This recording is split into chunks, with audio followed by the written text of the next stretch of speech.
You already know what time it is, right? It's your boy Eclipse Darkness. I do this for my people. How I like that. I'm a black, strong man, they can't tell me nothing. What I represent, they try to keep it from me. I done turn a lot of nothing into something. And I'm still out here pushing all they buttons. They can't hold me down, yeah, for nothing. So I'ma stand up. They can't hold me down, yeah, for nothing.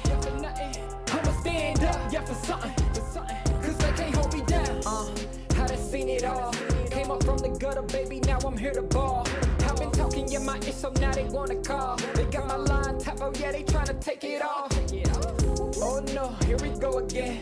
Pull me over, let me guess, it's cause my melanin. Asking questions, me and you both know irrelevant. But I stay cool and collected cause I'm heaven sent. They hate it, I love it, they know that there's no one above it except for God. Steady be coming with negative energy, I gotta move and die. Give me that back, can't touch my crown, I'm a king and yeah, you know that. Talk about giving it back, I'ma come and take that, yeah, I'm a black, strong man, they can't tell me nothing. What I represent, they try to keep it from me. I done turn a lot of nothing into something. And I'm still out here pushing all they buttons. They can't hold me down, yeah, for nothing. So I'ma stand up. They can't hold me down, yeah, for nothing. I'ma stand up, yeah, for something. Cause they can't hold me down. Yeah, they know I be about it. I don't do a lot of talking, come and see about it. They gon' try to keep it from you so you don't know about it. I'm a young pharaoh, pick it up and read about it. Here's your opportunity. Telling stories, yeah, to make sure they remember me. Can't hold me down, cause I leave behind a legacy. And don't believe them when they say they who they claim to be. They can't hold me down, yeah, for nothing. Stand tall. They can't hold me down, yeah, for nothing. Stand tall. I'm a black, strong man, they can't tell me nothing. What I represent, they try to keep it from me. I done turn a lot of nothing into something. And I'm still out here pushing all they buttons. They can't hold me down, yeah, for nothing. I'ma stand up, yeah, for something. They can't hold me down.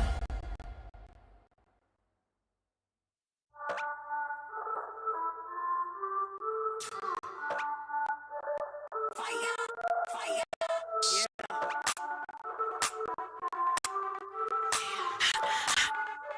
Yeah, we be hot, mama got gang, check my team, we like the flame, we be bougie, y'all sound the same, we be, mama got gang, we be hot, mama got gang, check my team, we like the flame, we be bougie, y'all sound the same, we be, mama got gang, yeah, we be cooking something new, hear us knocking, coming through, push the limit on them roads, cause we don't do it like you do, we be cooking something new, hear us knocking, coming through, push the limit on them rolls. Yeah, mama got game. Mama got game. Yeah, mama got game. Yes. Yeah, mama got game.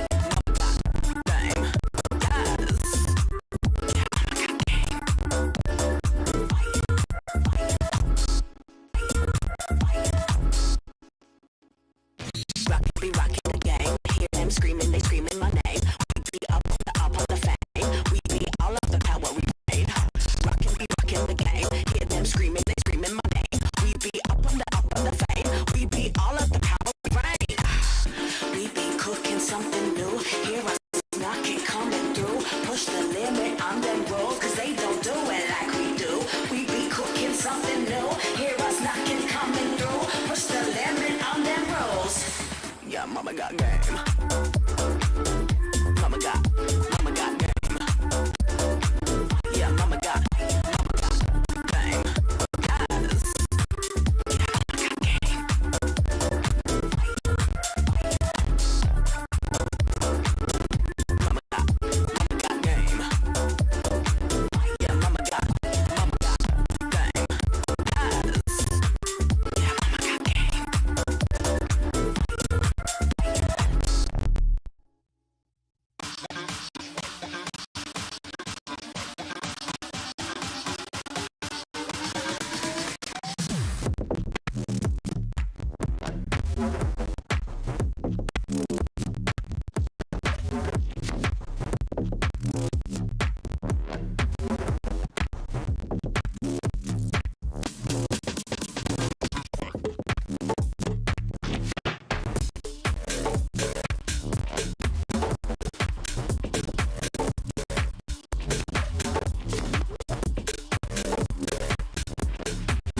yeah, I raise the bar. I go to work, I make it look easy. Play hard, work smart, I'm easy breezy. Sugar daddy, no, that's honey. Don't give him any sugar, he suckers me all his money. Wanna live lavish, you need a clue. Then look to me, I'll tell you what to do.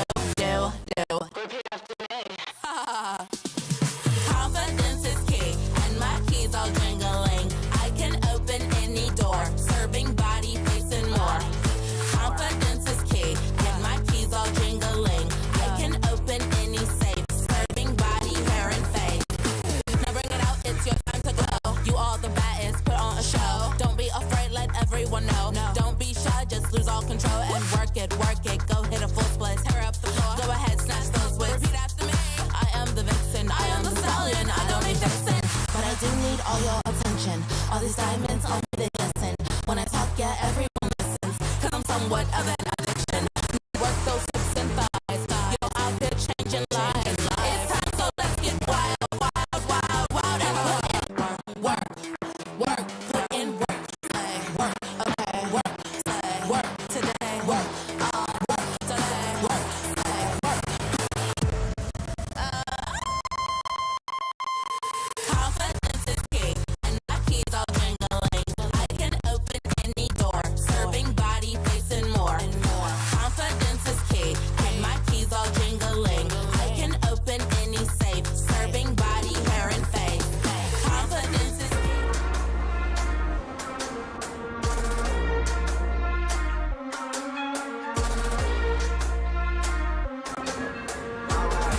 Won't stop going till a player on top know it. Who's top fit house? If you really want it, gotta own it. 5 million views at the lowest. Blood, sweat, tears, components. Riding on, yeah, now's the moment. We are not winners, we are opponents. Yeah, coming for mine. Yeah, making a play, the game on the line. Yeah, been on the grind. Yeah, I jumped in the spot, I made it my time. Yeah, look in the sky.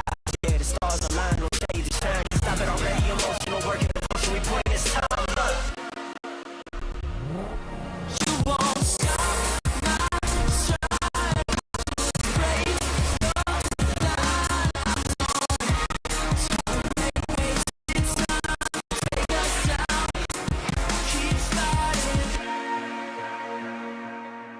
The Snapdragon Pro Series powered by Samsung Galaxy is brought to you by Snapdragon Elite Gaming, Samsung Galaxy S23 Ultra, Monster Energy. Well, it's somewhat acquainted with the current format here at the Snapdragon Pro Series. It's not like your regular MPL leagues. There's so much to actually go off here. And to kick things off, the Open Qualifiers. Final bout where we crown the winner, and all of that will be happening in Jakarta, Indonesia. Now, if you think this is still confusing, how about we throw it over to a video to explain it? Hello everyone, today we will bring you through the format of our SPS MLBB tournament. It's split into 3 stages. The latest MLBB news, we are done with the format, and I know a lot of you guys out there are still going to be very, very confused and wondering what is going on, but do not worry, we have plenty of days to keep doing this rerun to keep you guys up to date. But So, all you guys need to know right now is that we need Open Finals. yes. Just focus on the 32 teams that will be playing in this very interesting Swiss round format. We're looking for that top 4. We're looking for the best 4. We're looking for the best of the best, the cream of the crop at this current stage. And the only way to find that out is it's important to get these points early on rather than later into the league. Because again, once we get into that Swiss format, you want to be able to have that momentum with you. And just unlike a GSL format, you don't get to play against every other team. Exactly. Every single loss puts you in a tougher and tougher spot, and 2 series loss instantly knocks you out of the tournament. Ooh, with that on the line, teams are going to, honestly, it's going to require quite a bit of research on all the teams rather than just what's your next matchup. And hopefully there's going to be enough times, because in these next 6 days, it's just to be continuous battling. Yeah, continuous battling against teams that you might not even expect to face up against, right? Because again, we have 32 teams in total. The least series you play would be 2. The most you play would be 5 or 6. So it means that out of more than 30 teams, you only get to play 6 of them. Ooh, it's tough, but let's keep in mind that all these teams are coming from all over the world. Many. Yep. And if you're wondering, wait, the previous graphic only had 3 teams. Well, the 4th team to qualify is GPX coming in from Indonesia. And finally, MPL teams that have been in Open Final are Geek Slate, Rebellion Zion, and Aura Fire. Yeah, we promise you guys by the end of the previous seasons that this season is going to be bigger, better. Teams will get more chance to play up against the top dogs, and we have delivered. From From Malaysia, we have MLBB Esports, Hello Heli, and Red Esports from the Open qualifiers. For the MPL invited teams to the Open Finals, it's going to be RSG, MY, Madness Esports, and Team Hawk. I mean, Madness Esports, right? They call them the Tier 2 Slayers. Well, here they are, potential to slay Tier 1 teams, in fact. We also have teams from Singapore that, no, we didn't leave out, of course, Alchemy SG from the Open qualifiers, and Evo plus Team SMG Singapore from the MPL. Yep, these are big names. Of course, we don't have exactly, everybody. We don't have the champions from every single region, but we definitely had contenders for these championships. They just didn't exactly have the best runs during their playoff season. And when, of course, now we also have teams from Cambodia. We have Logic Esports and Team Max that came in from the Open qualifiers, and of course their MPL team See You Soon that was directly invited. The Open Finals is already going to be excited, but we're curious to see how the Open qualifiers are going to go with these teams that either haven't made a name for themselves or we haven't heard it from outside their locality. Speaking about outside of locality, we also have Laos who will be joining us on this journey. We have Nightmare Esports, basically the sole torchbearers of the entire region. Now, it's good to see that the rest of the regions are coming together in one big tournament to kind of test their power levels amongst some of these more recognized regions. Yeah, we have one more from Vietnam, our last region. Big City Boys joining the Big League. Yeah, of course, we got to save the best for last. I think they have one of the more unique names in Yeah. the league so far, but, well, we'll see whether their gameplay is able to be on par with the rest of the world. And just like that, these are the 32 teams, but it's not over yet. Now we get to break down or talk about the Swiss format that you guys are wrecking your brains over. You probably might not understand half of this graphic, but bear with us. The teams will be seeded against each other for day number 1, and depending on whether they win or lose their series, they will be seeded based on that for the coming days. So for example, if Evo's Icon loses, they will face off against Red Esports, who also lost their series tomorrow. Exactly. The main idea is that you have 2 lives in this Swiss stage. Every single time you take a loss, you will play with the team who have taken a loss. If you win a series, you're going to be playing against teams who have won a series too, all the way up to the very end when we limit it down to the qualified teams. Just to make it even more digestible, think of it as what you like when you play ranked games. You want to be on a win streak. That is what the teams need to achieve today. For our first best of 3, we have these 4 going on, but they are all happening concurrently. The one highlighted in red is what we will be focusing on, and that means we get to see RSG Malaysia against Alchemy SG to start things off. Yup, and that's going to be an exciting matchup to keep your eyes out for. I mean, I'm looking at some of the other matchups too, and it'll be nice to see it, but we'll see how long this match will take, and maybe we might get a sneak peek, maybe a little glimpse of the results. Yeah, one thing is for certain, some of these teams will definitely play more matches down the road. For match number 2, Team Hawk takes on Hello Heli, both local Malaysian teams, in another exciting best of 3. Now, Hello Heli, there's not a lot of information going around, but Team Hawk has had a really rough journey so far this year. The organization has definitely taken a couple of blows, whether it be the meta or the overall lineup. Being relegated from the MPL itself, maybe they can find some redemption here at the SPS. Yeah, and just in time for kind of a patch, right? Some of the reworks and tweaks to certain heroes, maybe we'll see that meta shift help them. For the third best of 3, SMG Singapore takes on Red Esports. Well, if we're talking about, whether the meta shift is going to help people with the recent patch, I think Team SMG from Singapore is going to have a very good opportunity to catch some of these teams off guard, especially when they're up against a name state here at MY, Red Esports. And just basically 2 veteran teams up against each other. But for Team SMG Singapore, they also want to see if they can match up to their brother team. That is our second place finisher in Malaysia. And for the last best of 3 for today, we close it out with, this one is a doozy, Game Lab against MLBB Esports. Absolutely. Euphoria quoted that Game Lab has been one of the more overrated teams in the Tier 2 scene by a long margin after Euphoria had crushed them in a 4-3 series last season here at SPS. But against someone like MLBB, who's been doing especially well in the online realm here in MY, Game Lab, they should have an advantage, but MLBB Esports might surprise us. Yeah, both teams have been very proficient online, but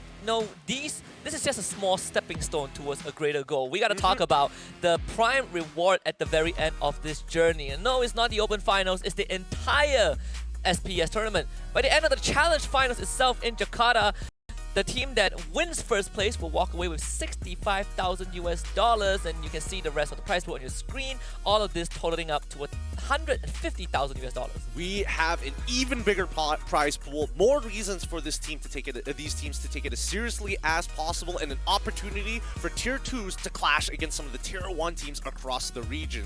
If you aren't watching the SPS, I don't know, man. I feel like this is where the meta begins for this patch. Yeah, you get to see teams innovating, you get to see every single region clash, and most importantly, this broadcast is very easy to find. As long as you are watching on any of the official MPL or Mobile Legends social media, you will be able to see this broadcast. I mean, I don't need to say this because you are probably here listening to this, but I'm just saying, if you have friends who are not watching, just send them any of this broadcast. And they can't give you any excuses. That's the important thing, right? Let's have a look here at our predictions. Now, we're looking for the top 4 teams to watch out for, and it looks like me and you have pretty much the exact same predictions, with Terrence ICBaby 1-2 deciding to go for EVOS Icons and Alter Ego X. Yeah, and this itself, I think, is proof of our friendship, but most importantly is how ICBaby 1-2 just loves to go for the unorthodox picks, which I sometimes do agree with, right? But obviously, looking at RSG MY itself, I think this is a team that I'm very looking forward to play in SBS. This Swiss format is going to give them a run for the money, but I want to see how far they have come. Absolutely, but considering how, like, I would like to say the region of the Philippines has been so far dominating in a lot of game titles, and especially when it comes down to international tournaments, Onyx PH is definitely one of those teams that I think without a doubt is expected to win the whole thing. And maybe alongside them, we might see Euphoria, right? The team that basically say GG easy after a full best of 7. This is the confidence that you need. And of course, we also have Bigatron in the mix. So a good melting pot of teams. Yes, a good mix and mash here. Definitely when it comes down to clashing styles, we're definitely going to be able to see it throughout the tournament, and hopefully we can get a little bit of a better idea of what the international meta is going to be looking like here in Southeast Asia. And most importantly is to also get us geared up for what Mobile Legends has to offer for the rest of the year, right? We are barely halfway through 2023, and there's so much more to look forward to. I think SPS is a good platform for us to pit the best teams against each other. And speaking about the best team against each other, if you want to watch them live in the flesh playing Mobile Legends at the highest level, well, we have a treat for you. On 21st to 23rd of July, that grand finals for the challenge finals will be happening at the Istora Senayan, Jakarta. Tickets are already on sale as well, so you might want to check that out. Yep, it's literally, if you buy those tickets early on, you're going to be saving a lot, especially if you're not in Indonesia itself and you want to fly on over ahead of time. So put your thinking caps on. You can save a lot of money if you start planning early on. So get your tickets now, and keep in mind that this location is where M4 was played. Yeah, you can bottle some air, you know, grab some of the soil as a souvenir if you didn't make it that last time. It's a nostalgia trip for some people, but it could be a fresh experience for others. You can get the tickets at esl.gg/SPS MLBB tickets, and it all starts at 20,000 rupiah. Yep, so cheap, super affordable. For those of you who are outside of Jakarta, do not worry about it. Do the conversion and it'll make a lot more sense. With that being said, let's keep in mind that the big tournament, international tournament, is coming around the corner, and luckily SPS doesn't clash with it. Secure your tickets now, scan that QR code, and check out MSC 2023, which is going to be happening in June. And the regular ticket sales and free registration has already started. So if you guys have not heard about it yet, well, we are here to give you guys first-hand information. Just scan that QR code with your phone or with your tablet, anything that can do that, that has the capacity to do that, and you will be one step closer to joining everyone else on the big stage. Yeah, at least this is a good prelude towards MSC, right? Yes. We're going to have a good idea of what teams, especially in Southeast Asia, are thinking about at the very least, the direction that they want to take. And honestly, I don't think that the meta is going to evolve too much, maybe slight adjustments here, but I could be entirely wrong, especially since Tier 2 teams tend to think outside of the box. And for a lot of game titles, not just Mobile Legends, right? Sometimes you look at the format, there's a lot of downtime, and it's previous tournaments they don't become a good gauge of what the team performance will be 2 months down the road. But with this little buffer, it could be a very good prelude to what MSC can bring, what the teams can show. That's true. Hopefully we get a better idea as this tournament goes on. But let's have a look at our first matchup of today. The lineup is going to be RSG MY with Rippo, Zayed, Izanami, Loliels, and as well as their new roamer, Nay, with 2 international representatives here for the Southeast Asia Games. I would say even better, silver medalists. And I think the most interesting thing, well, at least for me, right, is in our predictions that we predicted them to be top 4 out of 32 teams. No, I think our eyes, at least my eye, is going to be on Ney and how he's going to be fitting into RSGMY. Is he going to bring a newer dynamic to this team? Hopefully he does, because it seems like RSGMY blows through roamers pretty quickly. Even during the regular season of the MPL-MY, they were changing out their roamer quite often, to the point where even Lexia himself had to take on the role as their 6th man. So for RSGMY, hopefully Ney is going to be that perfect fit. And while going up against RSGMY is none other than their opponents from Singapore, Alchemy SG. Now we talk a little bit, we don't, in the pre-show, we don't have too much information about these guys, but that's what makes all these 5 men scary, right? If you can't find info about them, it's hard for you to do prep. Maybe this is the dark horse that we're looking for. Possibly. In love with S, Icons, Bitcoin, Pacifist, Danny as well. SG is one of those regions where they have a very good idea of how to play these MOBAs. When it comes down to raw instinct, there's definitely a more pacifist approach that they'd like to approach to the game and bring it to the later stages and play macro. Yeah, it's a conversation that we have had, you know, across these few months. Every time we look at, we compare these 2 regions, right? Even back when MPL MYSG was still one, you can kind of see the stark differences between these 2 regions as a whole. But, you know, our inputs might not be entirely correct, even though I would like to think so. I want to hear what you guys have to say. Drop that prediction down below in the Twitch chat or wherever you are watching. We have so many platforms, and we would love to hear what you guys have to say. So quickly cast your votes for your favorite teams and see whether you could, well, surprise everybody else or have the moniker of the best guesser. Maybe even guess coins, arguably. But that being said, hopefully we get to see the action start real soon. Before that, I want to see our predictions. You know, I have a horrible reputation of getting all my predictions wrong, but I want to start on the right foot, okay? I want to start on a high note. I want to get this right. And I'm glad that if I go down, you go down with me. Yep, look, we're in the same boat here. We're predicting 2-0 for RSGMY against Alchemy SG. If Alchemy decides to upset, that's totally fine with me too. I'm excited to see whether or not this team can stand against a namesake here in MPL-MY. Yeah, and I think the most important thing for some of these, you know, supporters to take note is that it's not about just beating a team, right? You just want to see if they can draw blood from some of the bigger names.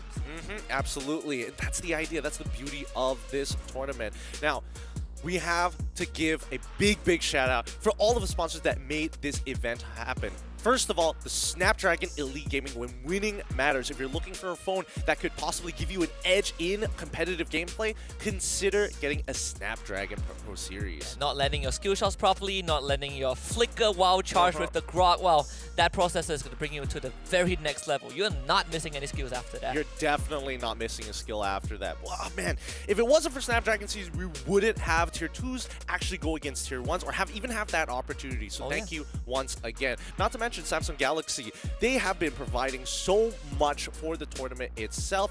Not to mention Poco as one of the other powerful phones that actually has the inbuilt Snapdragon Pro Series, Oppo, and of course ROG.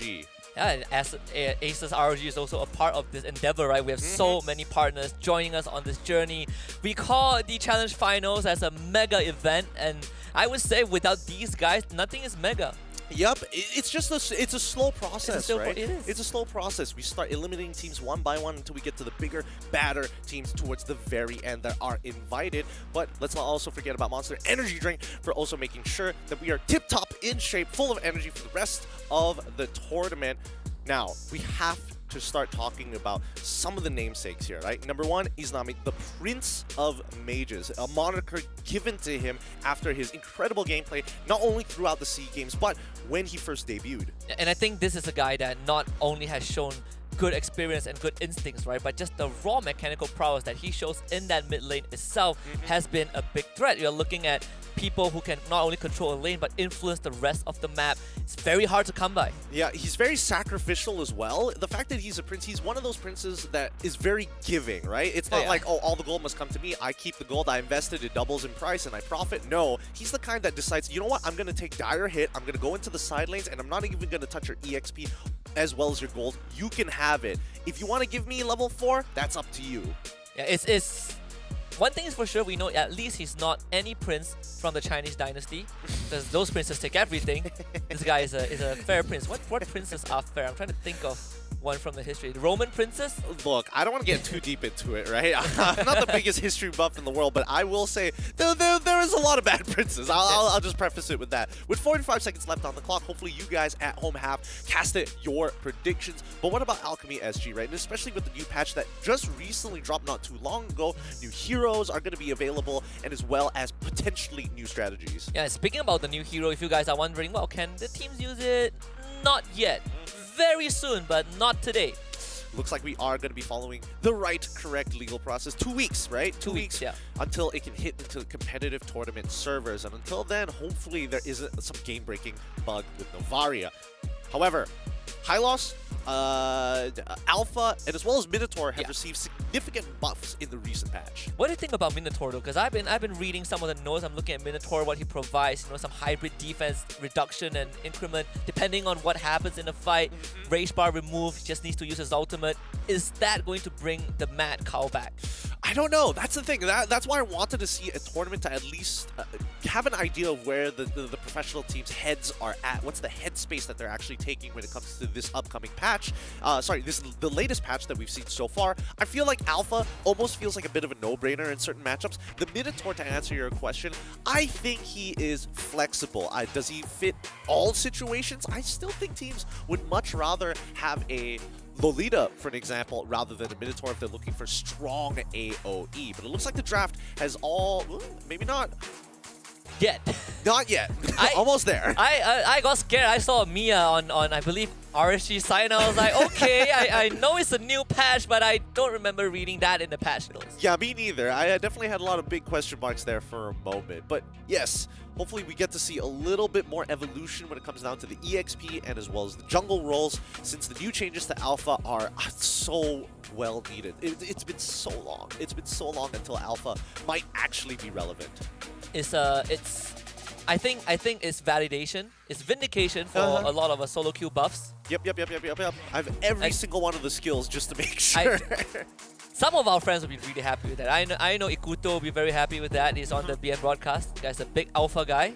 I think Abstract from MPL Singapore, I think he's going to be happy with the Alpha buff as well. Yes, very Will much we see so. Alpha though? I feel like Alpha is more likely to be shown than Minotaur right now. That's my general feeling about it. I could be entirely wrong. It is a brand new patch, but even seeing how the public has been reacting to the new Alpha, we got a lot of mixed reactions. We have some people who say that yes, he should be built full damage. He basically one-shots everybody with the help of his true damage.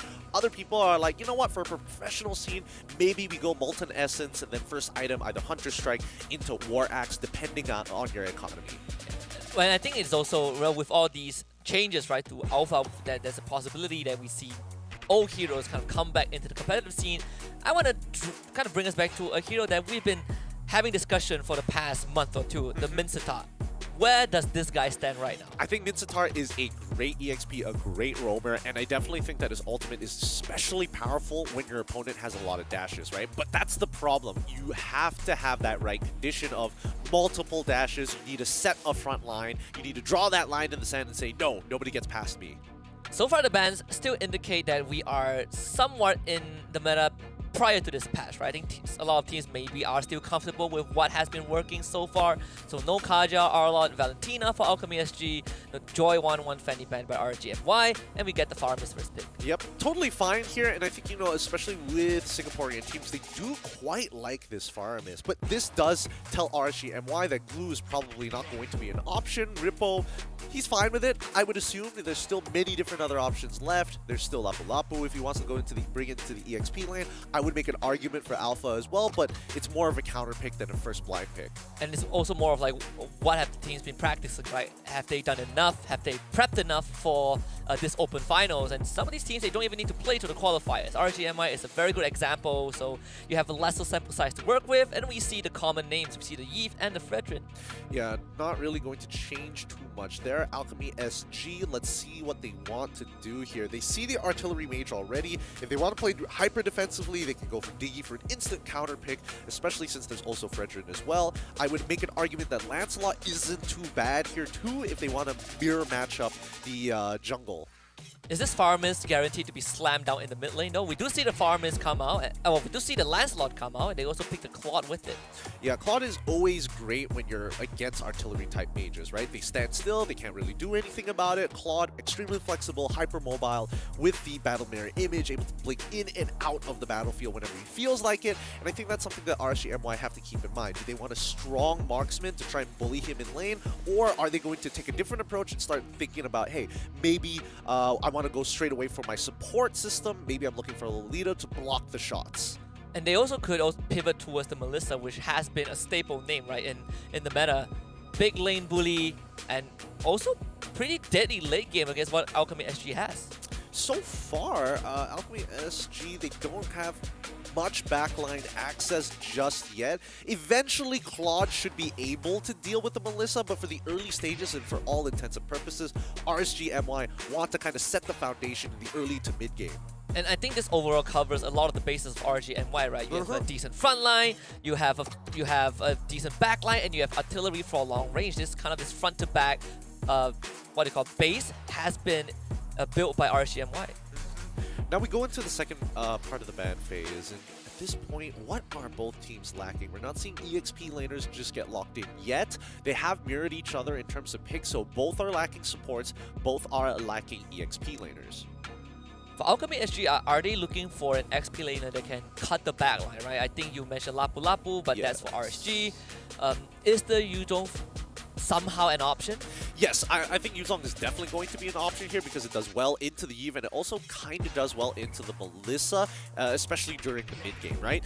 We see the Estes ban out here. We wouldn't expect Alchemy SG to be banning out any of the EXP laners. I think the onus is on RSGMY, so that's why Alchemy SG is thinking about supports. Yeah, and for them, I think they also just want to make sure that RSGMY doesn't have simple ways to just buff up what they already have, right? Estes taken out, that's very straightforward. And for RSGMY, they get the glue out of the way, and probably another XP laner coming right up on the ban list.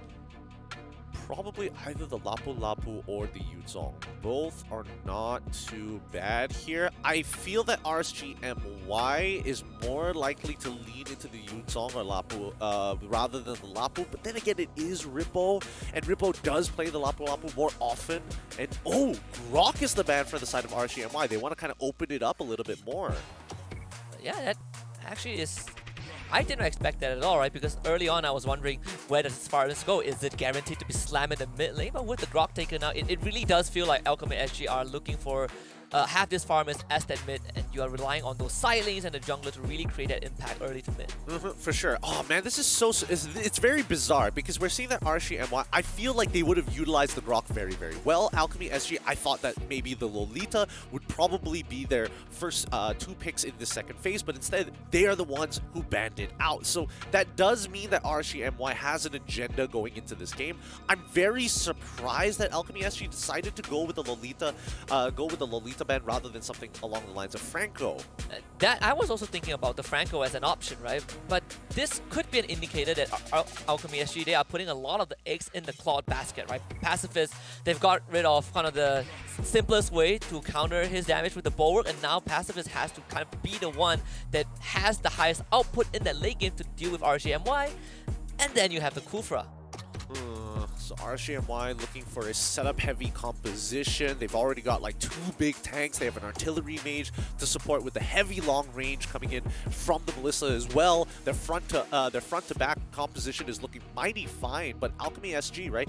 It's clear that they want a team fight. The question is, how exactly is that going to occur? We have the Edith locked in almost straight away. At the very least, you can engage and then disengage from the fight while still providing some form of damage. The Cho, very interesting for the side of Alchemy SG. They could have gone something along the lines of Franco Yuzong, Franco Lapu Lapu, and I would also make an argument for maybe even an Edith plus Franco lineup here, just to make sure that you have somebody who can really threaten that Melissa. But it does open up a lot more options for RGMY, right? You look at what Alchemy SG has, not really the beefiest front line. Alchemy SG, you know, they have certain ways to get to the back, but a lot of it lies on this Cho himself, and if the Cho can't get it done, RGMY have so much options to just counter engage. Yeah, plenty of options in a matter of fact. So really, Alchemy SG isn't the one that should be initiating this fight. They should leave it over to RSG MY. So it's going to be a battle of information for Alchemy SG. RSG have to figure out a way to convert lane advantages into big plays, as we see Ling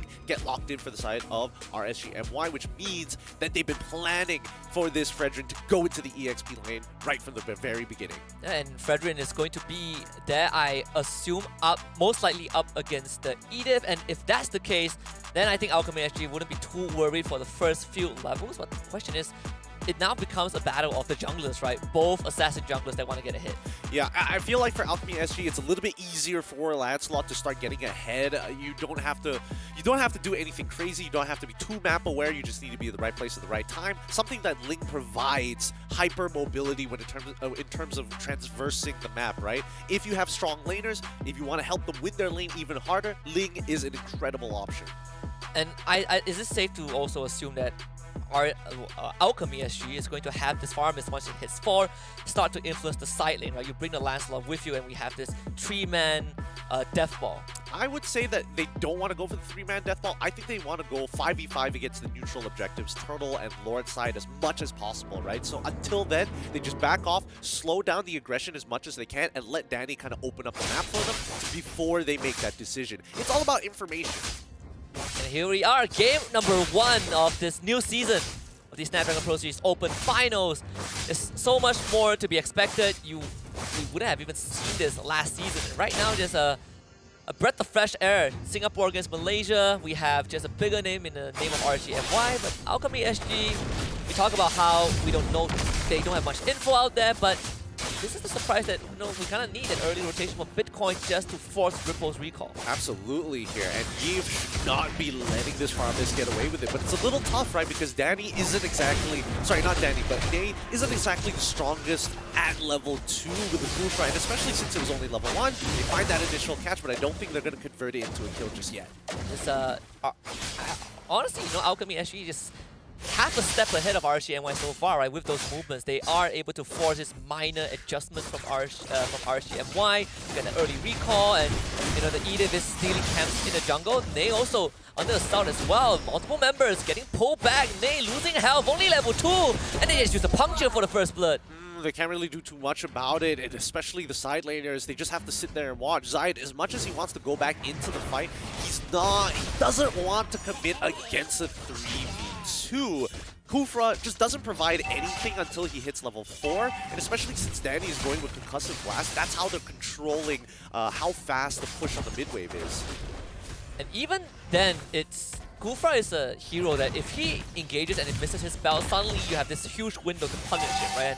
And, at level 2, they even used his Flicker, I believe, to try and get away, so huge resource expended. It's all about getting that level 4, and now we start to see that Alchemy SG just using priority over mid to have control over these neutral objectives. Them having it, and especially achieving the very first one of the side quests are done, but RGMI, they don't really mind. They don't want to fight just yet. They are required to play around their laners rather than the overall team fight. It's more like a slow build-up for RGMY, right? You give them time to cook. They need a lot more time to cook, unfortunately.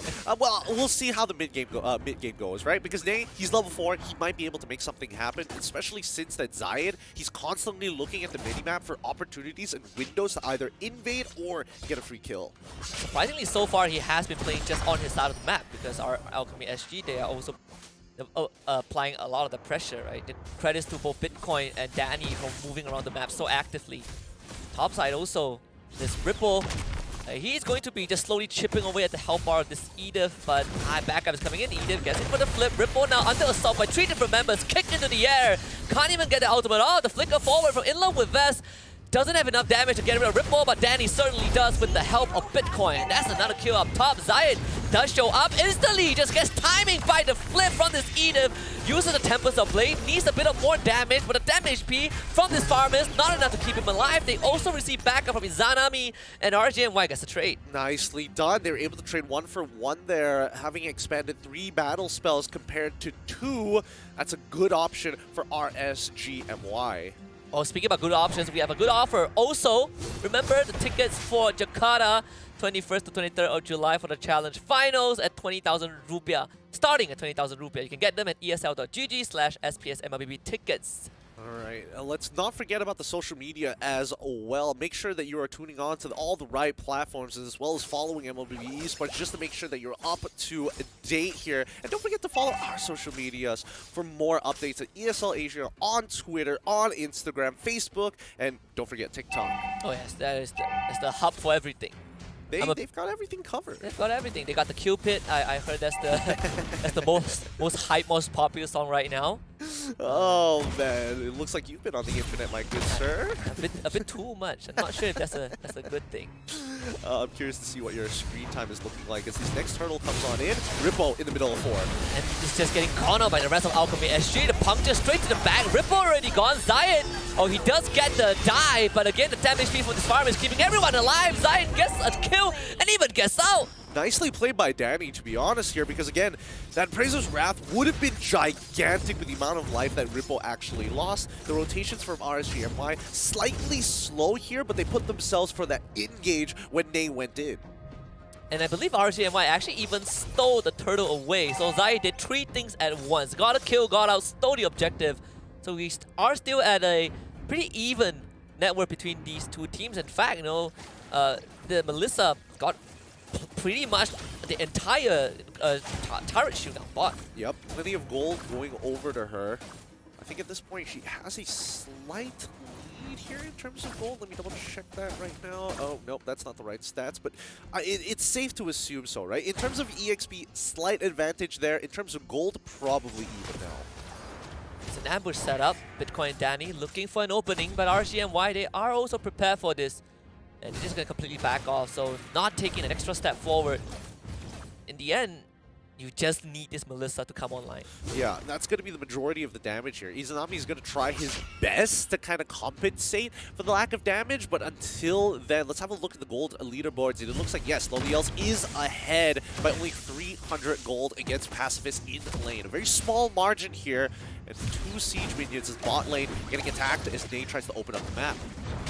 Does get knocked out by the Jit Kundo. Zai is going to be there, spotted out by Icon already. Both junglers having a go at each other. Not much, just minor love taps. And RGMY again back to business, just farming up a storm. Yep, Icon and Zion both are pretty even when it comes down to just raw EXP. But the play! Oh, the kick from Danny! Taking out Izanami almost straight away. Nae's going to show up. They will lose the mid-tier 1, but once more, that Cult Altar from Bitcoin keeping his team alive just as the turtle spawns. Oh, perfect timing. Very perfect timing here. And more importantly so, this means that RGMY, it's going to be difficult for them to contest unless Zayed tries to go for a 50-50. It's not going to be easy. He will show up nonetheless. Bitcoin forced to flicker, and that means Icon will get the turtle, but they will have to trade Bitcoin in return. Danny still has to will the dragon. No flicker this time. You have that Edith fighting his own fight on the top side of the map. Icon can't really follow up, but now real manipulation of Izanami right there. And Nate by his side. The puncture from Icon looking for a kill. They do trade 1-for-1. The Edith does go down, but Icon is still very healthy. You have Nate flickering away to safety. Pacifist joining the fight. Loliel's also there as well. They want Icon dead, and Icon now is in a horrible spot. And a triple kill for the Prince of Mage. Nicely played by RSGMY. One big play coming in from Rippo, able to keep himself alive. And despite that, usually most EXP laners, when you're that low, you start moving backwards. But instead, he comes back in, giving confidence to Loliels to hold his ground until we see the Thorn Rose. And as soon as the Thorn Rose came out, dashes backwards, dodges the damage, and secures the kill by putting him out of position. Definitely a slightly weird interaction because Pacifist showed up with the Blazing Duet, but most of that was hitting thin air. Even used the sprint as well, so Alchemy SG losing a lot on that damage output. But this Edith so far, I mean, he's been getting some decent support from the team early on, but we're waiting for that big damage. I say that Izanami is not having a good time, but it was all the bait, and he gets a mega kill streak. Yeah, almost instantaneously as well. Zay's trying to protect the bottom side of the map. Doesn't exactly get it. Way of the Dragon, not up just yet, so can't really punish Zayed. But instead, they still get at least one turret as the top side is getting covered by the Farmis. And you look at the net worth, right? Even though it's dead even, but it does feel like RGMY, all these clean team fights is giving them that edge that they need. on top of that, you have this E 5-1 so far, just untouched. No one could effectively reach him, right? I think Icon has been doing his best, but he himself is not enough. Obviously, he himself is not going to be enough, and he needs the help of Pacifist to do this, right? In terms of his raw damage, Icon has it, but he's going... It's conditional, right? He needs a bunch of dashes to get the damage on his basic attacks, and then eventually to multiply the amount of damage he has on his skills. But for now, Icon, he can play it slow as long as he maintains the same level as Zayed and doesn't fall back behind in terms of EXP. He should be okay, right? He's building full tank. I mean, the fans definitely think that RGMY is going to win this hands down. Alchemy SG starting on the Lord, bringing it down to just half. Pacifist already lost half his health, not the start that you want.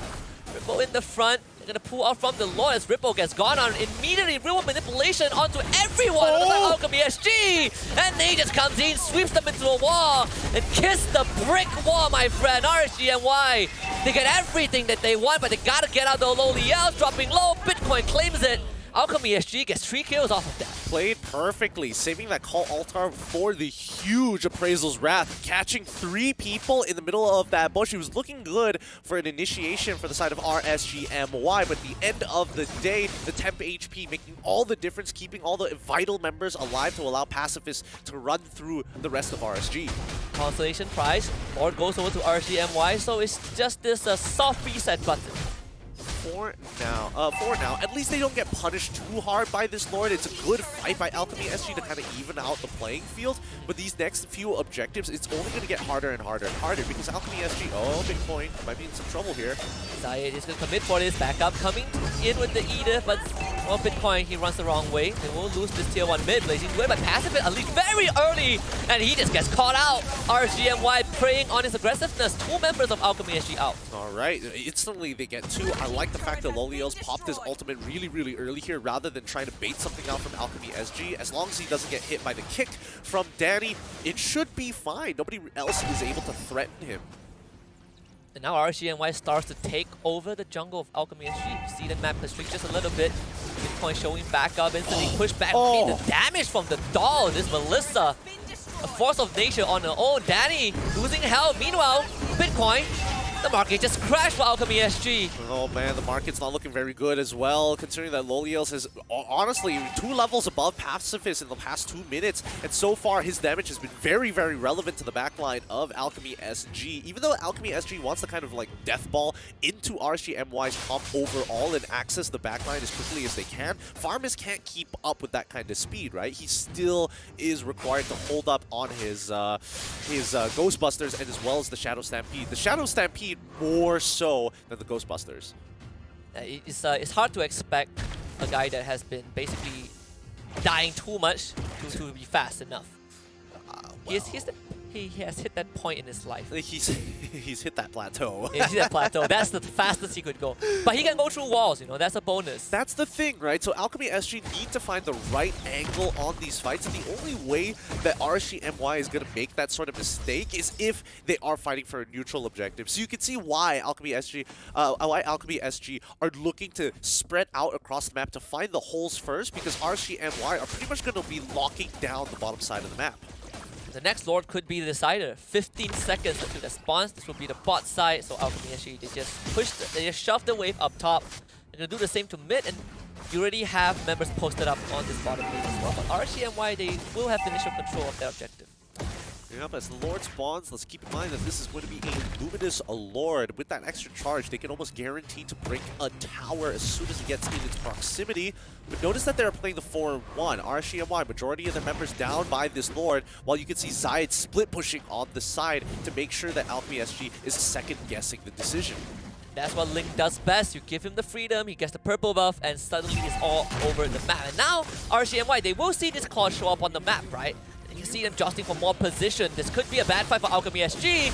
They're gonna try anyway though, poking and prodding at the members of RSGMY. Zai is still not there yet. The call altar instantly busted, and look at Loliao just inspiring the rest of his team, getting 2 in the process, and RSGMY have full control of the Lord. Yep, Lolios is playing really well in tandem with Rippo. He's not looking at Ney necessarily. He could be the secondary follow-up, but Rippo is the dedicated front line for this team. So if he locks somebody down, the rest of the team follows up, just like Zayed.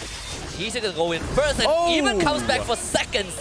This meal is a bit too tasty. Pacifist forced to show some sort of violence. Actually doubles back with a better mirror image. Doesn't really matter though. Zai still claims him. A double for this Ling, and RGMY now firmly in the driver's seat. But now they don't have that frontliner, right? We see that Alchemy SG, yes, their death timers are a little staggered, but Bitcoin and In Love is going to be spawning back just in time for this upcoming inhibitor fight, as RG only have 4 members. It's going to be that 4v4. This is why you see Icon just creating as much space as possible. He's trying to buy some time, but he is getting absolutely sliced and diced. Julian by Zayed, who just uses the Tempest of Blade to clear out that bot wave a little bit. RGMY sinking all the waves. Yeah, I'm pretty sure. I don't know if he missed a dash there. I'm pretty sure he should have been able to get off from Zaya, but the cooldowns might not have been there. You can see that Muddles is dealing so much damage to Bitcoin, he cannot stay in that radius. That is Edith. Oh! Well, they're definitely not in love with him. Crystal under assault. Nae straight to the back with the die. One last fight from Pacifist.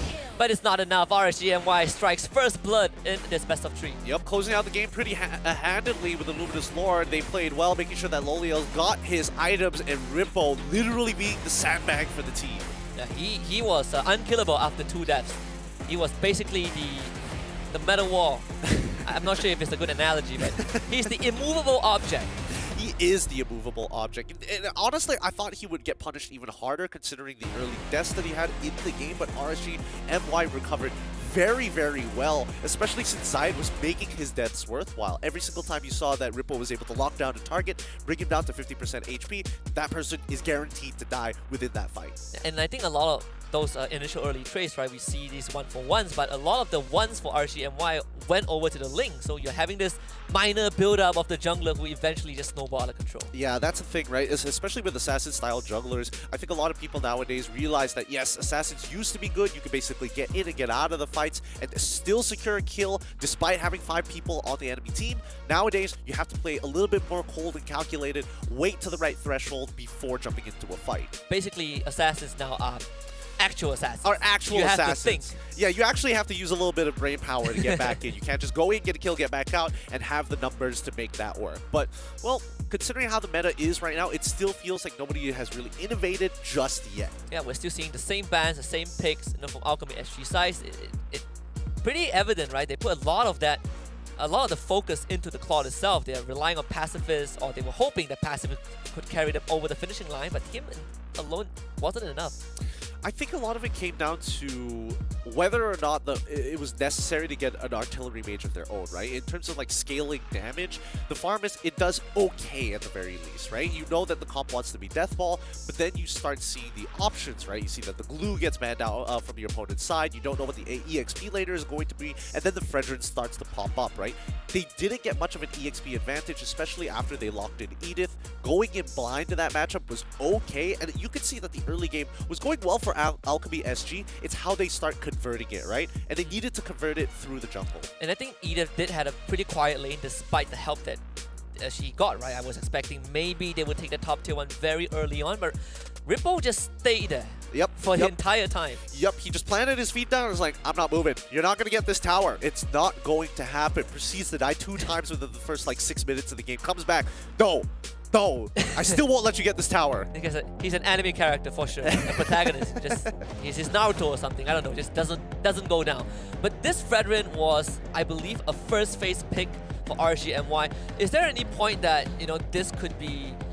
I wonder if this has been a flex pick the entire time, or was there a point where you think that okay, this is a Fredrin jungle and maybe that threw Alchemy SG off?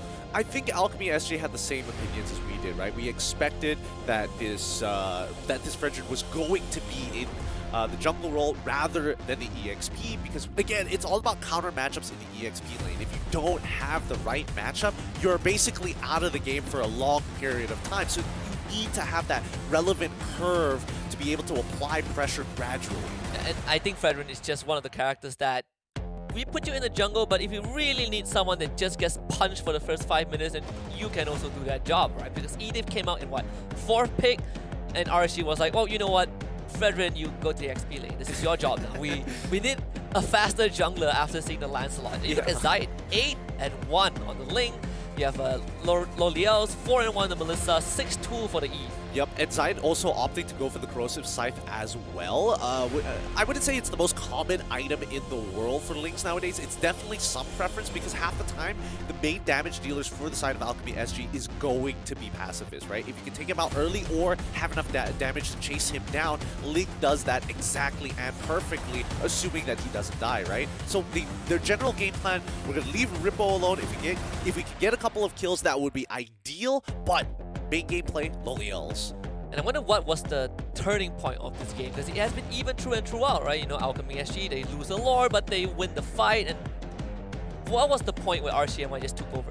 RCMY took over when they unlocked Loliels from his lane. That was the main goal, right? Get him out of his lane and start providing a lot of pressure, side lane pressure for the rest of the team. Bottom tier 1 already destroyed, instantly goes to top tier 1 and starts chunking it down. And you talk about sandbag, but the Edith is the bigger sandbag. I see! 8,000, well, I'll round it out, 8,000 damage taken per minute in this entire game. And we said that we wanted to see what Naze could bring in terms of dynamic. Him on the Kufra only dying that one time, which was the first blood, and afterwards did not die a single time. 11 assists on the Kufra.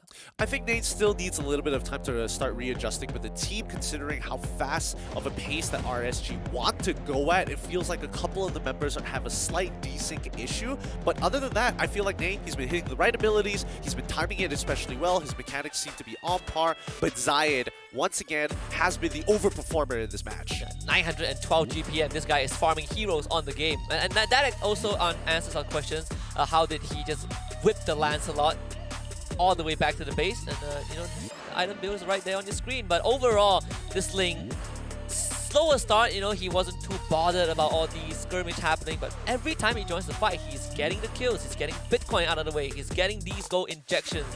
By the time he comes online after that first slot, I feel like Alchemy SG just had no way to do with him. Yeah, I personally think that it was very difficult to deal with the Ling, especially since you allowed him to get to this point in the game where Icon could have been farming on the opposite side of the map, instantly should have been using the pressure developed by the mid lane to start invading the purple buff here. Because again, let's keep in mind, as mobile as Ling is, without a purple buff, you significantly limit his area of influence. And this is what the big ultimate from Nate, just shoving everyone right into that big wall. You know, RCMY was able to get the Lord. They lost more members than Alchemy SG, but it doesn't matter, right, in the grand scheme of things. Yeah, it doesn't, because, I mean, look at the way Loliels, this was a good limit test for Loliels, right? He gets in, he kills In Love with S, which is one of the tankier members from the side of Alchemy SG. If he can deal enough damage to an EXP looking there, it should be applied to everybody else. Once he had that confidence and that limit test, you can see that he gets very confident in team fights itself. And I think that also, you know, a big part was just inspired by Zayed, who is leading the charge, right? I mean, you compared him to Ripple, yeah, Fredrin is the front line, but he's not mobile. So you need someone to start these engagements, and Zayed just happily does so for his team. And I think these late game damage are just too much. Look at Bitcoin. 100 to 0 almost. Oh yeah, almost 100 to 0. And this is Lolios not even using the Inspire as well. So no true damage just yet. But as soon as he does pop the Inspire, poof, melts like butter. And that concludes our first match of this ever best of 3. I would even say the inaugural season for the Super Cup for Mobile Legends for SPS. RSG up 1-0. Everything according to our predictions, but now we get to get a good taste of what Alchemy SG on their end is able to offer. Going into Game 2, what is it that we're looking for from this team? We're looking for Alchemy SG to start considering what the draft is going to be. Knowing that Frederick can be thrown into the EXP lane, and especially with that flex pick, I think it was a decent response at the least from Alchemy SG, knowing that, oh, hey, there's a possibility it could go into the EXP, so we're gonna blind pick with the Edith rather than look for something like Lapu Lapu and try to win out that lane. Because if it was Lapu Lapu versus that Frederick, it probably would have gone nowhere for him. Yeah, it would probably be a still lane that doesn't do well for Lapu in the mid game, right? Exactly. And well, for Game 2, I think it's also, we look back at the bans that Alchemy actually came out with, right? Farm is first pick, and they were banning out Esthers. They were really worried that you have this supercharged Melissa in the late game. Is that Esthers important? I personally think that maybe that could be swapped out with something else. Yeah, I do think that the Esthers was a very particularly It's an interesting ban because it feels like they're making a hard read on the playstyle that they don't want to deal with, personally. More than it is like, oh, we know that RSGMY is going to be like the Estes. Maybe they know something that we don't about Ney specifically, but it's tough to make the call just yet. Yeah. But if you find it hard to decide what device you want, I'll make it easy for you, right? This is the easiest call of your dang life. It is the Samsung Galaxy S20 Ultra, so we have to thank Samsung Galaxy for being a part of this journey. It has been such a long and fruitful one, and they are one of the reasons why you have the best device to not only play games but also take photos, make memories, and enjoy this broadcast on as well. Exactly. You better be sure to share that epic as well as that love and level up your own gameplay, just like how everybody here at the SPS is trying to do. And it's good to see, you know, tier 2 teams really start stepping up and see how they actually perform and end the age-old argument of like, this is my favorite team. They're in the tier 2s, but they deserve to be in the MPL. This is the tournament where we can end that argument once and for all. Yeah, we get to see how many armchair specialists will have their will feel vindicated by the end of this. We are watching one sort of getting pummeled, but you know, I digress. There's still more rounds to come. Again, the shortest journey could just be 2 best of 3s, and that could end tomorrow. Yeah. So Alchemy SG, they gotta watch out right now because they have 1 strike already. They're slowly getting to that point. I still feel that top 4 is definitely achievable, but every loss puts you at, well, builds up even more pressure than the last. Let's look at the drafts from the previous game, right? Because immediately when you were talking about that Estes pick, I also thought that was definitely a little strange. I would have expected them to honestly start thinking about things like Grok, for an example, and I would also make for an argument that, you know, Franco probably might have been something to keep an eye out for. I think the third hero that, you know, you also brought up was the Lolita, right? Which was a hero I think, you know, maybe for Alchemy SG, based on what they want to achieve with the Claude, they were like, we don't want to deal with it. But you also mentioned that it could be an option for them. Yes, I think it would have been one of the better options because if we're talking about like hard counters with the Guardian's Bulwark, Blazing Duet in comparison to someone like Muddles, for an example, in this particular case here, I definitely think it works a lot better against the Melissa because you're able to kind of block her auto attacks and stop it from hitting everybody else on the team. The only prior condition to that is the problem of, hey, I don't necessarily have as much pressure as like a Cho in that early game. Concussive Blast, I mean, you saw how that Concussive Blast made the difference, right? G could know Concussive Blast, with the help of that Faramis, that 2v2 lane always pushed out, immediately affecting the sides. And I think what Alchemy actually traded was just you have better backline access, but you traded out for a bit more of the team fight that Lolita could have possibly provided, right? Well, we are going to get into the draft for the Game 2 in just under half a minute. RSGMY feeling really good about themselves. I think 4 of their members are playing together, 1 of them from home, but overall it really didn't feel like they were separated. You know? Yeah. They're playing with a pretty good cohesion. They're playing with pretty good cohesion, but my thoughts, I haven't come to a conclusion about Ney just yet, right? During the regular season of MPL, they kind of like switched out a number of roamers to see which fits the best for RSG, and they landed on Lexia, and that's not even his main role. Right, was it like a... He went from like a gold laner role or something? He went from like gold lane jungle to mid to roam to it's a whole long story. But he's a jack of all trades. He's a jack of all trades. We're not gonna get too deep into it because he is going to be the 6th man for RSGMY. And the current lineup, it feels very cohesive amongst the 4 players. Do you think that it also makes it a bit more what do you call it? Condensed in a good way, right? You have lesser options to go through because you have the better options to work with. Yes. I mean, having Ney debut is kind of a good way to gauge where he's at right now with the team. Right? Absolutely, absolutely. And I think with not too many tournaments actually happening at this current level, I think that SPS is a good way to kind of like get your new recruits up to speed with the strategies and the overall play style of the team.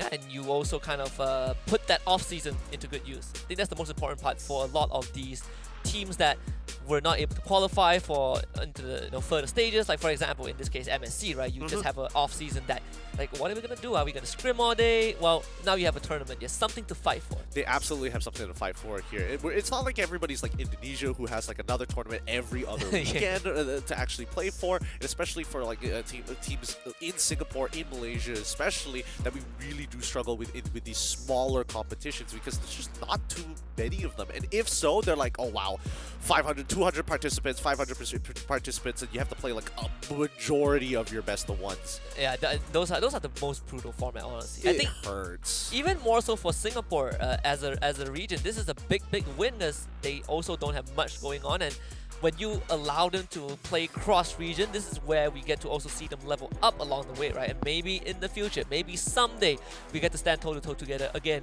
on that big stage. Game 2 draft has already begun.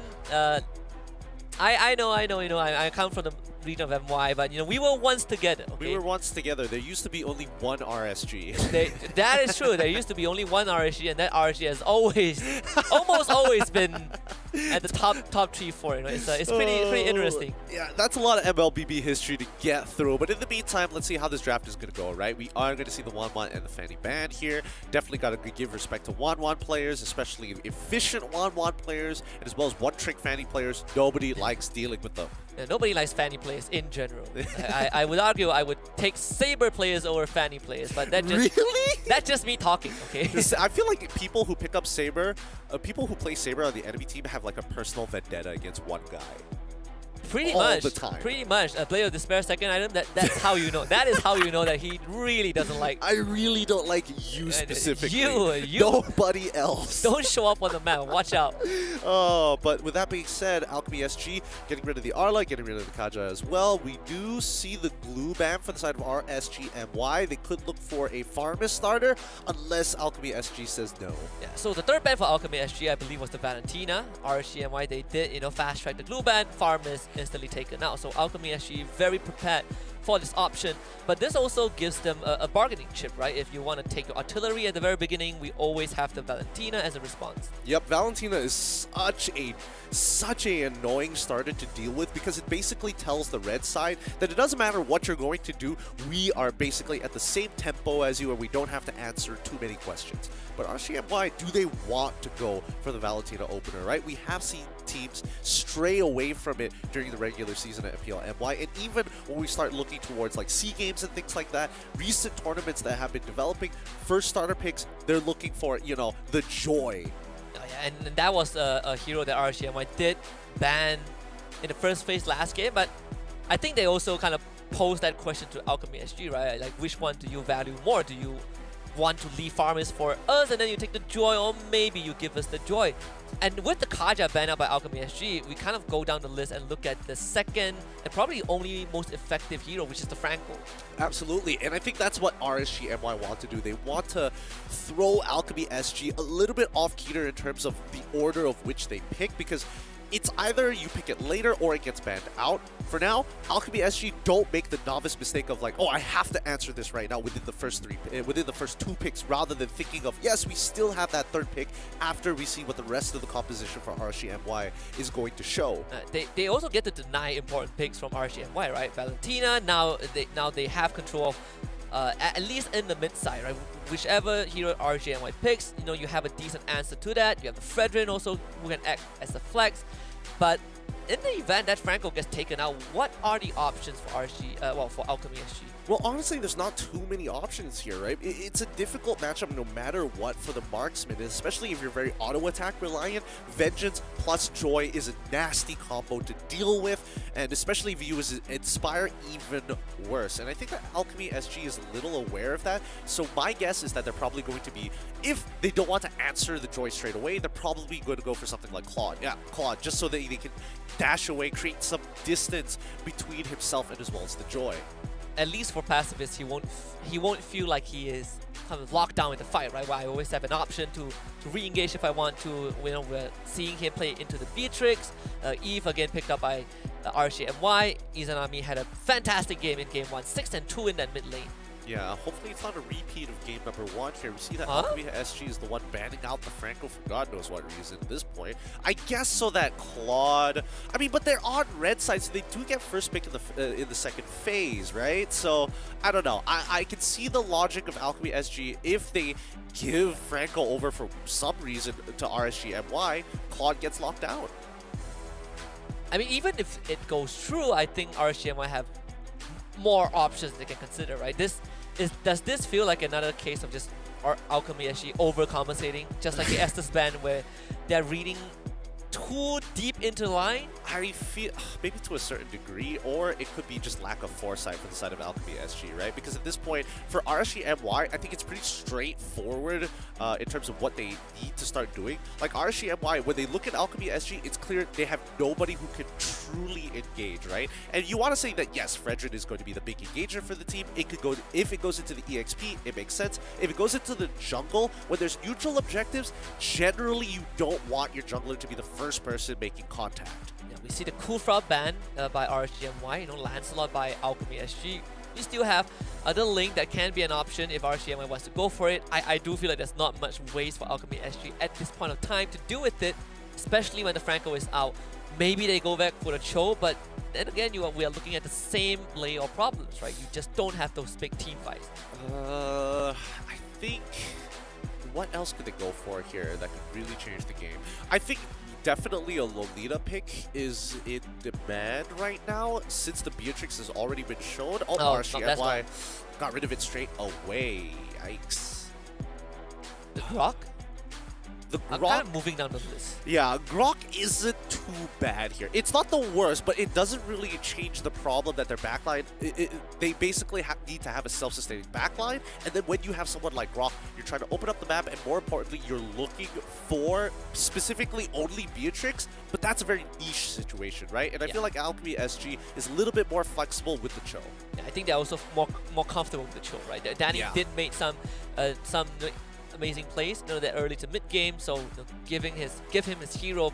But they also, pull out the same scenario as RSGMY in game 1. Leave this Fredrin as kind of the unknown factor. There's still an option to flex this Fredrin because they have that last pick.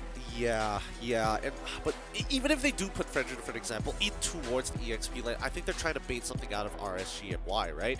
At this stage, it's tough. It's really, really tough because there's not a lot of good options here with the EXP already locked in, unless they say, you know what, Zion, you take Joy, I'm going to go for something along the lines of Mid-Sitar, because I think Mid-Sitar goes pretty well. There's 4 dashes on the side of Alchemy SG, but instead RSGMY are going to be the ones who pick up the Grok and as well as the Bardis this time, just to have some form of CC, some form to push back Alchemy SG and break them apart if they attack the backline. It's going to be a stressful game for Danny on the show. We see the Khalid show up.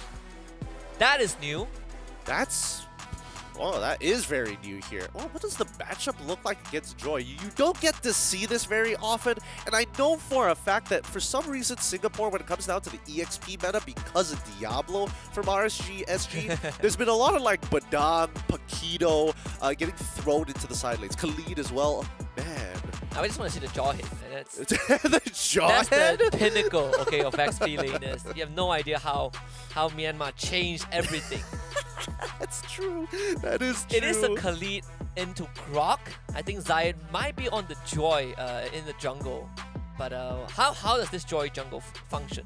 So Joy jungle functions like any other assassin, right? She generally, her level 1 clear speed isn't very impressive. With a little bit of a leash from your side laners, you can kind of like compensate for it. But as soon as you start hitting the higher levels, anywhere above level 6, and getting closer towards that very first item, you clear the jungle surprisingly fast. And let's keep in mind that the ultimate for Joy is on a shorter cooldown than most heroes in the game. And you just have that extra mobility, right? Something that, I guess, it cannot rival Link, but it is something. He's gonna get that lead. That's gonna put him slightly ahead. Well, on the same page as Icon. Right? This Fredrin jungle, we're looking at 2 very different archetypal jungler. One is considerably slower, of course, on Alchemy's side. But at least they finished their buffs around the same time. Like, it's slight. I mean, it's very slight here, but it looks like Ripple is going to be playing the Bardis this time around, and to actually go toe-to-toe against someone like the Khalid. Now, it's interesting to see because both are early game-centric matchups, right? And you want to be able to kind of proc the passive from Bardis to get multiple auto attacks, but in response, InLove could just go, oh, Sandstorm Guard. What are you going to do about it? I'm going to heal back all the HP. Yeah. Thanks for the massage. Thanks for the massage. I mean, both heroes do have ways to, how do we say it? Mitigate crowd control, right? They don't really care too much. But I think the one part that interests me is as the game progresses, what are we looking for from this Khalid? From this Khalid, it's all about engagement, right? You need to engage on the right targets, and let's keep in mind that Loliel's is playing Beatrix. She only has one mobility option in her tactical role. Even then, I would make an argument that it's pretty easy to catch her out. So covering for the backline might be a little difficult. And Icon instant caught out, but it's a Fredrin, so pretty beefy. You have Bitcoin around the corner also.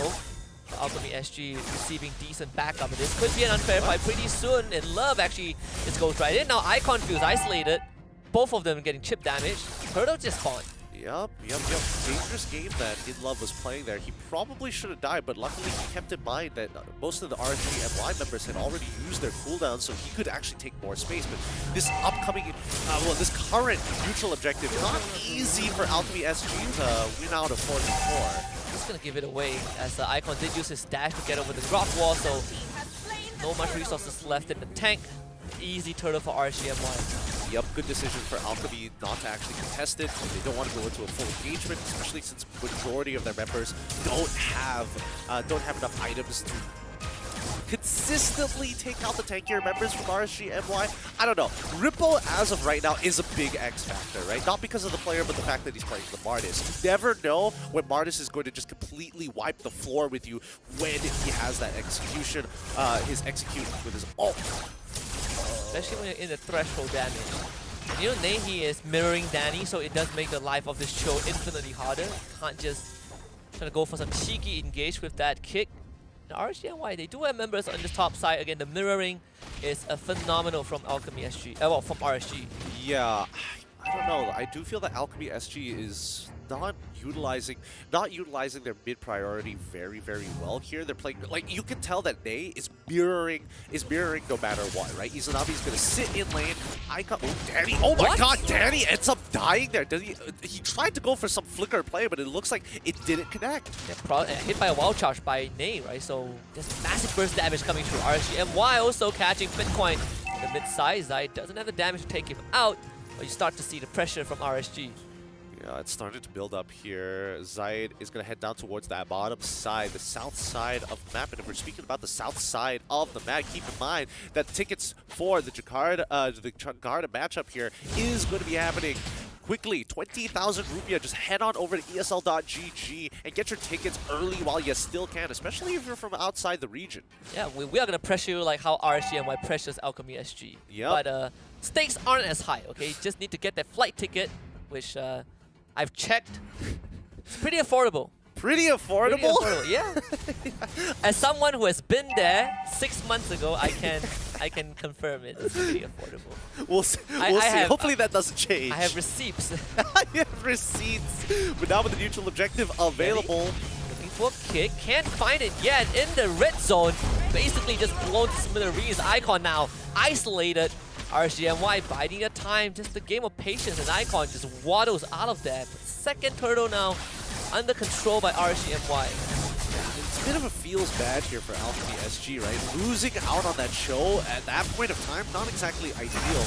They do lose the turtle at the same time, too. Icon steals it away, but can you get out with your life, though? They say that no mercy for thieves. And RSGMY, they're going to power onto it. The Martin from Ripple, barely surviving and just flickers to safety. InLove holding the fort. Oh, that's super sad. It's super sad that Ripple was not able to get the initial decimate on Icon earlier, but now he might actually die off if it wasn't for Ney to save his life with a wild charge. Unless, oh, come on. Get back in there. Deny the recall, too. Alright, that is limit testing, for sure. There's no way that Ripple would recall that, knowing that the Khalid is nearby, right? Well, I mean, Khalid did have Flicker. He knew that the Grok was also kind of low too, so there was an opportunity. Since he is playing Master Assassin, I think it's kind of ideal. And he's going to open up the map just a little bit, sees Zayed, and now gets electrocuted. Tries to run away, forced to use the kick. That means Alchemy SG have lost their only means of engaging in this fight. Pacifist dealing as much damage as he can, blazing Duet, Unleash as well. Izanami just tanks it up, all of it. Yep, Izanami waiting until the very last second to drop his ultimate is always ideal. You get that shield that keeps you alive, and they know that Pacifist doesn't have 2 items just yet. Bitcoin ends up falling as well. A great catch coming in from Ney. Why? Why would you walk in like that? The better question, why not? you got it. There's only one way to know whether you're gonna die, and that's the face check rushes. That is true. Guys, they are in the brush, guys.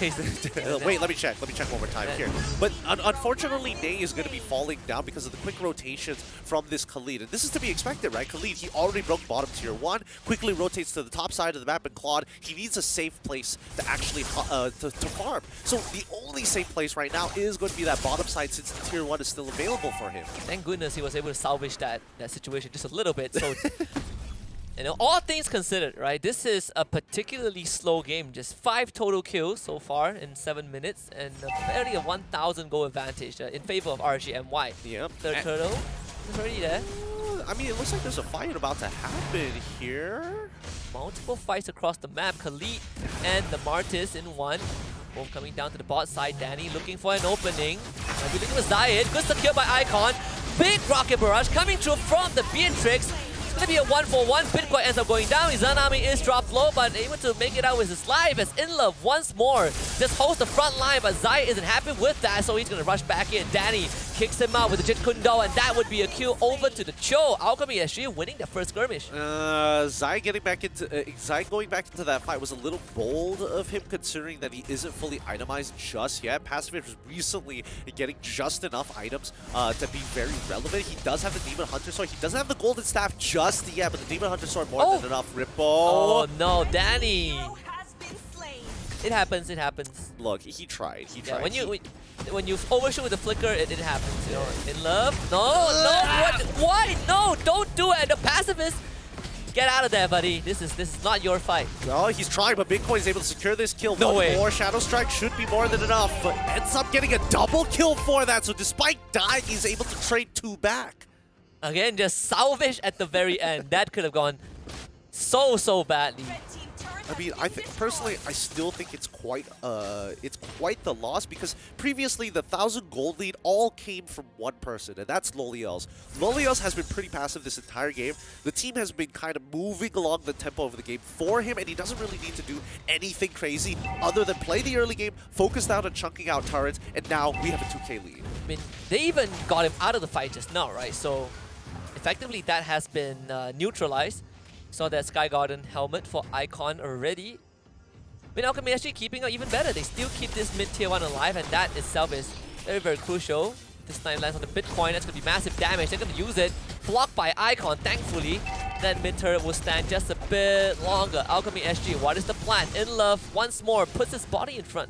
Yep, and he's going to keep on doing that as much as he can. He knows that he can't get any more side lane pressure without putting himself at risk. And with the Lord already spawning, he needs to be ready for this fight. Ideally, Alchemy SG don't lose a majority of their members or get picked off at this stage, right? They saw Zayed on the bottom side. They're going to rush it.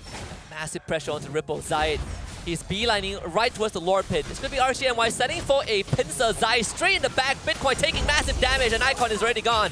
Pacifist the next on the menu. Blazing to this use. Pacifist barely gets out with his life, and Bitcoin, well, will not be able to make it out with his. Both teams actually trading 2 for 2. Yep, Loliels has been free hitting the entire fight. Nobody has been able to get on top of him, and InLove a little bit late on the engagement, but they already lost the majority of their damage, so there's no point for him to get back into this fight.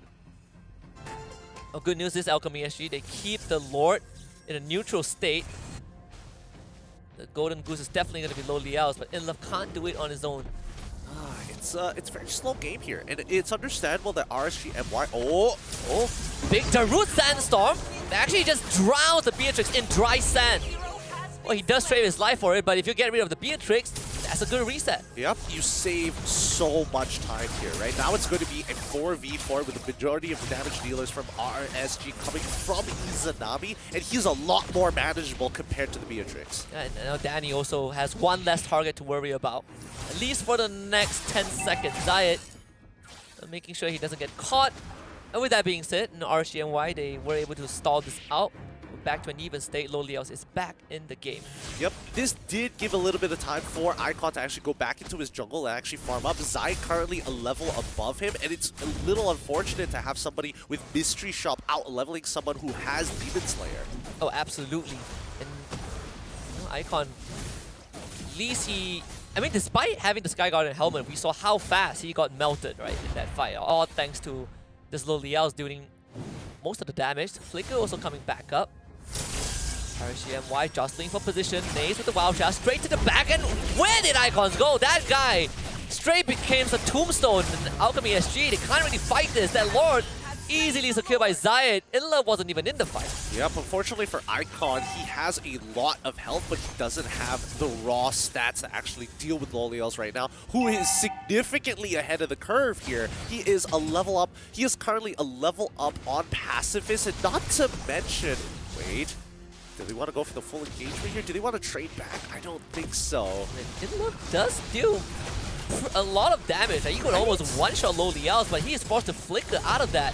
Alchemy actually really wants to protect this turret, but it's not doable anymore. Pacifist! Oh, he's actually going to try. Not enough, unfortunately. Oh, it's too tough. It's too tough for them. 2 members already down with RSGMY, having a majority of their members still alive and going for that reset. With Lord pushing, this could be an inhibitor. Oh, it definitely could be. Danny getting sniped also. Loliels has been untouchable this entire game. RSGMY with the entire squad just piling onto this inhibitor. Alchemy SG still doing considerably well to hold on, but Zai is going to put on some extra pressure onto Danny, and Icon once more getting absolutely eviscerated, and this time Inlove goes in his stead. But Icon also gets picked up. Danny finds the kick, but there's no follow-up. Loliel drops, actually. Alchemy SG gets rid of the core, but they lost 2 inhibitors, and they only have 2 members to defend against RSGMY, and that is just not enough. Izanami completely just vaporizes Alchemy SG, and this crystal will go down. RSGMY starting off the Swiss stage with a win. Yep, this is a great win. 2-0. Rippo, the man who likes the taunt, still has it. He's got it. I can't. When you carry your team so hard, I mean, it's acceptable. You know? No, he's just like old man things, you know? It's like, please, have faster fingers at some point. I beat you with my old man reaction. Yeah, I beat you with my old man reactions here. But this is Rippo. He likes the taunt. This is something that he's going to do, so get used to it. He does this very often, and I'm pretty sure chat's going to love it or hate it. There's nobody in between. Hey, my man came back a silver medalist from SEA Games, okay? So That's this a good guy, point. he's brimming with confidence. You know, he had a pretty decent game, and I think if you are playing against a Khalid and you see Inlove do all that stun, you probably want to throw in some fighting words at the end. But nonetheless, RSGMY starting off with on a good note, and at least they keep both their lives. But for Alchemy SG, they're down to just 1. Yeah, it's a little unlucky, and remember that the seeding is randomized, so it's not like they had the option of choosing who they wanted to go for here. If not, they would probably want to get some early momentum in the league. Yeah, they have 1 out of 15 teams to choose.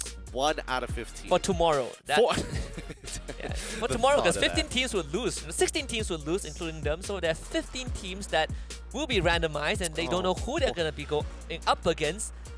This is going to be a tough one. I'm realizing more and more that teams need to be very self-confident rather than looking to find those counter matchups each and every single time. So, man, unless they've got some insane preparation and a lot of people who can just absorb information really fast before their games, I think that teams are going to be playing very much to their identity. Yeah, this is also kind of that battle royale style, right? Where you don't have time to prep for 16 teams in one day, so you just gotta play what you're good at and hope that you are good enough.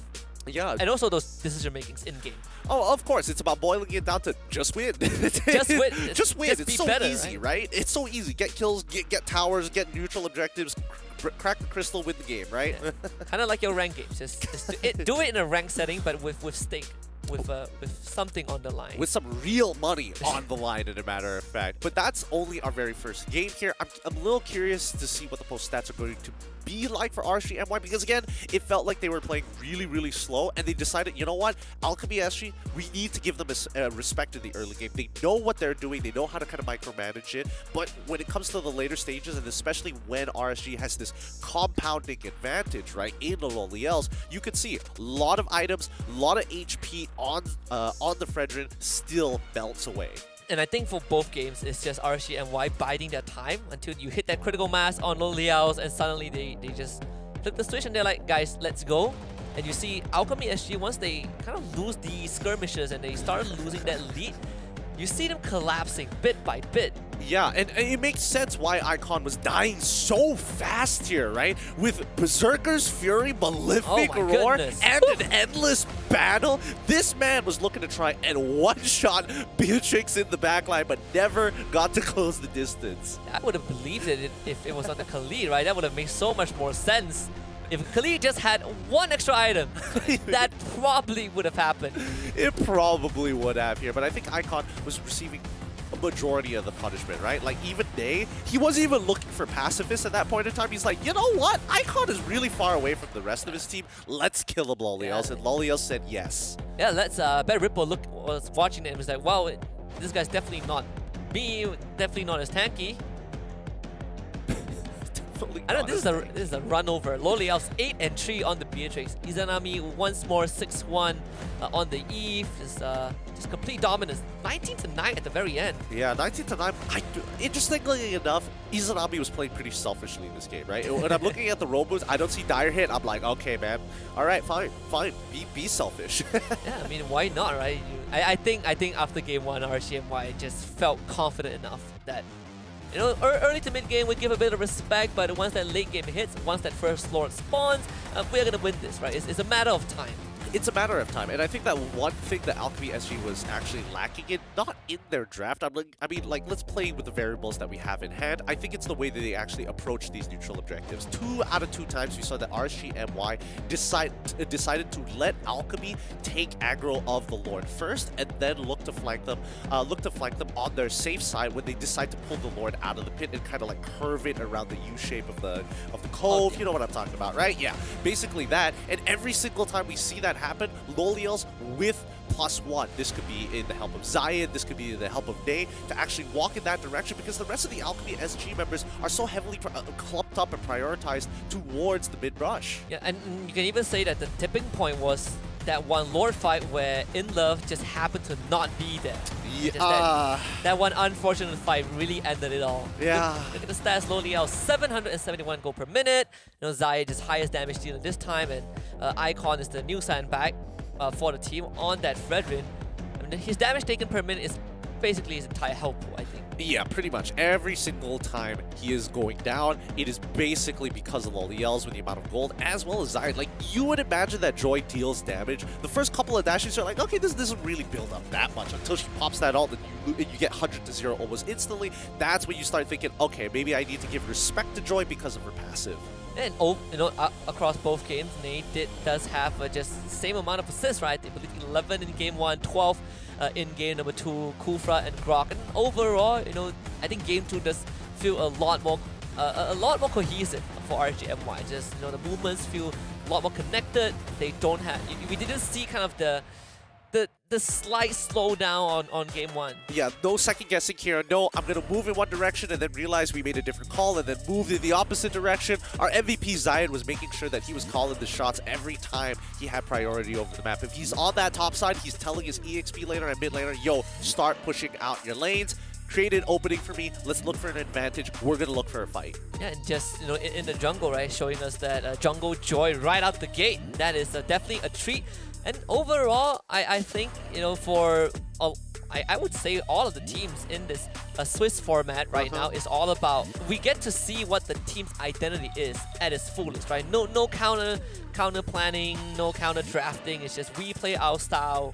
And it's a breath of fresh air also. You're not thinking too much about what other people is doing. You're thinking about what you can do better. Exactly, right? Let's look at these situations all over again, because I think this was as close as Alchemy SG got to running their game plan, right? They want their opponents to get on top of these neutral objectives first, so they know the positionings and know how to look for these engagements, right? Especially when you have something as powerful as the Khalid ultimate. It covers a very wide radius. I do think in this part of the map, it was weird, right? It was very, very weird that Alchemy SG were so desperate in getting these trades back. I feel that it's just a lack of experience for the side of Alchemy SG. Like, they don't need to feel pressed when the Lord is at 50% of its HP. They could probably wait for it longer, because Zayed isn't the best on the Joy when it comes down to just rushing down neutral objectives. And even In Love, he was on this Khalid. We don't see this pick often, but he was, I would say single-handedly just keeping RCMY at bay, right? He's throwing his body in front, he's just straight up diving low Liaos while, you know, the rest of Alchemy actually try to push back RCMY. But when he's not in the fight, RCMY just pounces. I mean, he's the EXP laner. That's his job. His job is to kind of zone away as many people from the fight as possible and look for that big engage. But again, I think this is more of a battle of just raw experience more than it is the mechanics, because I feel like people like Danny was getting really good angles, a couple of good kicks, but generally the right ideas. Yes, it's a little bit inconsistent, and yes, there probably wasn't the correct follow-up at the beginning, but that doesn't really matter. At least the direction that they're moving towards is correct. And I think I mean, you look at the power level of these two teams, right? It's an MPL team against just Alchemy SG, who, you know, did attempt to get into their local circuit, never made it, right? So, you know, even before we start the series, there's a bit of that differences in skill level. And no RCMY, they proved that they still have it. This is I would say a good warm-up for them, because the coming matches, they're going to be even tougher. They're facing up against the winners, or against team that will be winning their series also. Yeah, no, that's a beautiful thing about the Swiss format, right? With every single win, you're only going to fight teams who have those wins, and it'll keep filtering down until you have a team that's basically won every single one of their matches. And I think that in itself is a great way to kind of filter out those who are inconsistent. Yeah, and to show and to find out which team is just really the best team, right? You don't get to say that, well, we beat Team A, I think we're pretty good, and then you go up against Team B and you get smacked. So it's a good balance between, you know, finding a consistent team and a team that's just good against certain squads. Yeah, and that's the thing. That's why I do think that the Indonesians and Filipinos do have a bit of an advantage in that department. It's not like, you know, Malaysia and Singapore, or arguably even Cambodia, where we're really explosive on certain games, but other times we do very, very poorly. Yeah, it's, we don't want the coin flip format. That's what we're looking for, especially when you have bigger MPL teams that you did not see on the list that will be competing in the future stages. That this is just a very tough format. Speaking about the Filipino teams, we actually will have one at the end of the day. Gonna keep it a secret, but I just want to say Game Lab is playing later on. Well, let's see whether or not they're going to still be the overrated team that Euphoria beat down in Season 2, or whether they're going to be turning it around this time. And hopefully, I would like to see a rematch of that. I would too. Maybe for the qualification rights, right? What if there's only one slot left and it's these two teams again? So they're both like what? They would have to both be at 5-1, 5 wins, 1 loss, if I remember correctly, or 4 wins, 1 loss. I'll get back to you on that one, actually. 4 wins or something like that. Yeah, right? along the lines. It has to definitely be 1 loss if it's like that neck and neck and high stakes. Yeah, would that even be possible? I'll check out the numbers, right? It's a long list of numbers. But no, this is a match between Malaysia and Singapore. But coming up, we have something more close to home. We have Team Hawk against Heli, and that is going to be interesting. But before we move on to that, we got to close out this properly. Got to wrap it out in a good bow tie with RCMY winning this 2-0. Yeah, winning with this 2-0, and looking at the game recap here, I think, you know, the drafting was a very good idea for the side of RSG. I think it was very straightforward for them in terms of what answers that they want to deny from Alchemy SG. The only thing from Alchemy SG is going to be that Franco ban in the second phase. I'm still trying to wrap my head around that. Again, there's no real reason for it other than the fact that, like, you could make an argument that the jungler just doesn't like their buffs getting interrupted, but then you have the Cho, who, if you're already going to play Cho, then it doesn't really matter anyways because you can tank the hook. So there's a bunch of things that I really wouldn't want to get into, because it's hard to get a good solid judgment from the side of Alchemy SG. But what we can talk about are the numbers, right? When it comes down to gold specifically, holy cow, Lolios just dominating the matchup both times, making sure that he is constantly in the lead. The highest net worth in both games, and also when we see Alchemy SG make those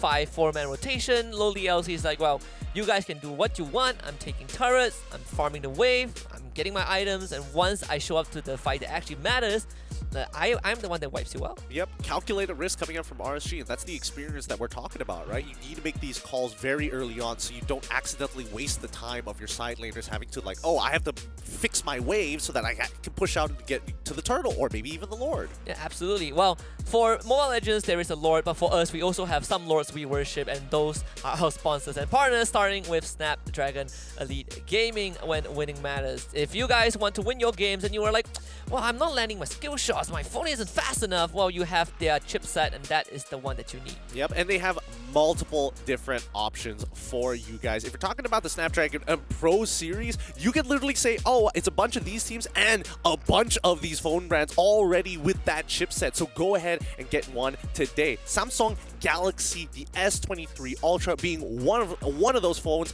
Honestly, a flagship of its own kind. You can share the epic and level up your own gameplay literally instantly. Yeah, a beast in gaming, a beast in photography, just a beast in the phone industry. But alongside that, you want to level up your game. You have a good phone, good chipset, you need a good boost of energy, and we have Monster Energy for you, unleashing the beast within you. So you want to check them out at www.monsterenergy.com/gaming.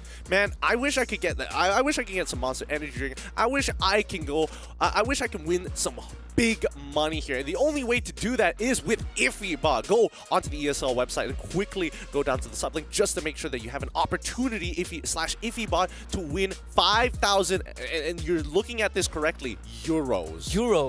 That's big money. Yeah, that's the currency. That's just chef's kiss. That's the chef's kiss currency. That's the chef's kiss currency right there. I have just revealed my favorite currency of all time.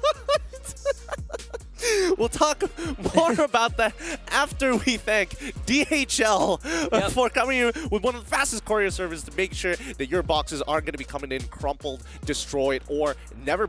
I know that for a fact that DHL has like a complaint in case that your packages don't come on time or are crumpled. Never had to use that before. I never had to use that because they just do it perfectly, right? You don't every time. Don't be worried about any complaints if you're doing it right. Coming up, this is where we get to talk about Team Hawk against Heli. Again, Team Hawk, a staple name, but they did have a rough run in the most recent season. I say rough run, but we'll get into the gruesome details in just a little bit. But for all the fans out there, it's a Malaysia against Malaysia rivalry. Is something to behold. They're going up against Heli, a team nobody has known about. We're not even sure about the players just yet until we see that lineup. Hopefully, there's some recognizable faces from the Tier 2 scene, arguably maybe even from the Tier 1 scene. Who knows? We don't know.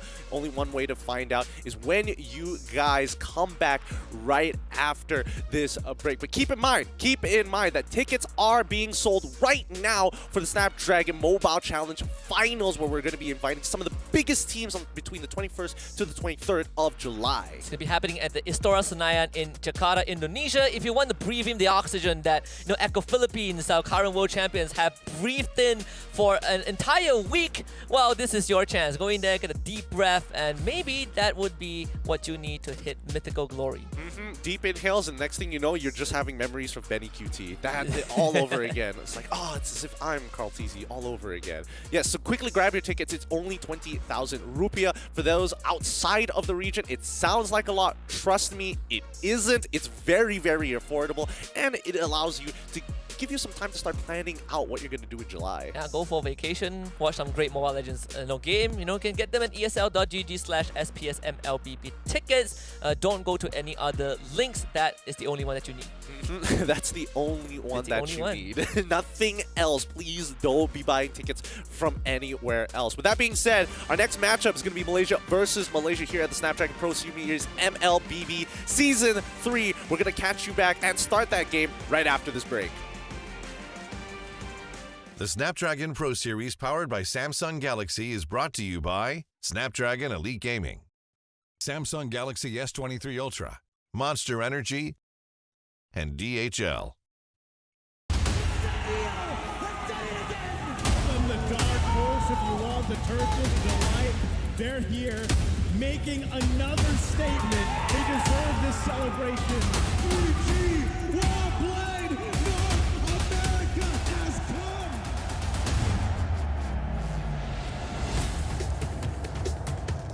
Welcome to Mobile Legends. Starting off 2023 with a huge bang. The 2024 World Championship by mobile legends Bang Bang Esports achieved one of the highest peak concurrent viewerships of 4.2 millions, setting the tone for the year. And with the MPL seasons and official tournaments going underway in their respective regions, we know that fans across the globe wanted more. Taking place in Phnom Penh, the vibrant capital city of lovely Cambodia, for the first time in MSC history, this year's cup will include non-C representatives. And why do this and include international teams? The objective is simple: to improve MLBB esports level and ecosystem, evolving an established regional brand into an international championship, one without borders. MSC 2023 is a testament to the increasing demand and support from fans across the world. #SeeTheWorld. We will work hard to elevate the tournament level and increase our esport competitiveness. With that, do look forward to witnessing world-class MLBB esports in Phnom Penh this June. See you there, and see the world.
I don't need you to delay my shine. You know you can't rush no greatness. Sit back and watch while I take my time. Whole arena go crazy, look like I'm Hercules in my prime. You follow me, dog, and I make it. I pump too much iron in my grind. So long I've waited to take the night. Got no more patience. I think it's time. The man of the year, I showed it right. I waited all my life and now it's showtime.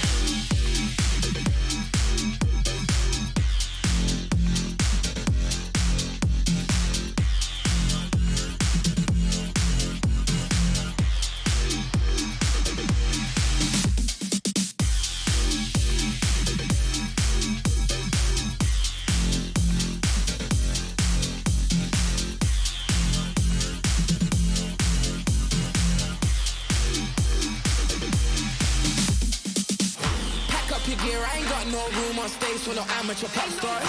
Me and my clique don't fear, trashing hotels like some animal rock stars. You opened up with a bang up job, but it's time for a real deal headline. Line so big that I can't find the end, I'm gonna kill this airtime. Don't get too comfy, you make the scene now, they gon' love me. I got the keys now, get your own seat. You must be senile if you think you tag along. I'm sorry, my friend, you pegged me wrong. You must be lost, man, your time is gone. If you think I give you the blueprint, you better be stupid or else you're deadly wrong. So long I've waited to take the night. Got no more patience, I think it's time. The man of the year, so you're right. I waited all my life and now it's showtime.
You already know what time it is, right?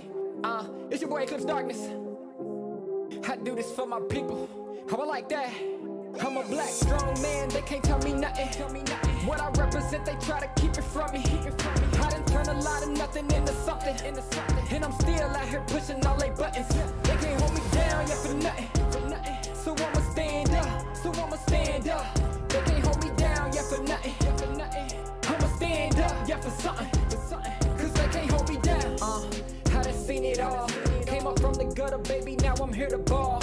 I've been talking, yeah, my ish, so now they wanna call. They got my line tap, oh yeah, they tryna take it off. Oh no, here we go again. Pull me over, let me guess, it's cause my melanin.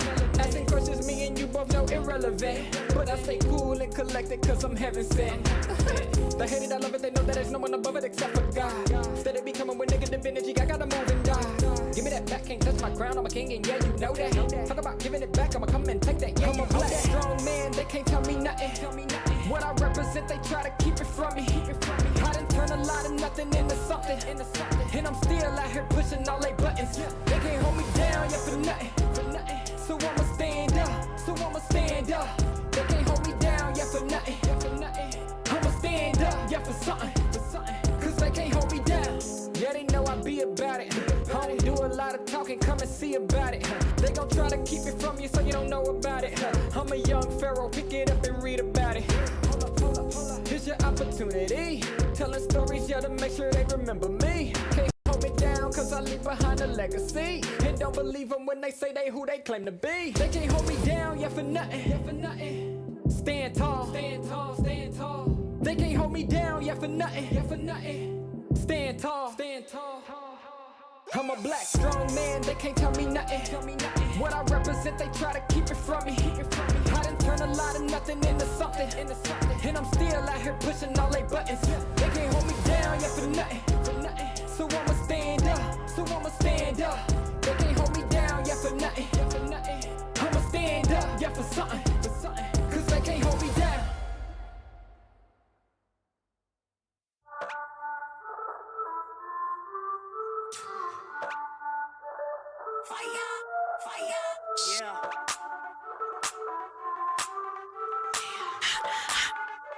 Yeah. We be hot, mama got game, check my team, we like the flame. We be bougie, y'all sound the same. We be, mama got game. We be hot, mama got game, check my team, we like the flame. We be bougie, y'all sound the same. We be, mama got game, yeah. We be cooking something new, hear us knocking, coming through. Push the limit on them rules, cause we don't do it like you do. We be cooking something new, hear us knocking, coming through. Push the limit on them rules. Yeah, mama got game. Mama got game. Yeah, mama got game. Yes. Yeah, mama got game.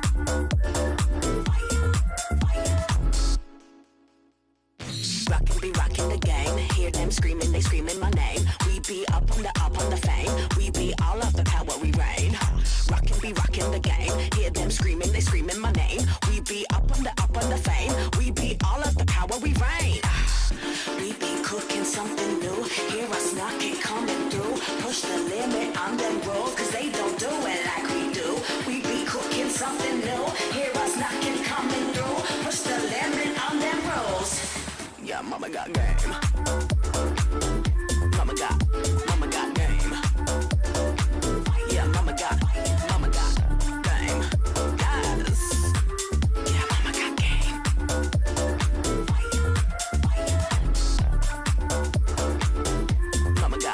Mama got game.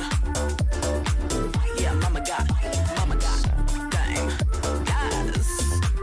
Yeah.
the tone, yeah, I raise the bar. I go to work, I make it look easy. Play hard, work smart, I easy breezy. Sugar daddy, no, that's honey. Don't give him any sugar, he suckers me all his money. Wanna live lavish, you need a clue. Then look to me, I'll tell you what to do. Repeat after me. Confidence is key, and my keys all jingling. I can open any door, serving body, face, and more. Confidence is key, and my keys all jingling. I can open any safe, serving body, hair, and face. Now bring it out, it's your time to glow. You all the baddest, put on a show. Don't be afraid, let everyone know. Don't be shy, just lose all control and work it. Go hit a full split, tear up the floor. Go ahead, snatch those whips. Repeat after me. I am the vixen, I am the stallion. I don't need fixin', but I do need all your attention. All these diamonds on me, they glisten. When I talk, yeah, everyone listens. Cause I'm somewhat of an addiction. Now work those hips and thighs. You're out here changing lives. It's time, so let's get wild, wild, wild, wild. And put in work. Work, work, work, work, work, work, work, work. Put in work. Work, okay. Work, work today. Work, work today. Work, work. Confidence is key, and my keys all jingling. I can open any door, serving body, face, and more. Confidence is key, and my keys all jingling. I can open any safe, serving body, hair, and face. Confidence is key, and my keys all jingling. I can open any door, serving body, face, and more. Confidence is key, and my keys all jingling. I can open any safe, serving body, hair, and face.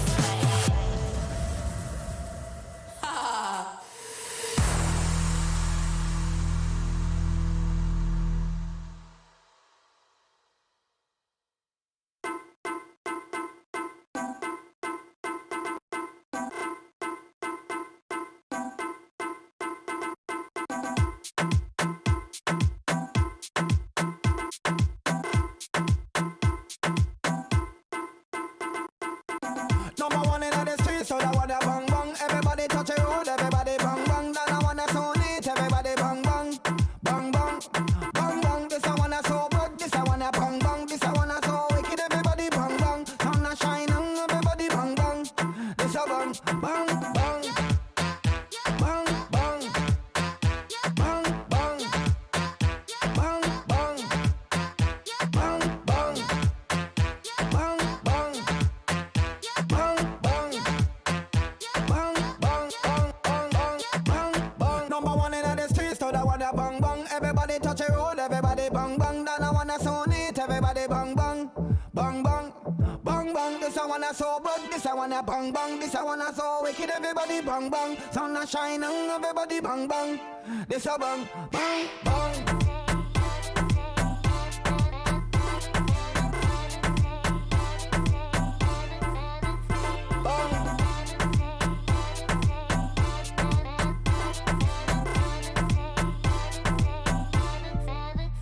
Bang, bang, bang, bang, bang, bang, bang, bang, bang, bang, bang, bang, bang, bang, bang, bang, bang, bang.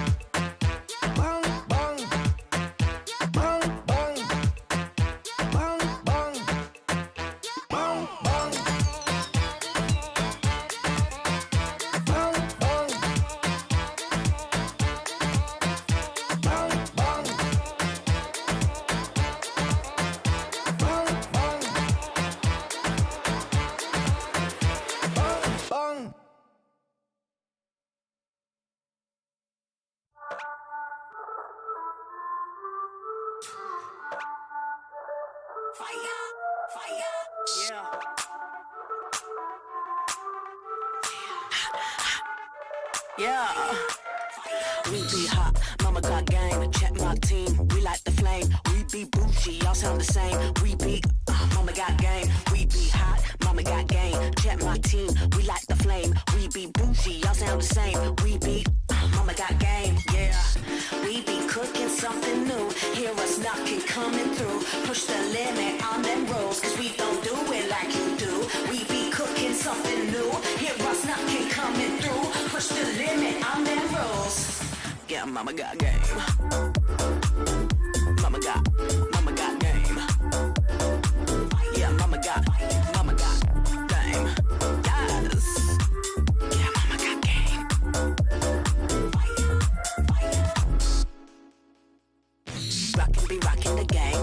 screaming, they screaming my name. We be up on the fame. We be all of the power, we reign. Rockin', be rockin' the game. Hear them screaming, they screaming my name. We be up on the fame. We be all of the power, we reign. We be cooking something new. Hear us knocking, coming through. Push the limit on them rules, cause they don't do it like we do. We be cooking something new. Hear us knocking, coming through. Push the limit on them rules. Yeah, mama got game. Mama got game. Yeah, mama got game. Yes. Yeah, mama got game.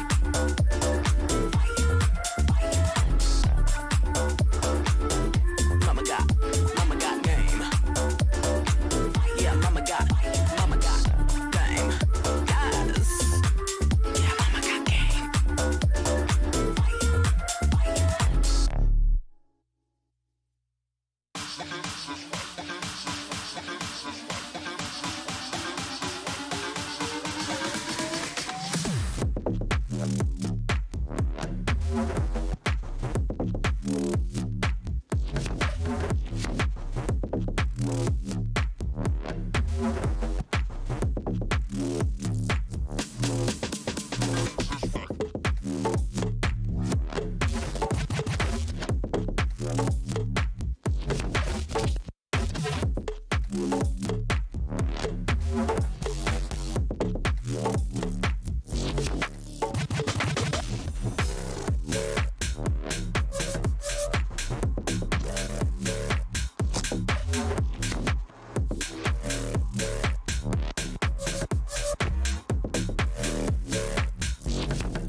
breezy. Sugar daddy, no, that's honey. Don't give him any sugar, he suckers me all his money. Wanna live lavish, you need a clue. Then look to me, I'll tell you what to do.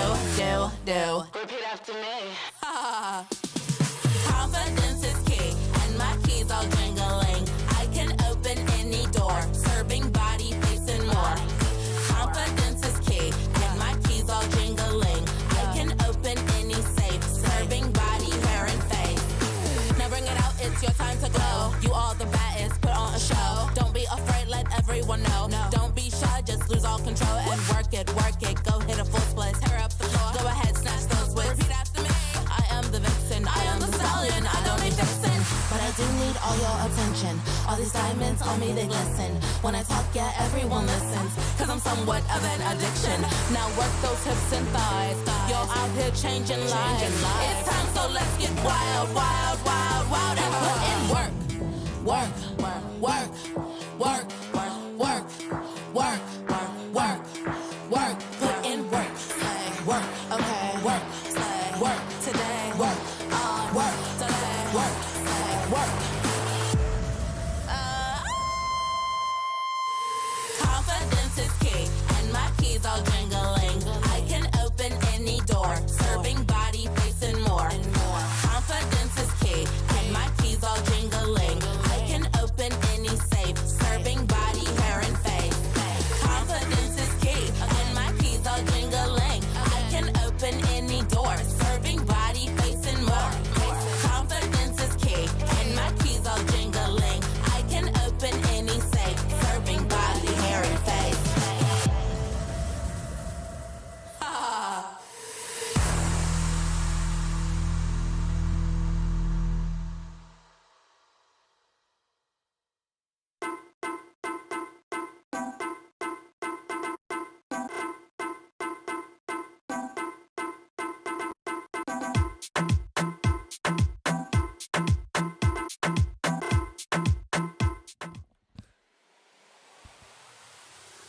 Welcome back to the Snapdragon Pro Series Mobile Legends Bang Bang Season 3.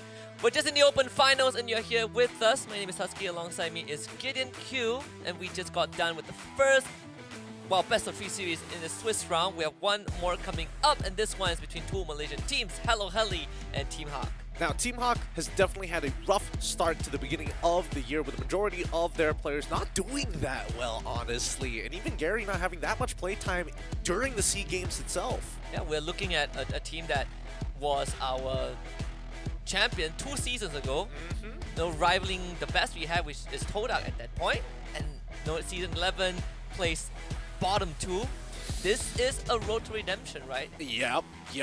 It's the start of their story, technically. And yes, they did get relegated during the MPL MY Season 10, and hopefully things have worked out for them. Now, although we did have our very first best of 3, we had multiple games happening at the same time. So let's have a look at the current Swiss stage as of yet. And you can see on the right side, those are the first 4 teams that have won their first best of 3, and on the left side, the one that went 0-1 means that these 4 teams have lost their very first series. So Maharlika, Evo, Alter Ego X, and Alchemy SG both lost their series. Evo's Icon, on the other hand, alongside RCMY, Onyx Philippines, they won their first series. All right. So it looks like the main stage names are making it through one by one. Singaporean teams have definitely taken a bit of a loss, but let's keep in mind that this is not their matchup. We're just putting them into groups. By the end of today, we will let you know what tomorrow's schedule will be and what the matchups are going to be. That's crazy though, because Evo's Icon actually beat Maharlika, right? Because this is also a team that played in our challenge stage last season, and it had a pretty decent performance. So we're seeing that improvement from other teams really show up, right? We didn't get to see teams like Evo's Icon. At that time, GPX was the best shot from Indonesia itself. And now I think this is a good testament that the playing field the standards have been increased. Definitely. The standards here at SBS only get better with each passing day, and especially with this type of format, it's a lot about improving your own gameplay before you start thinking about anybody else's in a best of 3 format. And yes, there's 5 more rounds of Swiss to actually happen here once we get through this first round and get through all of the 32 teams. Yeah, 5 more rounds for teams that maybe would drop one series halfway through, 3 more for those who go on a winning streak, and unfortunately 1 more if any team were to get eliminated tomorrow. That would be their last, and that's only just the first set. We only got done with 8 teams. We still have 24 more to go. Let's take a look at the next 8 teams. The next set, we have Team Hawk and Hello Heli as the one that will be broadcasted on this stream. But if you guys are interested in any other of the matchups, they are on your screen as well. TNC Pro Team against Sia, Geek Slate against Dewa United Esports, and Rebellion Zion against Team Max. I'd be very surprised to see either TNC or even Geek Slate to drop a game here, especially on the first round of the Swiss. That's definitely not going to be a very good start for the Open Finals for them, but they should generally be okay. It's expected for them to actually move on to the next round without a loss, so any other result is going to be quite surprising. And also, it's quite interesting that we are seeing some of these teams, right? They come from the same region and they just so happen to get rolled into the same into the matchup for their very first series. I think Dewa United and Geek Slate definitely didn't expect this to be their first encounter, but it will be the state of their Swiss round for now. Our focus, again, is going to be on Team Hawk and Hello Heli. We're talking about Hello Heli, a team that we don't know too much about coming into this. They are kind of the mystery team, but you have Team Hawk that we have seen them across the seasons. We've seen them rise, we've seen them go straight down to the depths, and this could be the story of their revival. Yeah, and with recent news, Coach Pops actually has left Team Hawk in this time, so I don't know whether he's going to be around for this particular tournament, but Team Hawk with their main roster here, the all-Malaysian lineup with Lola, Gary, Mon, Al, and as well as Min. Because Gary, you pointed out just now, right, did go to SEA Games, didn't have too much of a play time during SEA Games, but at least there is some sort of that experience that can be brought back, right? After all, we did finish silver, so there's something that I think maybe Gary can give to the rest of his team, and they definitely would need some sort of platform to kind of launch them forward. And I think SPS is a good place. Yep, for sure. I mean, Gary has already left his namesake and as well as a bit of a legacy for himself after international tournaments.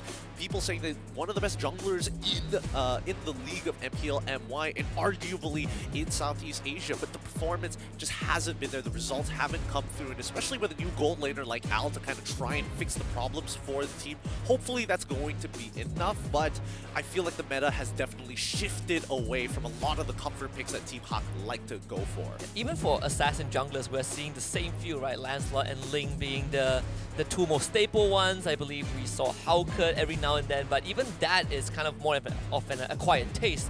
So in this case, I think Team Hawk has a lot of questions that they need to answer. But let's take a look at their opponents as well. The team from Malaysia that came into the Open qualifiers is Hello Heli with Joyboy, Nagi, Danju, MyFreak, and Genotot.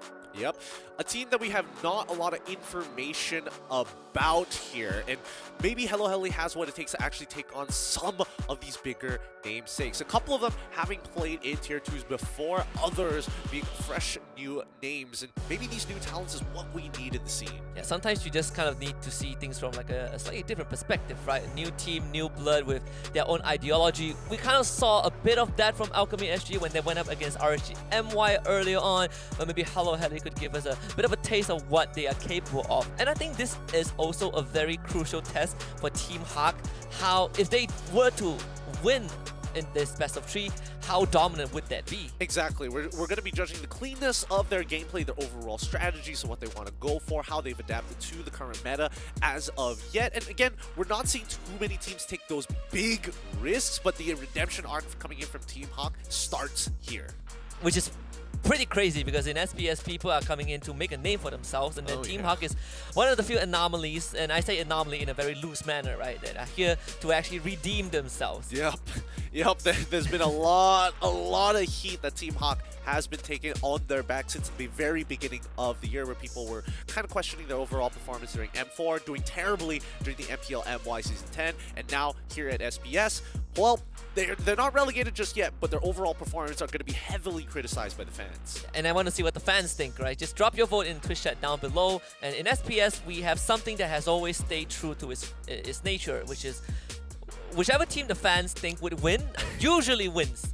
Usually they're right. Usually they're right. The fans know the best. The fans truly know the best, and we want to see you guys cast your votes in the Twitch chat or whatever platform you're currently on. As the polls go, at least we'll have a bit of a rough idea. But just in case, hopefully we don't influence you with some of our options here, as we've made predictions that Team Hawk will take this game. I will say, I will give them Hello Heli a bit of a benefit of the doubt, saying 2-1 feels safe. Right, I wanted to ask you on that, right? Because I think a lot of people, at least coming into this series, would be looking for Team Hawk to take a 2-0, right? Nothing less than that. It has to be a 2-0. But what if we go into this 2-1 scenario? What does that say about Team Hawk? Okay, so my prediction is solely based on the fact that I feel like Team Hawk, yes, 4 out of the 5 members are part of the original roster. I think there's good chemistry between them, but there's still a lot of things that they need to figure out. I don't know what they've been doing at that time. So I would say that their very first game with the raw mechanics and macro should be generally okay. The second game where it gets a little bit more experimental, which might give an opportunity for Heli to bounce back, and then finally Team Hawk will close it out. Yeah, and we're looking for kind of a litmus test for game 1, right? Yep. Team Hawk just testing the waters and seeing what Heli has to bring to the table. And again, you're playing in a Swiss format. They actually don't have much rooms to make error, which makes it even more suffocating to a certain extent. But that's the thing. That's why in this best of 3, maximizing your games with what you're able to provide against teams that you don't really know about actually is a little bit of a benefit, because the Swiss format doesn't calculate how many wins you have in that best of 3. It's just, do you win the series? Yeah, the Swiss format is basically like Asian parents, right? They don't care about the process. It's all about the result. A win is a win. And when it comes to winning, you kind of need a boost in that energy, and we have just the one for you. Monster Energy, getting you juiced up to unleash the beast within you. So check them out at www.monsterenergy.com/gaming. It's going to be a long day today, so if you need a caffeine enhancement, if you want to be able to be sharp to catch all the action, make sure you consider Monster Energy drink. As we bounce back into this, right, I do feel like I'm waiting for the alpha pick, right? I'm seeing which team is brave enough to play alpha. I don't know if any of the other 3 teams that are not being watched through this cast is going to be doing that, but well, hopefully they update Liquipedia in time so we can have a bit of data to work with. Yeah, the best part is that we will have, I think, way too much data once all those stats come through after day 1. We're going to be looking at just how every single region operates, and I think that itself, when we are done with the Swiss stage, or we get to day 4 and 5, teams are just they have lesser teams to worry about, and maybe those stats will come into good use. But for now, I think you want to see Alpha. I want to see that Minseta. I heard that Hylos, also got some pretty sweet adjustments. I want to see my boy Hylos back. It's my favorite tank. No, that's true. I do think Hylos, there could be a place for Hylos, especially if they're going for a very early game composition dedicated to just like pressing their advantage. Getting in and out of the fights won't be that hard, especially when you have the glorious pathway. I don't know whether the numbers justify getting picked up so early on in the draft, but since that we have a minute to talk about it, right? I feel like Team Hawk at this point of time, especially for mid and mod, I'm the least worried about them because the meta hasn't really affected them too much. The people that I'm looking towards to are people like Lola, and specifically their new gold laner, how consistent he's going to be, and especially how he kind of works together with the rest of the team. I think it's also a conversation that we talked a little bit about Ney when we were discussing about RCMY, right? You have a new player that needs to kind of gel in, and how fast can he do so in such a short time frame where you don't really have much time to kind of just sit down and be like, this is what we need to work out. You have to constantly be playing, and it's all about getting those wins. Yeah, it's all about getting those wins here. And I feel like every single time we've seen Team Hawk, Lola is the one who has to sacrifice the most for the team. Whether it's contributing to like, oh, we need something that's great in team fights that disables Marksman's auto attack. Oh, no problem. Here you go. I guess I'll get rid of my winning matchup to make sure that the team wins. I'm forced to play Masha, for an example. There's an argument for Esmeralda, but even so, she hasn't been in the meta for a while, and I think even for Lola, it's still very difficult to make her work. And with just so little time to prepare, with the latest patch, I think teams will probably just default back to what they're comfortable with, right? And I know you also discuss a bit about the meta shift that is affecting most of these assassin jungler mains, and in this case, are we kind of honing in a zoning, honing in? Are we focusing on just the Link and Lancelot as the primary heroes that Team Hawk is gonna go for? I feel that there's no reason to just yet, right? Especially, it really depends on what the first 3 bans are going to be. As we get into the drafting phase, right, we see that Team Hawk getting rid of Benedetta. Rather interesting that they're making the call on Benedetta this early on. I would have expected to see, like, your traditional Kajas, your traditional Joys getting banned out within the first phase. Yeah, 1-1 from Heli. That one is a bit more traditional. We still have what's the one we're seeing? We're seeing some Joy, we're seeing some Faramis, a bit of Clue, a bit of Valentina. The Kaja also in the first series, perma ban in the first phase. But what is this Benedetta ban, hinting at? Is it just we don't want to do with Benedetta at any stage of the game, or is there like kind of a hidden focus to it? Personally, I think the hidden focus is going to be that Team Hawk is going to ban out Valentina and forcefully try and take Farsa into their hands. That's my best guess. Force it into an artillery mage battle, even though you may have to sacrifice your EXP lane by giving glue over possibly, maybe setting it up for yourself. Really depends on what the responsive bans from Hello Heli is going to be. Yeah, we did have a slight update, so there will be a remake in the bans. Not much has been revealed just yet, thank goodness, but I think most of the bans are still going to be the same, right? The first and second ban, I believe, there's a bit of a mistake, a bit of a misclick. We'll get this sorted out pretty soon. Well, if they decide to change their openers, I'm totally fine with that, especially since they banned out the Benedetta. And Benedetta usually isn't banned too often. In very specific situations, it's not bad. Not bad to ban it. But again, against a team like Hello Heli, unless they've got some kind of insider information or they've played against them before, sometime, somewhere, somehow, maybe through history, maybe just online tournament, it's tough to say. Yeah, just getting smashed by a random Benedetta, right? Yeah, exactly.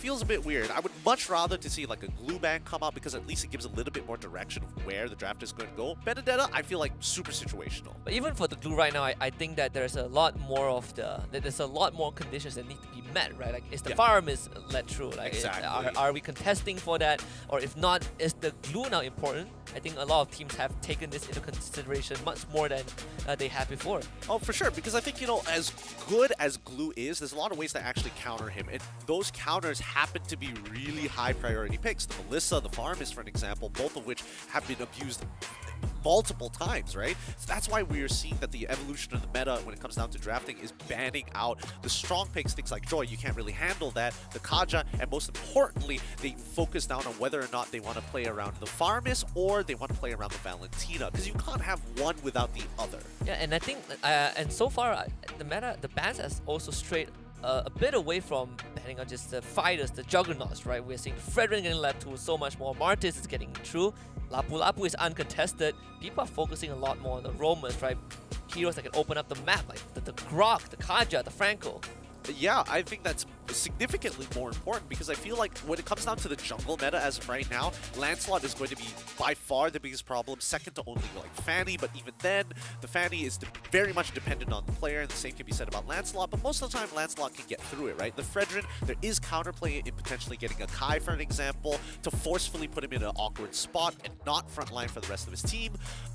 Is there anything else that I am missing out here? I would say Hellcurt as well, but even then, it really depends on whether the opponent is playing an artillery bridge. Is the Akai pick specifically still kind of in high priority at this point in time? I think it's not the best option in the world, but if you've got nothing else to play in, especially when you're playing against Martis as well, or Fredrin, I think it's a good option.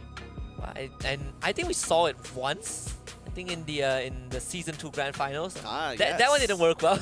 That one didn't. To be fair, that one didn't work well, but there was a different set of conditions that needed to be met, right?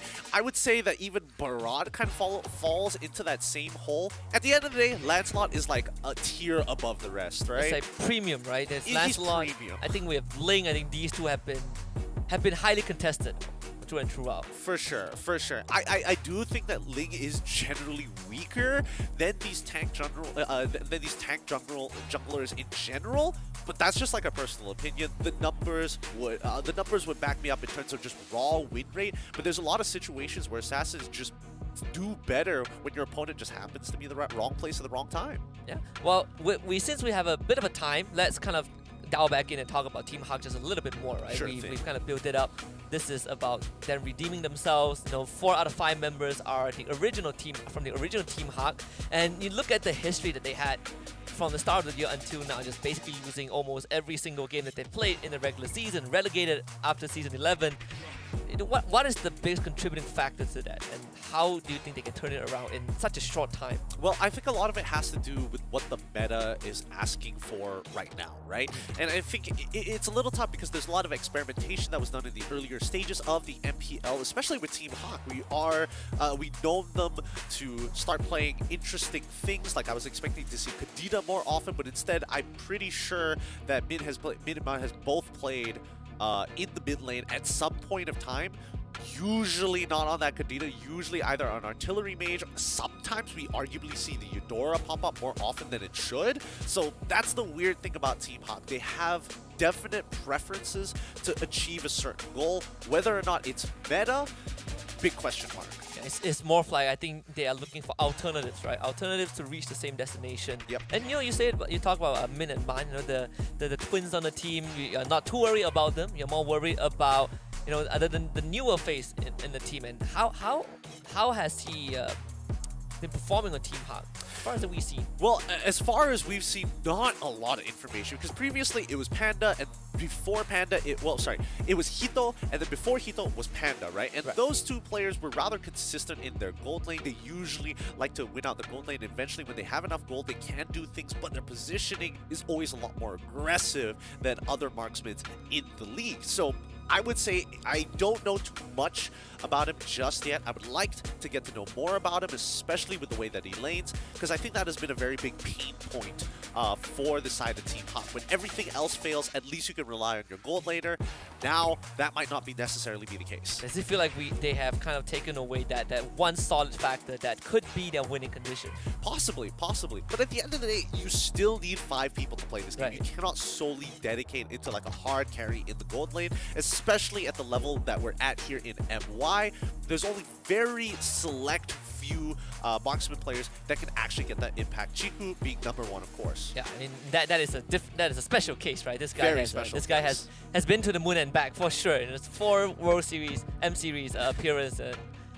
Not much praises needed. Not much extra praises needed for him. I mean, he literally has a moon revolving around him. That is really true.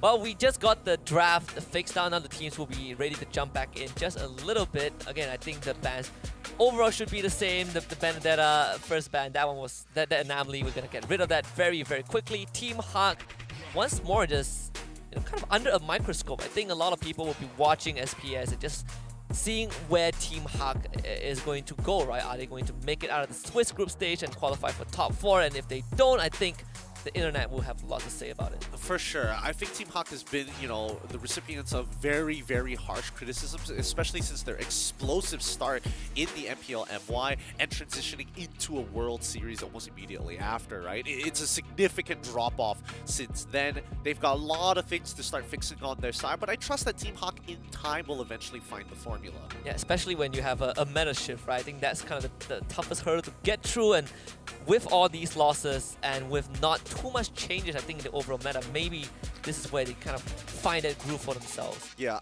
it's less of a meta shift than an addition to the meta, right? They're just adding more options into the meta than the entire shape, the entire competitive landscape adjusting to this patch, luckily. And, well, hopefully they're gonna bring us something else. I mean, Hello Heli on the other end, I think they probably have lesser pressure. For sure. I mean, there's zero expectation for them to do well, but if they do, at least it kind of like builds up their repertoire. So we're going up as Team Hawk, but then, judging by their recent result, maybe not much needs to be worried. 1-1 is still a constant. Fanny is still there, but no more Benedetta ban. That one is still left open. We have the R-Lot banned out by Team Hawk instead. Yep, let's have a look. It feels to me that, yeah, looks like, Hawk should have been on the blue side there, but that's fine. It's fine. They'll have it sorted out here.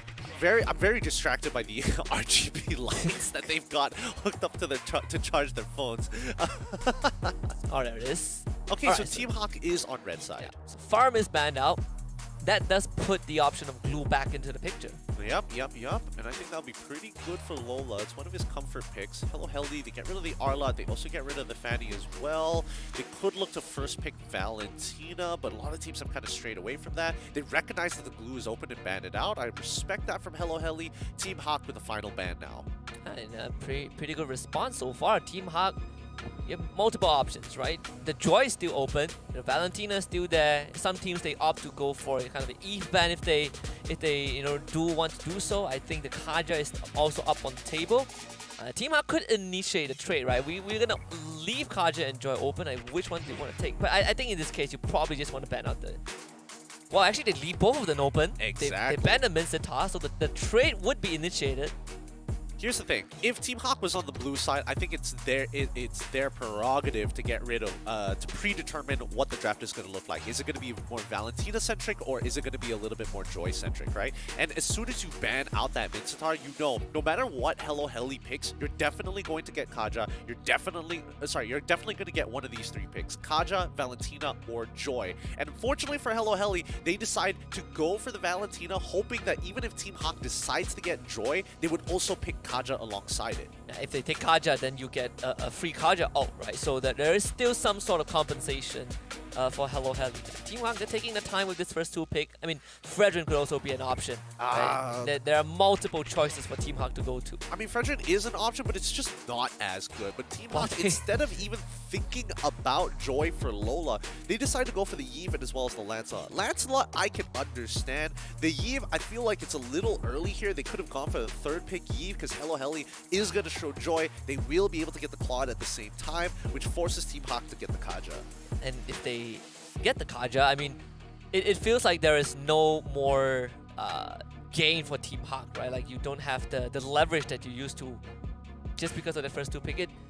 Or is it still fine? Like, still a fine trade? I think even if they decide to be like, you know what, we're going to ban out Kaja and pick Franco for ourselves right now, I do think that Franco is going to provide a lot more in terms of what you can do with the Iron Hook in comparison to Hello Heli, where it's like, yes, you're afraid of getting locked down by the Kaja, but the Iron Hook is going to affect you from minute 1 all the way to the end of the game. Team Hawk decide, we don't need any suppressors whatsoever. Give me Lapu Lapu. We're just going to fight you head on, right? Like, I mean, even if the Franco goes through, for Team Hawk, I mean, you can't steal the Iron Hook. I guess that's something that Hello Heli will have no answer to.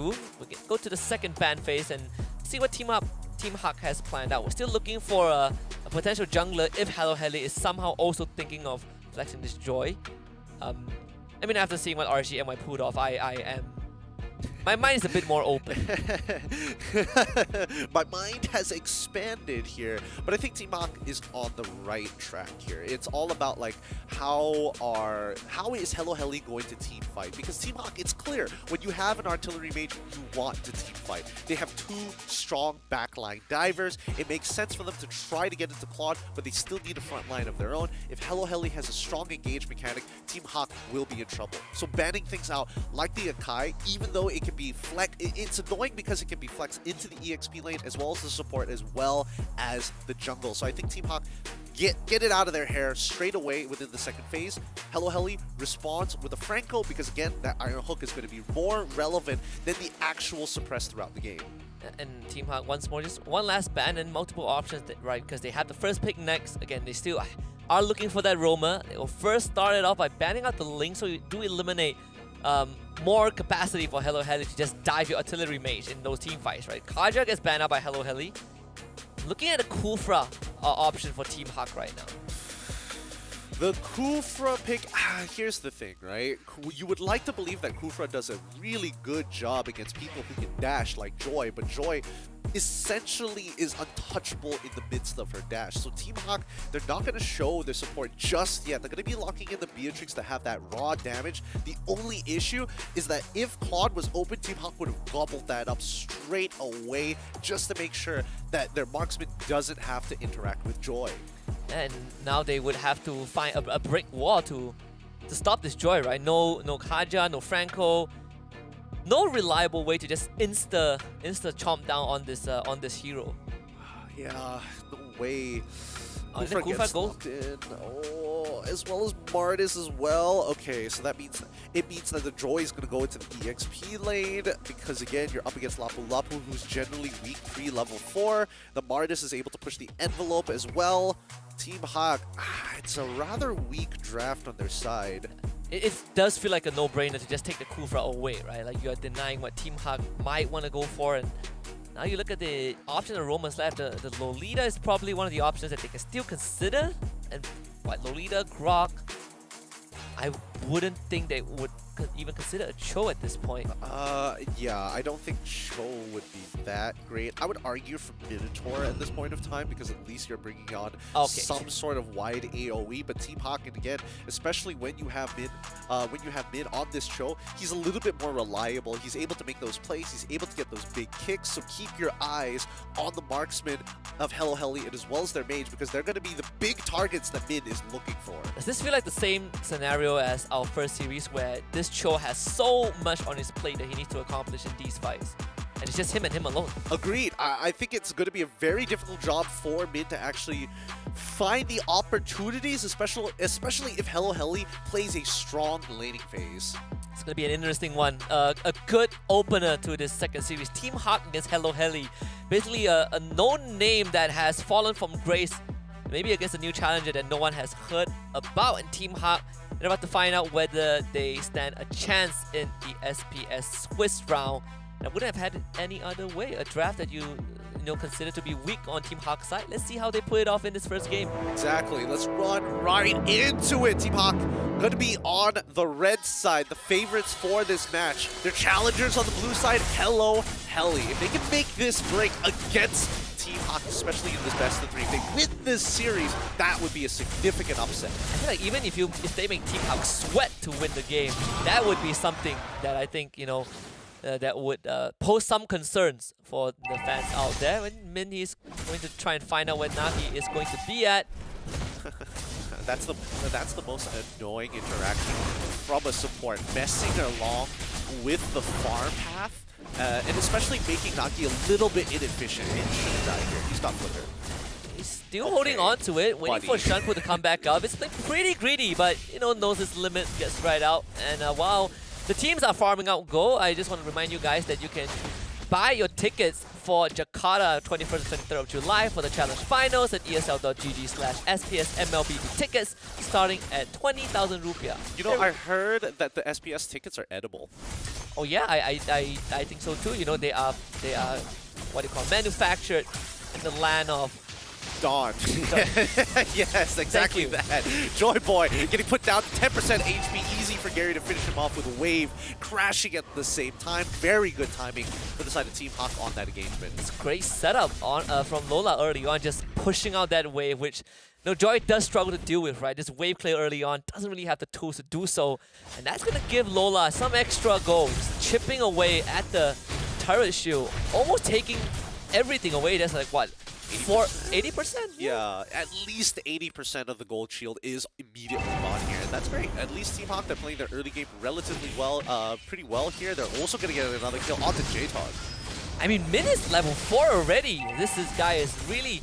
he siphoned a bit of the experience early on in the blue side jungle. You get the Jin Kundo knock up, and that is the Martyrs. Nagi, the jungler down. 3 kills for Team Hawk already, and they get a turtle. What is happening here? How in the world? Why are they making... The movements are a little weird from Hello Heli here. It feels like they knew they couldn't beat Gary in the Retribution fight since he was already like a level up on them, so they decided to double down on maybe somebody in the mid lane. But again, a lot of abilities still being up for the side of Team Hawk. Hello Heli has to approach the situation a little different. Yeah, Min is getting so much XP. He is a full level ahead of General Todd. Oh, he's going to hit level 5 very soon. Look at that. XP bar right there. He has a kick as well. Waiting for Danju, and that is the target. It's right into the firing range. An easy kill for him, and they get a freebie to go with it. Beautifully done by Mid. Has that early first rotation. Unfortunately for Hello Heli, they don't check the brush before they walk in towards the lane, and by the time they do, a critical target has already lost his life. And they are going to lose full control of this bot side as well. Hello Heli delegating members to defend this, using the Blazing Duet as a resource. Team Hawk, they are very happy to take that trade. Absolutely. If not, Team Hawk, they can stick around, right? They can stick around, and I think it's going to be ideal for them because their main strategy is to get Al ahead. And Gary's just going to go in and challenge Nagi. Now he doesn't have his cooldowns. He's going to try and go in, re-engage General Todd, getting Gary into the wall, on rolls and a puncture out of the way. yeah, Hello Heli investing a lot by getting nothing. Yep, they invest a lot, but at the very least, no battle spells were being broken here. And I think that's the important thing, especially since there's 21 more seconds until the first turtle is back up here. I will say that Team Hawk might actually have a significant advantage in this upcoming neutral fight, considering that, you know, Lola, he was able to get that gold, and you can see that he's halfway through. Technically, if he sold his daggers, and didn't greed out for the next component, he would already have Hunter Strike. Oh yeah. Turtle has just spawned, and Team Hawk, I mean, at this juncture, almost 3,000 net worth advantage already. So that is a pretty sizable lead at this point of time. Joyboy joins his team. They don't have the claw with them though, so the marksman isn't in this fight. Real manipulation used, stolen away by Danju, and Hello Heli actually gets the turtle for themselves. But can they get out of this fight though? General Todd in danger, using the bouncing ball, but Gary follows up forward, and that is another kill for the Lancelot. The backline though getting infiltrated by Joyboy as he gets a trade. Unfortunate for Mon, he knew that his battle spell was coming back up, but he was Joyboy was already on top of him, so he can't do too much. Lola decides to go for first item into Bloodlust Axe to sustain the damage a little bit longer. He doesn't need the raw damage just yet. His base damage is high enough to chunk out a majority of the members from the side of Hello Heli. Probably not Nagi in a little bit, but until then, Lola takes the tier 1. And Joyboy just doing some chip damage. I mean, Lapu Lapu did receive a bit of a number reduction, right? Damage reduction is reduced, and how much does that affect him in the long run? Significantly, especially towards the later stages. Dashing with the puncture again. This time, Gary, he's going to be ready for that. Well, actually not ready. He's going to be ready to die. General Todd also traded out by the Eve. Nagi is barely walking out. Lola just flickers forward, missing it just by a little bit. Super unfortunate. That is super unfortunate. Didn't have the bravest fighter. Available, but now Mind Freak getting attacked underneath his turret mid, looking for an opportunity again to go for a play. Team Hawk just secures that tier 1, and there's nothing that Hello Heli can do about it, right? Backup isn't there. General Todd, no, he did go down earlier, so there's no roamer to help with him. He might try mid-side though, but Lola just uses that out and gets out. Yeah, boy, Nagi is at least keeping up with Gary so far. They're level 9 to level 9, but in terms of just raw gold, we are seeing that Team Hawk has developed at least a 2.8k gold lead against Hello Heli 6 minutes into the game, and it's only going to develop even longer, right? Ideally, Hello Heli, even if they are behind, they don't want Team Hawk to be anywhere higher than the 3k mark. Anywhere towards like 4k or 5k would be that Team Hawk would have too much of an advantage, and arguably, Hello Heli doesn't have the right tools to deal with it, considering that Joyboy still is a little behind. Even when you look at both the marksmen, Ao is one level ahead of Mind Freak, right? Just having that a bit more goal, having an easier time in these lanes. Hello Heli hasn't gotten a single turret. Mid-side also in danger, under threat. Nagi was able to make it out, but he can't say the same for this Kufra. General Todd instantly goes down. Joyboy wants a bit of revenge, but he has to have enough damage though. Actually, it might be enough. Danju just follows up.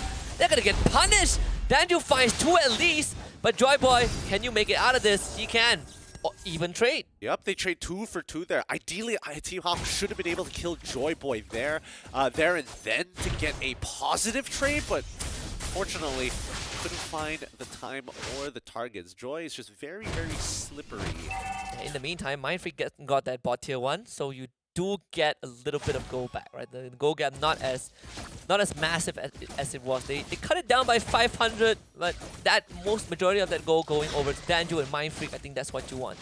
Yeah, Mind Freak is catching up with the rest of the members of Team Hawk, especially in that top 3 of gold earners. Like Lola is significantly ahead of his matchup, right? We're looking for at least 1,200 K in his pocket right now, and a dominance ice already built. So he's set up for the mid game. Yeah, more than half an item ahead of Joyboy. Might try to go into Lola again. This time they have 3 members, but Lola knows better than to stay there. You can't say the same for Mind Freak, which just got punished by Min.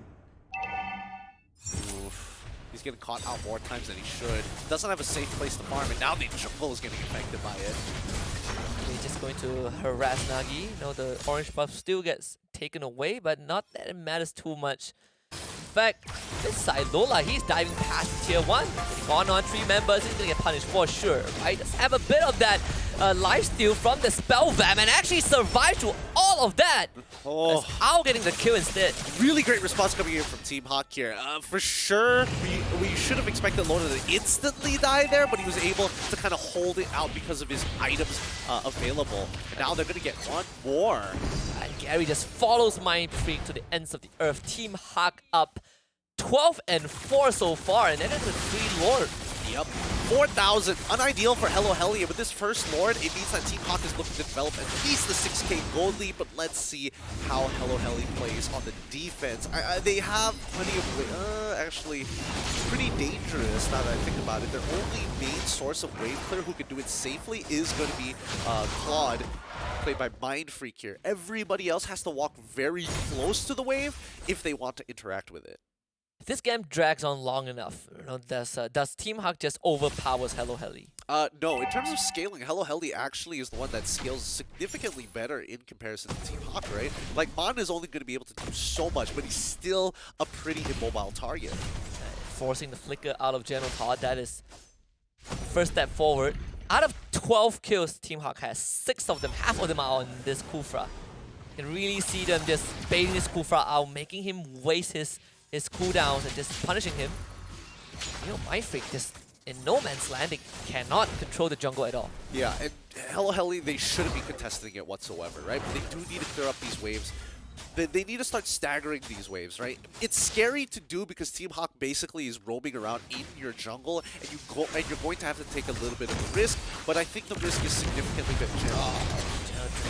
He's just out there nowhere. I'm not really sure what the idea was. But they've lost 2 of their members, and one of them is the one that they need to start a fight. And now Team Hawk crashed all the waves into the inhibitor. Top side has already gone down. Bottom side in danger. Gary gone on. But he does have enough of dashes to get out. Yeah, this is brutal. I don't know how they're going to get themselves out of this run. An 8K gold lead. I wasn't expecting Team Hawk to have this much. Like, 6K seemed reasonable. 8K is real overkill. Look at the damage on Mind Freak. I believe we call this a death sentence. And General Todd, he's going to sign it very soon unless he gets help. Lola finally goes down. The Andrew steals that real world manipulation. Team Hawk pushed back, but no biggie. It is a 1,000 gold swing though. And for Hello Heli, that's a big deal. It's a 1,000 gold swing, but it doesn't put them out of the red zone just yet, right? They have to be on the defense for the next 2 upcoming Lords. In that way, they can actually even out the goal, assuming that Team Hawk doesn't make a mistake. And so far, they had a couple of greedy, sloppy plays, but it doesn't really change the fact that Hello Heli is just so far behind. You look at the net worth for a minute, right? Danju has the same net worth as the Cho. I mean, the Cho has higher net worth than the Mage. We are in a bit of a... Hello Heli is in a lot of problem. Yep, it's not the best position to be in. Let's just say that. But in terms of the damage leaderboards, Gary's up. Oh no! Now, why? one shot. Why are you out there, my friend? I mean, I guess he's the only one that can reliably open up the map. But honestly, I would argue that Nagi can do it slightly better, right? Nagi can do it slightly better, but then you have to take it consider the loss, right? Because if Nagi walks into 3 members and ends up dying, then you lose this enhanced Lord almost straight away. I guess there's not much options left. General Todd will have to keep doing that. Oh, so we started up. Kufra hiding in there, the bottom bush. See if Team Hawk is rushing it down. I mean, Hello Heli, we're thinking about it just for a while. Flicker kick backwards. That's death number 8 for this Kufra. Oh boy. Oh boy. So far, Minstro, he's still got it. He's definitely still got the skills right now, but Hello Heli, this is, how do they get out of this, right? They have no real way to lock anybody down. Like Nagi, unfortunately, the early game wasn't as big of a snowball as he wanted, despite only being able to get 1 kill throughout that process. But here we go. This might happen all over again. Vince has it all, but no flicker, so he's going to hold back on that. Team Hawk once more just syncing up the waves. Middle wave is pushing in naturally, but you know, they do have the Lancelot up top. Gary doing the job. General Todd don't want to be out there. The Beatrix damage is really starting to hurt. I mean, Al should technically be max build by now with 46k, as the last couple of inhibitors will start to fall. And now Lord already showing up. Bottom inhibitor falls. The mid one would follow pretty soon. Team Hawk looking for a clean game 1 victory. It is going to be a slow push and pull, but Hello Heli are slowly bleeding out. Taking care of the Lord first. We can engage though. Use the conceal mid, just taunting the members of Team Hawk. Lola is going to be in front, uses that all as well. They want this turret. Everyone manipulation, and so far that turret, that inhibitor finally goes down. Yeah, able to siege it down with the render shots. No inhibitors whatsoever. Team Hawk are going to... Oh, Joy Boy actually has the vengeance. The kick's not going to do too much. Almost kills himself in the process. That's the immortality. 2 of them, in fact, on the side of Team Hawk. Hello, Heli, Joy Boy, hello. Need someone to make those aggressive moves. Joy Boy actually pushing them back. Yeah, I mean, Joy Boy, it feels like the only person capable of doing just that, right? Nagi has his own responsibilities to worry about, and Mind Freak just needs a window to get into the middle of these fights. When we're looking at items, right, at least with Mind Freak, he's got the Trinity plus the Winds of Nature. So he has a very good chance of winning out this 1v1, especially since Al, especially against Al, actually. What does Al have? Oh, he already has the Haas Claw. Okay, so he has sustain on top of the Winds of Nature, on top of just the raw damage. It's going to be a tough one for Hello Heli. Next Lord up in 30 seconds. Longest game we had so far today. At least for the sets that we've been graced with. But Team Hawk, they have already set up shop around that Lord pit. I don't know how Hello Heli can contest this. They have to find a window against Team Hawk. I don't think that slamming your face into the wall is going to make much of a difference, considering that it's 42 compared to 51k. That's going to be a 9k differential in the favor of Team Hawk. And yes, they're probably buying situational items and immortalities, but Hello Heli doesn't have that same kind of luxury. Yeah, they're struggling to even get rid of the first life. Now you have General Todd again in the mist. Mind Freak showing up with the sprint that Blazing Do actually not doing much, putting him in such a dangerous position. Lola chases him away as Danju is already gone down. Joy Boy doesn't have any health left. General Todd will be whittled down. Nagi trying to help out, maybe at least go for the Beatrix. A split fight, they do lose the front line. Nagi doesn't even get the kill onto Al. This game pretty much done. Yep, they wiped the majority of them left. They're going to get the Claw. No, they don't get the Claw. Next person reviving is going to be in 14 seconds. The waves, they're coming, and they're coming Mind Freak. Yeah. Oh, it's just, he doesn't have enough life to survive on 14 seconds. And Team Hawk, they want a clean victory, and they have done it. The first step in this best of 3. And a clean game it is. Team Hawk take game number 1, 1-0 against Hello Heli. That's weird draft, very interesting game. Which one is weirder though? I mean, you say that Team Hawk's drafts, it felt like it was a bit weak, felt like Hello Heli had a better, 5-man coming into this. Yep. And you look at the execution, Team Hawk just knocked it out of the park. Yeah, they executed a lot better. Min basically got a lot of free space to work with, wasn't really punished for any of his flanks, wasn't really punished for his quick rotations across the map, and that's something that Hello Heli did not recognize until it was too late. And the one thing that Team Hawk still has it in them, it's definitely that experience, the veterancy that they have accumulated over the 2 seasons of pro play, well, for most of them.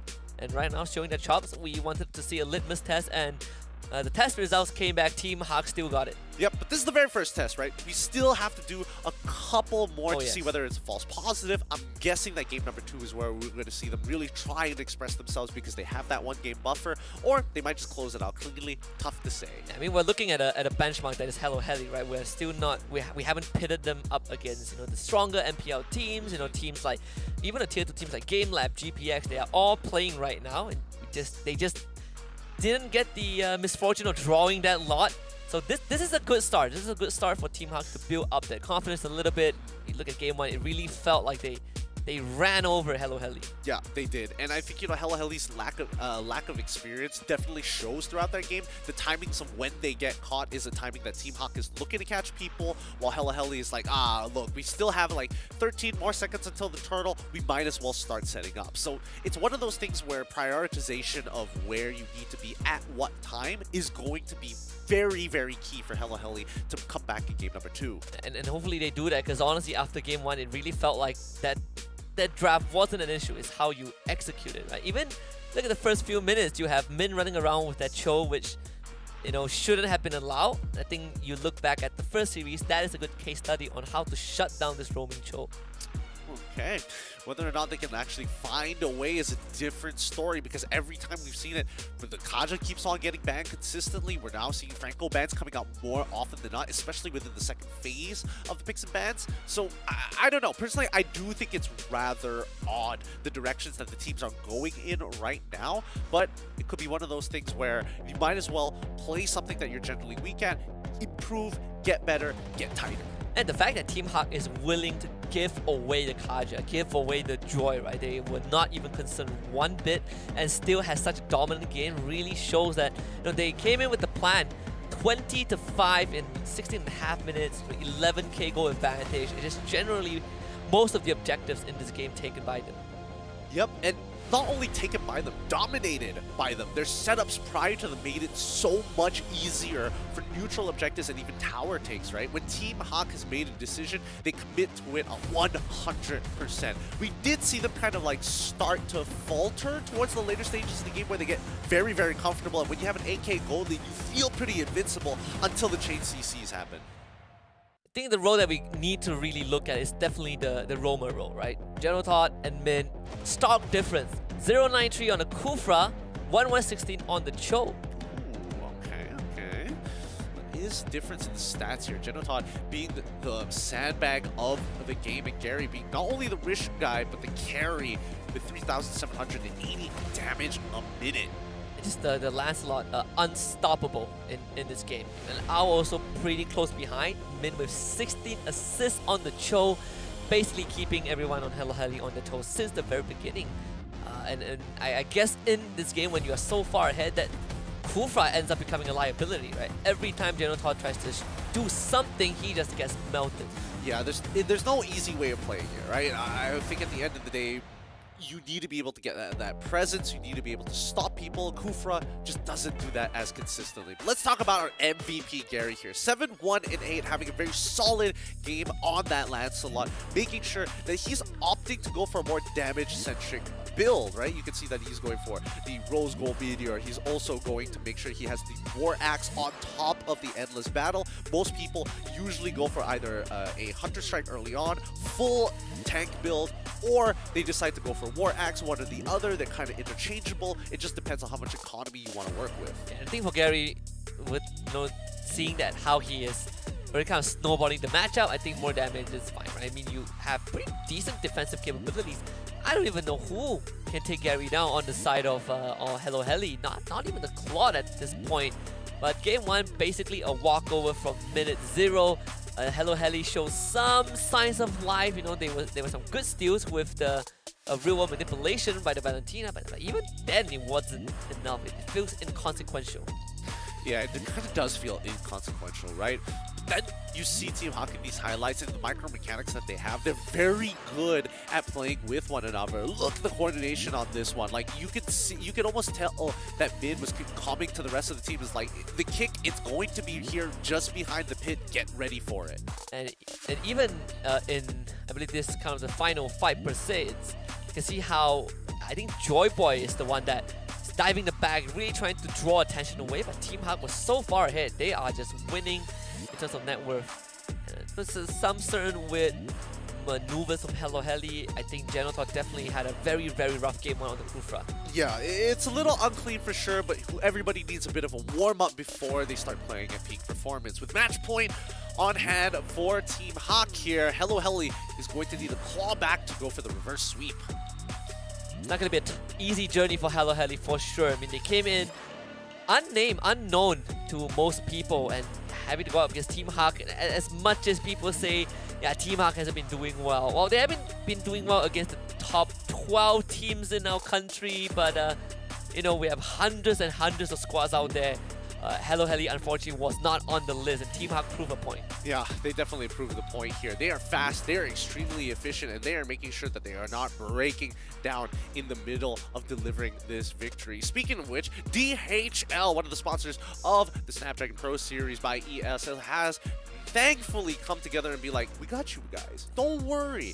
Every single time you make a purchase, you want to buy a new Snapdragon processor in a particular phone, DHL is going to make sure that it comes in tip-top shape. And not only that, they are also delivering something that you guys can participate in, right? The FE Bot Cup. And you know, all you gotta do is to head on to the link that was flashed on the screen just now, and you must stand a chance to walk away 5,000 euros richer. I would say 500,000 euros. I almost you almost blew my own mind with that figure. 5,000 euros.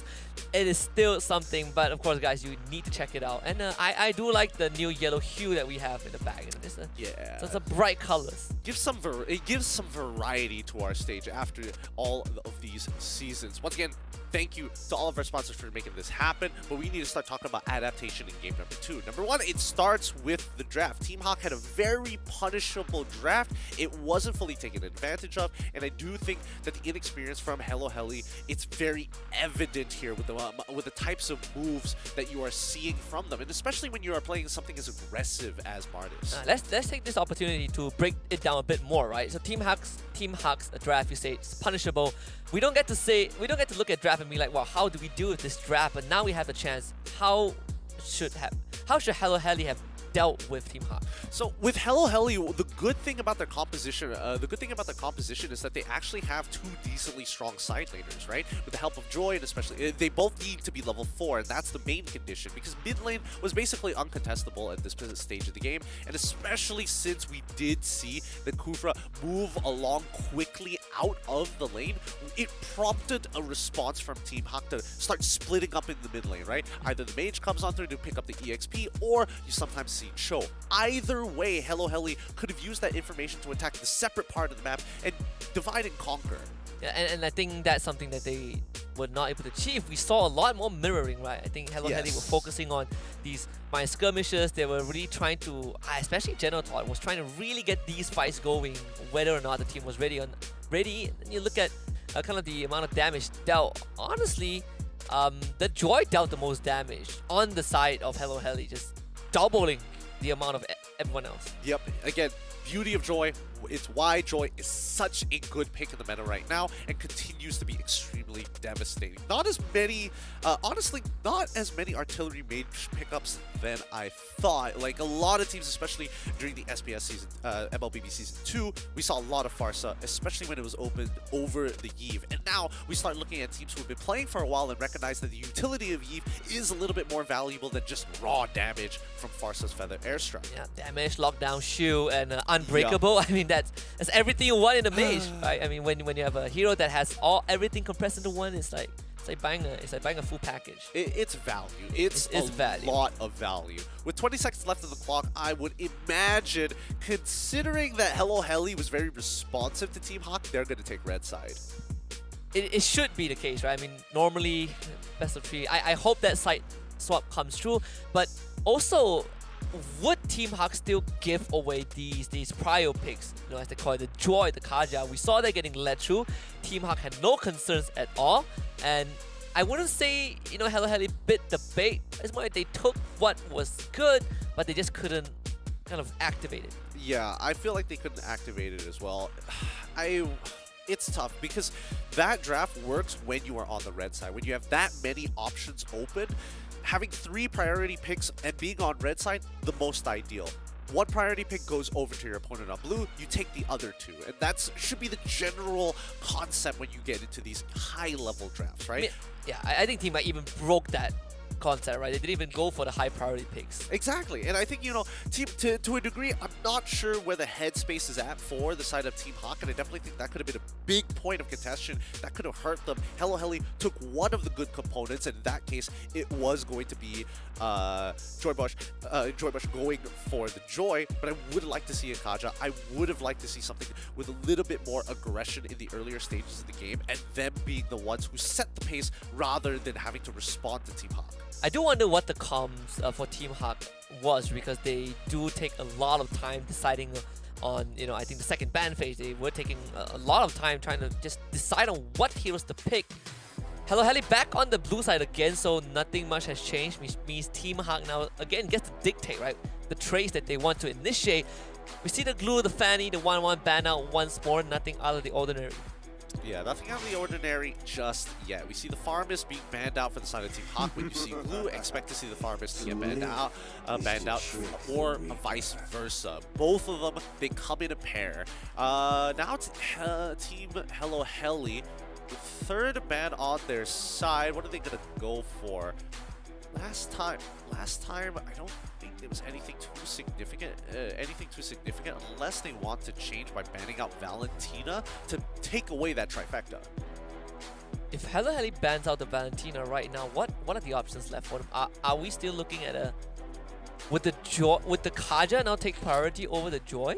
I would say that both. I would say the Kaja would definitely take a lot more priority, right? There's just more. You're a lot more flexible when you decide to do so. Hello Heli could have also opted to go for the option if instead of the Valentina, they could have looked to ban out the Joy outright and then think about Kaja as an addition to the rest of their team composition. Team Hawk on the other side, they see the Valentina ban, they're going to ban out the Joy themselves, which allows Hello Heli to start off strong. They could go for an immediate Farsa, or they could just lock down the Kaja and tell Team Hawk, please pick the Farsa. If not, you go for Eve. It's going to be even worse for you. Arlot's still available this entire time. Now, second problem, right? Second phase, we saw within the first phase, Team Hawk decided to get rid of the mid Centaur, even though the Arlet was already gone. So I think that Team Hawk probably going for the mid Centaur, not that bad. It's not the worst, I guess. But I think there's also this interesting interaction for Arlot that the dash just kind of goes through the mid Centaur. You don't really care too much about what mid Centaur does, which is in its own a unique mechanic. Kaja goes through. That is an easy way to deal with whatever hero they want to dash around. Team Hawk still having that Eve picked up as well. Now you kind of have two ways to deal with any backline divers. Yep, you have significantly escalated team fights, and Hello Heli, very good response. They go with the Lancelot first. The iframes is going to be extremely relevant here, but the marksman player is going to take quite a bit of punishment, right? No matter what you pick, you're either going to get locked down and you're going to get hit by the real world manipulation, whether you like it or not. So it looks like it's going to be the Swiss Army knife of the gold lane. It's going to be clawed once again. Team Hawk, they could go for the Beatrix once more, or instantly go for the mid-star, because again, 3 heroes are significantly affected by the King's Calling. Is this a game where it's worth considering the Purify for the Claude, or are we still looking at the Sprint? I think Purify is good, but Sprint is just very, very relevant. It depends. We'll see whether we get whether Team Hawk decides to go for the mid Centaur or not. If not, then I would say Purify, pretty decent option. Oh, we haven't seen Hayabusa in quite some time. Oh, definitely. If not, Team Hawk kind of back to their roots, I guess. They have kind of a one-game buffer, right? If anything were to go awry, I mean, this is the game. You can ban out the Kadita. It's one of the few heroes that, again, has her own version of iframes. The Kadita with the Petrify has always been a staple. Switching up in terms of the bans as well. This is the first time today we see the Kadita banned out. Yeah, first time today indeed. And man, I really hope that Hello Heli decides to go for the Farsa, because I feel like Team Hawk is probably going to ban it out and force Hello Heli onto like a Lilia. Oh, okay. They want Hello Heli to go on the Farsa. Huh. I guess it's not a bad option also, right? I mean, you have a Hayabusa, you have the Kaja. That's true. You have the Hayabusa. You also have the Kaja as well. I think this might be a Grok EXP for the side of Team Hawk. If they really want to, they could, right? I mean, Hello Heli even banned out the Lapu Lapu. This could also indicate that. They are thinking about the Farsa. I'm thinking about it, for sure. Yeah, and I think that Farsa is, no matter what, is going to be extremely relevant for their composition, but I don't think they're thinking that far ahead. They ban out the Beatrix thinking that it's going to be, because he has a natural combination with Mid in the last game. Get the Way of the Dragon, instantly you're going to be popping Bennett's Rage to get a clean kill. And the same way, if not easier, with the Kaja as well as the Beatrix. So they're going for the Harith. So this is the goal laner for Team Hawk. We've seen Harith you know, every once in a blue moon. And so far, the hurricane that has happened in SPS have been losses. So this, see what Team Hawk has cooked up. Grok taken by Hello Heli. And if they want to pick the Far Sun now, just go for it. Right? Yeah, you've already taken away the counter pick. You already have a support that's really, really good at just kind of opening the map for you and isn't really affected too much by the Divine Judgment. Plus, he's a support, so even if they do decide to Divine Judgment a Grok of all things, probably not worth their ult. I guess the Lunox is also a decent response. Now you don't really have to worry about the OG Shadow Q. You can just kind of dip into whatever that form is, the Cosmos form. The Brilliance. The Brilliance forms. form. It's Order. Ah, that's the term. Yeah. Order. I think it's a little slow, personally. I feel that they're not going to have as much pressure in lane as they want to, but I like the idea that Hello Heli has thought about, like, okay, it's great. It's great that we have this Grok to help push the lane for you, because unfortunately for Lunox, as much as you can sustain, your wave clear isn't the strongest in the earlier stages of the game. And we see that Masha come out. I think you said something along the lines of Team Hawk, you do have a role that is a bit more sacrificial, right? In this case, it might as well be Lola. They might put him on the Masha. And if you can get that disarm onto Mind Freak, I think this solves a lot of the problems in the late game fight. For sure. I think for Team Hawk, they don't have to take any initiatives. They have plenty of siege potential. They can sit underneath. They can sit just outside target range and hurt you from your under your tower. So I think that with Team Hawk, it's very straightforward with what they need to do. With Hello Heli, they need to get a little creative with the way that they approach these fights, right? They need to start thinking about how do we stop this real-world manipulation, or at least minimize its overall effectiveness. And if the game goes late enough, they also need to start worrying about all these side lane pressures, right? I mean, Masha and Hayabusa.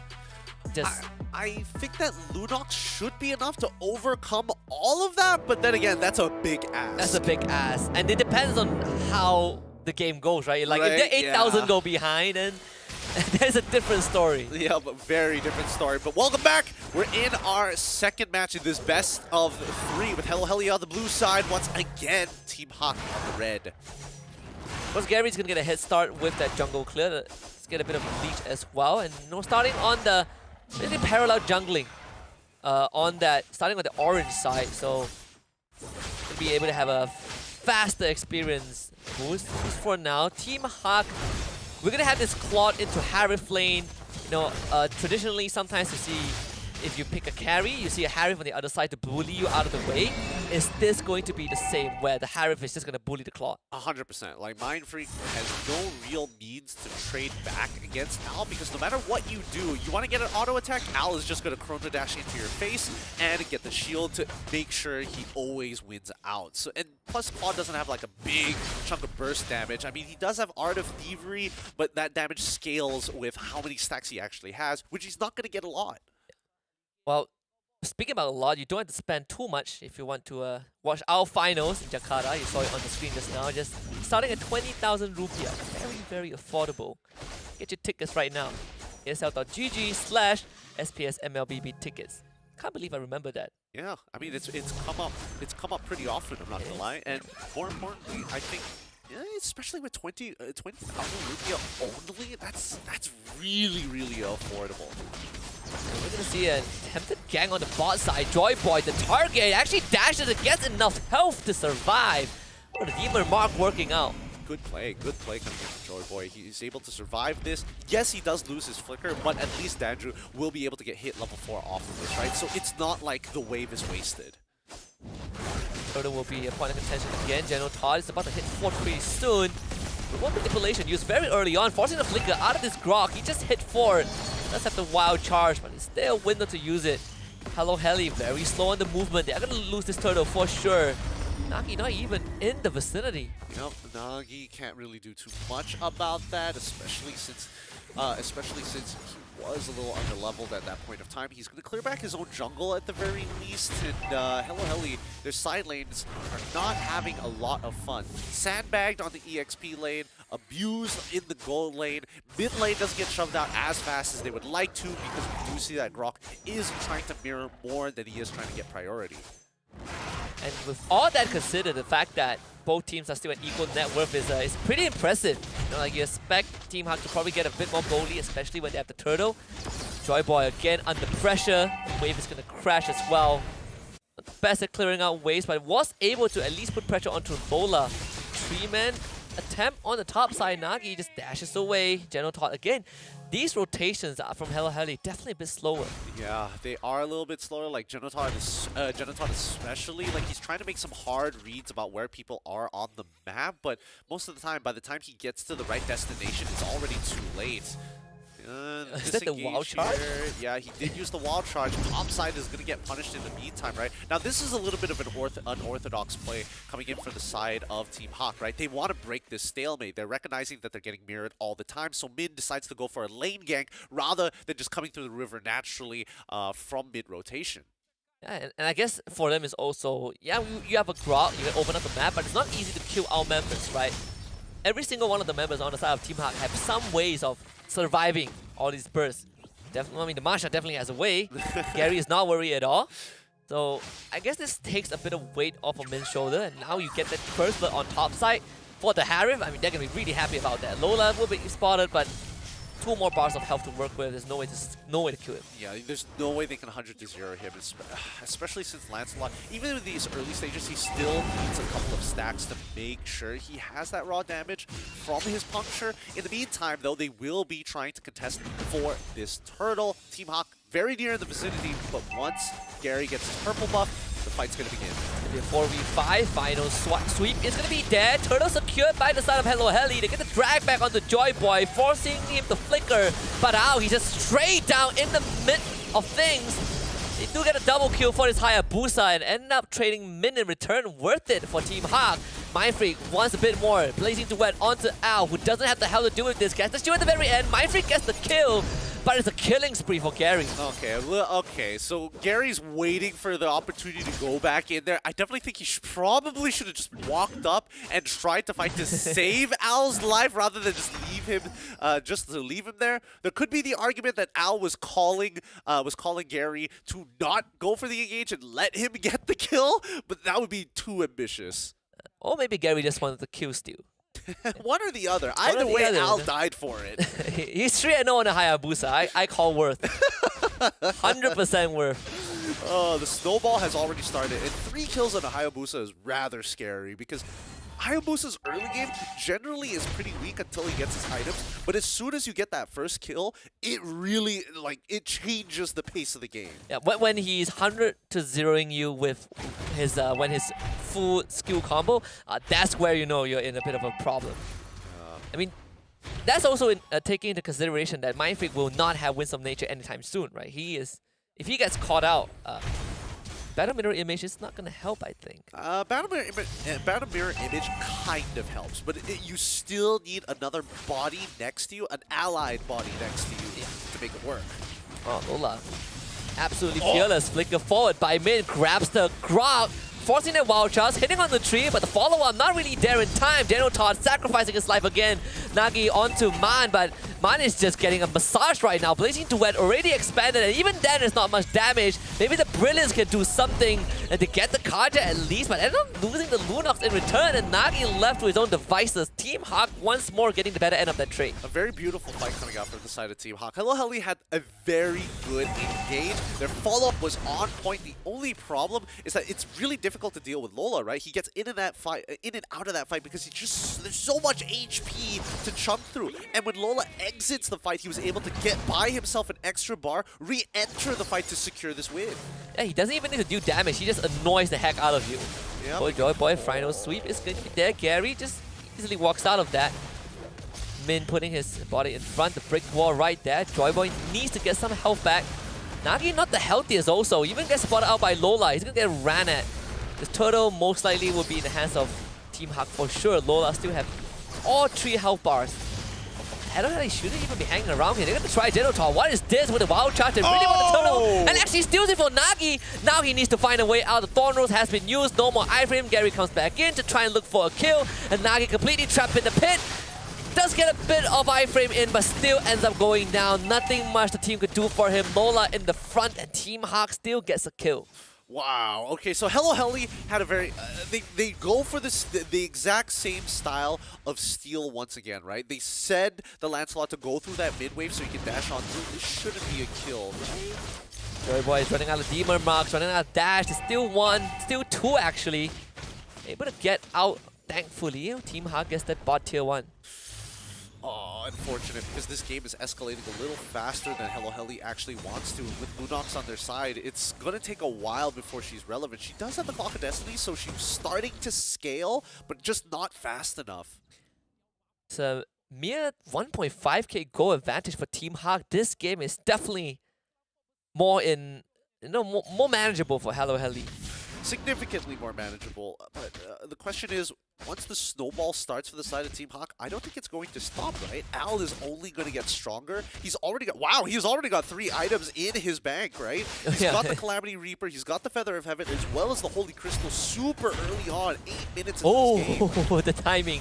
Oh, you couldn't have gotten any better than that. That Conceal Flicker would have been the death of Mind Freak. Put a Krish Angel on the bot side. Counter Conceal coming through. Wild Child straight onto Min. He still has that Divine Judgment, but no target to go on. Gary's in the back line. OG Shadow kill. Nagi tanks it up. They get the suppress.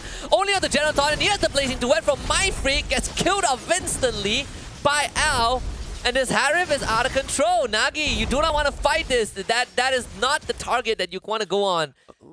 Okay, at least Nagi put enough distance between himself and as well as Al to not give him another Chrono Dash reset trigger. And 3v, they trade 3 for 3, which is not that great for Team Hawk considering that they're the ones ahead, but it's great for Hello Heli because they still have their jungler available, so they can start pulling this Lord if they wanted to. I think when you have a net worth lead and you can even trade, it's always better for the team behind. You're getting more go injection. Min. I mean, he's back in the fight.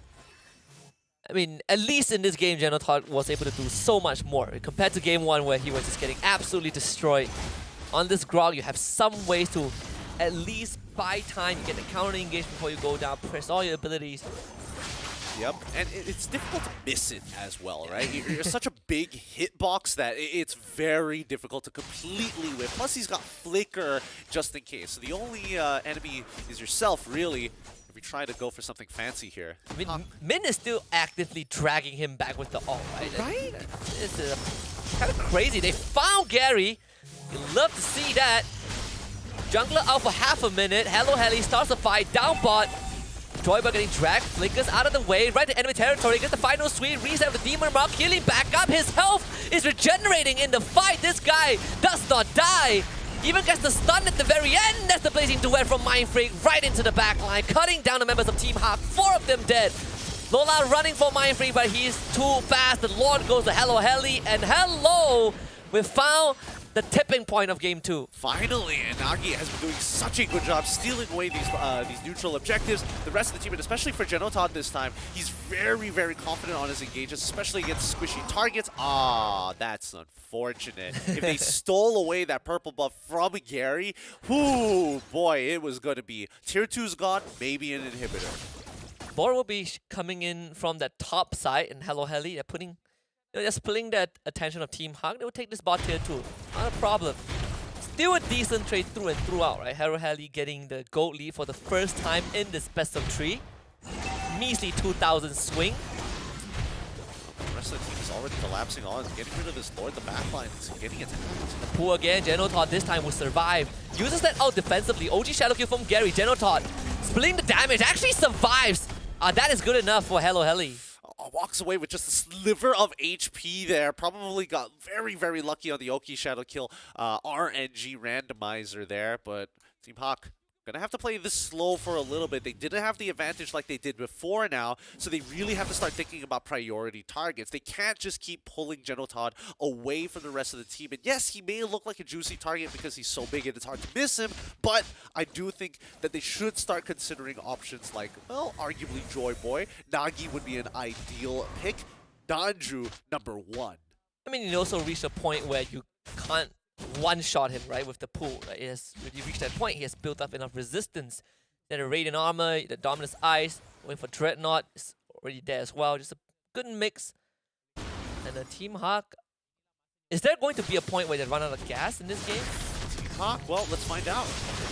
Huge fight straight to the back. Oh, when his Eve goal, Man is dead. General Todd will be sacrificed. They need to wait again. Mind Freak, no winds of nature. Punished by this Harem. Not that it mattered anyways. So Team Hawk finds 3 quick kills. Yep, but Gary is going to go even deeper forward. He doesn't have the Oki shadow kill, but he should be able to win out this 1-for-1. Nagi, though, is able to distance himself once again. Again, the gold lead not very good for Hello Heli. It's not really going too far. Al is just so strong right now. Yeah, he's deleting the members of Hello Heli. Al getting gone on again. Nagi is gonna be dead right with Joy Boy. Both in a splitter right now. Nagi can't find a way out thanks to the OG shadow kill. Min is going to be safe. That wall will not do anything. Yeah, Al has so much damage inbuilt. And that's not even the only problem, right? Is every time he is able to use that Chrono Dash, he gets quite a fat shield. And that shield has been able to prevent a significant amount of damage throughout this game alone. Now this lore is going to be important. 14 minutes in, Hello Heli. They have found some sort of way. Found that one chink in the armor of Team Hawk. They gotta do it again. They gotta tear it off. And Team Hawk will be uncontested. This lord is a free one. Yup, Team Hawk don't even have to worry about it at all. Hello Heli decide to back off, knowing that Team Hawk probably hit their power spike first in comparison to them. 42 just only recently achieved by Hello Heli, so I guess it's fine, right? My only issue is that they're already pushed all the way back to their inhibitors. They don't have any outer targets to kind of take the full brunt of the damage, but we do see Mind Freak is on the cusp of turning this entire game around. He just needs an opportunity. He's got full item build. I don't see a Winds of Nature on him, though. Not like he is going to need it. Hayabusa, does he want it? No. He's probably gonna go for the Sea Halberd at some point. Yeah, if Mind Freak gets caught out, I think this game just ends right then and there, right? Yep. Gotta play it safe. At least so far, he's not too concerned about the Divine Judgment. That has been eaten up by General Todd. I say that. They're gonna use the Conceal General Todd. Watch out. He's gonna be dragged back again. Do they have enough damage to burst him out? Uses the Wild Charge, but this opens up Mind Freak to the rest of Team Hawk. We just talked about him not needing, can't go down. I mean, he died. Team Hawk have more than half a minute to try and end this game. Yeah, but now they're gonna. Oh, Gary. Oh, okay, getting back in there. He's still got his fast fingers. 2 inhibitors will fall for the side of Hello Heli. Yeah, Lola happily eating up all the damage. I mean, you had 3 health bars to tank this out. Andrew just loses 70% of his health with 1 combo from Gary. Can they hold on for another 8 seconds? Hello Heli building up a wall, a good sweep. Now they power in, and Genotar is gonna get pulled back. He will give his life up for this. Nagi can't do anything. Crystal is exposed, but Mind Freak is back. Can he be the savior? Massive damage, blazing duet in the midst of it. Mind Freak has no damage at all as Al deletes him with 2 energy balls. And Team Hawk looking to close out this match number 2. A bit scrappier. Gary still going back into the fire. Mana ends up going down. This Lunox damage finally stacks up. Hello Heli not done just yet. Yeah, they've already lost enough members here. I think finally this is a successful defense. I mean, no, Lola is still, man, he is just recovering. He's almost back to all the way to 3 health bars, but finally, Team Hawk decide, okay, we've had enough. This is enough damage. We cannot get any further than this. We cannot stagger their respawns in time. No, Hello Heli gets to live for a bit longer. You look at the damage leaderboard. Goodness, 86,000 almost for the Harif. Almost 80,000 for Gary. The third in place, 30,000 behind him. Yeah, pretty significant here. Extremely significant, as a matter of fact. And I feel like Gary has been going in for those extra attempts and making those kills and getting more shurikens down just to compete with Al's overall damage. That is why he let Al die early on. So he can't stack up the numbers. Uh-oh, Mind Freak! Oh, where did he go? I mean, Gary put a David Blaine, I guess, because Mind Freak just straight up should have died. Yup, he is gone. Disappeared from existence. No defensive options. Better for us. Al is just way too strong right now, and I think, Claude probably needs to itemize. For what can he go for? Force breastplate? And I don't think it's gonna matter. Harry is shield. Harry's kind of a lesser problem, right? When you're getting one-shotted by the Hayabusa. I mean, Hayabusa, it's like you just gotta have your boys around you, you know? But with Harith, it's like, man, I get tapped once. I don't want to be back in that fight. That is true. General Todd is not with his team anymore. They're chasing him away. It's hurting the sheep all the way outside of the base. Ah, look at that shield. He's getting everything back. Imagine if Mindfreak was there a second earlier. Maybe there would have been a chance. Just a second earlier to go for the trade. Big sweep onto tree. Remote manipulation is used as well. Man is just going to stand his ground. Gary once more going for Nagi. General Toss still healthy. Not down just yet. Hello Heli refusing to give this away, but Joyboy Flickers gets a big swipe. Can he hold on for long enough? Backup isn't there just yet. Mindfreak is going right now. Full commitment. Straight to the grave. And he takes no one with him. And Nagi only was able to find one. General Todd eating majority of the punishment.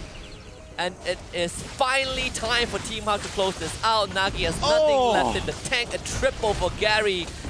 And game number 2 going the way of Team Hawk. Took a bit longer than expected, but a win is a win nonetheless. Yep, a win is a win nonetheless this time. Hello Heli having a much better showing, but at the end of the day, the inexperience does show, and Team Hawk take this away pretty cleanly.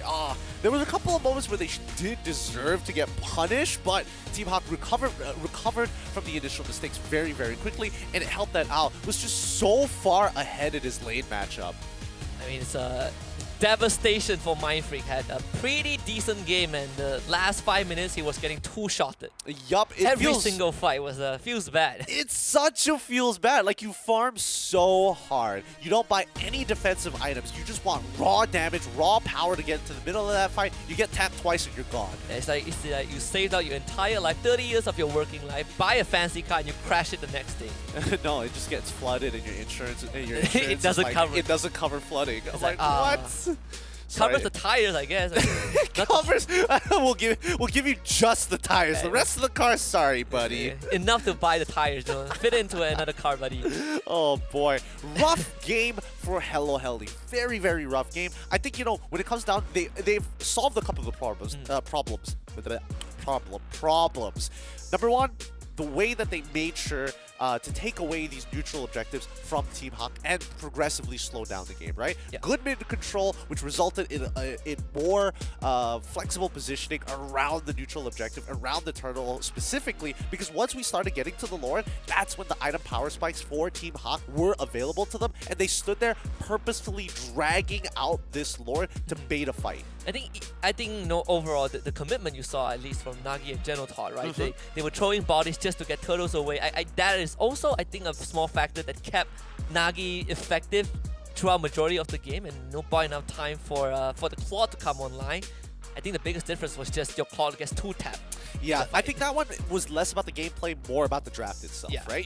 There's nothing much you can really do about it. It feels nice that at least Hello Heli had the right ideas coming into it. The execution definitely was looking a lot cleaner compared to game number 1. It really just boiled down to the draft, and some things you can't really change. Yeah, I mean, the odds were stacked against them from the very beginning. We were looking to see if Hello Heli can draw some blood from Team Hawk.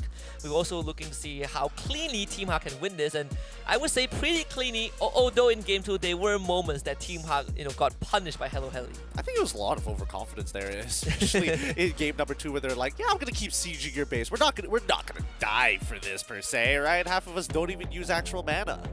That is true. 2 guys, right? 2 guys. Two Yes.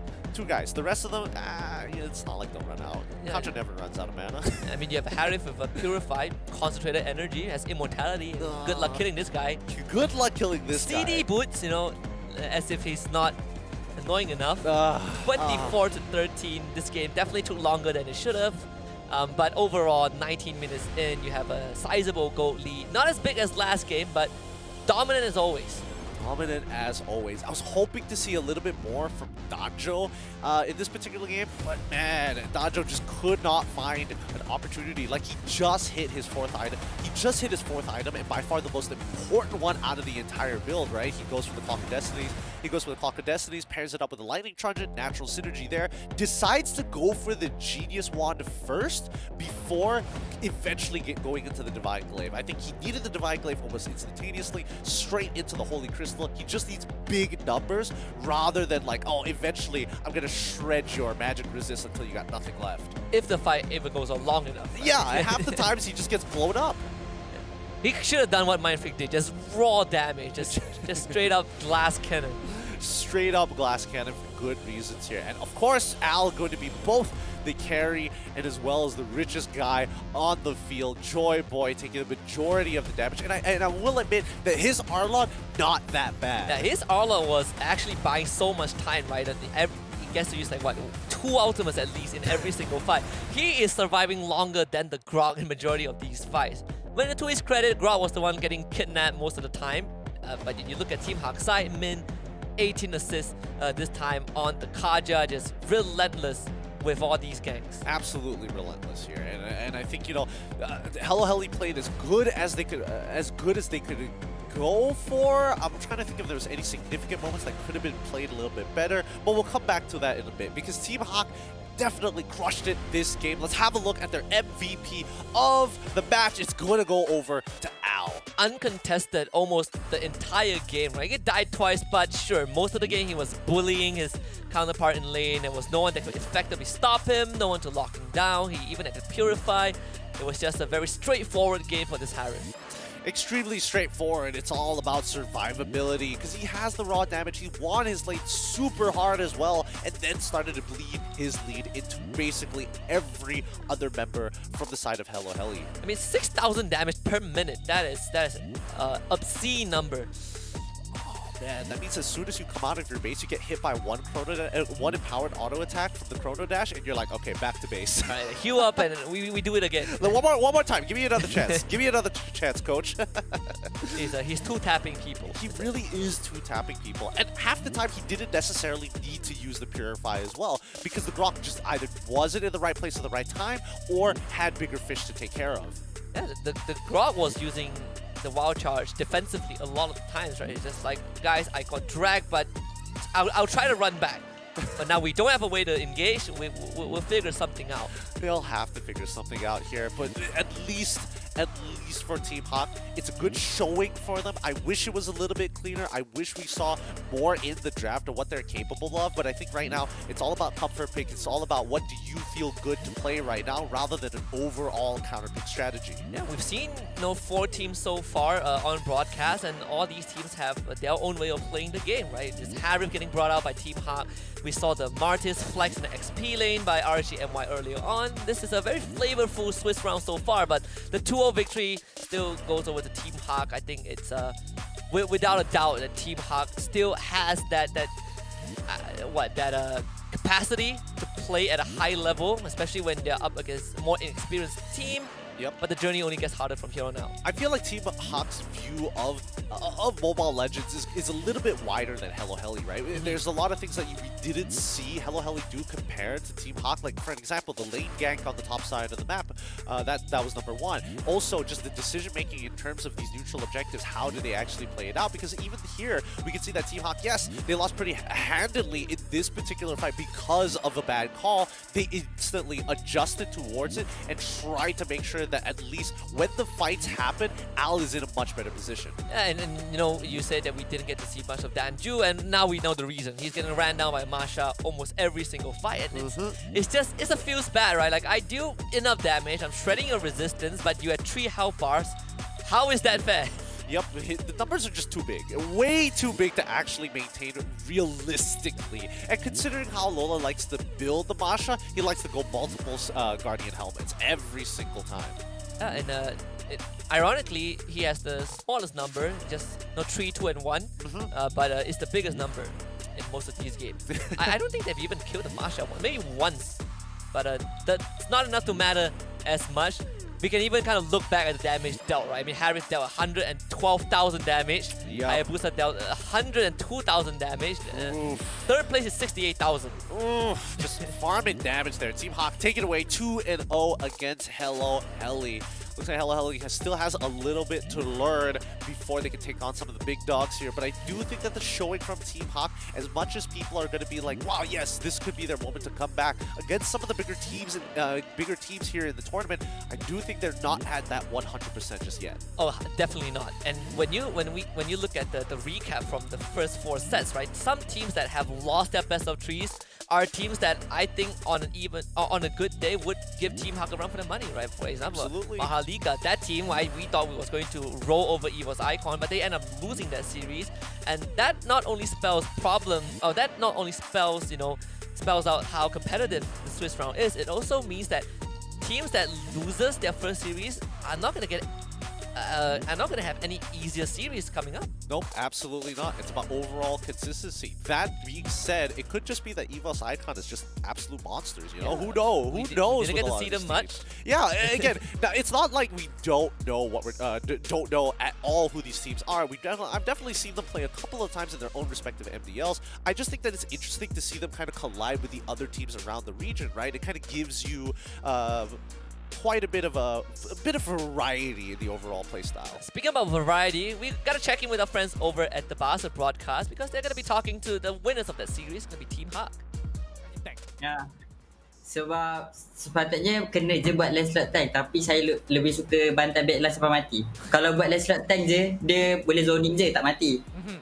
So saya buat damage lah. Jadi dia bergantung pada situasi lah, sebab dah ada lead yang sangat-sangat besar, jadi diubah. Baiklah, jadi pandangan Gary mengenai Al, boleh dikatakan marksman baru untuk pasukan Hawk. Adakah Gary berpuas hati dengan prestasi Al buat masa sekarang, ataupun Gary rasa ini baru permulaan, ada banyak lagi yang beliau perlu lakukan di masa depan? Ya, untuk saya rasa dia banyak lagi perlu belajar. Sebab ini dia first tournament yang dia main dengan kita orang juga.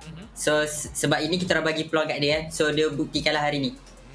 Saya puas hati lah, hari ni saya puas hati. Hari ni puas hati. Berjaya mendapatkan kemenangan 2-0, dan ini satu soalan kepada Gary daripada saya. Gary baru sahaja pulang daripada SEA Games. Tahniah berjaya untuk membawa pulang pingat perak untuk negara kita. Tetapi persediaan Gary untuk menghadapi pertandingan ini baru sahaja balik daripada SEA Games dengan ahli pasukan yang berbeza. Kemudian pulang semula kepada Malaysia, kembali bermain dengan Team Hawk pula. Adakah ini memberikan gangguan menghadapi pertandingan ini, ataupun Gary disebabkan dah ada warm up dengan SEA Games, tak ada masalah pun untuk game on? Untuk saya lagi bersemangat sebab waktu SEA Games saya dapat banyak ilmu baru. So dengan dekat SEA Games kan saya main 2 game je kan. So dia macam tak puas lah. So kat sini main lagi je. Baik. Jadi soalan saya yang seterusnya kepada Gary, pastinya Gary tahu yang Snapdragon Pro Series ini sukar. Kerana bukan saja ada Malaysia, ada Filipina, ada Indonesia. Untuk 32 pasukan yang awal ini, pasukan yang mana Gary rasakan sukar untuk bertarung? Tak kisah daripada Malaysia ataupun Indonesia ataupun Filipina sendiri. Yang mana, ataupun mungkin Gary boleh pilih 4 pasukan yang akan pergi ke peringkat seterusnya. Kalau pilih saya tak pasti. Cuma kalau yang kuat saya nampak Geek Slate Indo. Lepas tu Game Lab Filipina dengan Onyx Filipina. Baiklah, soalan terakhir saya lah kepada Gary. Dengan perubahan patch yang berlaku sekarang, dengan Minotaur, dengan Gatot Kaca, dengan High Loss, adakah mungkin Roma-Roma ini akan digunakan, ataupun Gary rasa tak, kita akan kekal dengan cara lama? Kalau High Loss dengan Gatot saya tak pasti, tapi kalau Mino boleh. Sebab Mino sekarang best lawan Cloud, lawan Kufra. So saya rasa Mino boleh bawa. High Loss dengan Gatot saya tak tahu. Belum lagi, mungkin belum lagi. Baiklah, terima kasih Gary dan tahniah saya ucapkan kepada anda untuk kemenangan pertama. Semoga berjaya pada esok hari dan pastikan bawakan nama Malaysia ke tangga teratas. Good luck kepada Team Hawk. Okay, terima kasih. Oh, that was an interview with Gary from Team Hawk, the jungler, and thank you Ikuto and Karakuri for helping us carry that out. Lot to unpack. First of all, Gary saying Minotaur might be showing up on the Land of Dawn pretty soon. Good answer to Claude, good answer to Kufra, but I want to quickly focus on the latest member, right? In the goal lane, this is his debut. We say that Team Hawk, this is the proving grounds for Team Hawk as a team, but it's also a proving ground for Ao as a player. Gary says that they are happy with his performance, but he has a long way to go. And also, Rebellion Zion just 2-0. Oh! Max, Team Max. All right, that's a good showing. Okay, it looks like the results are going to be coming in as the stream is going to be going on. But coming back to your question on Al, I mean, it's stated, for those of you who didn't understand what was going on, the question was, what was Gary's opinions about Al? Yeah. And Gary naturally saying, yes, this is his very first time playing with us in this tournament. He's very happy with his performance today, but there's still a lot to be learned and a lot to work on with the rest of the team. So I think Al definitely had that good showing. The question is whether or not he's going to be a permanent residence for Team Hawk. Oh, Geek versus Dewa, 1-1? And Geek Slate is a team that Gary said that would be a big challenge moving forward alongside Game Lab and Onyx Philippines. So this one, Geek Slate being put to the test. Again, this matchup was something that I don't think these two teams expected to meet that early on, right? Same region, and here we are having basically a slaughter fest. It's quite the slaughterfest here. Again, it's not like we're limiting them by regions. This is complete random seeding. There is no like prelude to this whatsoever. Oh, yes. If it just happens to be your opponent, it happens to be your opponent. Yeah, they have to play their regular MPL, MDL again, you know. So unlucky for them, but at least that one is still going on. So a bit more interesting. Again, we have 4 series happening concurrently at every time. This is a fixed schedule. So if you guys want to check out the other regions, you can definitely do so. We have the links attached in under the broadcast. We gotta thank our partners and sponsors for making this happen, starting with Snapdragon Elite Gaming. Again, they are called Elite Gaming for a reason, because when winning matters, you would want the best equipment, the best chipset, and they provide it just for us. Yep, if you're looking at the odds, you want to be part of that 1%. The best of the best, Snapdragon has got you covered. But let's not forget about one of the flagship phones that actually have the processor in it, the Galaxy S23 Ultra. You can share the epic and level up your own gameplay almost instantaneously. If you want to level up your game, you want to boost your energy and juice up for more Mobile Legends grinding late in the night, we have Monster Energy just for you to unleash that beast within you. You gotta check them out at www.monsterenergy.com/gaming. And if you're wondering how we're gonna put this all together, don't worry, DHL has got you covered, but they're also offering 5,000 euros in their FEBot-Cup. Yep, check them out at esl.gg/FEBot. FEBot. You just check out the link. It's on the broadcast. We have no time to waste though, because guess what? Geek Slate and Dewa United is still happening. Game 3, we're gonna jump in and see what is happening. All right, let's see what's going on right now. It looks like we caught them right at the draft. So perfect timing on their very final game against Dewa. That's gonna be, and we get to see, you know, what the Indonesian region has to offer, right? Even in season 2, we only got to see majority GPX. Right now, we get to see maybe these two teams have a different idea. What brought them to this 1-1 scoreline? The bans majority are the same. Mincetar being kind of the outlier. Definitely being the outlier here, huh? Okay. Mincetar, Joy, 1-1, followed up by Arla, Valentina, and as well as Fanny. The opener for Dewa United is it's rather interesting, right? Because they can go for the farm, farmers here almost straight away and not get too punished by it. They could opt to go for a safer route, which is usually the glue in these cases. But then you're giving that power pick over to Geek Slate. Kaja, oh yes, Kaja is still wide open. Yeah, Dewa United instantly snatched that. So what else do we have left? We still have the Eve, we still have the Farmist. An option also, Geek Slate getting the glue and the Lancelot. They want Dewa United to actually go for this Farmist for some reason. I think Geek is either extremely confident they can actually force out the call Altar before it actually comes into use, or before Glue actually gets into the middle of that fight. But Dewa United, I think they might be able to sniff this one out, right? It is Beloyski on the opposite side. It's something to always be aware of. So they doubled. Okay, it's nice because now they have an insurance policy. You want to go for big tanks, at least I have the carry. And if you want to just play with just Glue, at least we have the counter pick of the Farmers. Absolute tank melter on the side of Dewa United. And suddenly it also increases the potency of this Kaja, right? If I drag the Glue away, I have so many ways of just destroying your health bar. Melissa gets picked up by Geek Slate. Yeah, absolutely, because they know that Dewa United, as soon as you see Farmers, they're going to clump up together to make sure you get the maximum effect of the call Altar. And as good as it is, Melissa is great at chunking away multiple people's health at the same time. You see the Frederick get banned out for the side of Slate. Dewa United decide, you know what, Farsa, big issue, don't like it. Yeah, no artillery mage, don't want anyone to destroy the call altar. There's still the Eve in the pool. Do you think that would be kind of the must ban by Devil United? I feel like it's one of the...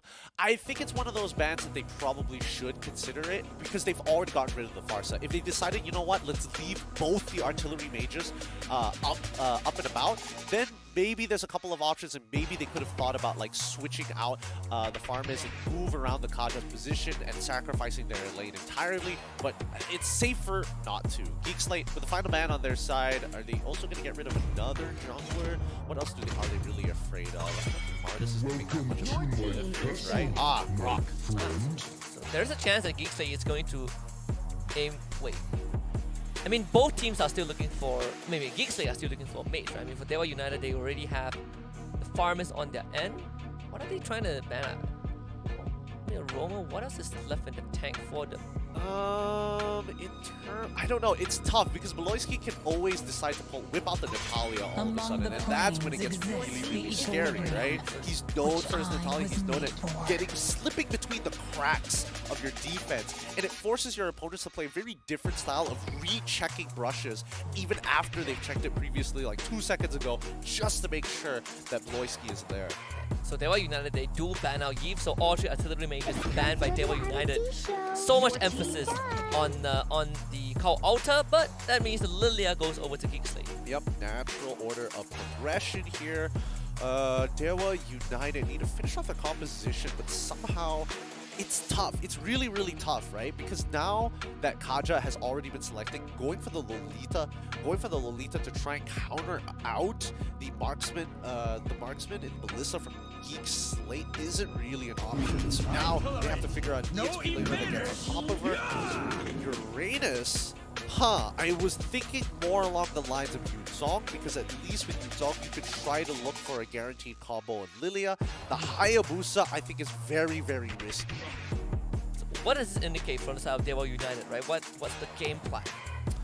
I think Devil United are going to be playing for picks the entire matchup, right? They're going to be playing 4-1 with Uranus looking to play in the side lane, while the rest of the team is going to stick together. Geek Slate finished things off with Beloyski. Instead of going for his traditional Natalia signature, he's going to go for the Saber. So it's all about looking for that one shot. Hey, you try and Divine Judgment, my boy, I'm going to triple sweep you. Well, guess what? We have a game on our hands. This is the important one, right? Both powerhouses from the same region. Only one of them can win their first series in the Swiss round.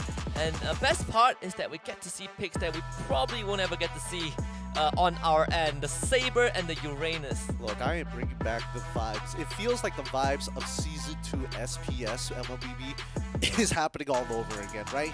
There's many, many teams who whipped out a Saber, a Uranus, just out of nowhere. Whether they like it or not is a different story, or whether what the call was is a different entire story in itself. I think that at least here at Snapdragon Series, they aren't afraid to get a little funky with it. Yeah, if you want to test out some stuff, I think this is the best time to test it out before you start losing that first series and put yourself in the red zone, right? You still have some lives to work with. The score 1-1, Devil United and Geek Slate, only one can walk out alive. And if whatever Gary said just now rings true, maybe Geek Slate will have the advantage over Devil United. Well, let's see whether or not, as we get right into the game, it's going to be Devil United on the blue side with Geek Slate on the red side. I'm very curious to see how Devil United is going to play their composition, right? Because it's all about finding those picks as soon as you hit level 4. But how are they going to manage the waves in time? I mean, who's going to be the one doing this, right? We see actually maybe a Kaja on that mid side also. There's Uranus and Farmers on the top side. This early invade, just Shackle covering a lot of that ground early on. Yeah, they're trying to steal away as many camps as they possibly can and just apply a lot of pressure to Geek Slate, especially since the mid lane is a little tough for Aboy to actually maintain. He can clear waves, but he won't be able to help afterwards because he has to commit so many charges just to the wave. Yeah, Lion is going to try. Thankfully, Beloyski is there, so no first blood. Good attempt nonetheless. It's Dyson on that top side, gone on first blood for Hades. Yeah, this is something that Dyson probably should have thought of, especially since he already lost his Purify so early on. He should be extremely careful walking up into this lane. Now, Beloyski, he can't hold this mid lane by himself. Like, Lilia, Aboy is on the Lilia, has been trying to hold this wave out for as long as possible, rotates to that top side to get the Purify early on, and now is looking to recover from that damage. Yeah, Azura's guy is getting punished by Models. Kadira, bit out of position, but no Divine Judgment just yet. So he's going to be very, very fine. Oh, top side though. Looks like it's a bit of an engagement here. Yeah, well, it's going to be Hades using the iframe or the Thorn Rose to get out. They have to sacrifice Luke in the process. Yeah, Dyson is... Oh, Uranus is still tanky. No matter how you look at it, it is just a tough void to get through. But Beloyski now being level 4 here could mean that they can guarantee at least one kill. Could be on this Hayabusa. Toto dropping low. Gonna try to pull his dab. Beloyski dragged back into the midst of things. Flickers to safety. That means Turtle goes over to Dewa United. They claim Hades. In the process, the Lancelot drops. Extremely bold, I would say, with Hades and as well as Beloyski, right? And yes, the kill was expected to happen, but Keys is playing a very strong game right now. He's positioning himself extremely well. He's making sure he finds that value, and it allows Shaco Mode to actually press advantages across the map. And Kadira has not much mana left, and he knows that he's going to be fed to the wolves. That is going to be Keith again, racking up the net worth on this Farmus. Yeah, they are escalating this early game very fast. 4 kills within 3 minutes of the game already, and Beloyski can only just sit back, drop down the Sweet Blades, the Orbiting Blades, making sure that he is staying healthy until the time is right. Until then, Geekslate just playing it slow. Is Beloyski going to become kind of your kamikaze in that mid to late game? Like if I one-shot someone, that's good enough. That's bare minimum. Well, it's not really about the damage, and more so about the time that you lock them down with a triple sweep, because the animation surprisingly takes, it feels fast, but like the CC, the fact that you can't do anything in that duration, it feels like it's forever. And for people like Lanaya, for an example, will get punished heavily. Beloyski dying once again, Shaco Mode punishing him for disrespecting the space, and that's how Dewa United are saying that this river is off bounds. You must play defensively against us. Hey, you have so many ways to kind of displace the members of Geek Slate, right? You have Shadow Stampede, you have the Divine Judgment, and Hades. You don't really want to be there. He's losing so much health. Lanaya is just going to go for it. No contest at all. Yeah, Kadira did not want to be part of that. He doesn't know whether Shaco Mode has got his ultimate back up already. Now he's going to get dove. He's going to be forced to be a part of this fight. I mean, get away from me, or go home. They're at 0-2. I mean, this is starting to get out of control very quickly. Yeah, extremely. And I think that's because Beloyski just cannot provide the same level of pressure that Shaco Mode is doing right now. Because every single time he walks out, he's like, I want to find another target that isn't this Kaja.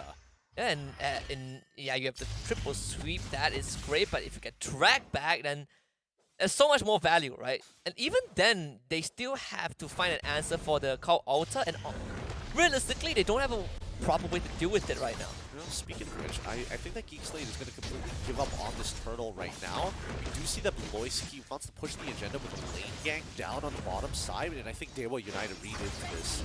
They do steal the turtle away. Hades was able to secure it with the red tree. So at least they get something out of it, but Geekslate are still struggling to get much done. Maybe Beloyski down the bot side, a 2v2. Kadira needs this kill. Azura's guys, who's going to get this? Kadira actually traces life back, a 1-for-1.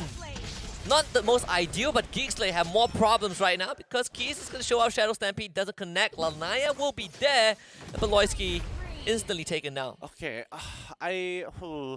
I'm trying to figure out some of these movements for the side of Geekslate, right? Is Beloyski calling for people to not show presence and stay alive to actually manage the wave afterwards? Or is it the fact that they don't want to be part of the collateral, right? Because they know that Shaco Mode already used his ultimate there. They already knew that Lanaya also was pretty committed hard, and Aboy still has the black shoes, so why didn't he walk up there to try and save Beloyski's life?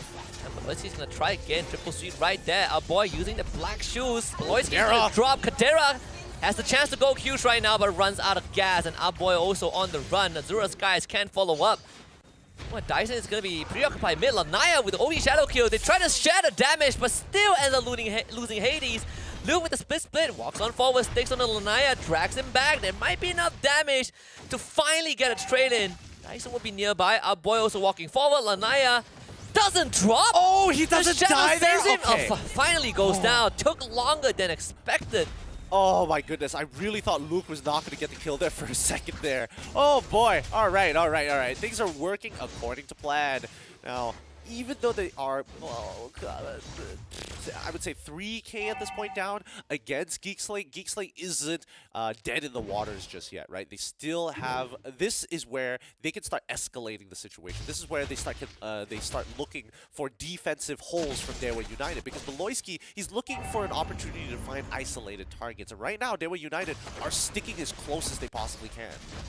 Yeah, as long as they're within range of the Cow Altar, I think they would be very happy with that. Geekslate still have not been able to find much pressure on the structures. I mean, it took them so long to take down Lanaya. Dewa United even got the bot tier 1. Kadera, it's the one we wanted against Azura Skies. Both of them walking away with a zero of health. But guess what? Azura Skies has friends, and Kadera has no friends. So he will end up going down. Hades looking for Dyson, at least this Uranus healing back up and just runs out of there. Yeah, they got the neutral objectives that they were looking for. They ended up having to sacrifice Kadera for it. It's not too bad, because unless they were United get a tier 2 here, then it would be worth their time. If not, Geekslate should be able to find some divine retribution. Yeah, Kadera is 1-4 right now, absolutely suffering in this game. Azura's guys won't be able to finish off the turret. There's a Shaco mode once more, just covering all the bases. 1.5 minutes until the next major objective, and at least for Geekslate, they still have this mid turret. Yeah, at least they still have it. It's tough. These team fights are definitely not in their favor. It's tough for Geekslate to find the right opportunity to get on someone, like, because if Kadera is part of these fights, he's doing a lot, right? But Keys needs to go, Beloyski needs to be in the right position to find Keys, and if he's isolated against someone like Lanaya right now, he just guaranteed is to die. Guaranteed one shot. They do pull the Uranus under the turret. Kadera under pressure again. Can they at least get Dyson this time? Finally getting something done. The rest of Dewa United in that top side jungle. Not where Geekslate can just easily walk in, but Hades will look to get something done. Luke is going to get suppressed. Dragged back by Divine Judgment. Forced to flicker. Drags himself over the finishing line, mixed it out with his life, and the split as our boy supports his escape. Oh, nicely done. They committed quite a bit to that as well. They also committed the Divine Judgment, which gives Geekslate a very big opening for a potential fight, right? So where is Beloyski on the map right now? He's on bottom side. He's going to be all alone. Almost gets the solo kill. That is a heartbreaker. Oh no, it hurts. It hurts. He even committed the flicker.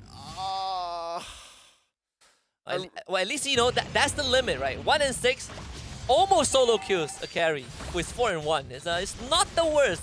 It may not be the worst, but you're definitely still hoping to get that kill, right? Yeah. It means from this stage onwards, unless Beloyski finds 3 kills in less than a minute, I don't think it's happening, right? Winds of Nature is still a very good item. That is very true as well. I mean, it's good having friends if you're Dewa United. Gonna start on the Lord right now. Geekslate doesn't have the numbers. Beloyski running all the way back, but Kadera isn't even going to be there with them. So Beloyski jumping right on top of the Kaja, gets him out of the way. Cow Altar is used. Lord is going to be pulled off from Dewa United. They want the kills first. Hades now goes in, aggroes the Lord, goes for the puncture. Lord brought down low. Can Hades steal this though? Dawn Rose is dead. Retribution coming right through, and Hades has done it. Lord of the Underworld stealing the Lord away from Dewa United, and Hades is still going. The iframe from the Dawn Rose is dead, trying to dash to safety, finds the kill onto the Farmist, ends up finally going down, but damage has been dealt. They found the carry. Dyson against Luke is going to be wet noodle slaps, and Luke even gets out with his life, barely. The Geekslate, they want a big fight. Yep, huge fight. Huge fight, but they still are losing members regardless, right? They're not, as much as we would like to believe that these fights could have been better, yes, but look at that gold, right? Geekslate has evened it out. Oh, they definitely have.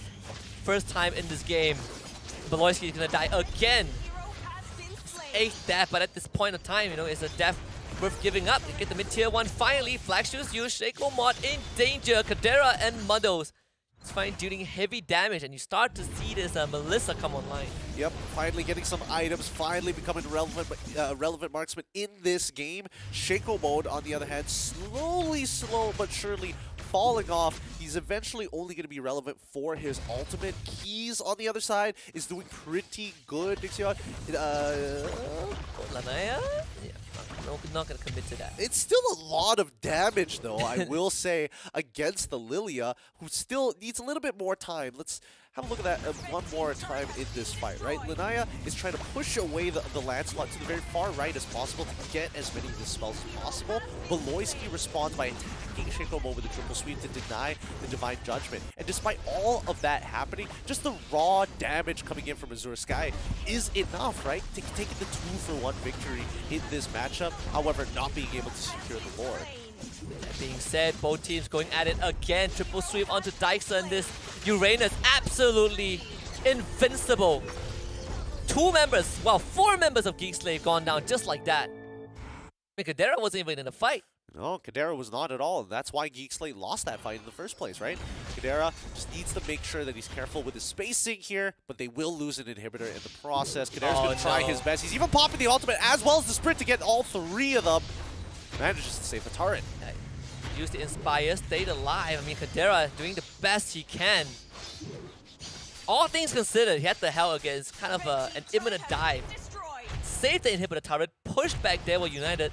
Now his team is back up.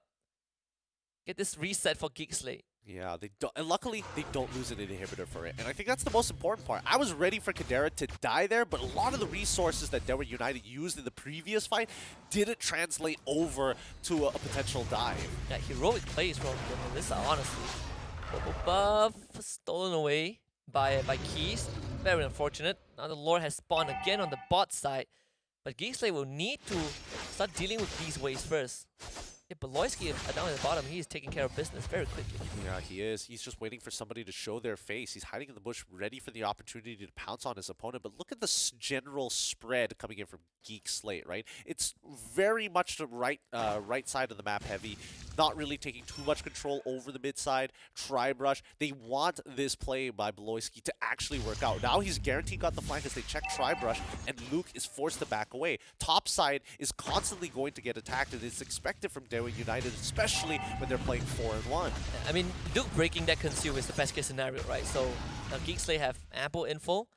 They will have to abandon that top side. That wave will crash in just a little bit. There's a chance for Geek Slate to basically bomb rush down this Lord. They're gonna do it. Luke puts his body in front alongside our boy Beloyski. He's just gonna throw his life. They're gonna rush down this Lord as fast as possible, and they have done it. Hades gets the secure, and now for Geek Slate, the only thing they need to do is to get out of this fight. Luke even gets rid of the carry. An icing on the cake for Geek Slate. Oh, so good. So very good. Despite everything that happened, winning out those trades, Geek Slate are the ones that secure the Lord. With that being said, this is going to be quite the stalemate. Like, look at the kill score. 25-9, yet Geek Slate is only 1k at a 1k deficit. Oh yeah, absolutely. This is one of the craziest holds from Geek Slate. Naya will be dealing with the Lord. Geek Slate coming through. Hades and Aboy are there. Black Shield will be available. Aboy forced to use it. OG Shadow Kill is going to expire right now. Lalina getting absolutely melted by the pins from Kadera. And Geek Slate striking back. Now this Lord is going to start crashing into the base. Yep, and it's crashing real fast here with Kadera as well as Muddles at the helm, making sure that they can zone away key targets from actually getting the damage into this Lord. Now, Loyski, he's revealed everybody. He will end up dying, but he's basically worth no gold. There's a special term called license to feed. He's 2-11, but his team is winning the game, and he is a big reason for that. You know? Yep, he has earned his license to feed at this point, right? Yeah, He's committed so much to it. 11 deaths. He did get a bit of a reset earlier, but now that reset has turned his gold. I think they're only earning like I would say 80, he is so 40 gold every time they kill him. Like it's not a lot. Yeah, like he's so poor, you can just give him away. Like, sure, take my guy, Beloyski. Take my boy. Take my poor boy. Die for noble cause. Oh boy. Now, with 15 minutes into this game, Geek Slate waiting for the right opportunity to get Kadera in and go for this big 5v5. But the constant pressure coming in from Uranus is only as effective as their housekeeping. And in this case, you know, Geek Slay's housekeeping is pretty good. They're literally willing to die for the wave. Yeah, and you have this Glue who is also a big problem, right? He is single-handedly diving past the front line of Daewoo United, getting onto Azura Skies and just bleeding him out with the split. And the rest of the team going, they realize that the only person who could really take on that wave is Hades, who actually has enough wave clear to keep up with the rest of the speeds. I mean, Beloyski is... Woo! There we go. That's the there one it is. shot. That's what you want. It just took him 16 minutes and all the items in the world. I mean, it took him 11 deaths, but what the hell, right? One shot in Lanaya is huge there because he's not going to be available for this upcoming fight. No, Amoy trying to save Beloyski. Can they get Dyson out? Dyson needs to get out of this. Immortality pop. Shaq almost shows up. Where's the pull? Can't find it out, boy. Black Shoe timed perfectly. Co-Ultra expanded. Hades looking for the back line. Azura Skies right there with his team. Kadira. They both trade, but Azura Skies has the immortality, and now there's no one to stop him. My boy next on the menu, but bursts him down. Shaco Mode tries to get rid of the Lilia, but gets rooted in place by Luke. And Big Bad Glue is in the fight right now. Keys jumps over the wall, finds an iframe of Hades, burning down to the low in one. Has the Winter Trunket, but it's not enough to keep him alive. And wow, Daewoo United go even with Geek Slate. Ah boy, also burning. He's gonna survive that, but Luke is single-handedly dealing with the entire team of Daewoo United. Does he have Swift Play? He's gonna try. He ends up still dying. Beloyski, what are you doing? Beloyski flickers over the wall. Not this time, buddy. Not this time. He needed one more auto attack to actually get the kill on Lanaya, and it would have been an empowered auto attack as well. Oh, that's a little unfortunate. After one-shotting him previously to not one-shotting him at all. And with now, the Lord alive. Yeah, with the Lord alive as well.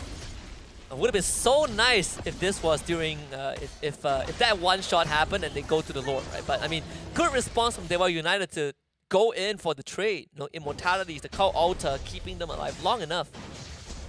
Yeah, and then this 4-1 comp is working out perfectly for Daewoo United, right? It's just pulling apart Geek Slate, and they can't seem to like get enough resources to kind of come together for one big fight. It looks like they will have to play high ground if they want Daewoo United all in one place. Yeah, Dyson now has the Winter Trunket also.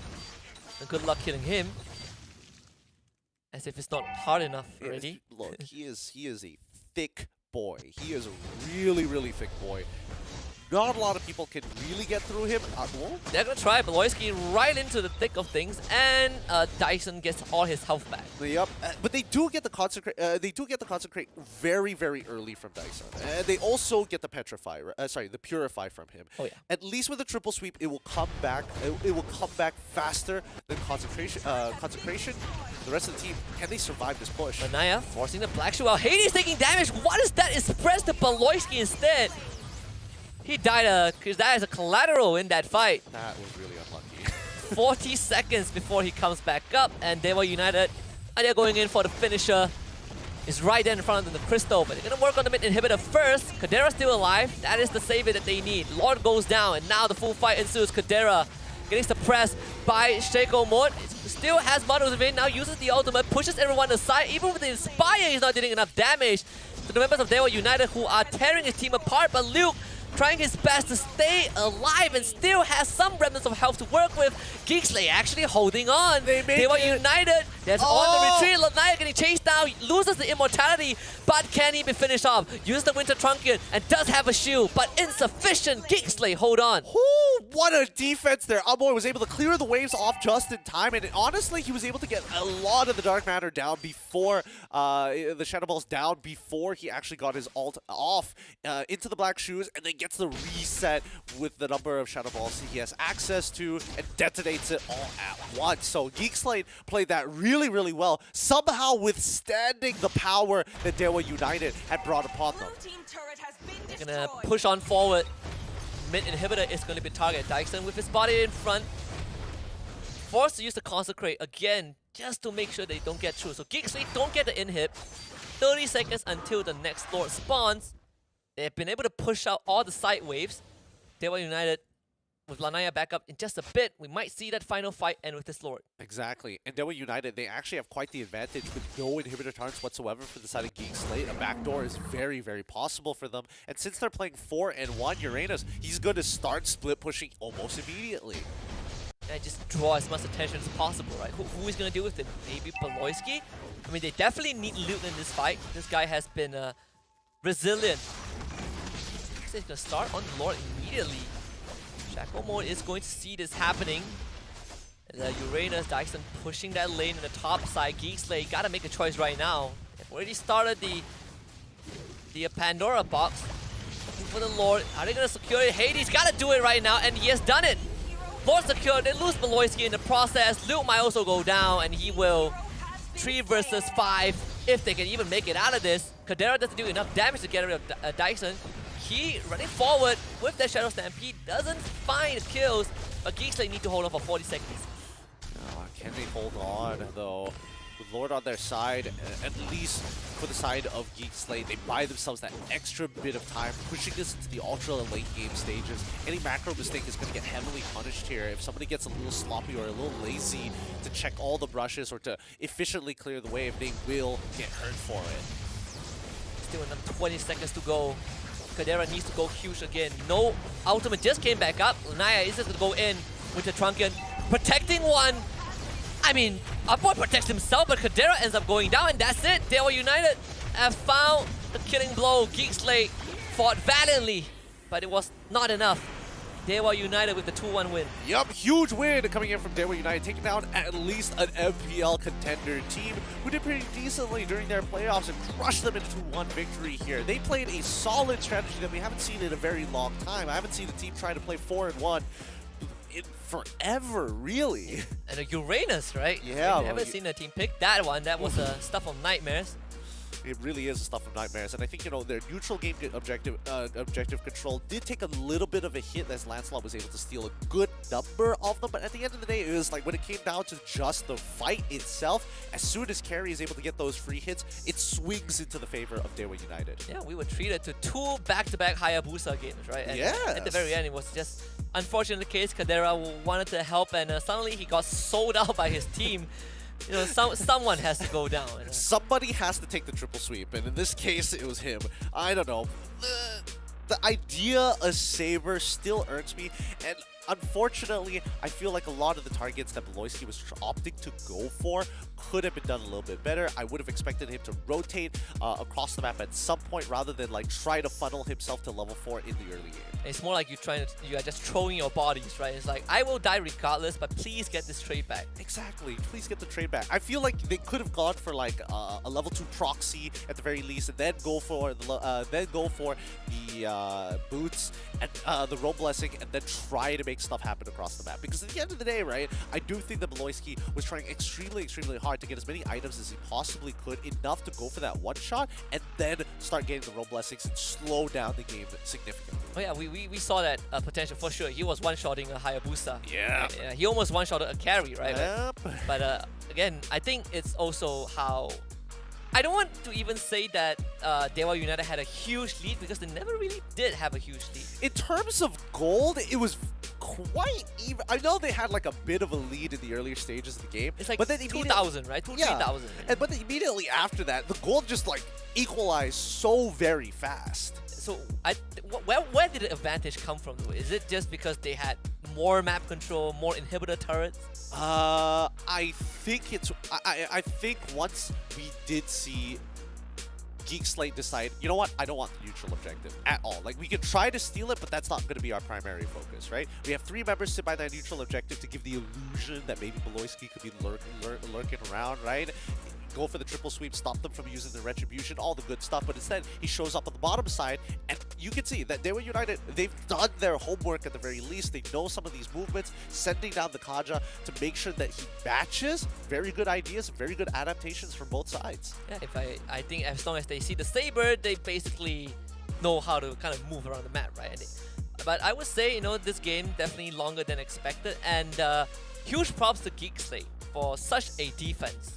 Yes, that was quite the defense as well. But our upcoming match that we are going to be checking out is Team SMG versus Red Esports. So if you're wondering, Team SMG, it is not from Malaysia, but instead this is Team SMG from Singapore. Yeah, a fairer fight, realistically. Team SNG MY would curb stomp most of the teams here. So we'll have their sister team from Singapore, and this is, again, another proving grounds, right? Because Team SMG in Singapore, they had a good regular season run, but you look at the playoffs, not the best.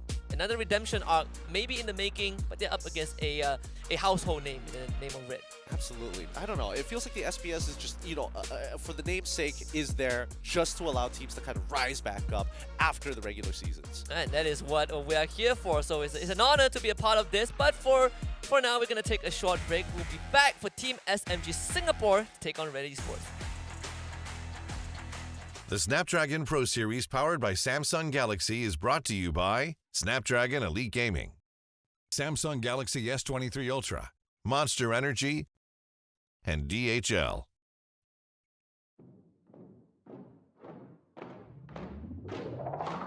Lace up my shoes, time to get it. Put in the work, I'm with it. Paying my dues with sweat and tears. There is no weakness here. I ain't new to this, I'm a veteran. Wear my battle scars like a letterman's. I done crawled through the mud full speed, so I wouldn't underestimate me. That's a rookie move. Homeboy, I got nothing to prove. Team player, but I'm still self-made. I'm in it for the passion, not the parade. I don't need the lights or the cameras, just me and my opponent. All the work that I put in has led up to this moment. Let's go. You go hard, I go harder. You leap, I leap farther. You cannot match my speed. Cause I'm out of your league. I'm out of your league. I'm out of your league. Everybody wanna get like me, better reach for the stars, cause I'm out of your league. Game time, let's go. I hit that mark weeks ago. I'm about to laugh you up. Tell me, have you had enough? You would think I had a PhD in psychology. The way I get in your head, there is no escape. Like I said, I'm out of your league. I play fair, but show no mercy. Only give my time if it's worthy. Cause I keep my mind on a mission. And you don't fit the vision. I ain't cocky, okay, a little bit. I call it confident, but they can handle it. Don't blame me, it's just my time. So move, cause you're blocking my shine. I'm out of your league. You better go with plan B. Taking the crown, that's a fantasy. You can't step to me. I'm out of your league. Better beef up that defense. I give you an A for effort. Now hit the bench. You go hard, I go harder. You leap, I leap farther. You cannot match my speed. Cause I'm out of your league. I'm out of your league. I'm out of your league. Everybody wanna get like me, better reach for the stars, cause I'm out of your league. You go hard, I go harder. You leap, I leap farther. You cannot match my speed. Cause I'm out of your league. I'm out of your league. I'm out of your league. Everybody wanna get like me, better reach for the stars, cause I'm out of your league.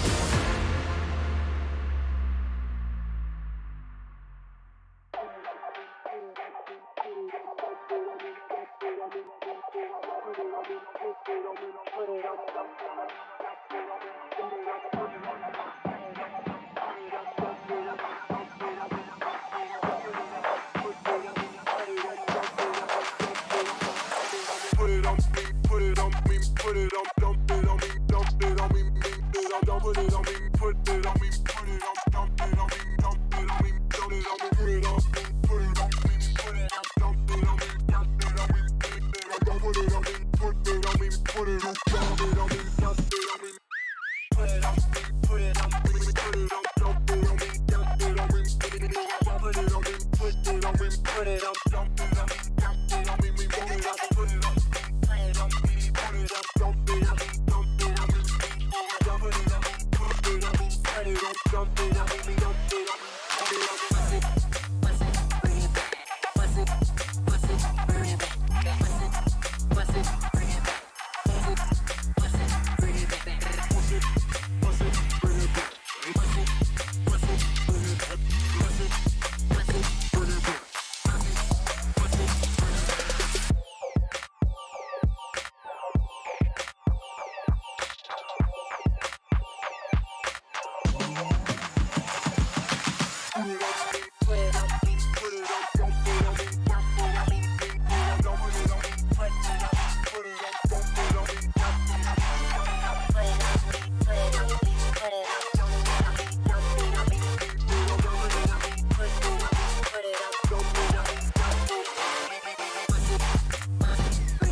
And we're already back with the next matchup lined up here at the Snapdragon Pro Series, brought to you by ESL. Once again, my name is Getting Cute. This is Husky at the desk.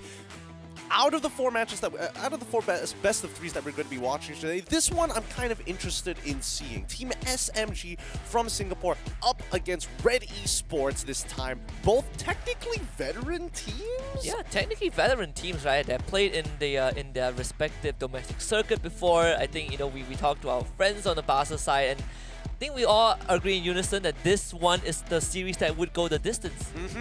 This is the one that we're expecting to go all 3 games here, and I think Team SMG, they definitely have quite a bit to prove after what happened in their local scene. Red Esports usually the middle of the pack when it comes down to MPL MY standings, but there are moments where there is a lot of impact, there is a lot of ingenuity in their own gameplay, usually only reserved for the playoffs. And I think if anything, they would probably be bringing it out right now, right? Because judging at the stakes, well, we're gonna take a look at the Swiss bracket first because there is a lot to unpack. We just finished another 4 best of 3, and here you can see the updated bracket. The teams that have made it through, they've won their first series, joining the first 4 we already have. We have Team Hawk, Dewa United, TNC Pro Team, and Rebellion Zion.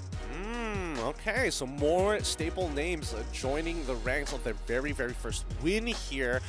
Looks like it's a little unfortunate that we do see that Geekslate has to go into the 0-1 bracket so far, but it doesn't mean that they're completely out of the tournament just yet. It just means that they only have 1 life running for the rest of this tournament.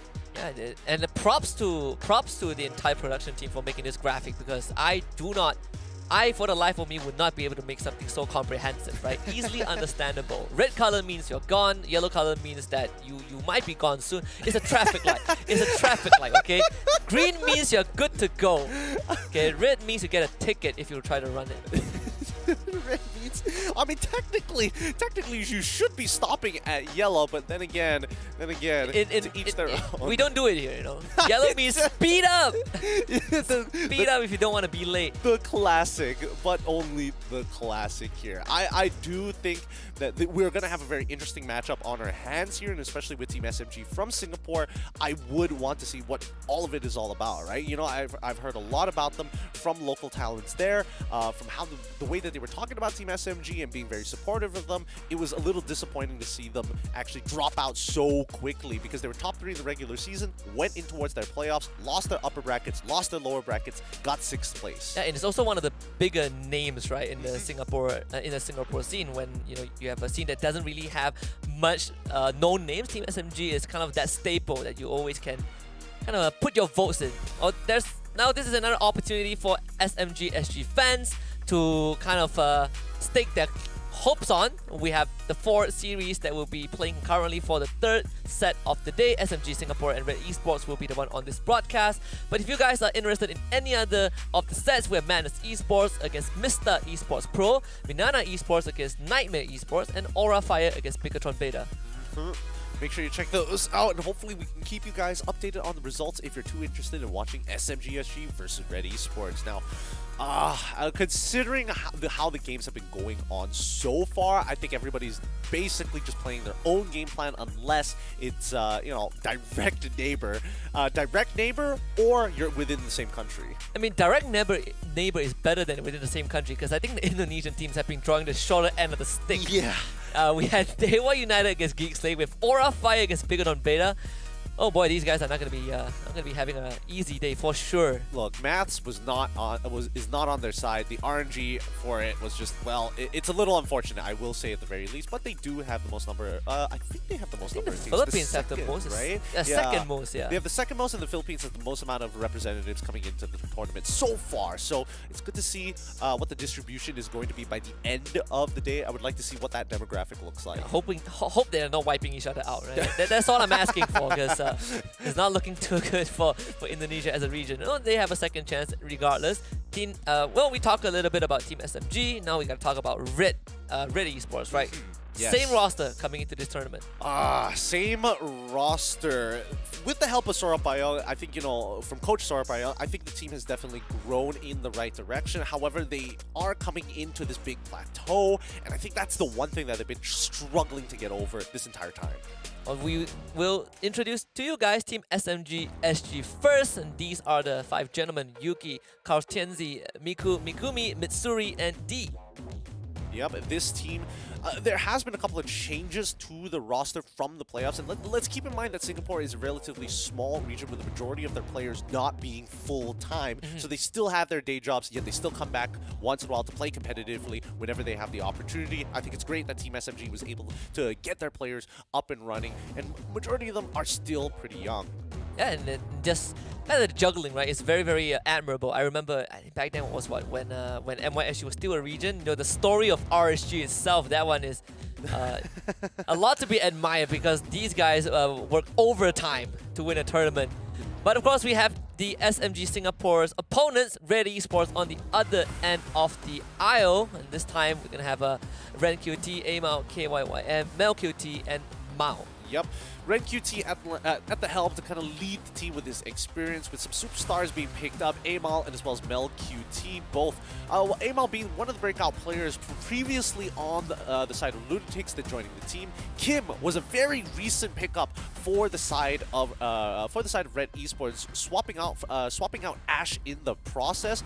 Very, very young player, extremely talented, and one of those players that you have to keep a very close eye on because there are times where he kind of goes overboard with the level of play that he has. Other times, it just feels like he doesn't have that presence. Is this the same scenario as Team Huck, where you have a new member that is coming into the team and now all eyes are on them? I would say that it is kind of like this. It is kind of the same thing, right? Except it's a very different pain point. In their pain point, Red Esports was struggling to have a good mid synergy, right? Like before this, it was Ash and Mal who were working together. Now it's Kim and Mal who are working together. Kim a little bit more responsive than Ash, especially in his reaction time, and especially once they've kind of figured out their gold lane issue. Mel QT, honestly, super solid player, really great Claude player. Yeah, least of their concern. I mean, we have Kim as the new player, and then we have Mao in a new role, gold lane to roam. And how is that going to affect the dynamic? I mean, he has played with Ash before. Obviously, he has played Roam for a considerable amount of time. But do you think with a new mid laner that is going to affect it in any way? Well, I mean, they did get to try out the new mid laner during the MPL, and then bringing it into playoffs, they were looking very promising until it didn't. And I think, a lot of it has to do with that big transition from the gold lane in towards the support. Because you can tell that when Mal first switched over, he was terrible. But now he's gotten a bit of a hang of all the heroes, where he needs to be, and really just learning the role. Yeah. And for those who are watching and you haven't learned this trick yet, there's this prediction button down in the Twitch chat below. You can use your channel points and just click on the team that you think is going to win this series. I mean, we have our predictions. I think I already leaked it. We think it will go the distance, but we haven't told you which team we think is going to win this. And yeah, there it is. Yep.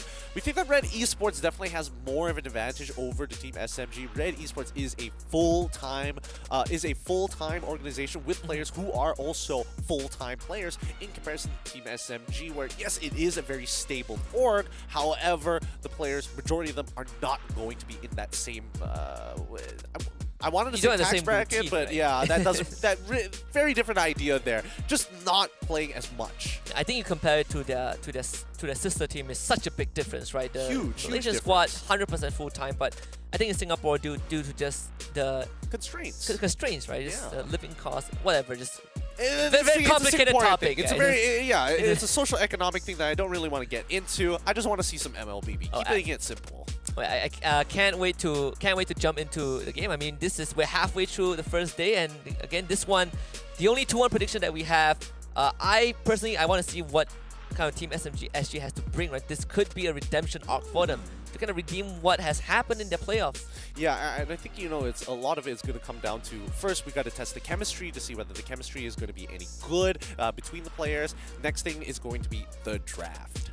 We gotta thank our partners though for making this happen. As always, Snapdragon Elite Gaming, when winning matters. Without them, we won't be able to witness all these amazing teams and MLBB games. We've witnessed countless of them. My heart cannot take it, but I'm willing to go on live support to see more of this. So thank you very much, Snapdragon. Yep, thank you for making it happen. And let's not forget of some of the other sponsors as well, like the new Samsung Galaxy. Oh, it's still looking mighty fine here. Not to mention Monster Energy Drink, DHL, and basically any phone that has the Snapdragon microprocessor in it. And trust me, there are a lot. If you're not convinced, roll back to the grand finals of Season 2. You get to see, I think, one of the Game Lab players, I think it's Havas or someone, holding up his own Samsung Galaxy phone. That's how you know. That's the reason why he's in top 2. He's top 2 and overrated, but he has the Samsung phone. Okay? Yep. Definitely. I love his confidence. I hope to see him again later on. We'll see him later on. Yeah, we will see him later on, but that's the thing, right? Teams, they change from season to season, right? You are hoping for them to develop. You're hoping for them to come in with a new perspective on the game itself. And with the new patch, I'm hoping for something new, because so far it feels like nothing has really changed, and nobody has gone out of their comfort zone to be like, this is the perfect tournament to try it. Yeah, we've got a little bit of insight from Gary himself, right? He said that I think Minotaur again is kind of the hero that you can maybe look at every once in a while. He said that it could be a decent counter to Claude, to Claude and Kufra, I believe. But will the teams go for it? I think that is going to be a big question, right? Because so far Minotaur has not been shown for so long that going for it in this high-stakes Swiss group stage might not be the best idea. Yeah, I mean, it's risky. It's risky, especially if you don't have a lot of practice on it, and especially since that the patch literally just dropped like a couple, literally within the week itself. It's not enough time to really adjust to it. So hopefully, in the next coming weeks or so, we get a bit of a better idea.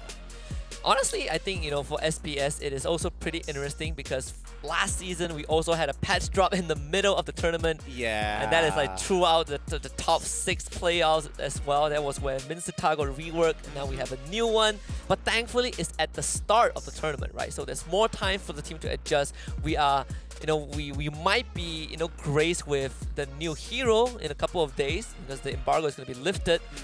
Hopefully that's going to be the case. And it also comes at a time where we narrow down the teams, right? Because we'll be halfway through the Swiss stage, the Swiss stage. Yeah. You know what? You bring up a really good point here. By the time they're actually able to get their hands on Novaria, it'll be very interesting to see what people on the internet have really done with her, right? Like, where does she really go? Can you put her in the support position, technically? Because a lot of her abilities, quote-unquote, long range, and they reveal people. So, something to abuse, possibly. I mean, go on social media, go on your TikTok. You can see a lot of those clips. And those editings are unique. are very interesting. Not for those with epilepsy, but aside from that, it's very enjoyable. I love it. I love the music. I love everything. Oh, it's great. It's great here.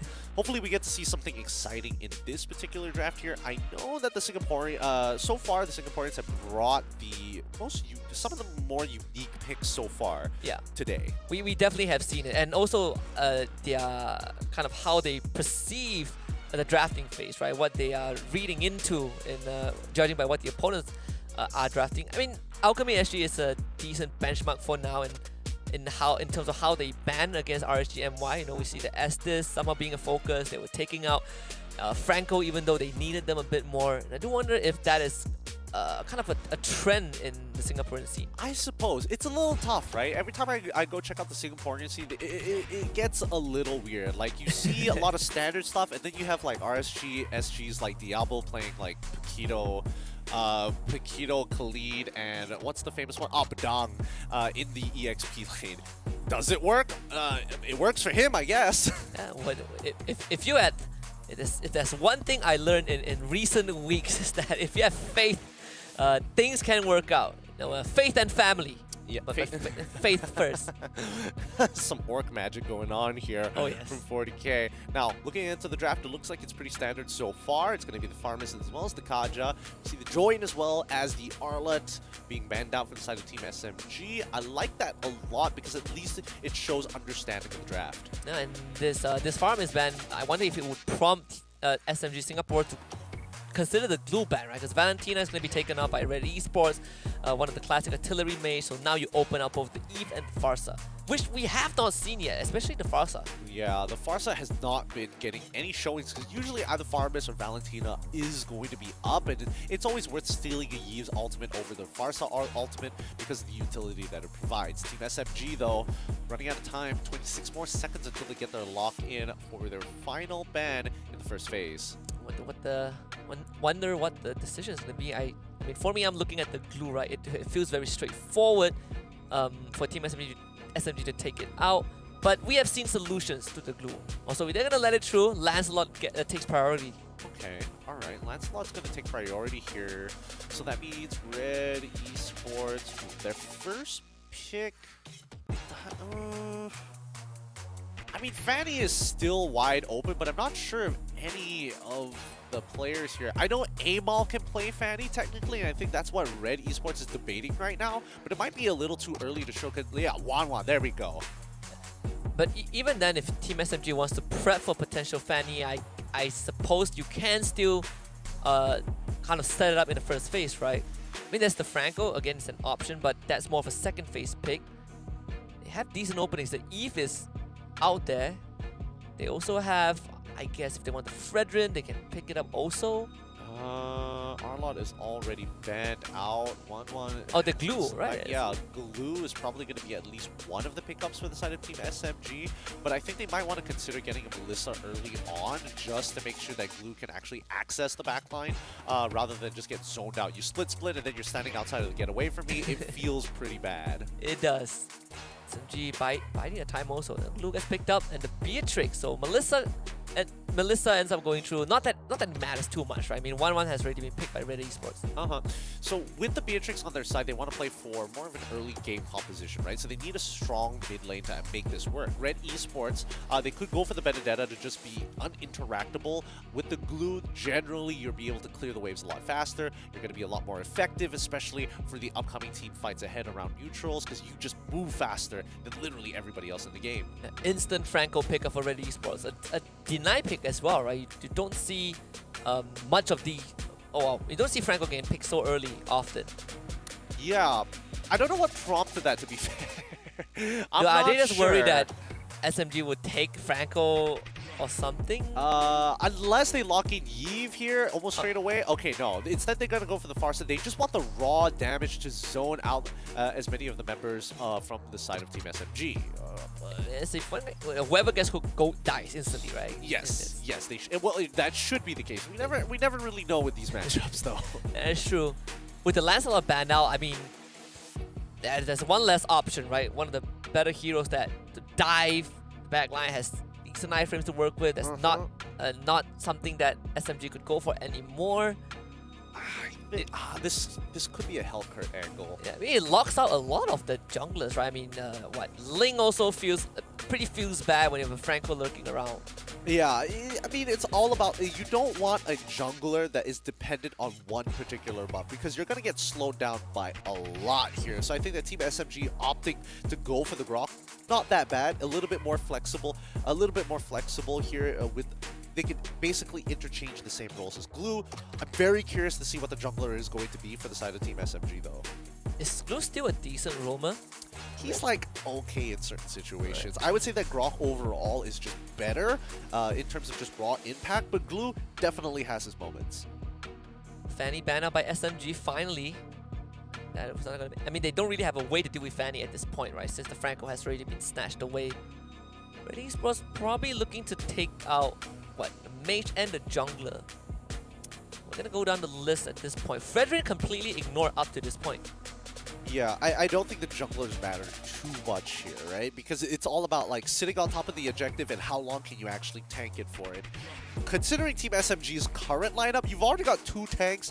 A 3rd tank isn't going to really make a difference. I would think that they want to play for Marnus more than anything else. And Red Esports, they're just making sure that they kind of cover all their angles, right? We start off with the Kadita, a natural counter to the Farsa. As soon as the Petrify connects, Farsa basically is going to get 100 to 0. Team SMG, on the other hand, ban out the Hayabusa to make sure they can keep this Beatrix alive. Yeah, we've seen some nasty Hayabusa play so far. I mean, I bet Team SMG is also has also been watching the broadcast to a certain extent. You know, they've seen what the Hayabusa could do. We go back to the Helcurt. Like you did mention that earlier on. I think the Helcurt it's an interesting spot to be in, right? Because you want to be able to silence your opponents and still have your passive up for when you get hit by CC to silence people again. But the big thing is that you can just turn off the lights, right? All artillery mages are going to lose line of sight of what exactly is happening. Like when you drop the feathered airstrike or even the real war manipulation, you're basically doing it blind. Even the Eve is still up there. I'm not sure if Ready Sports have this one last ban. That could be the final ban that's going to come true. And yeah, Eve is taken out. So going to go down the list. What? Lilia, Lunox. I mean, there's a Xavier, but it's a hero that we just don't see anymore. Yeah, Xavier is a little bit slow. It actually isn't too bad in this particular matchup because at least when Xavier finally scales, he basically spam his ultimate, which puts 1-1 down rather low, or at least chunks out 40% of her HP every time it connects. Yeah, it's also not that hard to land on Farside if she's in the out form, right? Like, that's also true, yes. Some ways to go with it. I mean, for SMG, they don't have to worry about that. It depends on what they want to prioritize. Do we want to review a mage now, when there's 2 more picks left for Red Esports? I feel like the Helcurt could be a pick, a better pick, if they decide to go for it. Yeah, but I feel like revealing it this early on might hurt them. So instead, okay, Kai, beefing up the front line. All right, beefing up the front line even more. Kai can knock people out of position. It kind of deters Red Esports to actually pick up an assassin. Is there anything better right now? I mean, Mardis probably, because you already have like a strong early game with the help of Franco, and both of you could probably get some picks across the map. Mardis does feel like the go-to one, right? So, I mean, I don't think Ling is an option at this point in time anymore. Yeah, I don't think Ling is probably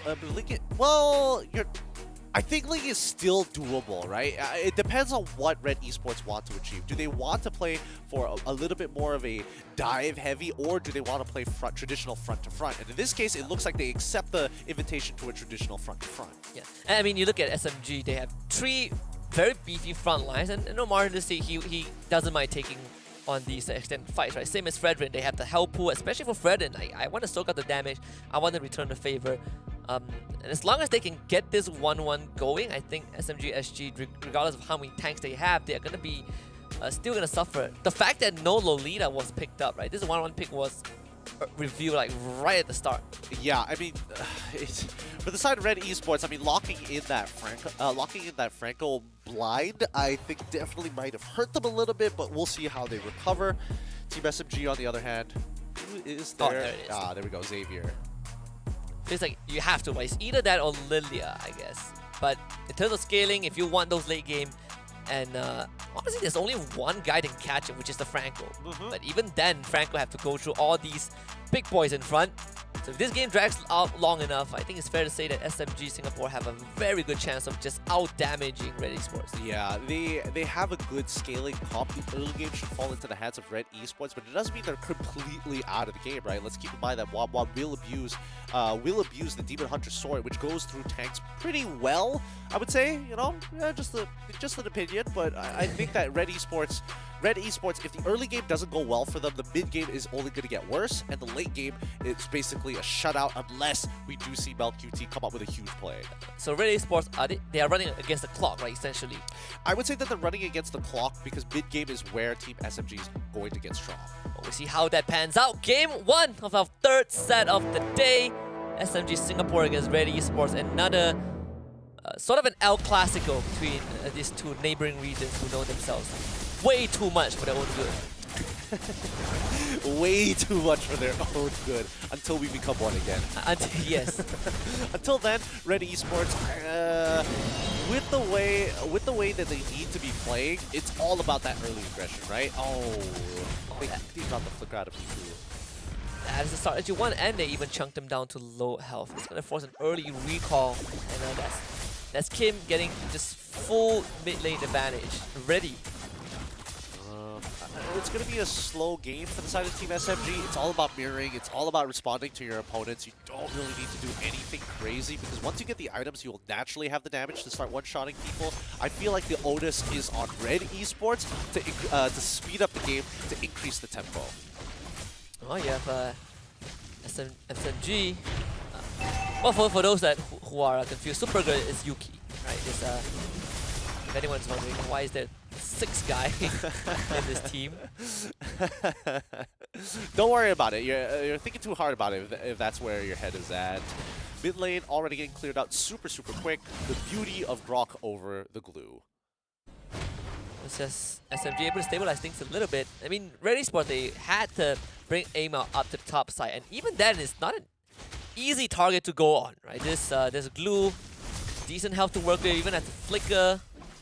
Yeah, it's just ambitious thinking that Xavier's going to be there. Yeah, it's just I feel like, personally, I feel like it's a bit of a waste of time to actually sit around to try and chunk out Supergirl to try and deny level 4s from both of them. The next wave is basically going to initiate it, and it's up to Amal to maintain this lead over Carl. Aaron actually making his way down. That's massive damage onto Kim. He's down to half already. D is going to be there.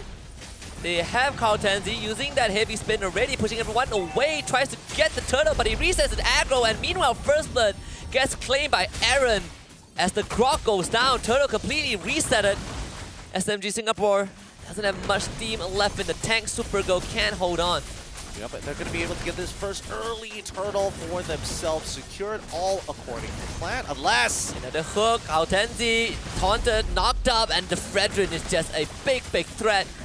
No way to steal it. Well, I say no way, but they stole it anyways. Miku with the steal. They give a double over to Amal, but the turtle does go SMG's way. No. Red Esports still got that. Amal still secured it, despite everything. It was close. I will admit, it was very close. I thought he stole it. I was like, oh. He almost got it there, but this is a great start for Red Esports, right? They're able to farm 3 kills on top of get the neutral objective, and now this is where Red Esports really need to speed up the games. Expect to see dives within the next 2 minutes. He's just babysitting Mitsuri. So far, the only member on SMG side that has not, joined any of these skirmishes. Not that he needs to. Iron Hook does go wide, so Red Esports relinquishing control of this bottom river. I mean, Carl Tianzi, despite the early death, still keeping up with Aimao in terms of levels. Yeah, but he's got to make sure that he continues doing so. As soon as he falls behind 1 level, all these neutral objectives are basically uncontestable to him without some kind of outside help. Oh. And this time, Aimao checking the brush. Not an easy fight to take. Both teams, again, Red Esports is mirroring SMG. You have the entire squad now on this bottom quadrant of the map. Supergirl should be able to get out of this no problem with the help of the speed boost from the gates. Now, I think that Team SMG are playing this relatively well, right? They're not giving any space to Red Esports in their own jungle. They're stopping them from going for invades. They're denying them information, and more importantly, so they're preventing Red Esports to set up these dives, right? The 2-minute mark has already passed, and now the next neutral objective is already available to be contested for. And Team SMG, they're taking their sweet time with this on purpose. Now was able to get some harassment onto Mitsuri, forcing the flicker very early on. And that is a good window for Mao. If he can catch this Iron Hook, oh, that's going to be an easy kill. Turtle spawning topside also. And with D not being around, this is going to be a 3 versus 3 affair. And Aaron walking down with Feather Airstrike already coming out super early. Yeah, losing majority of his health, but does have the split. Now latches onto Aimao. Meanwhile, Carl Tanzi losing a lot of that health. Aaron just putting his body in front. This Akai can't do much. Supergirl finds himself isolated, is going to detach himself. Carl Tanzi down low already, thanks to just this one Fredrin.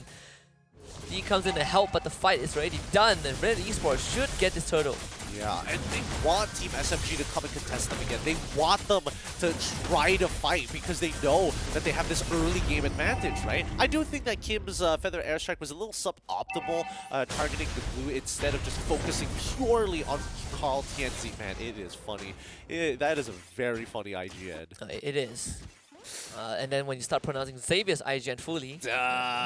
Look. Dude, some IGNs are very memorable. Okay, I have my favorites. Oh boy. This wave is going to get cleared out, but Ooh, that iron hook was getting dangerously close. A tactical roll, baby. That's that little bit of distance. Good enough. Oh, Mao still has his flicker, and there's always the threat. I mean, compared to having a Divine Judgment, definitely it's a bit harder if you're a Franco. But overall, now we see the level gap. Kyle Tanzi half a level behind Amao. Bottom lane continues to get pressured. And it starts being a bit worrisome if you're to save it and you're not getting space to farm the resources, right? I mean, ideally, you will want that. Unleashing the full combo onto Mao and forcing the flicker out of him. Yeah, but again, a very, very slow, methodical gameplay coming out from Team SMG. They know they're at, I wouldn't say a mechanical disadvantage, just a draft disadvantage at this stage of the game. Until we start seeing those first items start to come through, nothing is really going to happen here. Like, D, he can just block. He's just looking to block these iron hooks, trying to deny pressure, trying to make sure that Red Esports really have to work, grind their gears for at least a kill. Yeah, and you have this isolated fight between Aaron and Supergirl.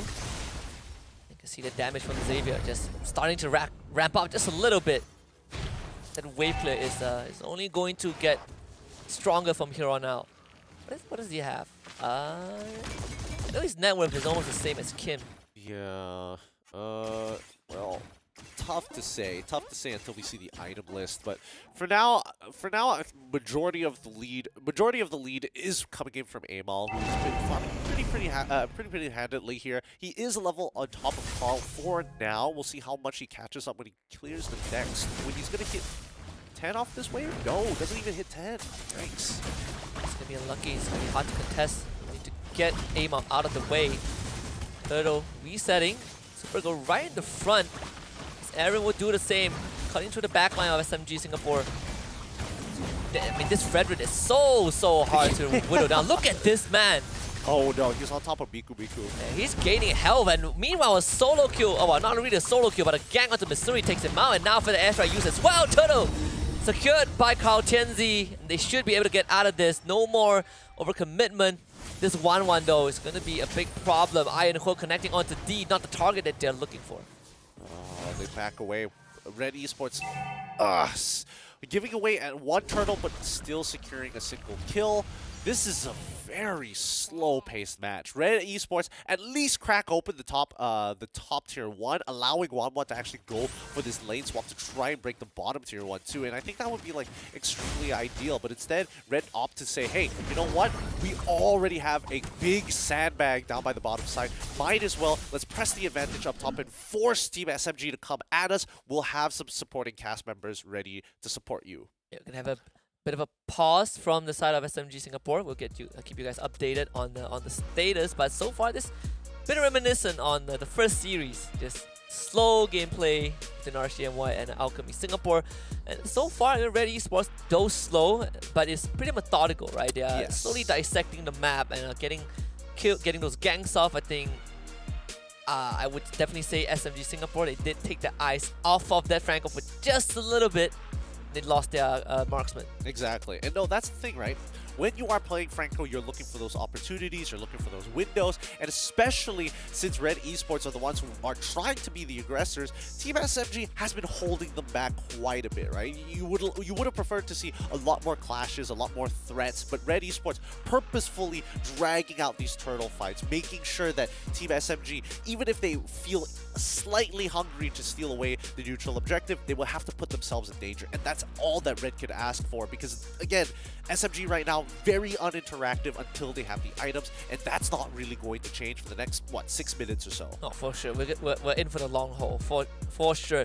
Is this a game where SMG don't really care too much about losing objective to Red Esports, or do you think it's still equally important, even though they have the mid to late? I think that if they can get steals onto turtles, that's fine. Lords, that's when it's extremely important, right? Because that's when you have to start thinking about your Lord empowered minions, for an example, and you have a bunch of tanks and only 2 real damage dealers, so your wave clear and high ground defense is never going to be as good in comparison to Red Esports right now. Yeah, well, the saving grace is that they have 2 very strong wave clearers, right? Yes! Xavier Beatrix is like, kind of solves a bit of that problem, even against lower empowered minions. But overall, I mean, with what, 4-1 so far, Red Esports, they don't really have a substantial lead over SMG. It's kind of just bits and pieces. Yeah, a lot of it is just going down to how much money can they actually funnel down into this Wanwan, right? Unlocking her out of the lane is already a big plus point. Being able to steal away maybe 1 or 2 camps on her way down to neutral fights,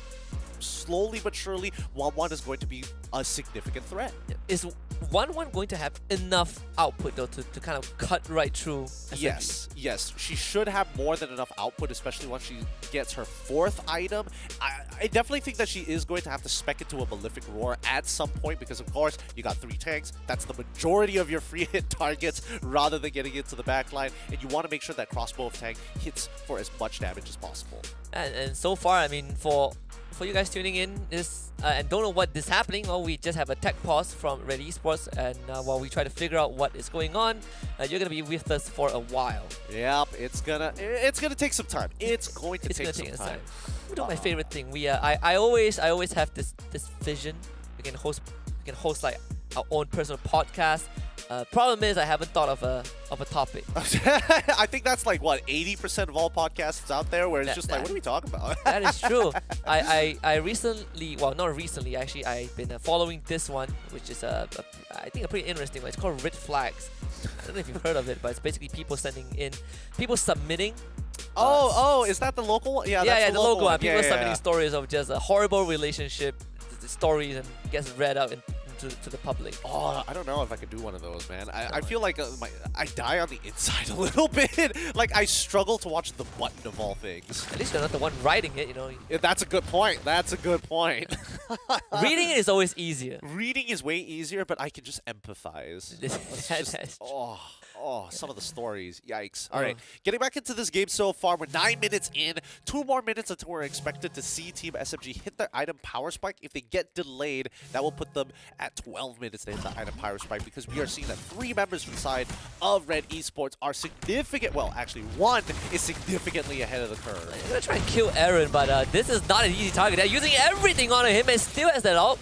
Doesn't even need to use it. Big problem. Backup coming in. Mao. Whoa, there's no one is sidestep everything. Oh boy, that was a good backstep with the conceal there from D. But now Mao is coming in, and this is going to escalate. They're going to dive him anyways. They have the members. Crowd10Z, can he arrive in time? They've already lost D. Heavy spin is going to be available. Miku goes for the flicker. Missouri not so lucky. Clip by the Farsa. Kim gets a free kill. And Red Esports, they're still going, but the Xavier ultimate is going to start hurting. Dawning Light is there. Empowered abilities coming right through. Aaron flickers away right into Supergirl and just burns to death thanks to the damage over time. Supergirl still going. Ends up losing his life to Kim, who survived with little of health. But all things considered, nothing much was lost. Crowd10Z, can you survive? The crossbow of tank pops at the last second.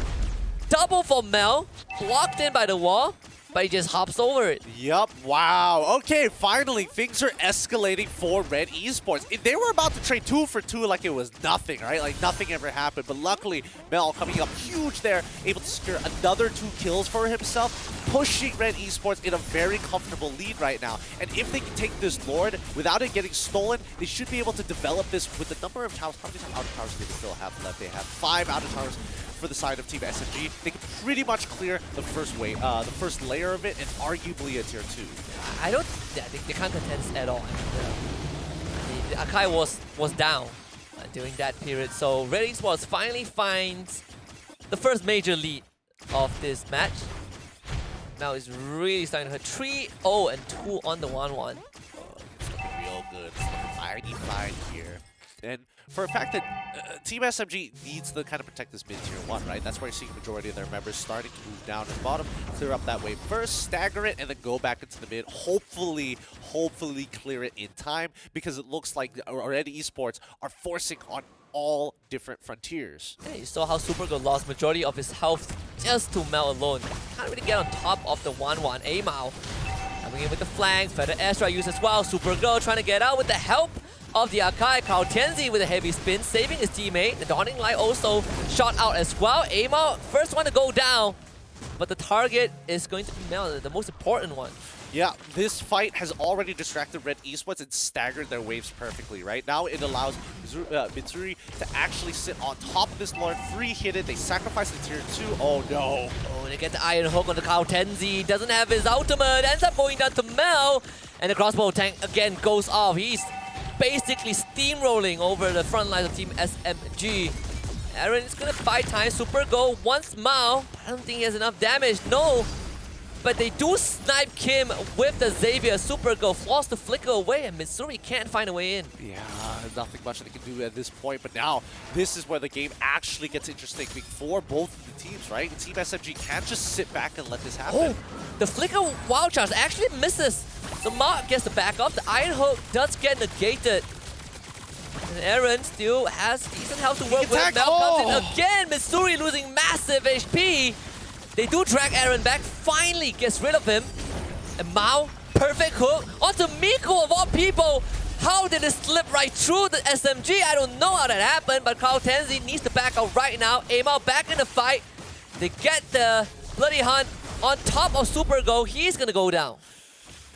Oh, okay, the snipe does not connect. I was wondering whether Mitsuri was actually going to connect with it, but it's fine, it's fine. Escalating situation here. Red Esports unable to break into that 5K mark.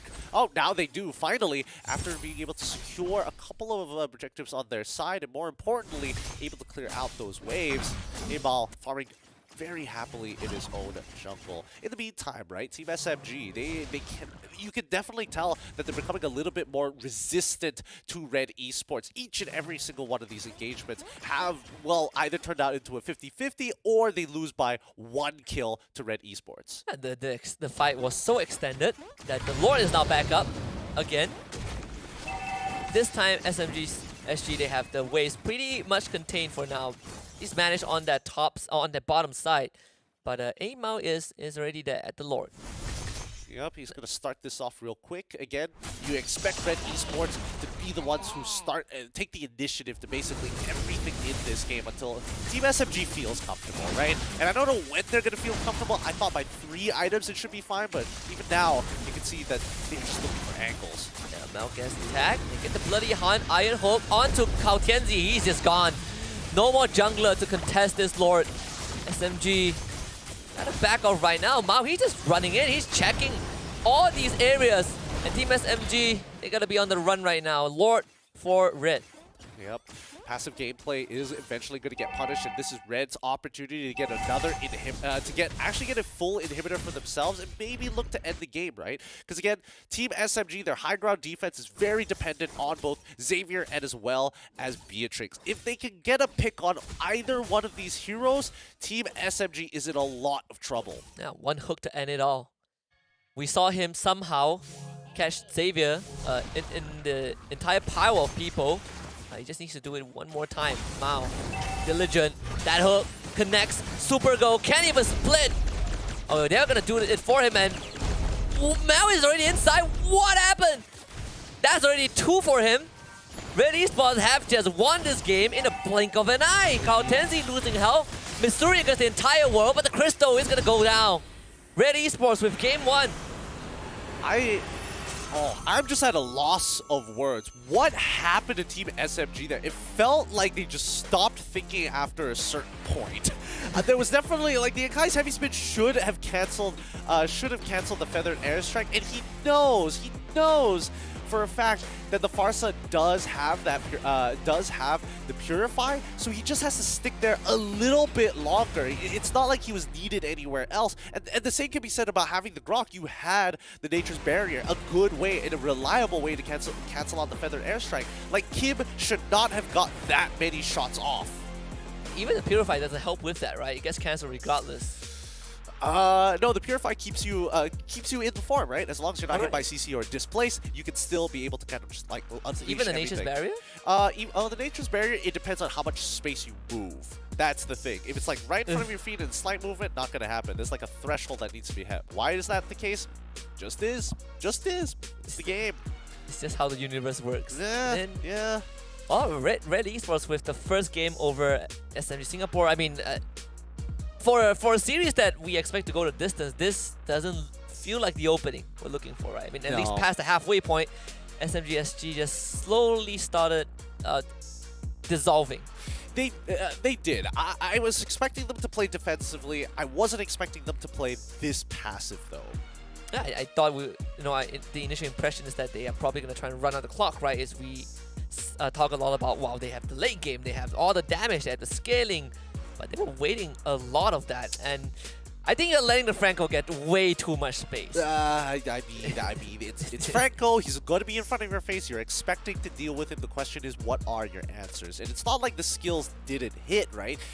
They were dishing out, they were throwing out abilities, they were hitting some good abilities, but the question was that the draft didn't have a way to kind of encapsulate everything all in one, right? It didn't have it didn't have like a solution to every single one of the problems. It's a mix and match, and it doesn't even solve it completely. Yeah, they definitely didn't have a way to deal with the 1-1 who just ran all over them.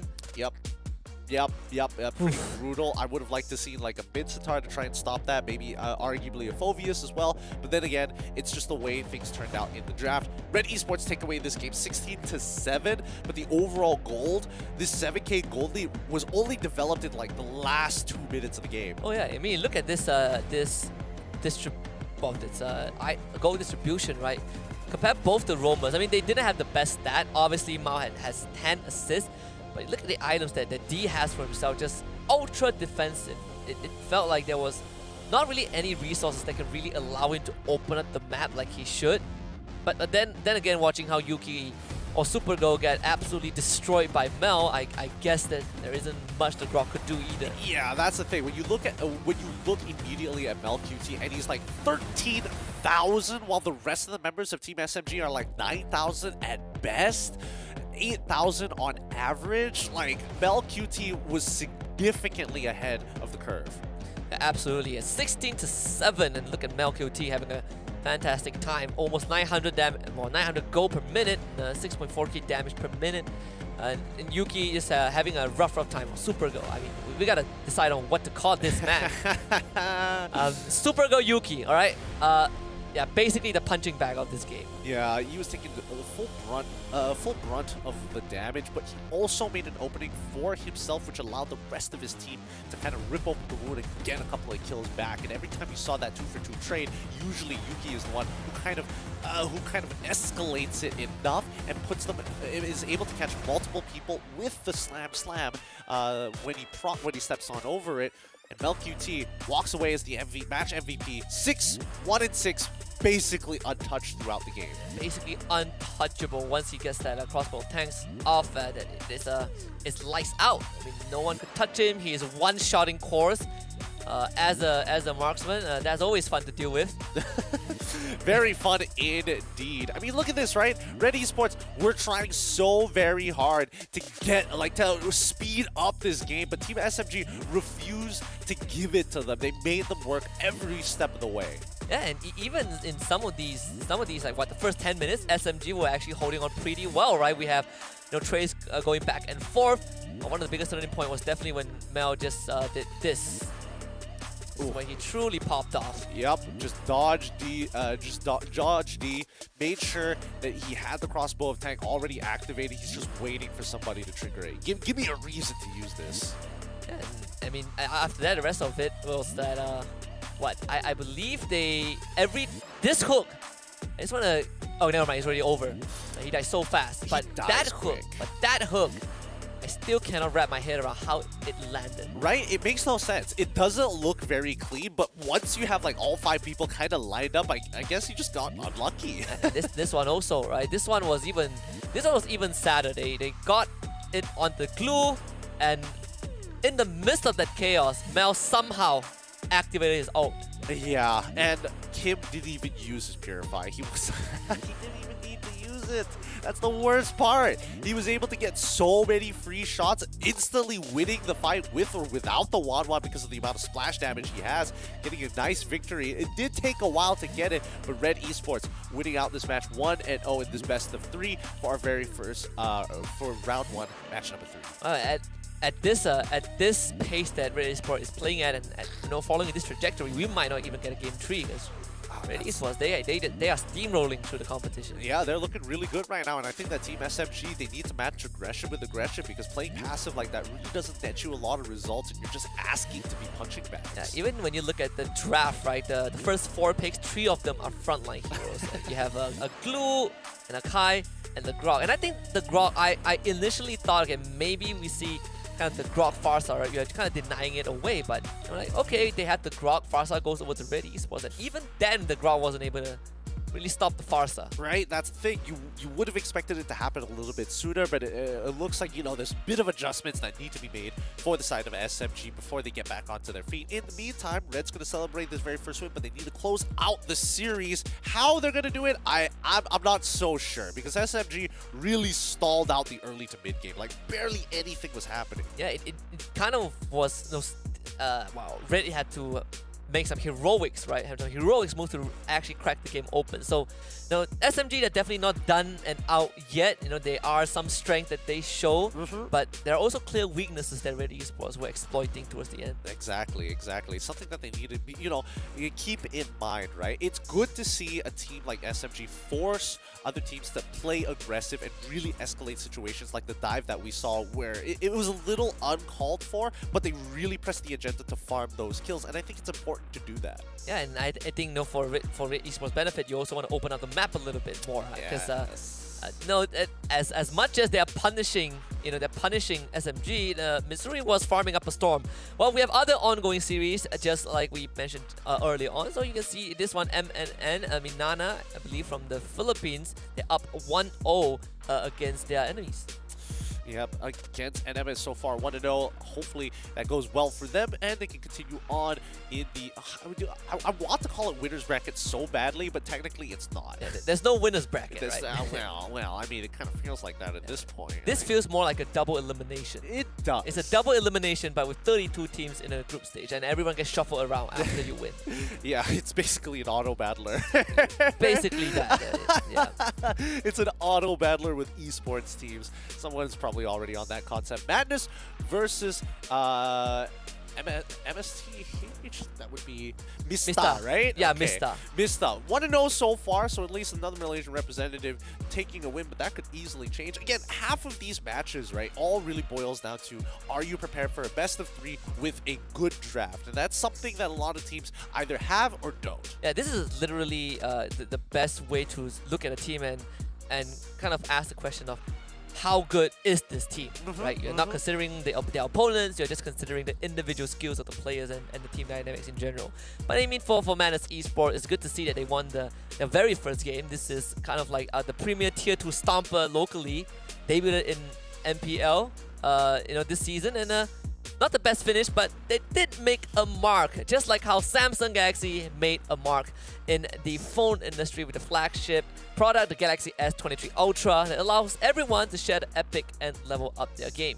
If you're looking for a phone to help you out, saying, oh man, I can't, there's not enough frames in this phone, the Samsung Galaxy has covered all of those issues. Never have to worry about your game ever again with the new Samsung Galaxy. If your partner always says, why are my photos that you take always ugly? Well, you'll never hear that again if you had the Samsung Galaxy. It's just that good. It's like, it's when the first time HDR was released and people are like, wow, taking terrible photos, but they look great. You now can shift the blame. Like now, instead of saying I'm sorry, babe, I think my phone camera isn't good, you can just say, babe, I think it's you. You're the problem. All right. Please don't do that. Please don't. If you like sleeping on your couch, maybe consider the option. Yeah. But other than that, oh boy, I can already hear my girlfriend giving me a speech. Oof, that would be rough. Yeah. I tried that stunt last week. That didn't end well. Had to buy her extra chicken wings on the way home. I said that she would not save food for me in case we are broke. She did not take that lightly. Oh wow, she really didn't take that lightly. No. I had to buy extra food just for her to prove a point. Oh my goodness. Brutal outcome so far. Hopefully this game is going to be, the draft is going to be starting up real soon here. It looks like it is going to take a little bit of time. Hopefully, well, they are talking about their overall strategy. It's good for SMG, right? In particular, right? You get more time to prep for game 2. I would definitely love to see a bit more shift, especially in the first 3 picks. I think you're having this, Glue Beatrix into a Grog opening does feel a little bit was it restrictive is not the right word, but defensive. It feels defensive.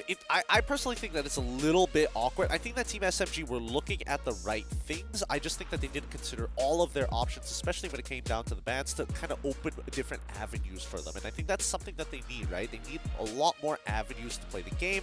They also will require a little bit more lane dominance, right? You're giving glue over to someone like Supergirl who has experience playing in the MPL in SG previously, but even so, right, Glue only has a certain level of influence across the map, right? He's not always going to be at every point of interest at every single event. Yeah, and for Glue, his main job is to survive and just annoy the heck out of everyone. But even then, you have to be in those fights first. And a lot of the instances, already Esports were just quicker on the trigger. They were just rotating faster. They were reaching objectives first.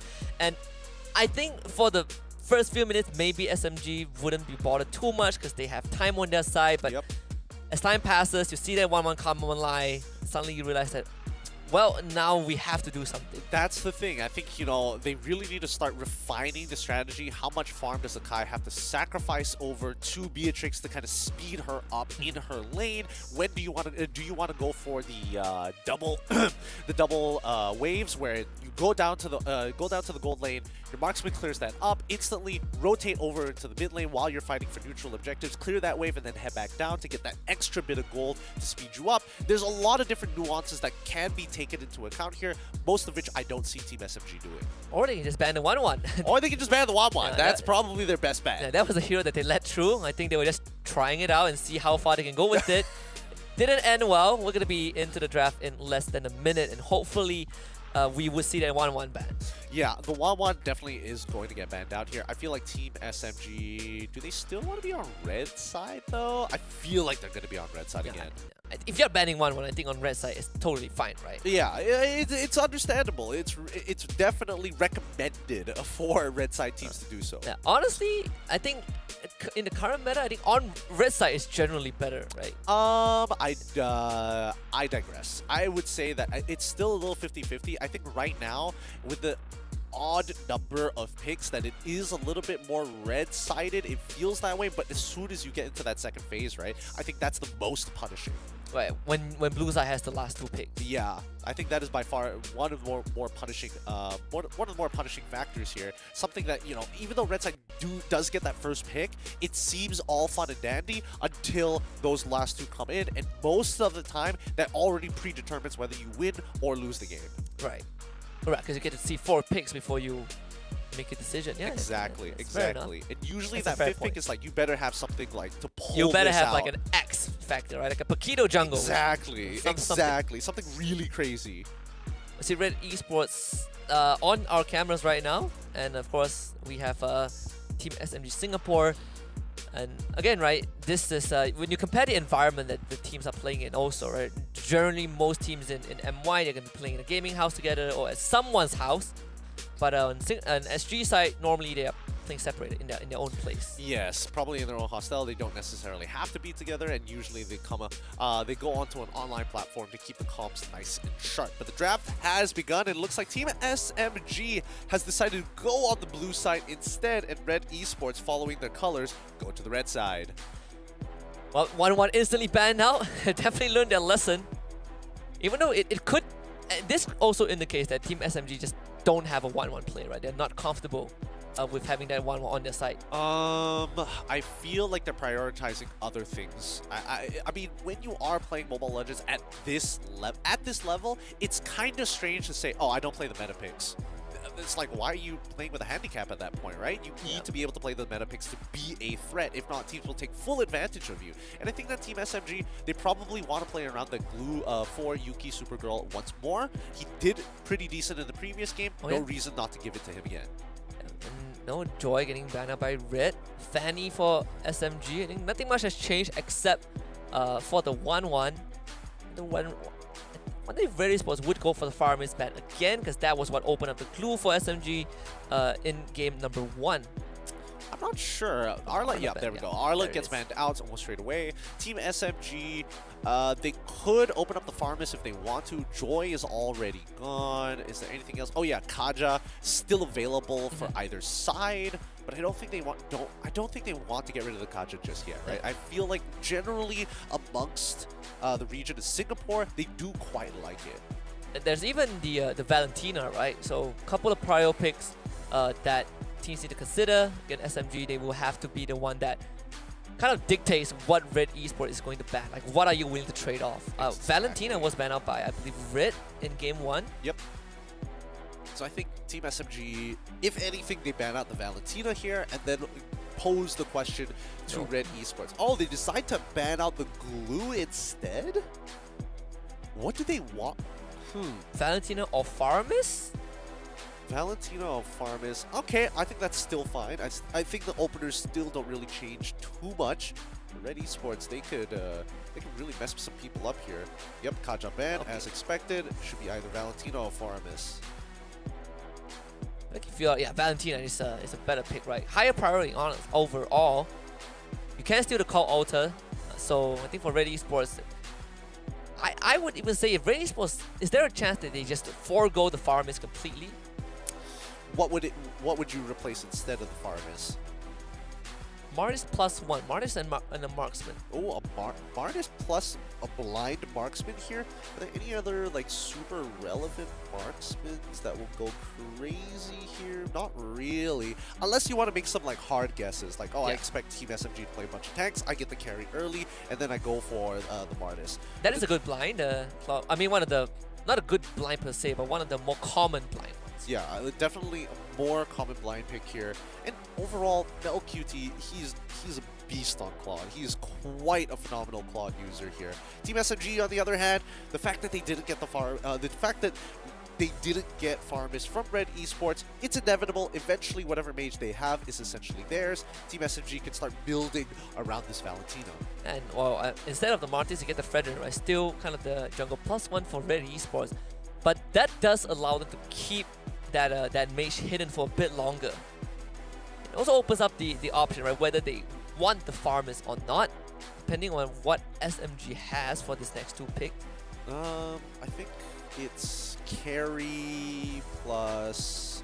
What else are they afraid of here? I think they don't mind. Oh, Franco? no. And they take the Martis, okay. So they want to go for the Martis. They want to play a little bit more early game centric, and it helps that you have the Franco to kind of escalate situations or maybe carry the momentum over if he lands an insane hook out of nowhere.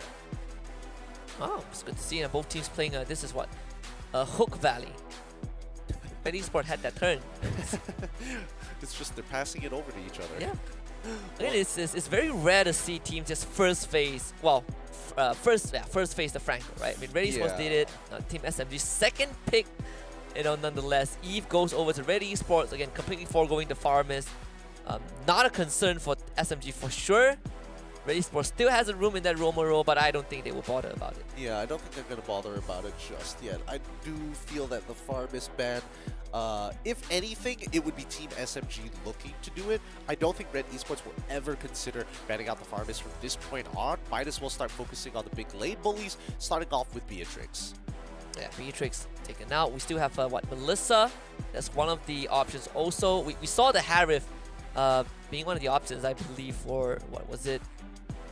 RCMY? Yes. That they picked up, against Alchemy SG into Claude. That is also one of the more brutal lane bullies. In this case, I mean, up against someone like a Fredrin who can't really catch you, that could be an option that SMG considers if, Melissa gets banned out. But even then, I think there's still a carry in the pool that they can pick up. Yeah, the fact is that Team SMG, all of the different options that they want are a little bit, are all ranged and require auto attacks to some degree. So getting rid of the Lolita is always going to be cash money. Red Esports revealing that they want to actually go for more tanks this time around, banning out specifically the carry. What other tanks can they go for? I guess there's a Grok they can consider. There's Grok if they want something more team fight oriented and actually works well with the synergies that they have. Atlas still very viable as well. No, we haven't seen that for a long time. Extremely. Is there anything else? else? I mean, I would argue a Minotaur, but then again, how often is Team SMG really going to clump? Maybe a Kufra, right? I mean, it's either that. I mean, but it got banned now. That's why I'm thinking oh wait, of, like, it's banned. secondary Yeah, options. it is banned now. So Grok feels like it's the more straightforward options. There's actually not much tank romance right now that the teams favor. Yeah. Hey, think about it. There's not too many. I mean, the Cho is still an option here. Yeah, there we go. Cho coming in from Red Esports. That's going to go into the hands of... Oh, wait, hold on. It could be a flex pick here. It's still flexible, right? I mean, because you have the Fredrin there. They get the last pick. They get to hide it. They essentially are still partially hiding their jungler also. Yeah, that's the thing, because I know for a fact that Red QT can play both the Fredrin as well as the Cho, and I'm not sure whether Mal plays Cho that efficiently, so it felt a bit weird to see it pop up here. Unless that's the case, Team SMG going to be locking in the Brody, so they still get a lane bully regardless, but what are they going to pair it up with in the EXP lane? Not the most mobile hero overall, right? I mean, the Cho can still catch up to him, and you say that SMG wants to play fast. I think this Brody is a good indicator of that, right? Lapu Lapu also. It's all about go, go, go. Alright. I like this comp coming out from Team SMG. It's very aggressive. You can definitely tell that there is a clear direction with the composition, and yeah, they're not looking to scale super hard. They're just going to scale enough to close out this game. Red Esports, on the other hand, they've got the scaling, they've got their 2 tanks. Do they want to pair it up with a 3rd tank? 23 seconds left. They're still missing out on that potential roamer. But that is if this Cho goes into the XP lane. You think it's a good matchup into the Lapu Lapu? Into the Lapu Lapu, well, I think it's kind of... it's a skill matchup at the end of the day, right?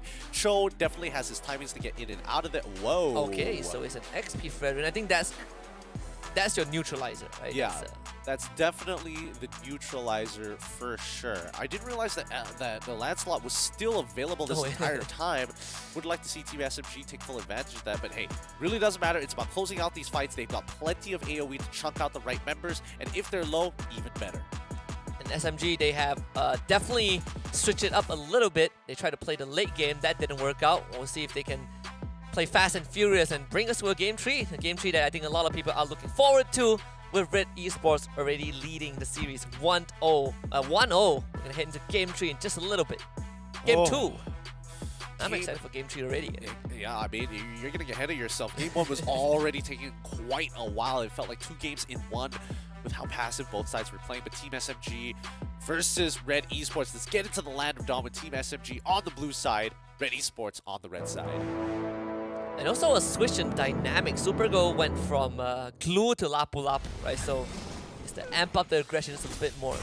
Yeah. So one thing is for sure, they does have a wide pool playstyle. And after Amal getting a double leash here, do we see the Iron Hook come out anytime soon, or was it already deterred? Yeah, no, it's just sitting in the mid lane for the time being with an early rotation from Miku. Again, good call from the side of Red Esports. The last time this happened, Supergirl got punished significantly from that early rotate. And even for, I believe, Miku, right? He was forced to recall very early on because Red Esports just rotated two members to harass him. And they're going to shove out this entire mid wave. Going for an Iron Hook. This one connects. Decent chip damage onto Kim. Then force the flicker out as well. Oh boy. Very, very dangerous life total at that point. He stuck around for 2 more seconds. I'm pretty sure that Miku was going to get first blood there. Bottom side, now getting attacked. We've got Mao showing presence here just to get an early recall from Mel. And if you guys want to, if you guys haven't, been notified yet, we have the finals for the challenge stage, 21st to 23rd of July at Istora Senayan in Jakarta, Indonesia. Tickets are on sales right now, so if you guys want to breathe in the air that our world champions have breathed in before, and you can get your tickets at esl.gg/SPS MLBB tickets, starting at 20,000 rupiah only. Yep, such an affordable price to see some of the best teams battle it out against each other. Now, this neutral objective is going to be pretty huge here, and Red Esports, it looks like they've got first move, but they don't realize that Kalpienzi is just hiding, waiting for an opportunity to get on top of Amal. But where's the rest of SMG? And then finally show up Kautenzi and Supergirl in the mist. D coming in for the pincer as well. Red Esports getting crunched a little bit. The Thorn Rolls can't secure the turtle. Stolen away by Kautenzi. Real manipulation is going to bring D down low. First blood headed over to Aaron Sai, and the members of SMG are dropped low. Miku steals it out of the way, but a tad too late. Red Esports finds 2. Mao gets the third with that flicker kick, and it's Red Esports taking the kills. So that answers the question that Mal can play in Cho, and he's pretty proficient at it, which is great to see because now this opens up a lot of opportunities as Mel able to win out a 1v1 against Mitsuri just before, oh man, just before the Blade of Hephaestus was purchased as well. The unthinkable. That should not have happened. Can D at least get something back? No. Doesn't even have a bloody hunt. Can't finish off these kills. No damage. Life of a support. Disaster, and that was supposed to be a Mitsuri lane. Not anymore. Rough. Mel did have to pop his sprint just to make sure that he secures that kill. But hunt. They should be able to get this as Mao overextend a little bit. 4 members of Team SMG in the bot side, but that kill goes over to Mitsuri. Very much needed. Oh no. Imal right now is just out farming Carl really hard. He's already got a level lead. He's about to hit level 7 off that next camp. I think, is that enough? Is that enough? No, it's not enough. Supergirl goes back in. That's gonna get rooted down and finished off for sure. Bit of a weird call. It's a tough lane. It really is. Even if you try to go for this all-in onto Frederick, he basically heals up all that damage. Now, this should be a kill onto Bob. Oh, good timing on the Chapeau. Negating all these crowd control. D again late to the party, but if you can get the hook onto Kim, if only, that would be a kill for sure. But Red Esports is so aware, right? Playing on the far side of the lane. Yeah, pulling attention to themselves accordingly. Since, again, you can see that both marksmen, they don't want to walk out. They haven't got the information just yet. Supergirl in already. Taunted up by Aaron. It's going to be the kick. Again, isolating Kautenzi, but it's actually this time Supergirl stealing the turtle away. And a big stun on the side of Aaron. Now he's going to go down. Kim, the second to follow. SMG finds some signs of life. They start moving towards the bottom side. Oh! This should be a kill. This should be the sprint. The torn apart memories wasn't enough to finish him off, and now the dive. Can you time it? Nope. Mao just too slippery. Man, Mel able to get out just in time there. That should have been a kill for Mitsuri. He has not been able to recover from that solo kill initially. He's getting help from his team now. 4 members is effectively. Kautenzi's going to arrive in a little bit. Look for a kick, a bit sideways, but Miku still on the turret. They get the hook onto Mao. It's a real manipulation use as well. Mitsuri taking heavy damage. Mao can't finish the kill. They end up losing the show instead. Supergirl in his own fight on the wayside with Aaron as his opponent. SMG Singapore. The whole team is on the bot side. There's so many members as well. Amal still, despite not being with the rest of his team, he's still being proactive, right? He's pushing out these waves. He's trying to look for openings, any openings whatsoever to steal away more gold for his side, right? This used to be a 1K lead, but now even Team SMG just power farming their way back into this game. And I think Amal was able to get some of the gold from the plating in the mid side. Funnily enough, Mitsuri has the highest net worth. He got 2 kills again. I mean, he's been farming well. He's been farming really well. And the fact that he has that Sea Halberd does mean that Claude is going to struggle just a little bit because the trades are going to hurt significantly. The next objective up in less than 10 seconds. Aaron caught in the enemy jungle of all places. It's going to take a while to finish him off. Aaron's going to dash over the wall. Supergirl following up with the stun to get the Terrify. Also, Aaron can't even get his ult off. And that's the pickup that they need. Bottom side, Red Esports looking for a response. Mitsuri in danger. Flickers sideways, avoids that real world manipulation. D by his side, blazing to wait for Mel. Mitsuri still goes down. Just zoned out completely by Red Esports. Can Miku get something? Can they punish the overextension? Mao will be in the front. Mel able to use that battle mirror image to get out, but can't get far enough. Supergirl has a double, looking for the third. Mao cannot survive. A triple for this Lapu Lapu. Oh boy, 2 for 3, and Team SMG finally crack it open, and now they're going to get this tier 1 down on bot side. Top side is getting shoved in at the exact same time. Mid is wide open, potentially could be a kill, other than the fact that it is a Fredrin, but man, things are now starting to look up for Team SMG. Oh, and Supergirl will be very, very happy.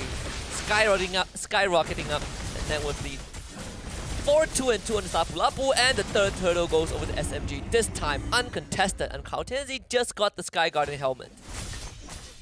Should be able to clear the waves, no problem here. I don't think Red Esports wants to give him any trouble for now. As the rest of the team are, again, we're seeing that Red Esports just playing even tighter than they were before, right? They sacrificed the tier 1 on the top side for God knows what reason, but they aren't seeing any invades or any movements from the side of Team SMG, so they have to start exploring. This is a role reversal. SMG is essentially doing what Red Esports did in Game 1, right? Just pushing the envelope, running into Red Esports. And they're punishing Red Esports for being a bit, shall I say, a bit too cocky, especially that bottom fight just now. Giving the triple over to Supergirl. Now you see this goalie slowly rearing his ugly head. And a flicker forward right into Amao of all people. It's going to take a while to take him out. Can Mao save his teammate? And he can. Of all people, he finds Missouri the best possible target, and Red Esports strikes back. Again, we're seeing the response from Red Esports being just superbly better, just quick, fast lightning decision. Oh, they stopped the recall from Valentina as well, but still relatively early into the game. So nothing to really worry about here, just the fact that Red Esports will be able to bounce back in terms of gold. But man, Team SMG making that very first move instantly punished. And just the torn apart memory would have done the job, but the kick from Mao just saving his teammate, get 2 in return as well. Obviously, Team SMG getting ahead of themselves, with Missouri not even in the fight at the start. Could have used that extra bit of damage. Stolen out. Him able to make it out with his life, just barely. Oh man, just a slow process here for the side of Team SMG, right? It's just they're unleashing their abilities, they're playing extremely tactically here against Red Esports. Supergirl now spotted out by Mel. Gonna try and siege this mid-tier 1. Not an easy job. Iron Hook already expanded, flicker, kick, and that is going to be Franco gone. Ruin manipulation again, alongside the blazing duet. Massive damage, but insufficient. They end up losing Aaron. Kautenzi has to decimate reset if they wants to. Looking for an opening. Mao in a dangerous spot. Both teams trade just 1. Yeah, Red Esports, however, taking the worst of the trade because majority of their members are a little squishy, and not to mention that they are chunked below 50% of that HP, and they don't want to walk out into a Martis with that kind of odds. So Red's going to fully reset before coming back into the fight. Good news is that Team SMG will do the same, dealing with the sideways already. Yeah, Red Esports, they see members of SMG on the map. They're going to instantly make the call to go on to this Lord. Kautenzi is going to be there alongside Supergirl and Miku. Mao looking for the cash, gets the kick onto Miku, follow up with the blazing duet, instant deletion on him. And they also pull off the Lord, but there's going to be a reset for Kautenzi on a killing spree. Kim in danger, Supergirl still holding the fort. Big ultimate from the appraisal scrap from Aaron, and this could be the turnaround that Red Esports has been looking for. Missouri falls. Supergirl no longer superior in that fight, and Red Esports finds the turning point. Oh, and this is why Tank Salon is so good. Aaron absorbing some damage. You have Mal as well to start the initiation, but it's Amal who cleans shop here with the bodies of Team SMG. Kautenzi late to the party, no Lord for him, and Red Esports with a massive goal swing. Huge gold swing, in matter of fact. Now, what used to be Team SMG's 1.5 now goes over to Red Esports. But in this replay, right, just look at where the fights are going. A majority of the SMG members are expanding big spells for one guy. Notice here, especially since Aaron is getting to walk up, it gives Amal free hits every single time. And meanwhile, we have another fight happening mid. Miku does go down, trading Mao in return. Aaron in danger. This time, no appraisal's wrap ends up falling.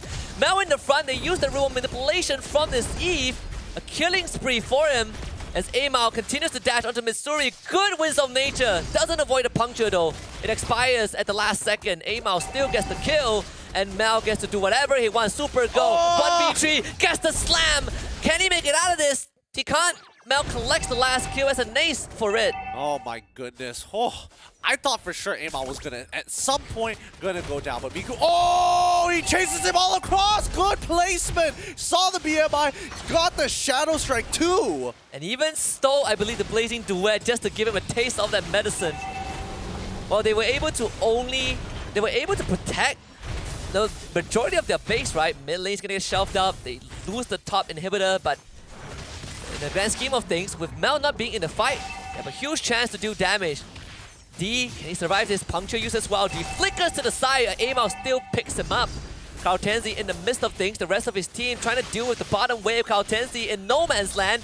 Miku helping him out, Super Go by his side. Red Esports now get to reset. Yep, they are at a loss of an inhibitor. There's not too much they can do about that, but with the 4.3k, this is the most gold we've seen Red Esports this entire match as we hit the 13th minute, right? Luminous Lords are going to start coming into play, but first the Enhanced Lord. In the meantime here, ooh, real war manipulation. It's a taunt onto Miku, and there's a dead Eve, and now Mao gets the kick off. Big Appraiser's Wrap on the face of Mitsuri. Both the cores are down. They get the bloody hunt. Can they at least get Aaron? They need something.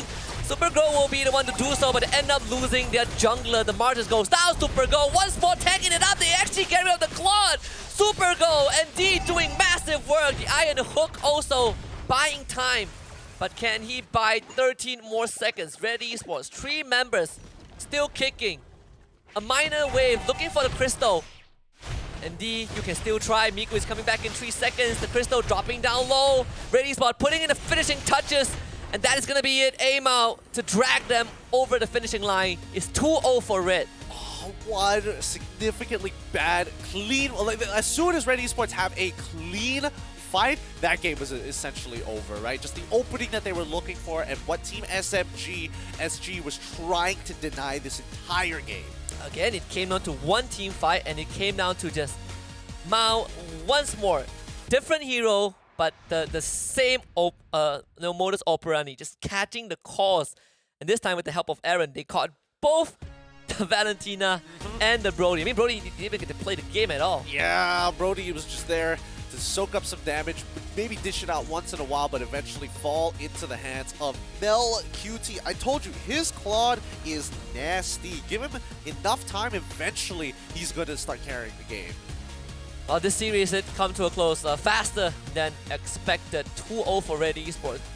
This one did, I think it took around the same time as game number 1, but it definitely was a bit scrappier. And, you know, credits to the Team SMG SG.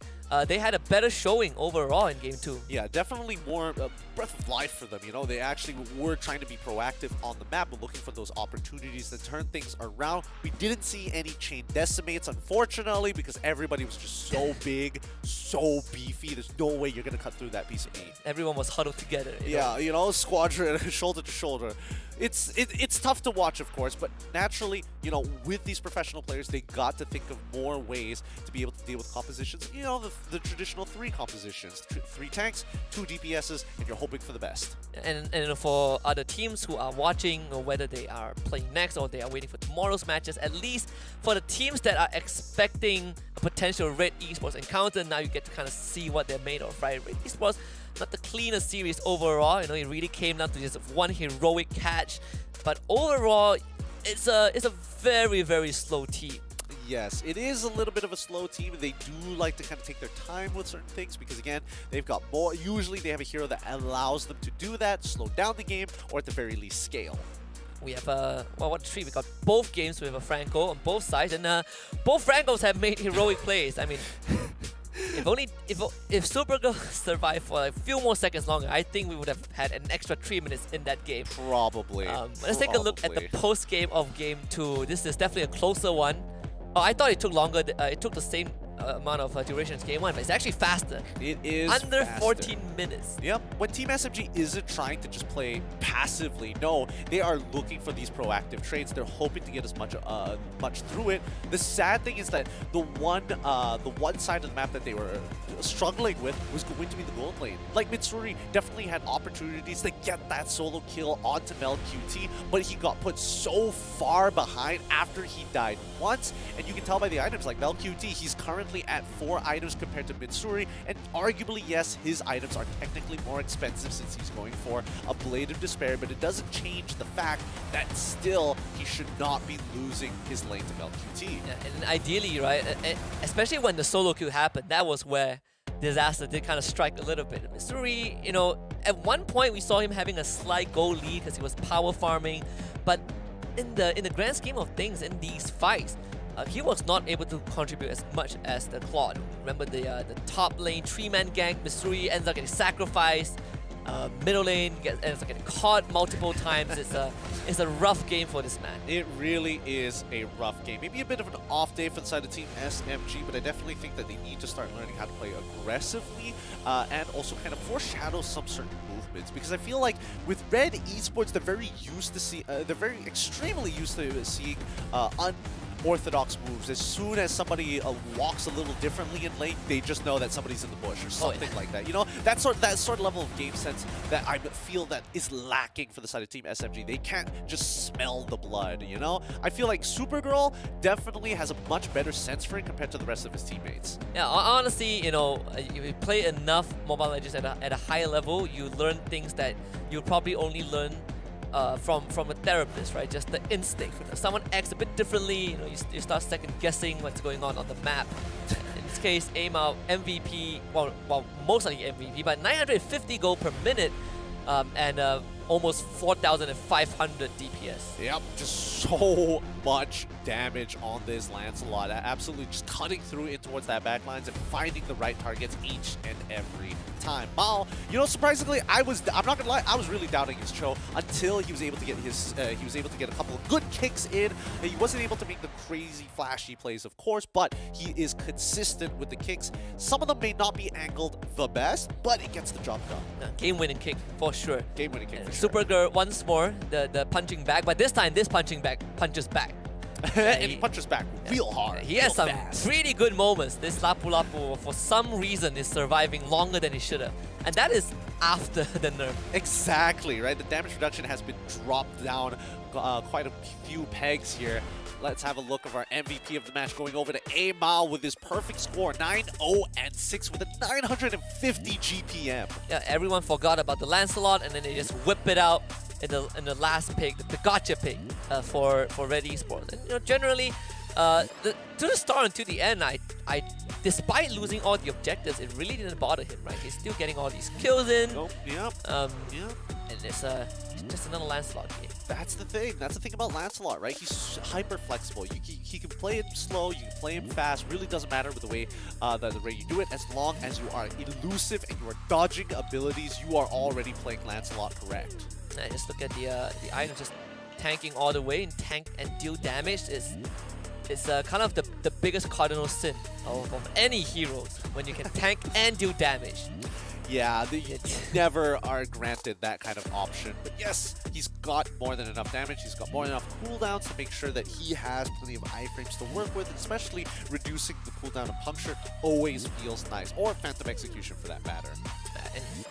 Well, Red Esports, they have definitely gone off to a stellar start. One of the slower series that we had the entire day compared to what we witnessed early on. But you look at the highlights, this is Team SMG really fighting back the way that they're securing these objectives. I mean, Supergirl played out of his mind. Miku also, in clutch moments, was able to hold off the base just for a little bit from Red Esports, but it was Mitsuri who was taking the blunt end of it.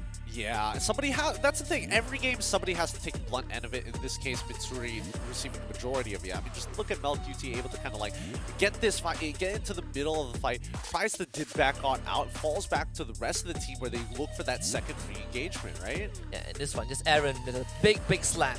Just a great sword on top of Team SMG. I wouldn't say this is the tipping point, but it definitely put Red Esports in the lead, right? Forced Team SMG to give up structures, and I mean, Red Esports just started punishing them. Yeah, and they started to punish them really, really hard, in a matter of fact. Oh, Heli playing it so well, waiting out that Winds of Natures. But here's the thing, right? With Red Esports, as soon as they smell that blood, they can press their advantage really, really far. And this here was when all of it just worked out perfectly. You already have a pushing lore. Team SMG decided to take a fight for you when they didn't have to, and then Red Esports were throwing members at them one by one. Red QT, Amal if they have to, Bell QT if necessary, just to try and crack open the base. Yeah, this was the whole of a lifetime. Honestly, if Amal didn't get that execute, I think we would have a longer game for sure. As Supergo was doing a fantastic job alongside Mao. But either way, the result has been set. Red Esports 2-0 over SMG Singapore. The story writes itself. Red Esports advances, and they get to play another chance. Not to say SMG is done. They still do have a chance, but it's one last life for them. Yep, one life gone, one more remaining. Every match is going to count as we go through these next 6 days, boiling down these 32 teams down to that top 4. They're going to win 4, I think, right? 4 in a row after this. This is not going to be easy for SMG. Yes, winning 4 in a row is it's going to be pretty tough. It really is. And I think, wait, no. They for Team SMG, I think they need to win 5 if I'm not wrong. Yeah. They would need to win 5 games after this if they want to try and qualify. Yeah. It's even tougher. You look at the pool of teams that have lost their series.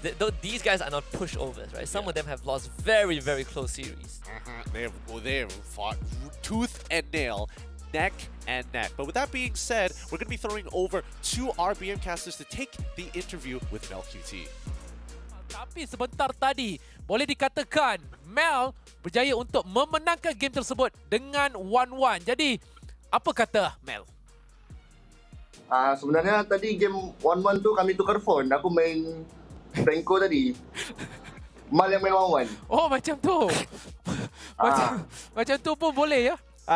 Saya pun tak pasti, tapi dapat kita lihat pergerakan yang jauh lebih agresif sebentar tadi.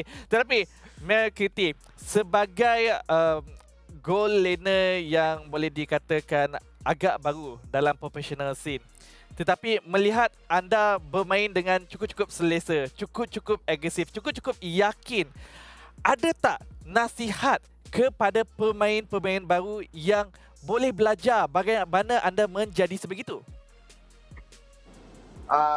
Nasihat, jangan pandang tinggi orang lain lah. Yakin yang kau boleh lawan semua orang. Kau boleh melebihi orang macam tu lah. Sebab mungkin kau lambat kan. Kau lambat dah semestinya kau di bawah macam tu lah. Pede, percaya diri, yakin kepada kemampuan sendiri. Betul, mentality penting. Baiklah, soalan saya yang ni mudah saja. Adakah Mel QT menjangkakan akan mendapatkan 2-0 dengan SMG Singapura ataupun rasanya 2-1 sebenarnya? Sebenarnya memang 2-0 lah. SG biasa-biasa siap. Boleh lagi. Okey. Baiklah. Sedikit tentang game kita yang kedua sebentar tadi, yang mana jungle anda Amal 2 kali miss retreat menyebabkan anda hilang 2 turtle di awal game. Tiba-tiba Amal perform dengan sangat baik di last game, berjaya untuk comeback, berjaya untuk kemenangan besar, berjaya dapat lot dan seterusnya. Waktu dalam game tu, adakah apa-apa yang Mel katakan kepada Amal untuk menaikkan semula? Pasti dia rasa down, tak miss semua tu. Masa awal-awal tu, Amal kata dia sakit perut. Jadi masa game tu dia mau pergi tandas cepat kan, jadi dia serius motak macam tu. Macam tu. Ataupun mungkin dia tengah main tu dia buang sekaligus. Mungkin. Macam tu lah. Baiklah. Mungkin kata-kata terakhir daripada Mel QT kepada semua peminat Red Esports. Terima kasih. Sokong kami itu ya. Pendek sangat. Dia simple, mudah untuk difahami oleh semua. Saya tolong panjangkan. Saya Mel QT ingin mengucapkan ribuan terima kasih kepada semua penonton kerana menyokong Red Esports. Saya berasa terharu kerana ramai yang menyokong kami semua. Betul tak? Betul kan? Betul. Betul. Baik, terima kasih 100%. MLQT dan semoga berjaya untuk game pada hari esok. Itu dia MLQT. Dia malu. So, Mal QT with the GG Easy to start it off, but apparently they were playing with a handicap for the whole series. Look, man, very simple. Man just want to play game, be better, just good. Yeah, Aima also very simple. Stomach ache, can't retreat, want to use the toilet fast, end game fast, go toilet. Man like it simple. Man like it simple. Man, just think about all the simple things. Yeah, 2-0. Just 2-0, yeah, no problem. Fast game, quick game, good. Let's go. It's good to see. It's good to, yeah, I agree with you that it's good to see Red being in this kind of mentality, right? Yeah. Not looking down on anybody, thinking that you're already the best. You have to have that certain level of confidence to be able to play in this professional tournaments, because again, big names are already here in the SBS. Yeah, and some of them are on the same playing field as them. They have to play through a gruesome Swiss format. Some of them are waiting in Jakarta already in July, so it's a long journey. This is just the beginning. Meanwhile, Minana Esports, they just won 2-0 in the series, closing it out.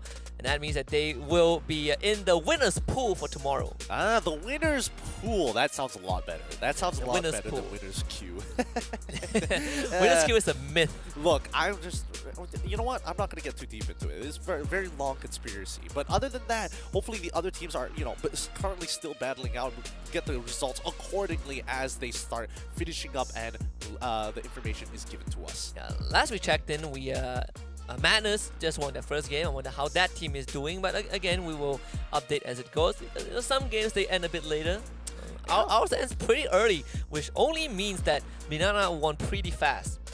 Also, yes, that is true. I don't know how their games are actually going or the overall playstyle, but we'll check the stats later just to see. I'm curious to see what other drafts are going on. And I think, I've been waiting for something exciting, but all I've been getting are the boring, 3 tanks, 2 DPSs, and it's just like the casual stuff. With the ongoing matchup of Aura Fire versus BTR, currently the score 1-1. I mean, kind of expected, right? Two of the big teams from Indonesia. It's the same as Dewa United and Geek Slate. That one also went the full distance, and they just got a bad draw, honestly. Yeah, it was a little unlucky here. It's a little unlucky. But if you want to change your luck and change the odds in your favor, then you gotta thank our sponsor, Snapdragon Elite Gaming, making sure that you guys have all that you need when winning matters. Absolutely. They've been with us on this journey from start until now. And this is why we get to witness all these amazing actions. But speaking about change, if you can't change your teammate, you can change your phone at least with Samsung Galaxy's latest Galaxy S23 Ultra. Share the epic and level up your game. Juice yourself up with Monster Energy Drink to make sure that you guys are in tip-top shape. Don't want to have that brain fog. You don't want to have that I can't function in the morning. I can't retreat the lore. I'm 2 levels up. My fingers are too slow. No, none of those excuses. Monster Energy Drink. And of course, if you want to, if you always feel like things are moving very slow in life, well, don't worry. DHL makes it fast and furious. They also have the FE Bot Dash Cup, which allows you to participate and win up to 5,000 euros. So check that out. ESL.gg/FE Bot Cup. A lot of money on the line in euros. Very, it sounds very pretentious currency. Euros. So good, so delicious. Yeah. I can only keep that voice up for so long. But yes, overall, hopefully that you guys can just be as excited as we are about our sponsors for making the SBS happen and as awesome as it is right now. Yeah, but we're not done with the evening just yet. We have one more coming up, and let me tell you, that one is going to be... I don't know how... It depends on where you stand, right? If you're a Filipino fan, you're going to be like, yeah, this is going to be a walkover. But if you're a Malaysian fan, well, it's not going to be easy. We have MLBB and GameLab coming up. But before that, we're going to go to a break. And when we come back, we actually will check in with the Indonesian matchup between Aura and Bigatron. So we will be right back. The Snapdragon Pro Series, powered by Samsung Galaxy, is brought to you by Snapdragon Elite Gaming, Samsung Galaxy S23 Ultra, Monster Energy, and DHL. From the dark horse, if you want the Turkish delight, they're here making another statement. They deserve this celebration. 3G, well played, North America has come.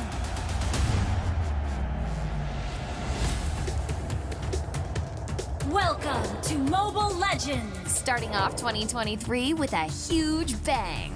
The M4 World Championship by Mobile Legends Bang Bang Esports achieved one of the highest peak concurrent viewerships of 4.2 millions, setting the tone for the year. And with the MPL seasons and official tournaments going underway in their respective regions, we know that fans across the globe wanted more. Taking place in Phnom Penh, the vibrant capital city of lovely Cambodia, for the first time in MSC history, this year's cup will include non-C representatives. And why do this and include international teams? The objective is simple: to improve MLBB esports level and ecosystem, evolving an established regional brand into an international championship, one without borders. MSC 2023 is a testament to the increasing demand and support from fans across the world. #SeeTheWorld. We will work hard to elevate the tournament level and increase our esport competitiveness. With that, do look forward to witnessing world-class MLBB esports in Phnom Penh this June. See you there, and see the world.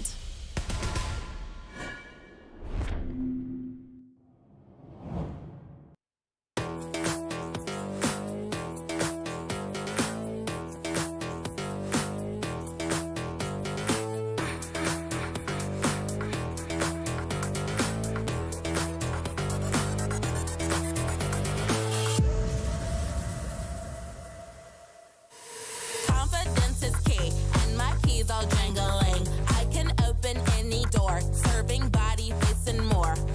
Confidence is key, and my keys all jingling. I can open any safe, serving body, hair, and face.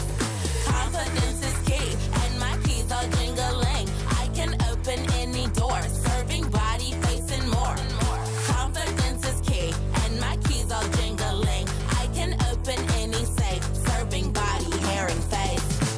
I'm a stunner, yes, I'm the star. I set the tone, yeah, I raise the bar. I go to work, I make it look easy. Play hard, work smart, I'm easy breezy. Sugar daddy, no, that's honey. Don't give him any sugar, he suckers me all his money. Wanna live lavish, you need a clue. Then look to me, I'll tell you what to do. Do. Repeat after me. Confidence is key, and my keys all jingling.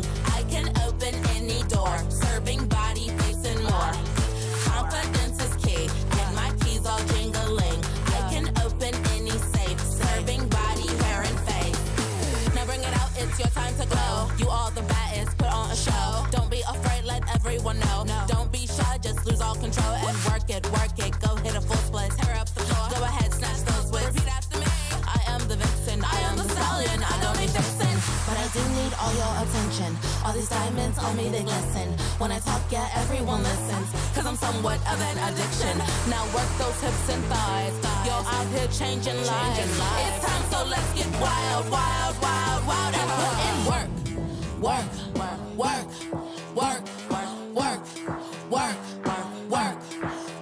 Put in work. Work, okay. Work today. Work today. Work. Confidence is key, and my keys all jingling. I can open any door, serving body, face, and more. Confidence is key, and my keys all jingling. I can open any safe, serving body, hair, and face. Confidence is key, and my keys all jingling. I can open any door, serving body, face, and more. Confidence is key, and my keys all jingling. I can open any safe, serving body, hair, and face.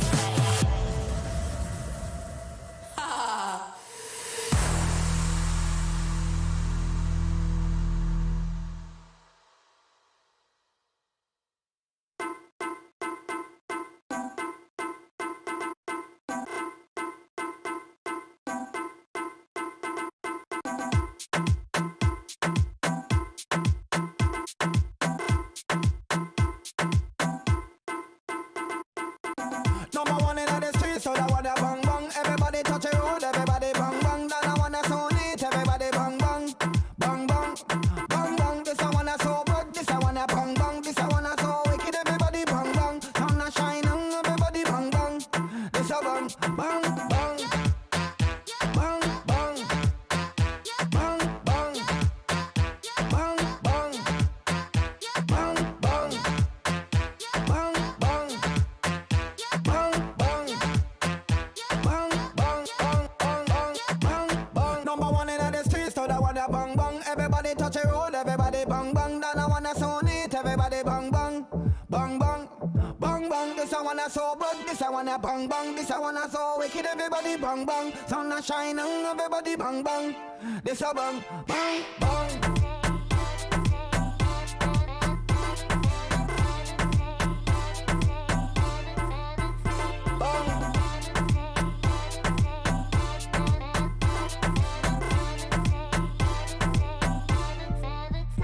Bang, bang. Bang, bang. Bang, bang. Bang, bang. Bang, bang. Bang, bang. Bang, bang. Bang, bang. Bang, bang.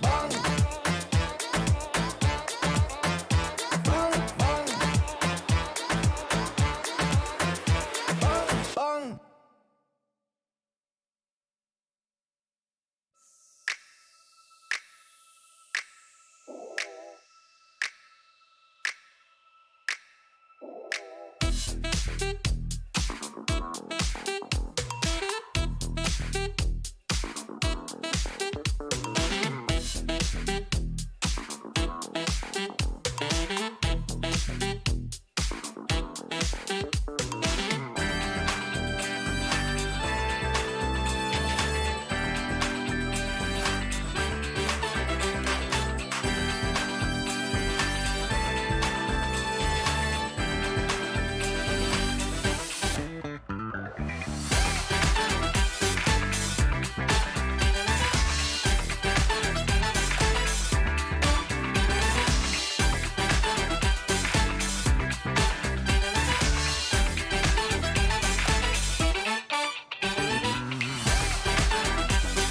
Bang, bang. Bang, bang. Bang,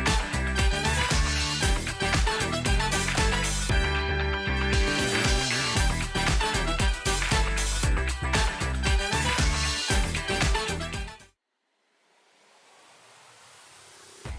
Welcome back to the Snapdragon Pro Series Mobile Legends Bang Bang Open Finals. We're now on the challenge stage at Open Finals Season 3. We are on day 1 of the Swiss round format. You're here with us. My name is Husky, and alongside me once again is Kid and Q.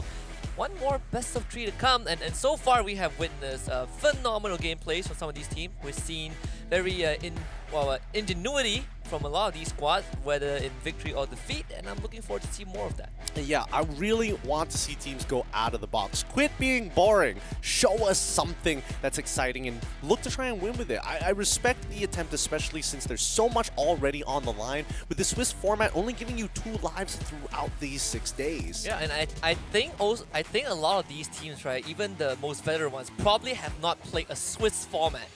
Yeah, throughout their entire career, you know? It is, compared to the other tournaments out there, this is the first time we are actually seeing this Swiss format being implemented in a game like this. So I think that for a majority of these teams, it's very risky to be like, you know what, I haven't tried this comp before, let's do it today. No, they can treat it as a double elim. I think that's the best way to look at it. Just a double elim with way more teams, and you randomize the teams that you fight. You know, they should apply the double Swiss for like the MCLs, because technically it's not like you know the other team anyways. You might as well like have 2 lives go into the MCL and then try to win out in the next 6 days. Yeah, we would take an entire night to finish MCL if that's the case. Of course, we said that we were gonna have game lab against MLBB, but before that, we gotta check out what's happening on the other end of the region. It's gonna be Indonesia's side. Aura Fire taking on against Bigatron Beta. Starting with Aura Fire, this would be the 5 boys playing their last game of the series. Yep, Pahlavi, Van, Reza, Kabuki, as well as Hai. They have changed out their lineup a little bit here and there, and I'm excited to see whether or not it's going to be enough to save Aurafire for the upcoming MPL Indonesia that will be happening after all the international tournaments. And let's keep in mind, they've already been in their matchup thus far. This is going to be their third game. Yeah, and this is the only series I think for the third set of best of threes that went the distance, right? Just like what happened between Kickslate and they were united. That one also went the full distance. So this region is already heating up at the very start of the Swiss round. Yeah, their opponents, on the other hand, oof, that's where it gets real difficult because it's going to be Bigatron Beta. This is their what they call their academy team with Narashi, Justnar, DanQT, Ridizik, as well as Odyssey.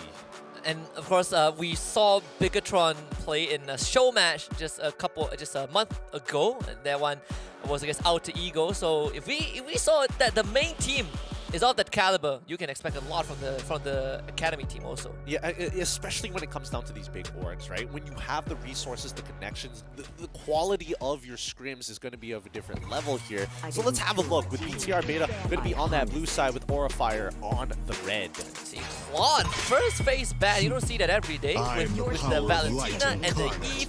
Aurafire with 1-1, Joy, and Kaja. And it means that a lot of pieces are going through. The Farmers is going to be an option. You have the Fredrin, you have the Arlot. Arlot gets picked up by Bigatron. Lovely, lovely indeed. And this is the thing about Indonesian teams, right? They've kind of evolved from that usual starter of, oh, I always have to play, I'm always looking to play the Fredrin as well as the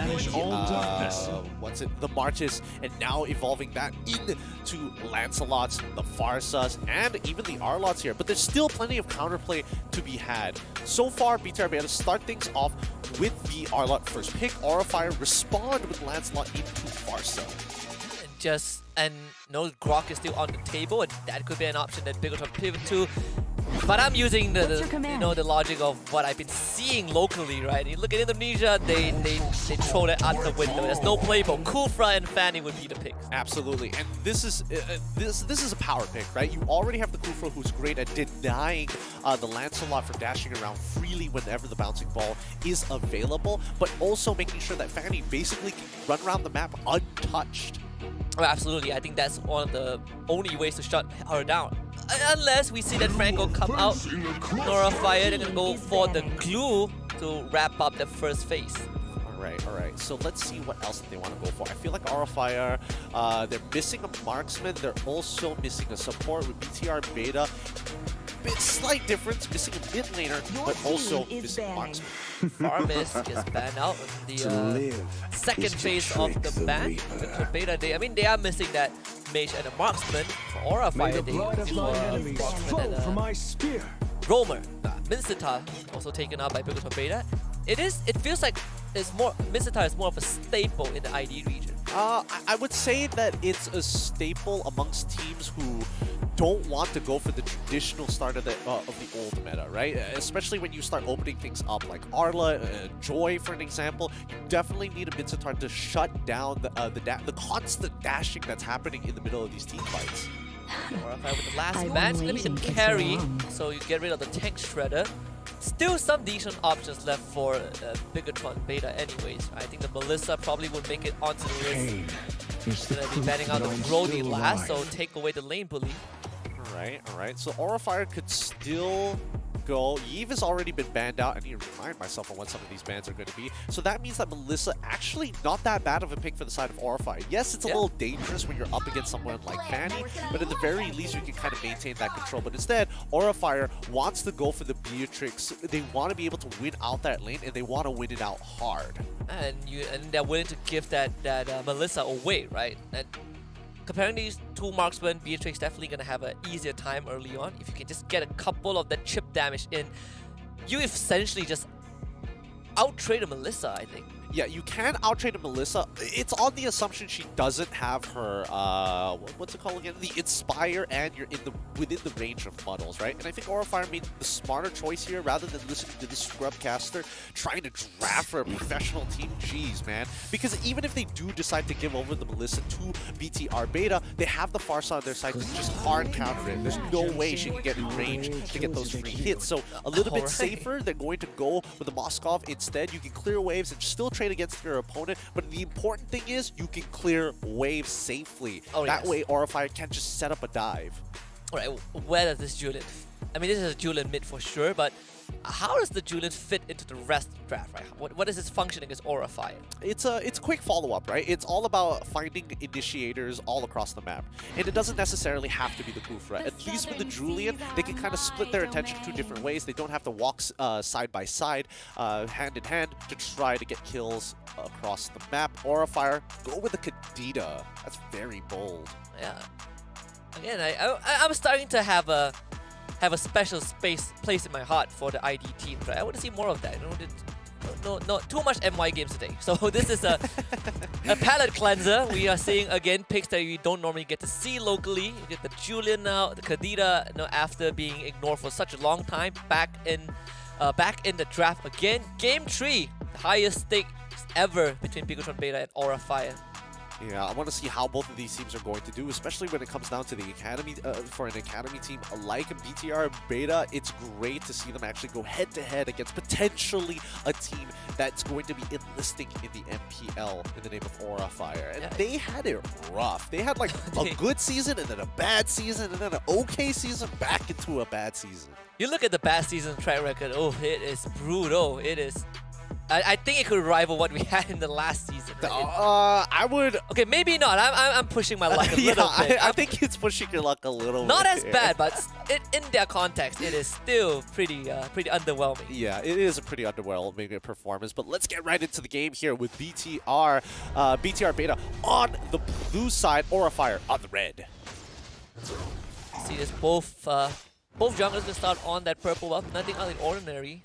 But you have, for BTR, it is a jungler that really relies on the purple buff, right? An attempted steal, not gonna come right through, so Flicker gets expanded, and just Guard, he's just gonna go in. That steel cables reset, Palevi, not much health left, first blood, claim, and Bigotron Beta just dish out the punishment. And this is what happens when you just disrespect a Fanny, right? Especially when she has purple buff, she will run you down the lane if you don't have a safe place to hide, or if you don't have, at least in this case, mid-priority, right? It's tough, right? Reza can only do so much, especially when he's going 2v1 in a lane. Yes, they are both melee, but it's not like you're the fastest wave clearer in the world. The only hero at level 2 that can just finish you off with a purple buff and then chase you to the ends of the earth. No one else can do that. Yep. No one. Nobody's gonna do that. But Vaughn, on the other hand, has been like invading pretty heavily. Yeah, he's level 4 already. He's gonna get stopped, immobilized already. The bouncing ball just stopping any dashes. Bigotron Beta just absolutely punishing Aurafire. And Odi still staying alive. I mean, the bouncing ball damage is right there. The Kadita also drops. That's 4 kills in under 2 minutes. Dude, what is happening here? What is happening? Like, I understand that Justgar is strong, but like, when you're looking at high, just go in like that. I understand that Vaughn wanted to invade. He got the beetle and then decided to go for the orange buff. Like, what was he hoping for? Hoping to get the orange buff. There's no way. He's committed. I think topside, they slay Palevi again? One will at least get the turtle, but man, Aurafire is giving away a lot. Meanwhile, it's going to be both the marksmen duking it out. Kabuki winning it just by a little bit in terms of health.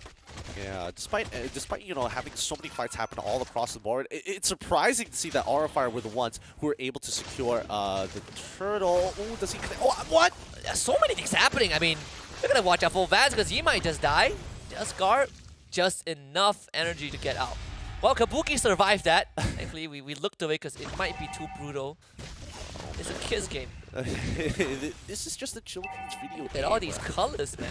Look at all the colors. We have a pink glue. That says a lot. Look, that skin. Oh, look, I'm happy that glue finally gets a skin at the very least, but Reza gets engaged upon. And knocked into the wall. Instant follow-up by Danny QT, and that's an easy kill. Petrify used by High. Massive burst on the Danny. Gets the trade back. Should be able to get out of this. Yep. At least they're able to kind of get a bounce back from it, right? Aura Fire finally on the board with a kill. However, the gold lead is not too far away. The knock up. Aha, punish. Instantly punish, in a matter of fact. Really nice timing coming in from high, positioning it well, and also with a good prediction about that final, about that cutthroat being utilized on towards Von's side. He should be able to recover from the initial jungle damage, but you can tell by the gold alone that despite the kills, so many kills in a matter of fact happening within these 3 minutes, going over to BTR beta, basically never even happened. And if you guys are interested in what's happening in just under 2 months, you saw just now on the screen, 21st to 23rd of July is where the challenge finals will be happening. Get your tickets starting at 20,000 rupiah at esl.gg/SPS MLBB tickets. Very, very affordable. Get to be at the arena that M4 was held less than half a year ago, honestly. Oh man, it felt like it was so much longer ago, to be honest with you. But in the meantime, Kabuki just letting the wave get pushed out for him. He doesn't really want to position himself very aggressively for now, knowing that there could be a potential gank. Instant burst. Doesn't get rid of Narashi in a blink of an eye. Just Guard in the midst of things. Secures the turtle. Feather Astra used on the Danny QT. He is way too far forward. He knows that he is gone. Yep, he is a definite goner, but he also doesn't want to use his flicker as well, right? If his abilities come off in time, maybe there's an opportunity for him to try to make a quick escape, but it's tough once you've already been stacked up a lot by the glue. Reza is going to be found out by Audi. No, nothing much that Bigatron can do. Just going for the reset. They need the purple buff, but this guard is going to be on that bot side again. And gang on top of the Kufra. We're going to watch this replay for now. What's kind of going on the live screen now? Yeah, I mean, you can definitely tell that the positionings from Aura Fire were just a lot superior, and once you've already done that kind of damage, Danny QT really made the smart choice of just running in and pulling the attention away from the Aura Fire members, so it doesn't create momentum onto BTR Beta's side, giving out more kills. But in the meantime, right, the gold lead still very, very minimal all across the board. Yeah, I believe Bigatron Beta, they got both High and Van just now. We didn't get to see that because it was too violent. They got powed on. We can't be, you know, showing murder here at the SBS. Should be going a little bit slower. They don't want to give too much over to their opponents, and especially with these lane ganks here, the side of Aura Fire being set up on the bottom side. We'll see whether BTR Beta bite on bait. Van to steal that crab away, and Jaskar won't be able to do anything about it. Good news is that Aura Fire slowed down this Fanny, so you won't have that snowball effect, but just good awareness from Bigatron Beta, just checking the brush again. Massive damage, only completely whiffing and all. Danny QT might pay the price, actually gets the trade. I should be happy with that one. Oh, that was a pretty good play coming in from Aura Fire, right? They only reveal one of their members, and instantly, as soon as the arrow is about to connect, walks out of the bush to make sure he doesn't reveal the rest of the members, looks for an engage, and baits BTR Beta into a fight, not knowing two other players were waiting in the brush to try and pounce on them. And even then, they still got a trade back, right? So overall, if you have Bigatron, you are saying a prayer to walk away with that. At least they got something out of it. Yeah. Might happen again here with Reza sitting in lane. And yeah, he is just absolutely shred this Moskov, and Danny doesn't have enough damage this time. Yeah, it's not even funny. It's not even funny how quickly he was able to just sit in there and sacrifice an entire mid-wave to make this happen. And in the meantime, Narashi is all by himself 1v3, trying to be as slippery snake as much as he can. It's Arlot. Tank Arlot. The tenacity even. It's extra resistance. Oh, just guard late to the party. The purple buff is gone. This Fanny gets slowed down even more. Now that this Fanny is actually slow, Aura Fire might be able to take control over this game and start really pressing the tempo. Oh my god, Hai just walks straight into... Oh, he's reading this so well.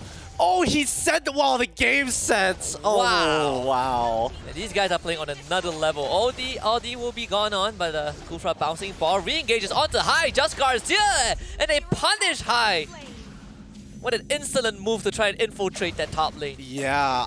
Okay, so I'm very curious to know whether or not Hai was spotted out between the turns before he got into that bush, or whether it's just raw game sense from Zai to make it happen.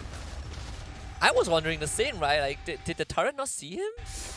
It's a very thin margin. Uh-oh. Very, very thin margin, but Reza playing it perfectly, using the wings by wings to hover over structures somewhere where Fanny literally can't get him. Did receive a bit of a minor nerf, right? Cooldown increase for the wings by wings. Not that it matters too much. Like what 6-7 seconds, I think. Yes, it's minimal. It's minimal. Yeah. It just means that like if you use your wings by wings to get into the fight, it's not going to be back. It's not really going to be back up if the fight is very, very short. You get to use it per wave. Yeah, that's per good. wave. That's a much better way of putting it. Oh, the missing. Palevi comes in for the punish. Whoa, trying to go forward to try and fight this. Under the inhibitor, that's not going to work out. Actually, 2 members from Bigatron end up falling. Okay, the egos on these players, I'm not gonna lie, it's really starting to be evident here. No reason to be that deep into the enemy pool other than I want to win this fight. If you win that and if you die and still win that fight, that's a morale boost right there. High. Gets more than half of his health back. Jaskar is not going to continue pursuing, but Audi is going to be around the corner. The purple buff. They just ran out, so Jaskar can't do too much. And Aura Fire, well, they just start working on the Lord. Less than half HP. Can this Fanny steal it? Riding with the steel cables. Gets vision, but not close enough for the red tree secure. And that means Aura Fire just needs to disengage with this. Reza found again. Flickers to safety. Jaskar cannot catch up to him. Aura Fire with a clean disengage. Ooh, very, very clean indeed. But somebody gets caught still. Kabuki, he gets pushed against the wall, but they can't do much about it. The follow-up SD there. Narashi straight to the back, but Kabuki still walks away with a sliver of health. And the Feather Airstrike to slow things down. Jaskar all the way to the back and finds the kill. This guy is John Wick. Sure will. He will find you one way or another. Kabuki blowing everything there. Used his ult, made sure that he used his tactical roll, had to use his flicker, tries to go for a recall, and even then he can't have any peace. Chase him down the entire 10 mile. Aura fight. Good news, they have the Lord, so this game is far from over. A minor goal advantage. Like Bigatron Beta, I mean this Fanny, yeah, slow down a little bit halfway through the game, but the speed is building back up, and this purple buff is going to be secured by Jaskar, so he gets to continue going. But there is quite a difference in terms of Fanny's presence overall, right? Like Fanny goes into a fight, gets chunked, okay, recall, come back into the fight and do it all over again. But with the purple buff, at least he's able to kind of stick around a little bit longer to maintain the presence. Now Bigatron Beta giving away that mid-tier 1. Jaskar taking massive damage, able to dodge away the snipe. And top tier 1 also goes down courtesy of the Lord. Aura Fire now having control of the map, but that bottom side is pushed out by Bigatron so far in. Yeah, Danny QT just recognized that, like, yes, Lord is going to be on the opposite side of the map. Aura Fire have shown at least 4 people mid and top side, so might as well take advantage of the situation. The iframes, Van still gets out, not a problem, but they did find Kabuki.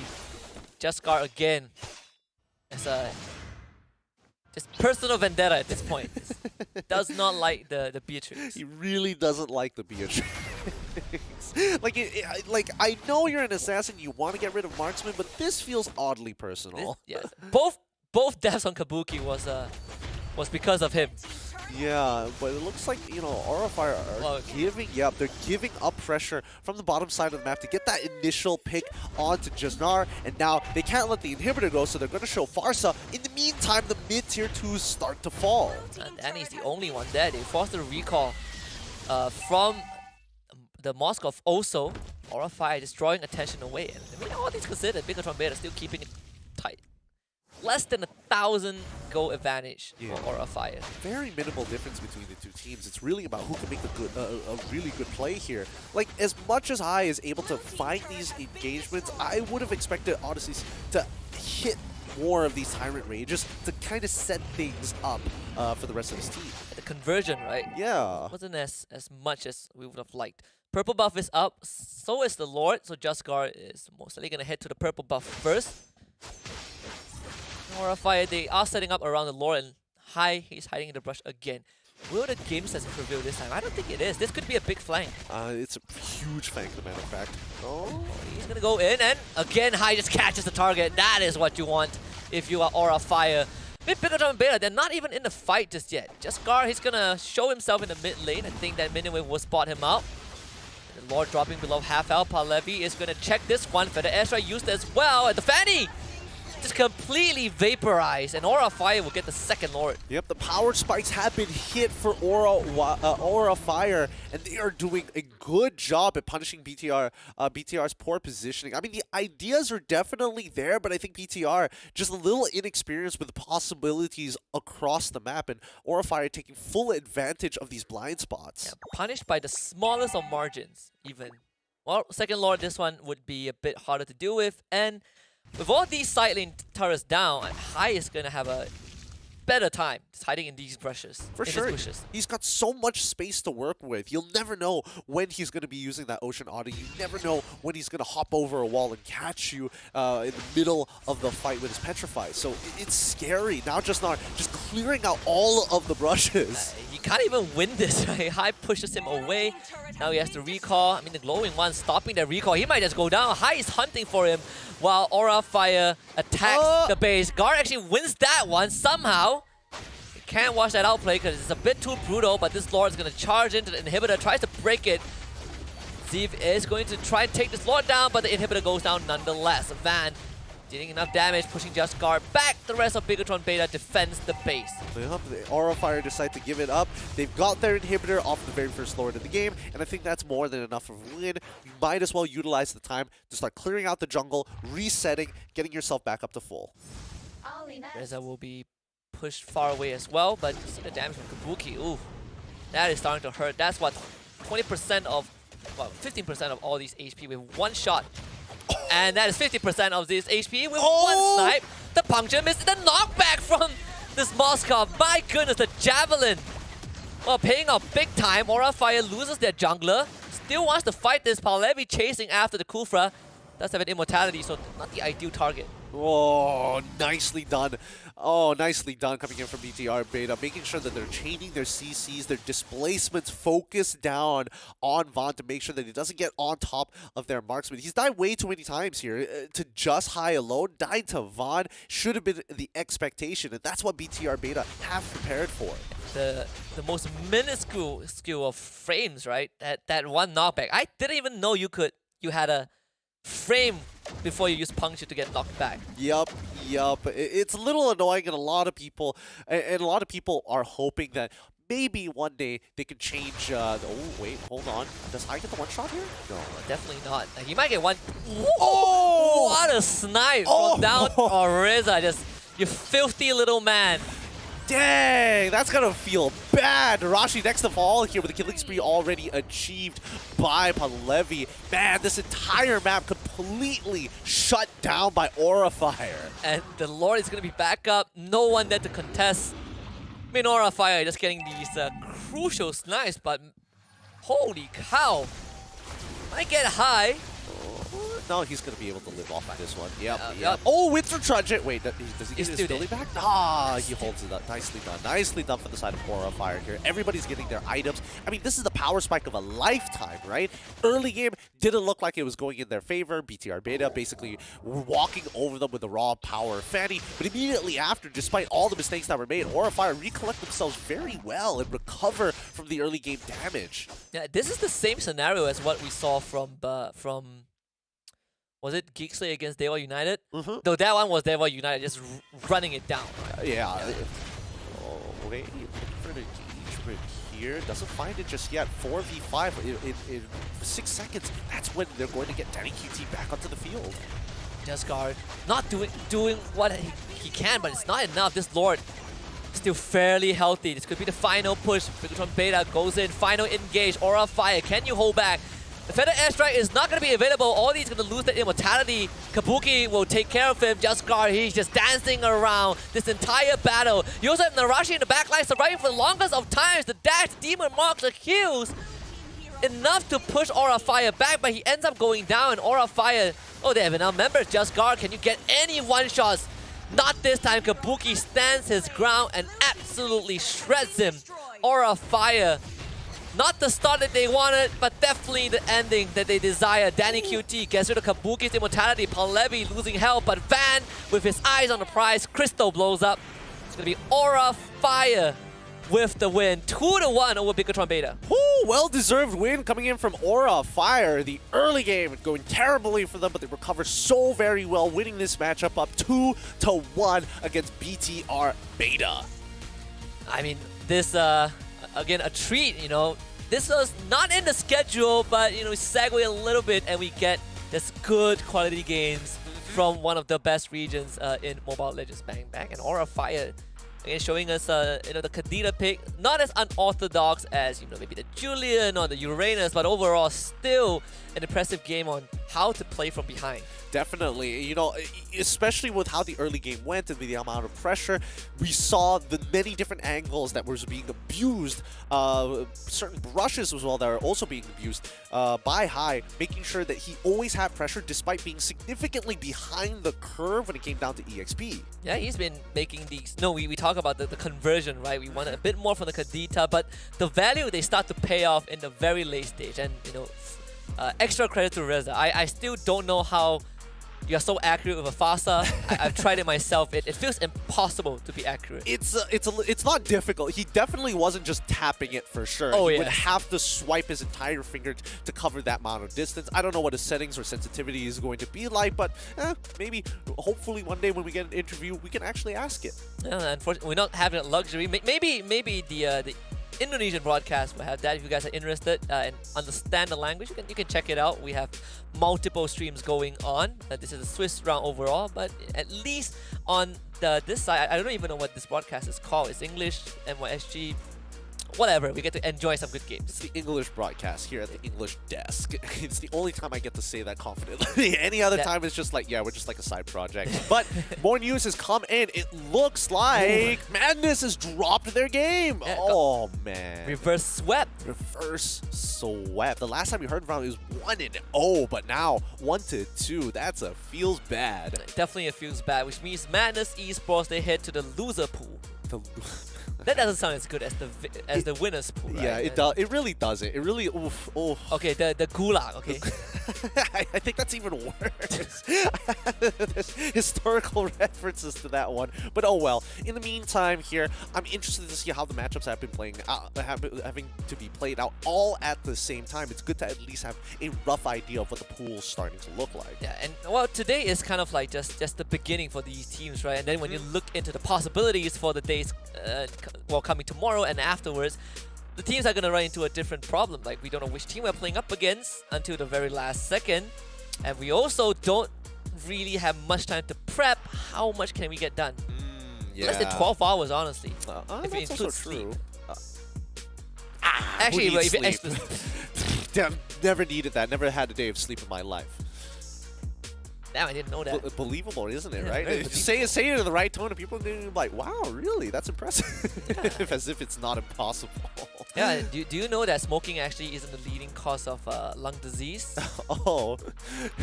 I just made that up. It wasn't as convincing, but someone believed it. No, because I was going to follow up with, oh no, yes, because it's cancer. That affects the lungs, not the, wow. cigarettes. But that's for a different day. In the meantime, as we are slowly losing our sanity, the next best of 3 is going to be happening real shortly, and I'm curious to see whether or not they're going to be playing a little bit more meta or not. This is going to be the exciting one as well. Yeah, and it's going to be, I would say, one of the toughest ones for today, for Malaysian fans at least, right? We have Game Lab against Team MLBB Esports, and it's not to put MLB aside before the series even begun, but we saw what Game Lab was capable of, and they were a different beast in their own regards, right? They played the entire SPS, Season 2 Open Finals all the way onto Challenge Finals without dropping a single series and only losing at the very end. But they went down swinging. They played a full best of 7 before losing. Yep, a full best of 7 against Euphoria as well. And even Euphoria, commenting about how overrated they are because of their regular season. I mean, they got to get the salt out somewhere. But let's have a look at the post-game stats finally here. BTR Beta 15-18 against Aura Fire overall. And the later stages of the game, I really thought that Aura Fire was not going to make it to that 42k mark. I think the craziest part was how they held on to the game, right? I think these individual picks, you're just staggering the members of Bigatron. You look at the kill death ratio. I mean, the Moskov 2, 4, and 4, and half of it was thanks to High catching him out. You can say the same for Fanny. Just guard gets 1 kill, traded back, and all these incremental advantage that Aura Fire accumulated, it finally paid off in 3 Lords, and then a game win. Yep, and that's the thing, right? These objectives at the end of the day are going to be by far the most valuable, right? The fact that the turtles were given over to Aura Fire allows people like Kabuki to actually speed up in terms of his level progression.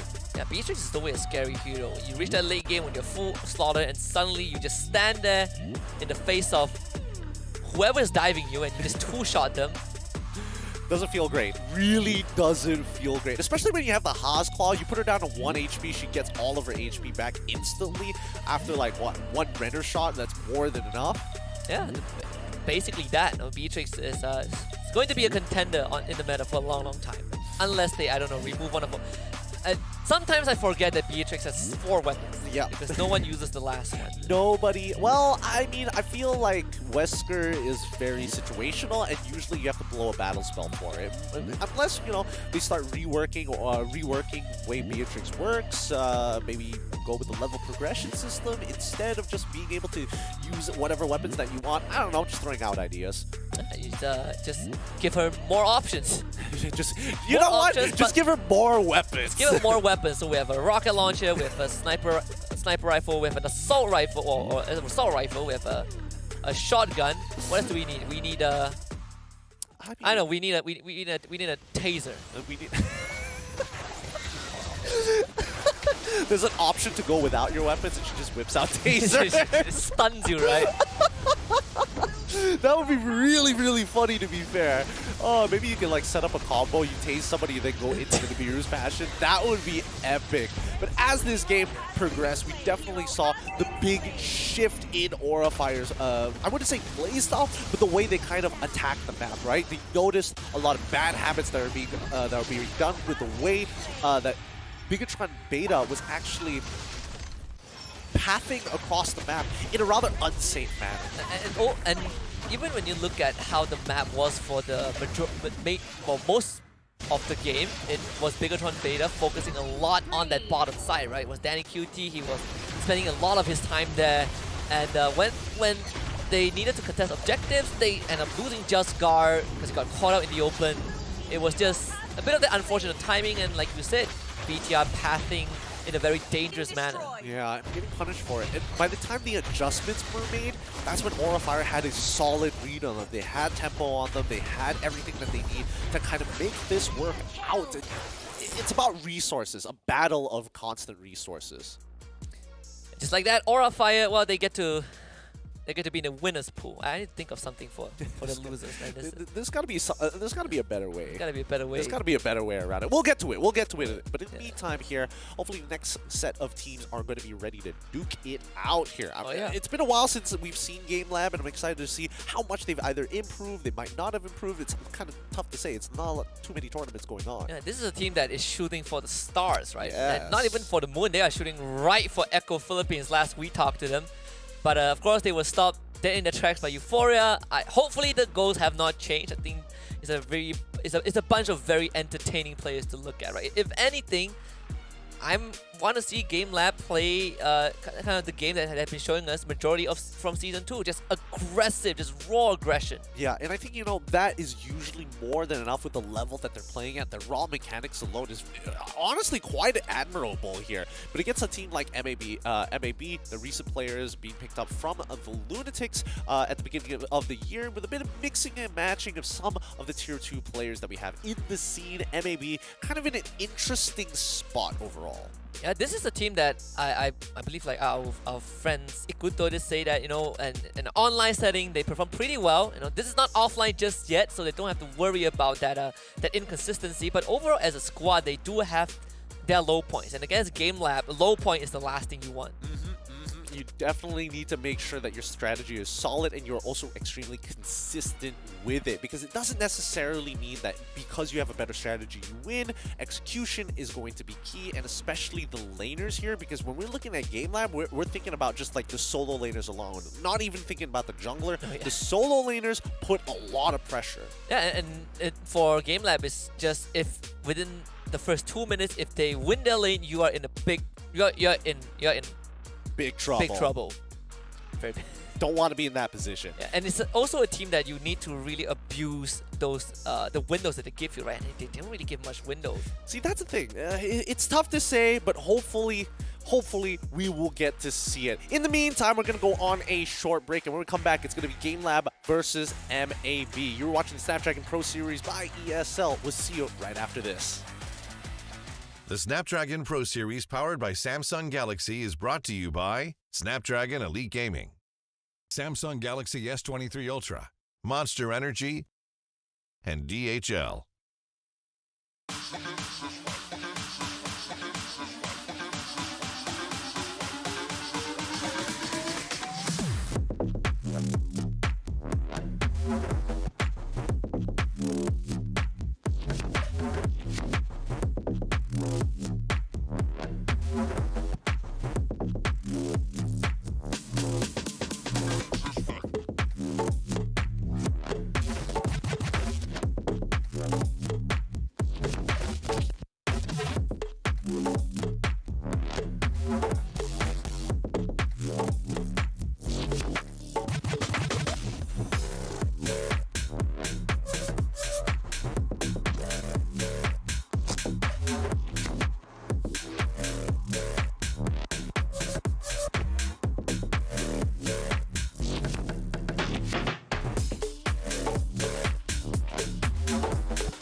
breezy. Sugar daddy, no, that's honey. Don't give him any sugar, he suckers me all his money. Wanna live life? Yes, you need a clue. Then look to me, I'll tell you what to do. Repeat after me. Confidence is key, and my keys all jingling. I can open any door, serving body, face, and more. Confidence is key, and my keys all jingling. I can open any safe, serving body, hair, and face. Now bring it out, it's your time to glow. You all the baddest, put on a show. Don't be afraid, let everyone know. Don't be shy, just lose all control and work it, go hit a full split, tear up the floor, go ahead, snatch those whips, repeat after me, I am the vixen, I am the stallion, I don't need fixin', but I do need all your attention, all these diamonds on me, they glisten, when I talk, yeah, everyone listens, cause I'm somewhat of an addiction, now work those hips and thighs, you're out here changing lives, it's time, so let's get wild, wild, wild, wild, and put in work, work, work, work, work, work, work, work, put in work, work, okay, work, work, today, work, work, today, work, work. Confidence is key, and my keys all jingling. I can open any door, serving body, face, and more. Confidence is key, and my keys all jingling. I can open any safe, serving body, hair, and face. Confidence is key, and my keys all jingling. I can open any door, serving body, face, and more. Confidence is key, and my keys all. Welcome back to the Snapdragon Pro Series Mobile Legends Bang Bang Open Finals for Season 3. We are in the Swiss group stage. I still need to find a name for that, but you are here with us. My name is Husky. Alongside me is Gain Q. We're getting ready for the last best of 3 of the last set of games, MLBB Esports against GameLab. This is going to be an interesting one because once again, we've seen GameLab time and time, and we don't think that they are an MDL team. They definitely have what it takes to become a fully fledged professional. MLBB is going to be the first on the hit list here in the Swiss 6. Yeah, all right, Swiss 6. Okay, I love it. I love it. We'll minus 1 for every day, but yes, Swiss 6 is how it goes, man. I mean, I didn't make the format, but for all of you guys who might not have been following the entire Swiss round so far, let's take a look at the updated bracket. We just got done. We are done with 24 teams. I mean, 12 sets of best of 3s, and you can see the updated one is going to be on the right side, the winners pool, as we call it. And on the left, those 12 teams, they're in a bit of a pickle. They only have 1 more life left. Yes, if you don't know the format, basically all teams are going to have 2 lives. Every loss is going to take away 1 life, and winners just keep moving on. And that's the idea, right? Especially if you are able to get that first 5 wins, you almost immediately qualify if you've taken 0 losses. Like 4 wins, actually. Oh, 4 wins, you're right. Oh, yeah, 4 wins. You go right through to the challenge group stage where you'll be faced with another bunch of MPL teams, but that's a story for a future date. But for now, as you can see, the teams on the left side, those with the 0-1 scoreline, it's not over yet, right? Because we're still waiting for 4 more teams to lose their series, and afterwards, those teams will be scrambled up, and they'll get the individual matchups for tomorrow, where we will get rid of what? It would be 16 teams. 16 teams. So we'll get rid of 8 of them tomorrow. Yes, we'll be getting rid of 8. Man, I had to math that out real quick, and then I realized the graphic already shows the graphic perfect is 8 squares. And I cannot count. Okay, this shows you my level of. You put the circle in the square hole. You know what I'm talking about? I am that kid. I can't believe it. I counted to 12 and I stopped at 12. Okay. That was the limit of your power. It's been a long day here because we've almost covered all 32 teams. We still have the last 8 to finish off this set, and winners and losers will have the updated bracket right at the very end of the show. But with that being said here, GameLab, so much has been said about them. MLBB, on the other hand, not enough. They've been performing well in online tournaments like you mentioned before. However, when it comes to LAN, that's where the blunders start coming in. Yeah, absolutely. So let's check out the last 4 sets of best of 3 before we close out the night. We do have GameLab and MLBB Esports as the one on this broadcast, but if you guys are interested in the other regions, we have Euphoria Esports taking on Z4 Pegasi, we have See You Soon taking on Big City Boy, and we have GPX taking on Logic Esports. I love the name Big City Boys. Big City Boys. Big City I want them Boys. to go to play more. Just to be like, they're up against the Big City Boys. Basically, right. What do you call that? Welcome to the Big never mind. City. It slipped my mind. Well, I got the Empire State. Okay, something along that line. But, insert monument here. Insert monument. You're saying Game Lab, they have MLBB Esports, first team on the hit list, and it's also very. I think it will be an important milestone for Game Lab because they've been playing against the MDL teams for a majority of their career. They've never really gotten a chance to play against the MPLPH teams, right? Because they're playing in different divisions.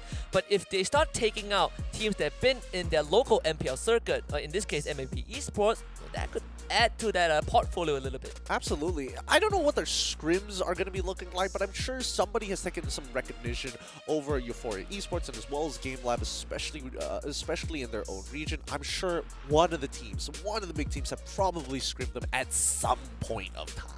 Yeah, but beating them in a scrim is not indicative, if anything. You want to beat them in a tournament. Well, that's true. And this is going to be the very first step. In this best of 3 here, hopefully we get to see Game Lab actually go. I would like to see them go out of their comfort zone with some of their picks. And I feel like they're one of those teams that no matter what you have in their overall composition, they'll make it work. Yeah, speaking about Game Lab, let's introduce the team that finished second in our Season 2 Challenge Finals. It's going to be Game Lab. And guess what? Nothing has... Well, one of the members has changed, but we have her boss with Takenaga, with Aizawa, with TZ, and we have a new face, Elo Hardy.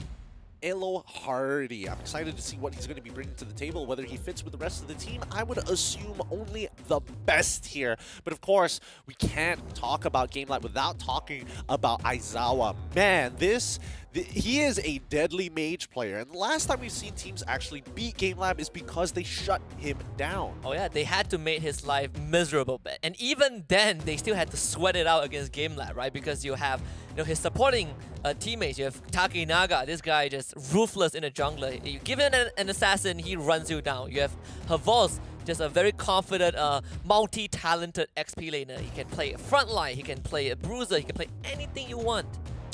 When all else fails, you got YukiTZ. And I think that's going to be by far the most important here as we go over to MAB's roster. Their lineup is going to be consisting of Detto, RanQT, Zizka, Mint, and as well as Zeph. Now, Detto has previously played under Team Secret. Mint used to play it for LTX during his time, and the same goes for Zeph. So those are the only two players that I can think off the top of my head who have natural chemistry.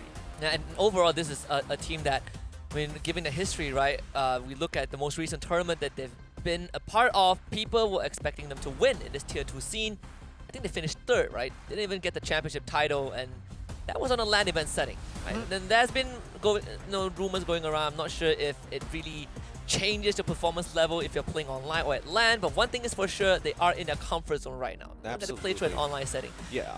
I think when it comes down to competition, LAN events, I do think they are a little daunting when you have like an entire crowd, you got the cameras, the lights, so on and so forth. Especially if you're not used to the environment, it definitely messes with your gameplay here. But just keep in mind that majority of the players from MAB Esports are extremely, extremely young.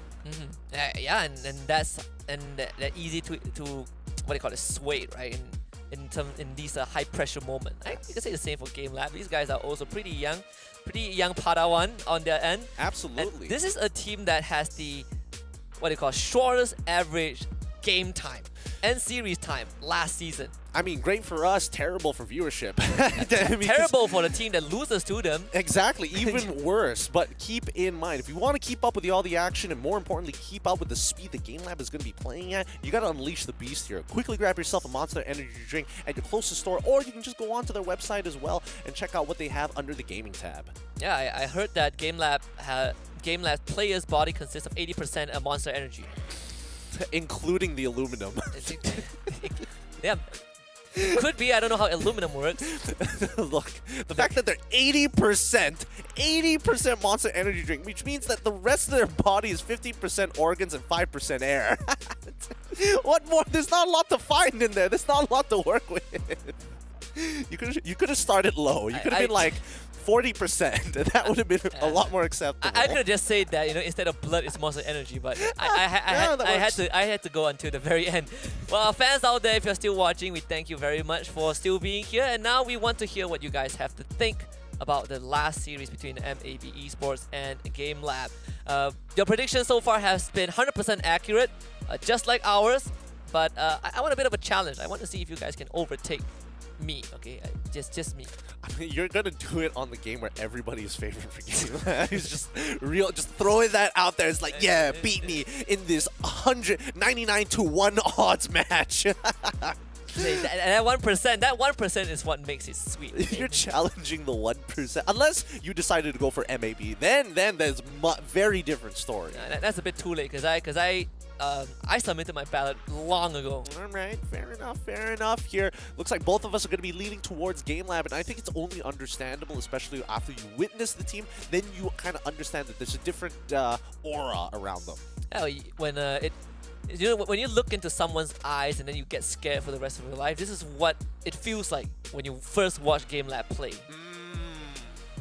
That and the hair, especially if you're looking at Havas, man. But guy has gray hair. That guy has.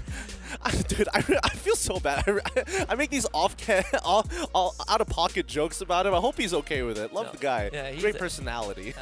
He mocks everyone. Okay, this guy is very, very confident. But of course, the biggest question is, will Game Lab remain as consistent, right? You alluded to a bit of whether Game Lab would have a bit of roster change coming into this. We did see one change in player, but the core is still the same. And if you are in Game Lab, it means that you are ending your games pre-12 minutes. They know how to push an advantage here, and that's what I love about Game Lab, right? Give them just a little bit of space, and they're gonna turn it into miles and go further beyond. So I think maybe if they want to play like Team SMG SG, where they go a little bit slower in their Game 1 matchup, I don't think that's a good idea because scaling compositions really struggle against Game Lab. Yeah, playing slow against Game Lab in and of itself is really not what you want to do, right? Against Game Lab, you want to be able to challenge them at every single corner. You want to be the aggressors, ironically, to slow them down. And I think, for MLBB Esports, I'm not really sure how much they know about Game Lab, but if anything, this is, I think, a very good, first test to see where MLBB Esports stands at. I mean, with the supporting staff, they got Sunfrost there, and as well as Coach Rain, I think it's going to be more than enough. Rain coming back from the SEA Games after helping out the women's division, earned their medal, coming back here. Praise, Sunfrost has already, we've talked before, we've worked together and we've talked before. He has definitely mentioned Game Lab, and he's keeping an eye on them for good reason. The question is, are they going to take the same elements that Euphoria did, the same steps, or are they going to innovate a little bit further? Craziest thing is that, all that talk led to this fateful day, right? Like, it just had to happen. The first enemy that they face off against is none other than Game Lab. We're heading into the draft, Kaja and 1-1. First two to go. Yep, Kaja and 1-1, first two to go. I'm starting to suspect that maybe Joy is going to be a follow-up here from one of the teams. The 1-1 is to be expected. And then the openers, right? Do they want to go for... Are they even considering the Faramis? Are they even considering the Glued being an issue? Or are they just going to focus solely on Aizawa, just like Euphoria did? And so far, what Game Lab, the evolution that they go through during the challenge stage also is, in the Open Finals, they were prioritizing Takenaga's hero in the first phase. It was always Ling, Lancelot. And then they started evolving as the opponents get tougher, right? They were putting Takenaga's hero in the second phase. And I wonder what version of Game Lab will we see today, because we've seen them push to the limit, but that's only if the enemy team is playing as fast as they are. Yeah, that's whether or not you can actually maintain that same kind of tempo or how tight your defense is going to be, because Game Lab generally likes to put you on the defensive as soon as they can. And even if you want to play a composition that scales and stalls, Game Lab just waits their time until they have that one moment to suddenly just rip open and cut through your objectives like butter. 16 seconds left on the clock here for MLBB Esports to decide what their second ban is going to be. It's a bit strange. We do see the Yves get banned out for the side of Game Lab, and I'm pretty sure Zeph is more than capable of playing Yves, but I don't think that's like his signature pick. Yeah, and more confusing for me is that Aizawa loves the Yves, and they're also denying your own mid laner, right? I do wonder what is going to be the substitute. I mean, we still have Valentina, you still have the Farsa. I think Game Lab and MLBB would love to get their hands on that. But for now, you see the Arlott banned out by MLBB, which is the hero that Havas, I think, was the first to debut Arlott. The moment he became available in the challenge stage, and he showed up massive. huge. That week was crazy. But let's see what Game Lab is going to be going for this time. Are they even considering the interactions with Joy, Glue, for an example, and everything associated with them? Ah, yes, Glue gets banned out for the side of Game Lab here, and maybe Esports. They could consider just leaving everything open. I mean, Fanny is basically untouched here, something that Takanaga is capable of playing. Joy, I would argue, a little worse to deal with. Feels like MAB, you have to ban Joy, right? Like, looking at the amount of the picks that are still available, I do agree. I think Joy needs to go. What are the trades that MAB are willing to kind of initiate though? So if you ban a Joy, I mean, you still have like what, Valentina, the Farmist, the Fanny. Does MAB have a Fanny player? I think that is a core question, right? They used to. It was supposed to be Amal from Red Esports. I mean, but that was like a while. That was a long while ago, like the original Lunatics roster. Okay, so we see the Valentina opening from the side of Game Lab. It doesn't matter what mage that MAB Esports is going to bring to the table because it is just its ult is going to get copied. So whether it is the not the Valir, what am I thinking here? The Farmist, and as well as the Farsa. The Farsa. What else could you copy? Pretty much that. Just those two mages. I mean, generally, those are the two mages that you want. They're the most impactful abilities, so it looks like they want to go for the Farsa. And the follow Fanny, it up with the Fanny. Okay, nice, nice. That answers the question. Would this prompt the Franco pick, right? Because Game Lab, they gotta pick the next two heroes now. Oh hell no! They're probably gonna go with the Kufra and as well as the Yutong, arguably. Or at some point we're about the Yutong just to kind of cancel. They could go with Grok as well. There's many different angles they can take with it. They actually do run the Grok into the Fanny, right? I don't remember if there is a Havos Grok. I believe it was a Havos Grok, then you have a Kufra alongside it. That was very annoying to deal with. Well, they ignored both of that. It's a Lancelot and the Lapu Lapu. That is the Game Lab we know and love. They just ego challenge you. Yeah, they're like, oh wow, you got a lot of damage and a hyper mobile jungler. No problem, because the only immobile person is gonna die there. And Farsa is going to get jumped on by a lot of people. This is the team that actually limits Tess every step of the way. If they can dive you into your inhibitor, they will sure as heck dive you at 5 minutes. Kufra does go over to MAB. That's the first deny by MAB, and now they get to ban out those crucial picks, right? I mean, if they want to ban out the Grok, they can do it right here to protect the Farsa. Do they need to though? I feel like they've already got a backline diver in Lapu Lapu, and I think that's more than enough rather than to dedicate yourself to the Grok. So if that is going to be the case, you start thinking about the marksmans here. If anything, they're thinking about either marksmans and their interactions with support. So we're thinking about the Lolitas, we're thinking about anybody who can actually disengage from the composition that we see from MAB, so arguably even Diggy as well. But if looking at what Game Lab has, okay, so the Grok does get banned. What are the ways to deal with all these dives? So I mean, aside from the Franco, right? Because that is one of the more obvious ones, but they already have Kufra. Did that jersey say YQT on it? Yeah, I was reading that also. Sorry, I can't. That's so good. That's so good. Oh Amongst boy. all the IGNs we've both seen over like what, 6 years? So, yeah, 6 years of different variations. There have been some pretty good ones. This is definitely a top 15 for me. That's a really good one. All right, so we see the carry get banned out for the side of Game Lab, which does tell us or indicates towards us that the last couple of picks are going to be, well, at least for the support, going to be a tank. Yeah. Maybe what's the option right now? Still no. Well, maybe then at least for them, they're not considering the marksman yet. What other tanks are left in the pool? Honestly, not much, right? Tanks in the pool. They could still go for Atlas. They could go for the Franco. It's still available. They could go for a Midsitar if they want to. They could go for Edith if they're feeling a little spicy that day. Yep, MLBB, they decide to get rid of the Atlas there. Okay. Man, it's like they know. Yeah, it's like they know. Give that one more ban. Should still be the marksman. Kind of limited options for MAB. Yeah, Melissa is probably not going to get picked up by the side of Game Lab, and I don't think do they care that much if MAB has access to it? Yeah, not at all. They banned a Uranus. They decide to get rid of the Uranus. They don't want Lapu Lapu to get sandbagged in lane. MAB could still technically go for like an Esmeralda if they really wanted to, but then there's not much shields to steal away, so you do lose a little bit of value. Is Esmeralda a viable option in any scenario? Esmeralda, I mean, when you're up against Phoveus, that's like your best match. But you have to have a 1-1, you know. Well... You have to have a 1-1 and the enemy picks Phoveus and you're like, okay. I mean, yeah, that's usually how the cases go here. MLBB Esports will get that first pick and they will take full advantage of this Claude.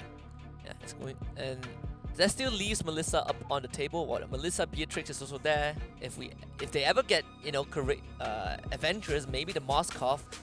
Though I don't think that would be the case. I feel like Beatrix is probably... Even Melissa, honestly, I think Melissa would be a better pick. The thing is that Melissa can't get in range on the far side. I feel like if this is the case, Moskov is going to be the pick, but instead, it's going to be the Beatrix. Yuktizi says, you know what? I'll just wait it out. I'll just wait until the Feather Airstrike is done. Yeah, I mean, there it is. That's the team cheer. All right, they've already won like half the game. That's going into with good spirits. The Franco is going to be the last pick for Game Lab. They are locked and loaded. What is MLB's choice? So, looking for that XP laner. Still have, I mean, the Edith, the Fredrin if they want to go for that. Oh, yeah. Fredrin is a bit of a sandbag too, huh? Yeah, the neutralizer, right? If you don't want to deal with the Lapu Lapu, just put the Fredrin, just park him in the XP lane. I feel like there's got to be like a better pick out there, though. You don't? There's no reason for it. I mean, you're going into a lane. You're going into a lane that's already pretty, a little difficult to kind of manage because Lapu Lapu isn't going to interact with you for the first 4 levels of the game. So you got to kind of do something in that early game time. I'm thinking more along the lines of like maybe Thamus, arguably, so they can instantly invade the jungle, look for opportunities, and start cracking things open for them. Benedetta as well. What about the Masha? The Masha, it wouldn't be too bad. It definitely makes it difficult for Beatrix to breathe, but you don't get as much because she's technically pretty useless in these like full team fights. You just have one job, and that's just to mess with people. So in the end, MLBB decide to go for the Yuzong just to make sure that Beatrix has a hard time. At least provides that early game pressure. Yeah. But that means that we are also looking at a skill matchup in the XP lane, right? For sure. Like whoever gets help and wins that lane, if essentially just shut down, your counterpart. Now that instead of a neutralized lane, we're seeing a very volatile matchup in the XP lane. Extremely volatile matchup here. Both sides are going to be giving it their all as we start moving in towards the land of Dawn. This is going to be quite an interesting matchup. I mean, the draft has been, a lot of thought has been put into this draft between Game Lab and MLBB Esports. Well, Sunfrost has been waiting for this very moment. He's also seen Game Lab play. He's also seen how they lose in the Challenge Finals. Let's see how that gets put into practice. Game Lab and MLBB Esports. In the matchup of the century. Yep, it's going to be a good matchup here. Let's see how they play it out. Game Lab on blue side, MLBB on red. Ran QT, he needs to make that instant impact, right? He's probably going to be looking for some kind of cheap kill somewhere, but Game Lab instantly, with that fast rotation, trying to steal away a camp to slow him down. Yeah, and you just take the resources away from Ran QT, and I see Game Lab just very well thought out, shove the mid wave and instantly just cut away the resource, the XP off this Fanny. And this also prevents MLBB from having this very cheeky early snowball. Takenaga going for his own invade. Yep, and no, this is like a very typical invade, right? Because every single time that junglers play, they go for the traditional path and eventually end on the core vault, especially if they start it from purple side, right? And it's great that we do see that that Game Lab was able to steal away at least the Beetle side, because now Takenaga, he's got a Beetle. If you look on the opposite side of the map, it looks like Ran QT can't do anything about it, right? Yeah, definitely can. At least he's able to find some space for himself, right? Despite it's just a very, very minor setback, they both still hit level 4. 20 seconds before the turtle spawns, that will be on the top side. Again, between Havos and Siska, that is one of the important matchups to keep an eye out for, and that's why MLBB Esports, they bring a bit of help. Deto shows up, as Havos noticed, he's not going to be bothering. Yup, there's one too much right now, but it does mean that Game Lab will have priority over this turtle. Both mages looking to hit level 4 as 2v2 breaks out. Siska able to push Aizawa back, but not doing enough. Better extra even use, and Havosh jumps on top of Detto, cancelling that ultimate out. Siska goes into the Black Dragon form, but has no means of stopping this retreat. Elohadi just shows up with a bloody hunt, a two-man root, and then the Iron Hook to push Siska back. RanQT finally shows up with Zap getting the knockback of the Takinaga into the wall. They need a bit more damage for the first blood, and they will find it. RanQT takes care of Takinaga. Ooh, gets out just in time. Aizawa even stealing the Black Dragon form for himself and actually manages to proc the Shao residue to keep himself alive there. But that is going to be first blood going over to MLBB Esports. A good call from Detto to actually pop the Feathered Airstrike early. He literally gets an ult out of Havas, so he doesn't have it for the upcoming fight, and denies level 4 away from Aizawa. I mean, at the end of the day, they still didn't get the turtle, but hey, the idea was there. Yeah, and even, you know, Havas got really carried away, right, trying to chase Detto. Well, now he forces that recall back. Havas thankfully didn't have to use his flicker. MLB Esports, they weren't able to get that first objective. Next one coming up in another minute, but this also opens up space for Siska to get some extra goal in. Yep, likes that goal. Voss just instantly. Oh, he could be dead here. He could be. Ran is very nearby. No help. Havas gone on. As he gets the stun, the timing a bit uncanny from the side of Havas, but Ran's like, what the hell? I'm just going to commit onto this one. Petrify is there with the knockup. Havas, so no chance. Beautifully done. Beautifully done. And the only wait, hold on. Bottom side. Gonna try Zev dropping low. Takinaga going for the chase. Knocked back, but the puncture is enough. Straight to the heart. And Saurus can't do much damage this time. And unfortunately for Detto, he also has to run away. Oh, hell no. He is out of there fast. And they're willing to sacrifice his purple buff to get more pressure on that top side. Not sure if that was the wisest decision for RanQT. It does mean it's going to be purple buffless the next 3 minutes.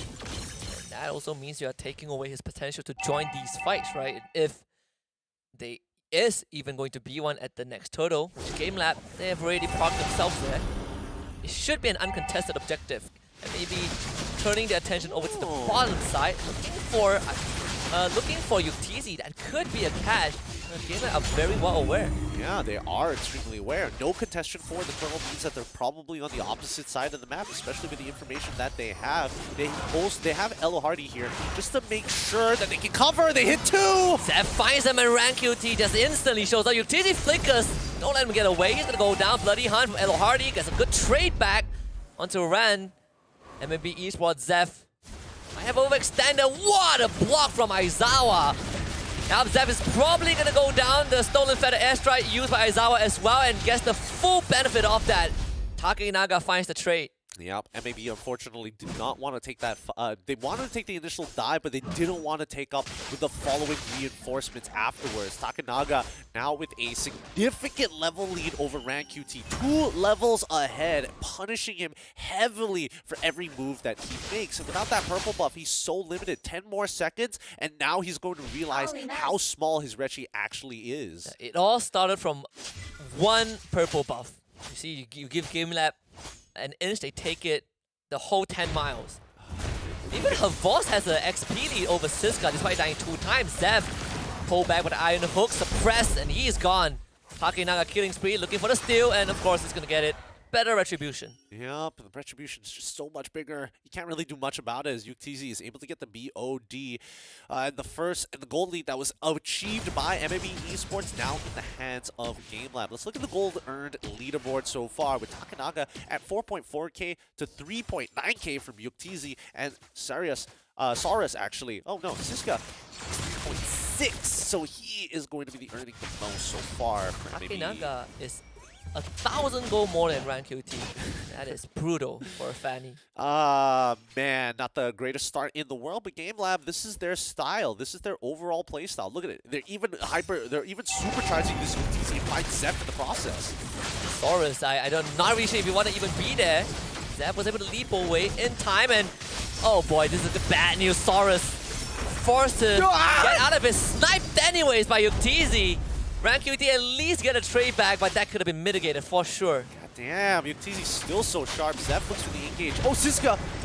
Coming in with Black Dragon form, expires just in time, and Deto again forced to cancel his ult thanks to Takinaga diving the back. Yep, and Takinaga is just farming in the end jungle at this point in time. Like Siska, you can see that just the raw damage for Takinaga is more than enough. And they're gonna break this. What a hook from Elohardi. Well, they funnel Siska right into the hands of this Franco. Oh man, they're just passing him around. Oh, this is rough here as MAB trying to get some kind of space and time, but losing that mid-tier 1 so early on into the game means that they lose pretty much all access to their jungle. Takinaga is 3 levels ahead of Rank QT at this point, and I'm not really sure if this Fanny want to be even showing himself in the bottom side. But Game Lab, they got MAB by the throat and they're just shaking them dry. They're choking the air out of their lungs. Oh, it's starting to collapse. It's going to start collapsing soon with a 4K lead 7 minutes into the game. Just proving that Game Lab, making sure they stick to their namesake. Average game time is short. Try onto Havaz, but not going to kill him this time. Havaz gets out. Oh, Elohardi, he is concealed. Rank QT can't get away. Doesn't have much energy left in the tank, and Aizawa is going to be there also. The Iron Hook, not enough to kill out Rank QT, but the rest of MAB also needs to disengage. Shoktizi, please don't do it. Is there going to be a snipe? They're putting the bodies just to make sure that Rank QT gets the recall. But Game Lab putting pressure on this top lane. Iron Hook goes wide. Aizawa shows himself. And maybe they are forced to hover around here. Yeah, they can't really do much about it. Game Lab have a very good position. They get the initial catch onto Elohardi, but it's just not worth the time to invest in, knowing that the rest of the Game Lab members could be lurking around. Takinaga is still in the jungle. Look at this man. He is fearless. Shoktizi wants that turret, but Saurus will use that blazing to wave just to clear out the wave. Game Lab have full control of the lore at this point, and maybe can't contest this area. Yeah, Takinaga 3 levels ahead of Rank QT despite not having, well, actually having the same KDA at this stage of the game. Oh yeah, actually. Takinaga just power farming all the buffs, and one day Rank QT will get this purple buff. Oh no, contested again. Oh, brutal. Oh! What was that hook from Elohardi? Rank QT barely making it out with his life. Takinaga gets the purple buff, as this guy is in the back with the dragon form, gets the petrify. Oh, the shard is enough to bleed out Elohardi, but man, MAB had to use a lot. Yep, they had to use a lot, but more importantly, at least they got a kill back. Rank QT on the opposite side of that, trying to pull attention to himself. Oh, you should be using the steel cables there, buddy. Hopefully he has enough energy to get back out. Hey, that's all the cables he has. Just enough. Just enough. Manages to get the turret and everything that comes along with it. Game Lab is still 5K ahead, and that is only going to put a dent, very slight dent, before they hit the 6K mark. A stolen Black Dragon from Aizawa. Rank QT did not expect that. Takinaga with the puncture again, just aims for the jugular. I mean, Takinaga is 4 levels ahead, and he's max level. Oh boy, he can't get any more powerful than this. At least, you know, the worst is yet to come, I guess. Oh. At least his level will not increase anymore. Yep. He can only be level 15. He can't get higher than that. At an airstrike, that doesn't really get the channel. What was that hook again? Okay, to be fair, even I couldn't see where the Iron Hook was going. It was a very weird angle with a lot of like ads just laid across the field, whether it be minions and also just distracting structures as well. It's hard to actually see it from that angle. Oh yeah. Oh! Love to see that. What a sucker punch. Elohardi again, watch out for the hook. Nowhere is safe. Coming for your entire family. Game Lab breaks the mid inhibitor. Havaz is somehow in the base. He doesn't really care too much. Oh man, they are putting the hurt on MLBB Esports. Their timings are just impeccable. This entire time, Rank QT has been trying to push out these waves to find any kind of gold to keep MLBB Esports in this game. Yeah, MLB forced to throw bodies just to open up the map, and even then, it's not nearly enough. Right, you're getting the tier 1 bot. Rank QT, he's not going to have energy to continue pushing topside, so he's recalling again, and just no buffs for him. Yeah, but at least he can travel across the map super quickly. I think that's the only plus point that he has, and he's thankful for, but other than that, he would really just like a purple buff. That would be the most ideal. Oh, Takinaga already in his jungle, taking literally everything. He just watches. Oh, like, oh my God. Man's playing a different game. Rank QT is not getting, he's not allowed to play this game. It's like, it's way past bedtime for him. This is painful. This is so painful. Game Lab just waiting for the next objective to come back in, but they have starved out MAB. They are farming in fields that don't belong to them. Yeah, they're eating a buffet in front of 5 starving children right now. You want this? Nope. Not even a grain of rice. Not even a grain of rice. Just having fun users. 5 lactose intolerant people. You know, it's the worst to watch. Yeah, cheese, you know, some I can't think of anything right now. Cheese. I'll stick with cheese. MLBB Esports had the death ball, 4-man down bot, just to make sure that they have a convoy and they will be able to put out some sort of resistance. They will be able to make it out of there. Takenaka is 1 against 3. Not that he cares. I think he got the purple. Yeah, he got it again. He got it. The man's got some movement, I'll tell you that. Even Ren QT. Wait, no, Ren has it. Yeah. Thank goodness. Oh, all right. Finally. Finally, he has it for once. He just had to commit his retribution for it. You better recall right now, because it wouldn't matter if you die. He's gone. Can't get the energy regeneration if he's dead. Oh, boss might actually have him here. He does have energy, so he will be able to get out of that. Wow. That's it for him. It's 3 seconds in the lane and he's forced to recall. You know what's the worst part? Like, Havas didn't even need to use his ult to chunk him down. Yeah, Havas just chopped him once and he's like, okay, you win.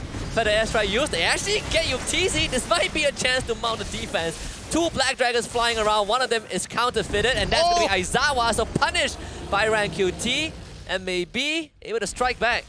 See, this is why you gotta use the gold disc instead of the blue disc. you don't want to get the wrong ones here. The purple disc. The purple disc, yes, that's the one, that's the one. You played what do you call it? 2 clips of car racing, and one of them is just static. One of them is static. It just lags out. This is why you pay for premium. Yeah, you gotta remove make sure. the ads and as much as you can. But with that being said, Game Lab, they have been playing a little passive, right? They were waiting for the opportunity to get this Lord. They got the Lord, but Cisco? Takenaka is solo killing this man. Oh, Rank QT, your friend needs help. He's running the wrong way. Nah, they're out of there. They're out of there for sure. Right now, MLBB, they're not getting farmed as hard as they were in the earlier stages, which means that they are scaling. Game Lab is about to hit their ceiling here. 47, we're looking at about the 51k mark. Or sorry, just the 50k mark flat would be the most ideal for Game Lab, because that means that pretty much all of their members would have a majority of their core items, and their carries would have full items. MLBB, on the other hand, 42k seems good, but they won't have the situational items. Yeah, honestly, I mean, Deto has not died a single time, right? And this guy is dealing just a obscene amount of damage in these fights. And if they can somehow catch you TZ, oh, it's gonna be good news, because I don't think he even got to use his flicker in the previous fight. No, he did not get to use his flicker in this previous fight. That's why it's currently on cooldown. Oh, Ran, yeah. Get out. He'll be fine. Blind hook. Oh! Oh my goodness! He actually got out. Yo, Ran, he is literally running away with it, right? He is getting away with thievery. He's already stolen 2 tier 1s. He's been able to sneak away wave after wave as he continues to show up on that top side. With that purple buff, he will be ready for this upcoming fight. That was despite the flicker from Elo Hardy. You couldn't have gotten any closer than that. But MLBB, they will concede this Lord, unfortunately. Zeph a bit too late. They even used the Black Dragon, but turn around, buddy. This is not your fight, Zeph. Oh, body blocked by Havas, using the bouncing bot just to gain distance. But Elohardi, can he get the hook? No, not this time. No flicker. But that top lane is getting pressured a lot by Rank QT. Yeah, Ran, he's doing his job. It forces Havas to actually come back to stop it. And now, the Lord Empowering minions, at least they've staggered one, at least a top wave for the initial push. MLBB, on the other hand, they gotta make sure that this mid push doesn't crack open the base. 4v5, MLBB, they have time. 4v4 right now, Rank QT shows up. Oh, the cool front catch! Oh boy, you love to see that. Zab making the hero play, and that's it. That push has just ended. Instantaneously, just like that, already done for. MLBB, well, Voss is baiting there, but MLBB Esports are coming to the point where they've recovered from the initial early to mid-game damage provided by Game Lab, all thanks to Rank QT and the convoy of MLBB Esports to keep each other safe. Yeah, it's protect the president, President Fanny. Well, the mid-tier one still stands for Game Lab, and maybe Esports needs to at least break the structure to have more comfortable map control. Zev instantly in, pushes the Franco back, and that should be able to take care of business. Havos in the midst of things, still have some health to work with. Absolutely bursted down. Siska, what a knockout! The short heal and the blazing duet. Soros is in. They found Yuktizi. They found Aizawa. They found a boss. MLBB mounting a comeback. That's 4 dead for Game Lab. Oh, they find the catch of a lifetime.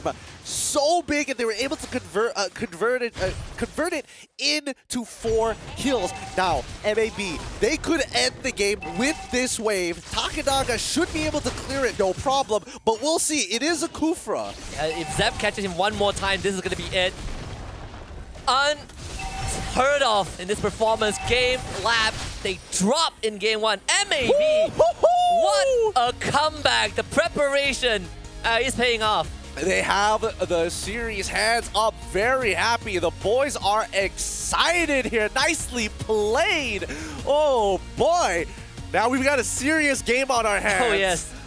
Oh boy. Game Lab, I mean, they have an MPL team in their sights, but MLBB Esports showing why the MPL is the creme of the crop, the Premier League, and not many teams can take a beating from Game Lab for 15 minutes straight and win the game still. Yeah, what a way to crawl their way from a significant deficit all the way up to a win here. 1-0 against Game Lab. Congratulations to MLBB Esports. Yeah, just constantly punishing Game Lab, right? Game Lab had what? 2-3 lords every time they want to go for a push. Was Zeph heroics with that cool far. Those catches, I mean, Takanaga got a bit overzealous, absolutely crushed.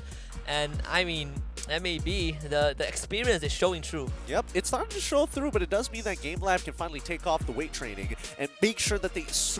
Honestly, they could have closed out this game multiple times, but it's usually just one person getting caught out. They can put procedures that actually, you know, create a screen in front of some of the more important targets. That way Kufra doesn't get that much value. Yeah, so instead of playing individually, it's time to play as a team. And you drop that weight, it's going to crack some of the floor, I hope. Well, I mean, if Havos didn't spam as much recall, then maybe. I suppose. That's the thing. I do feel like Game Lab, as much as Game Lab wanted to, initially it's like, it's a bit of disrespect. Okay, we can wait for the next Lord. The second Lord didn't go through, and they're like, okay, guys, all right. We got picked off, but we got to end this game. You know, we want to keep our average game time really, really low. Third one, okay, guys, this is not going well. This is it, guys. We go straight for the end. They only have 3 guys. What can they do? And well, they finish it off. They close it out, and that's good to see from MLBB. However, they need to start recovering from that early game. They can't give that sort of lead to Game Lab anymore, and they converted it all across from top kills, kill, steal, kill, steal, kill, steal, all the way down to the bottom side of the map. 9-12 was the final score between Game Lab and MLBB Esports. And I mean, massive props over to Detto. 1-0-6. I don't know how he does it, but the entire game he has been avoiding Takanaga, he's been avoiding Aizawa when he steals the Black Dragon form, but Detto is the hidden hero, right, in all these fights. That Feather Airstrike, the fact that he was able to channel through a lot of them in that late game really contributed to MLBB Esports winning fights. Oh, it definitely did here. Like, Detto was putting people down. The question is who was able to kind of go with a follow-up in terms of damage, and Siska at the very end getting a double knock, was it double or triple, right? I think it was like a triple knock up there, even getting the Dragon Tail to heal back up 25% of his HP, and with plus the Sha residue, he guaranteed kills onto people like Elohard and as well as Yuktizi. Yeah, and that's despite Elohard getting some just disgusting hooks that you don't even see on the map, and you know, MLBB somehow hold on, but I mean, rank UT at 1 point, 4 levels below Takanaga, losing every retreat fight, every objective, and still pull his weight in the side lanes. Pulls his weight big time. If we're looking at hero damage, MLBB only topped the charts by only an extra 20,000 here. But following in terms of damage taken, so much more damage taken, and total heals as well. Just all across the board, Game Lab was beating them in the stats, in the numbers. Yeah, if you look at this end game screen, you wouldn't even think that MLBB Esports won game 1, right? Game Lab was just pummeling them. and somehow they came back swinging. It's like those Muay Thai fights where one guy is getting absolutely smashed and he just lands this crucial knockout punch to win the fight. Just raises your chin a little bit, man. A weakness point of all mankind, your chin for some reason. Detto from MLBB Esports being the MVP of this match, having 0 deaths by participating in at least 58.3% of the kills all across this game. Yeah, man, watches his entire team get absolutely bullied and he's just running away, but it's fine, he comes back and provides the backup that they need. And this is a wake-up call for GameLab. Definitely a wake-up call for sure. It looks like they messed around a little too much. We can definitely see that GameLab, in terms of the mechanics, they are still extremely sharp. Oh yeah, they definitely are. They are styling on MLBB Esports, right? You have Takenaga in a 1v3 when he didn't really have to. You have, El Hardy just landing crazy hooks. But it's just at the very end when the playing field is level, that's where GameLab gets a reality check. Oh, I mean, this one also rank QD. My God, just all the way to the back. Right. He's still finding the space and time to actually make it happen. But look at this. This is the game-changing moment. They steal the Feather Airstrike, but they manage to get the kill onto Takenaga, who dives in.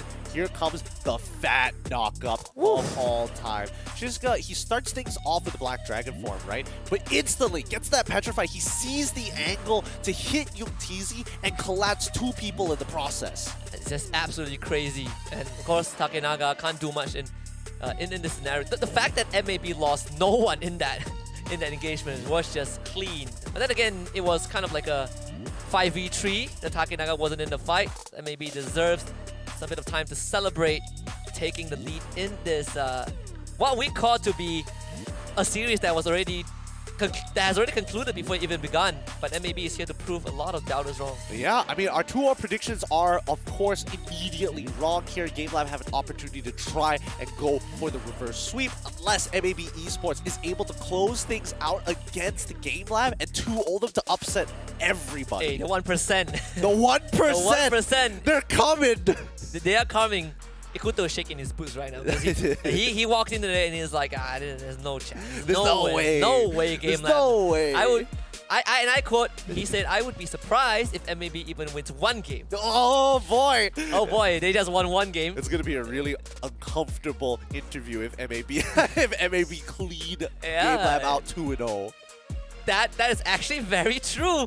And if you guys ever wonder, what is the fastest way to get, your deliveries of parcel, well, we have just the partner for you. We have DHL with the FEBot Dash Card that you can sign up at esl.gg/FEBot. Just participate in it. You have a good chance to walk away 5,000 euros richer. Yep, that's a lot of money for something that's already free to participate in, so why not take the chance? Once again, thank you DHL for making sure that the SPS is as good as it is right now. Yeah, I can't believe we forgot to do this, but I want to also welcome DHL to the family of SPS, yes! right? Because this is the very first time we have them on board, and it couldn't have come at a better time when we had such a mega tournament for Mobile Legends Bang Bang. Yeah, probably the better time would have been at the start of the show, but better late than never. Better late than never. That is true. That is true. But once again, thank you so much to all of our sponsors who are making this event run as it is. Without their help, we wouldn't be able to have a show like this actually go on and see the regions kind of collide into each other before the big main event in the middle of the year. Is it fair to say that we are looking at a Tier 1 against Tier 2 matchup in this best of 3? Yes, technically it is. And I would say that as the tournament goes further and further and further, hopefully you start falling in love with these Tier 2 teams as they try to take on the Tier 1s later down the line. With that being said, though, I do think that GameLab, I'm not sure how they're going to actually adapt other than their overall outlook on the particular game. Like, it's easy to kind of dismiss what happened previously, and I think for GameLab, I think it's very fair because there's a lot of moments where they're making moves that usually they don't go for. Yeah, and it's also, and they only do that when they feel that they are in control, right? They're just being very, very confident, maybe a bit of that cockiness showing towards the very end. But it's GameLab, right? They are still going to be in a good mood after that, but was taking it a bit seriously. They've gotten a wake-up call, but you look at MLBB Sai, I mean, Sunfrost is very happy with that game one. For sure. I mean, he's been watching Game Lab. He's been watching Game Lab for a while now. But let's also keep in mind that, you know, for the team being able to beat Game Lab on tournament stage as well, this is going to give them a very good opportunity to take that momentum and run away with it. So again, Game Lab are trying to stop that momentum from even happening, to kind of prove that, yeah, hey, first game was a fluke. Don't get overconfident just yet. Yeah, and I think it's also one of those games where you look back at it and you're like, guys, we actually did 99% of things right? Actually, we don't need to change much in the draft. We don't need to change much in how we handle the early to mid game. And I would even argue, even towards the late game phase, because we had everything on lockdown. We just need to not make these, you know, uncharacteristic mistakes toward the very end. I mean, when Zeph called out Takenaga, he wasn't even going for the Lancelot. Takenaga just happened to dash in and block the dive. It was these small margins that costed them game one. It makes all the difference here. It makes all the difference. And I'm looking at their coach. He's already got his list. He's already got the hero list ready to go, getting ready for this overall draft here, because they're looking for a win. They're looking for that reverse sweep. I don't know how their day has been going on so far, but hopefully it won't be more stressful. I mean, they're playing the last series, right? So they had to wait quite a while to get to this point. And, you know, the night is not young, maybe for some of these guys, you know, for their age at least. But right now, I think you gotta stay focused. Don't let that exhaustion take over. For Game Lab, they're used to fast games, and when you put them in a situation where they have to play a bit of a long stretch, that's where I think you can have a slight advantage over Game Lab. But overall, I mean, Game Lab, they're gonna start with the Kaja ban once more. Yep, I don't think Game Lab is really going to change their plans too much. If anything, they're probably going to start banning out the Fanny at some point of time, because it's just really ridiculous to deal with the amount of split pushing it actually has. But then again, there are other options available. MLBB Esports is going to follow up their starter bans with the Wan too.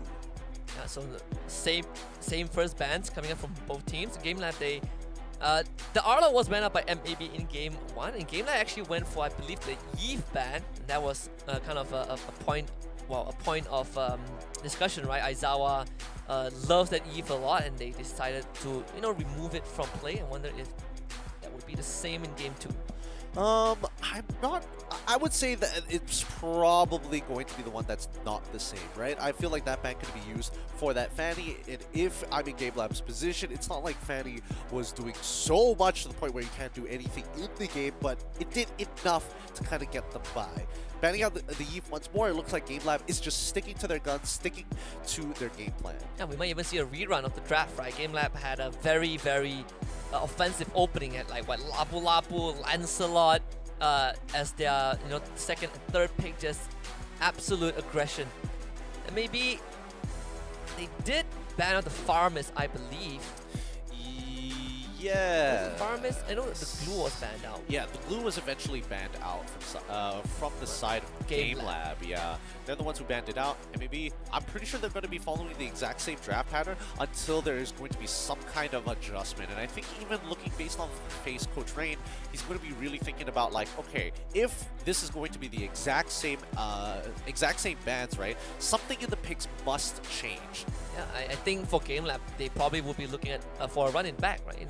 Glue ban out again. I don't think Game Lab are pressured to change anything unless MLBB Esports somehow switches out this last ban, but Joy is too valuable of a hero to kind of just give away. Yeah, it's way too valuable, and I don't think it's worth giving it over to your opponents here. But let's see. MLBB Esports, they might want to change things up for the final ban, or maybe their pick orders. We'll see in a little bit. 21 seconds left on the clock. Joy gets banned out. So if it's the same as game one, we would see the Valentina snatched by Game Lab. It's one of the few Swiss Army knives. There you go. Aizawa gets Valentina again. Okay, alright. Same opener. MLBB, do they want to do the exact same thing? Do they want to start showing off like, hey, I'm going to lock in the Fanny early this time? Or do they want to stick to game number one's draft? If they do lock in the Fanny, that means that they still have to make some minor adjustment just so Rankuti has a better start to the game, right? Because they had to suffer a lot to even get to that end point. It's about the push, right? It's all about how much priority you actually have. I think I would imagine that MLBB is probably going to be thinking about how to get more mid-priority, how to kind of make it even so that you don't have Aizawa rotating out of the lane like every single time the wave gets pushed out, but instead, oh, no Fanny this time. It's going to be the Lancelot as well as the Farsa. So Fanny is a no-brainer, instant snatch by GameLab. This time, they get the Kufra for themselves, so basically both teams kind of swapping some of their picks. Yeah, definitely different roles this time around. But the Kufra is just so good regardless because of the bouncing ball against the Lancelot. We'll see how this goes. MAB could still decide to think about tank shredders. They could go for like a blind carry pick if they really wanted to. I still think that the Claude was relatively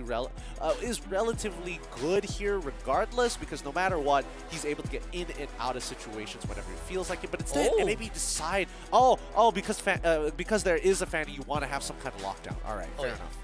And also, you want to be able to bully out your lane, right? So, we start banning out one of the some of the more flexible marksman, right? Take out the Claude, and whatever's left in the pool, if it's a carry, you guys bully it out very easily. If it's a Beatrix, then maybe we'll see a bit more of a push and pull, but at least MLBB Esports, they're locking in those dominant laners. I think Euplezy is probably going to go Beatrix again this time round.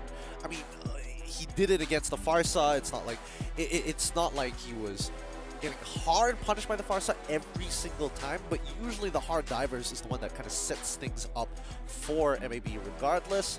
GameLab going to be banning out the Franco. And kind of eliminating that.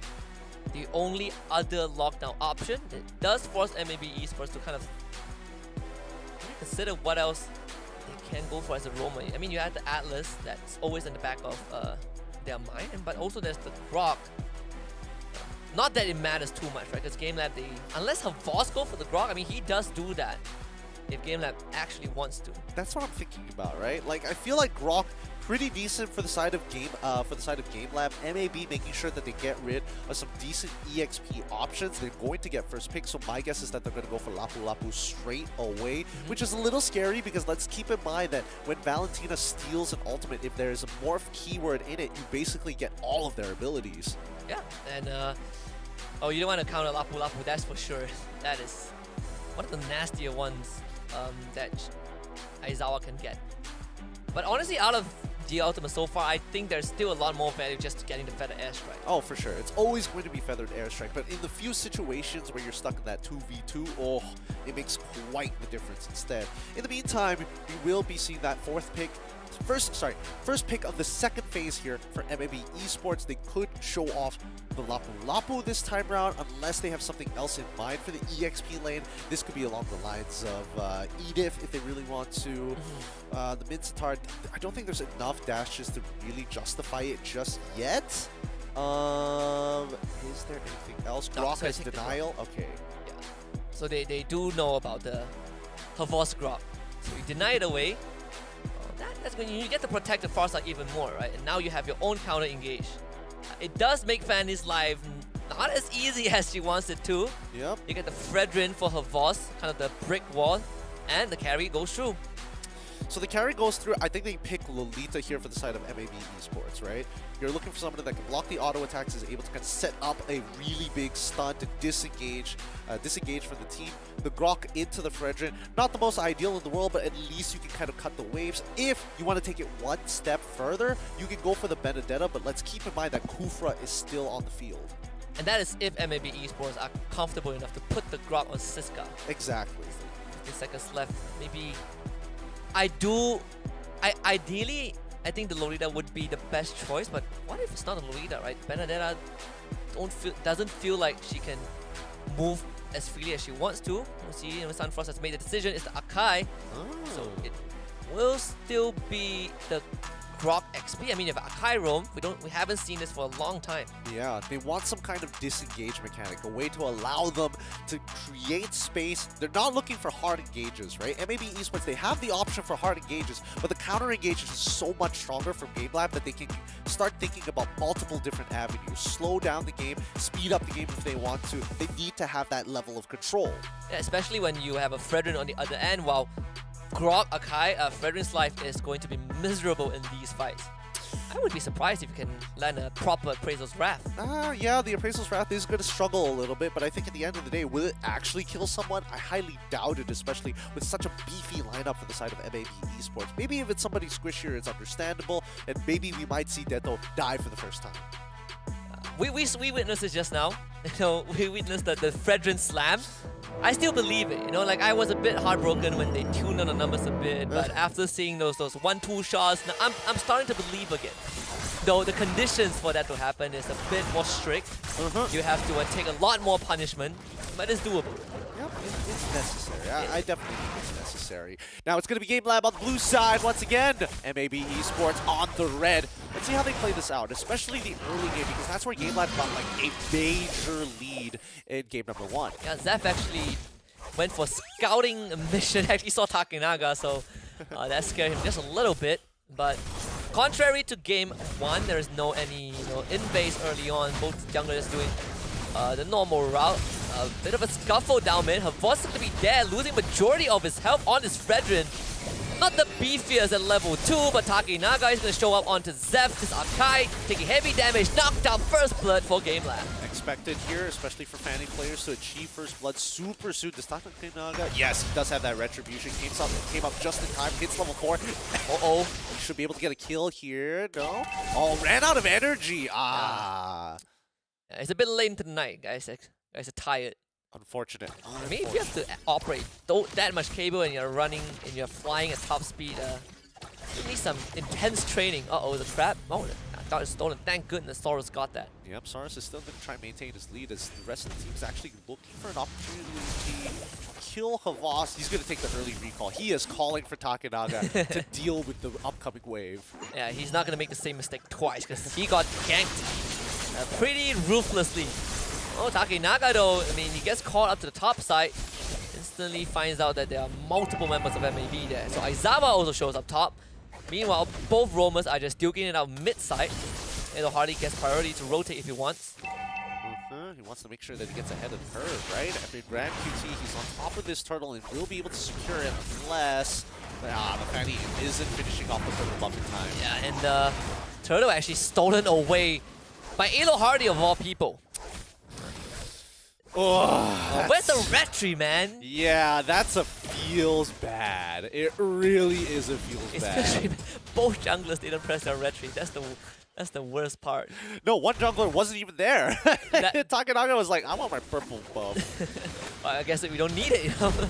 And they just lost the Brody. It's a trade, 1-4-1. Zeph able to beat Elo Hardy, but the game like got a better target. They got the Brody, and there's extra goal for UTC.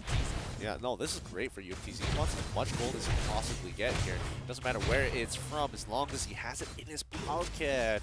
MLBB Esports, it looks like they're going to lean very heavily down towards this bottom side, right? Because we're seeing that Lancelot, he could technically still head up for that full clear, but no. He sees the wave, sees nobody else is pushing it. Time to head back up top. I mean, you see the Fredrin in the top lane. You're like, wow, I guess this lane is dead. So he can't do much with the Grok. Ideally, you want to get Saurus ahead, but I think they also need to pull extra members, right? Not ideal for MLBB. I mean, Deto doesn't really want to be there. He's not, but he's gonna camp for this. He's looking for the opportunity to get it done, right? Look at Yuktizi. Look at this guy. He is so far back. Oh, Ziska nearly died to the cutthroat there. Takinaga still. This could be a dive? No, he's gonna back out completely. He is so far back. He just gave that wave away just so he doesn't die. I mean, the awareness from Game Lab, unparalleled. Yeah, I mean, they called it, right? As they moved up topside, they knew there were 2 people up there. Mid lane was basically missing, so 3 had to be somewhere on the map, and it sure wasn't topside. Oh, definitely. They're like, well, no one is the topside. I mean, it's a Grok to Fedrin. I think Game Lab also knows that. That lane is not going to have any interaction. Yeah, and it really isn't. And surprisingly enough, because of those early rotations, Havas has a level lead on Siska, right? He's making it difficult. And look at the arrangement of the waves. I'm assuming that they've already kind of set up a potential freeze. Elo Hardy jumping in, getting engaged. Holding on to the ultimate, the Tyrant's Rage not used just yet, and now he's gonna let it loose. Actually, still holding on to it. The patience. They even reset the turtle. Zeph falling back, Havos in front. Elo Hardy, if he wants to re-engage, he definitely can. Let's go in with the flicker. Now unleashes the ultimate. He's gonna pin 2 members to the wall, loses life. Takinaga doesn't have health. Turtle's still low, and that one's going to be taken away by MAB. Weird fight from Game Lab. Yeah, and they all just decide to back away here. Nicely done coming in from MLBB Esports. They get the objective that they were looking to get, and more importantly, they walk away with 0 deaths. Yeah, which is crazy. I mean, I expected Elo Hardy to just use that ult some point, right? But it was on the re-engage at the cost of a flicker, and Avos, he's gonna use his flicker as well. And Dude, actually, Siska. Siska just tanked a bit too much. Siska, come on. You can't deal damage like that. He had his ultimate as well. He could have just wild charged to secure the kill and walked right on out of there. But no, he decided, you know what? I'm gonna try and auto attack this. The man greeted out and died for it. It happens. I mean, Avos hanging on by a thread, but MLBB Esports, same thing, right? It's just unlike Euphoria, who are pressuring, Aizawa a lot, they are really hammering into Avos. Yep, they are making sure that he is not having a fun time here. But to be fair, I think Game Lab are a lot more aware of the bottom side than they are on top side. They are making sure that Avos is pretty much self-sufficient. Might be a counter-engage, but big counter-engage. In fact, the heavy spin from Zeph is there.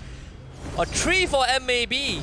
Holy cow, what a wild charge coming in from Cisco. I don't know whether he knew that play was going to happen and that's why he didn't use his ultimate, or whether he was just greeting out. Either way, instant redemption. I mean, greed somehow works. The series is a bit special. Yuktisi cannot stay here anymore. Avos is way too late to the party. He's going to be a recon drone. They're going to check him, multiple members. Avos should be able to get out of this. MAB getting a minor goal lead. Very small goal lead here. It's 2 towers to 1 so far, and it looks like MLB Esports now have a little bit of a lead, right? The RanQT will be able to get his purple buff, and that's more than he can ask for because he is now a level ahead of Takanaga. Zeph again hiding in the bush. Siska on the other end. Game Lab will get this turtle for free. Siska is toying with the possibilities. Ingana knocked into the wall. Wild charges out. He is safe. Yep. Could use some wall charge there, but looking on towards that top side, we're already seeing that Brody having a chance to actually take down the tier 2 with a little bit of reinforcements. They see the purple buff is up and they've already chunked out Takanaga. Good time to steal it away. And RanQT instantly converts that into a purple buff. I mean, look at the levels, right? They're both junglers at the same level. RanQT almost losing that one thanks to the orange buff. They got it. Heavy spin used. Avos flickers forward. Okay. No follow-up on that one. Bit of a disconnect from Game Lab. Yeah. Wow, that looked really, really weird. I thought it was about to connect, but it looks like it was just a little short here. Maybe 4 to 5 so far. Game Lab actually having to play a hard game as MAB maintained this lead. Yeah, MAB, I mean, this is definitely the opposite of what we expect, right? Game Lab not playing as fast as they wanted to, not even with the Lancelot. I mean, MLBB, 5-man strong. Avos, I'm not really sure how long you can stay there. Not when Deto still has that. Oh, they're gonna try. Elo Hardy flickers away instantly, and Avos sacrifice to MLBB. The Tigers get it. Zeph flickers to safety himself. Yuktisi can't continue. Oh, good timing on that flicker there. That wild charge was about to, the stolen wild charge was about to connect to him from the side of Aizawa, and he would have died. But if you look at the gold leaderboard so far, despite the solo kill, Sarius now in the lead with Yuktisi and Takanaga just under him. It's still very neck and neck between all the members, of MLB Esports as well as Game Lab. If we're looking at the item list so far, we do see the Lancelot already completing the Molten Essence as well as the War Axe. When both of us caught out, big fat ass strike. No one to stop it. And that's 2 kills for MLB. Just like that, Saurus gets a double. Yep, the power spike is here, and now the neutral objectives will fall into their hands unless Takanaga, he's gonna try. Oh, he has to do something, right? Is this he's looking for purple buff. Saurus forces Aizawa away. Here we go. Takanaga in the mist doesn't get it. RanQT sharper on the red tree, and MAB now firmly in the driver's seat. Unlucky. Unlucky indeed. MLBB Esports will start shoving it out and start getting as much gold as they possibly can here. A lot of battle spells were utilized in the previous fight, but they will be available for the upcoming Lord push. 36 seconds? No, I think that's less than that. 32, 31, 30. There we go. That's 30, and that's 20, 19. Okay, so Zizka has a shorter cooldown right now in comparison to Zeph. They'll be able to make even more, just continue to be active on this map, right? MLBB, they're eating up the top side jungle. Bottom side also constricting very quickly. Takinaga wants to get rid of this orange buff before anyone comes through. Doesn't want to use the retribution, but had no choice. Had to use it. Spot tier 2 also will go down. MLBB Esports, I mean, they can taste it. Yep. Very close. They're very close already. If they've set up the right building blocks, and Takanaga is out of this game right now. There's just so much raw damage from the side of MLBB Esports, and especially coming in from Zizka as well as Saurus. They take down the last tier 2s. They're looking for an inhibitor now. Zizka stacked up the wave just enough. Zeph instantly with the heavy spin, pushing the members of GameLab away. Aizawa steals it, and the ball's in within. Big turn on the floor, but where's the damage? GameLab needs a lot more than just that engage. Takinaga cannot salvage this fight. MLBB Esports just stand their ground and they find 3 kills. Honestly, Dento, he was just standing there watching it all go down. It's like, oh, this looks like a good time to use my ult.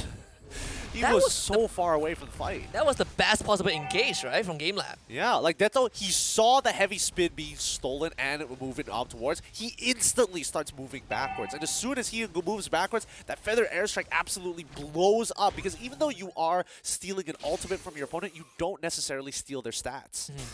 This is starting to feel a bit hopeless if you are GameLab, because you got one of the biggest engage, but hey, it didn't really matter.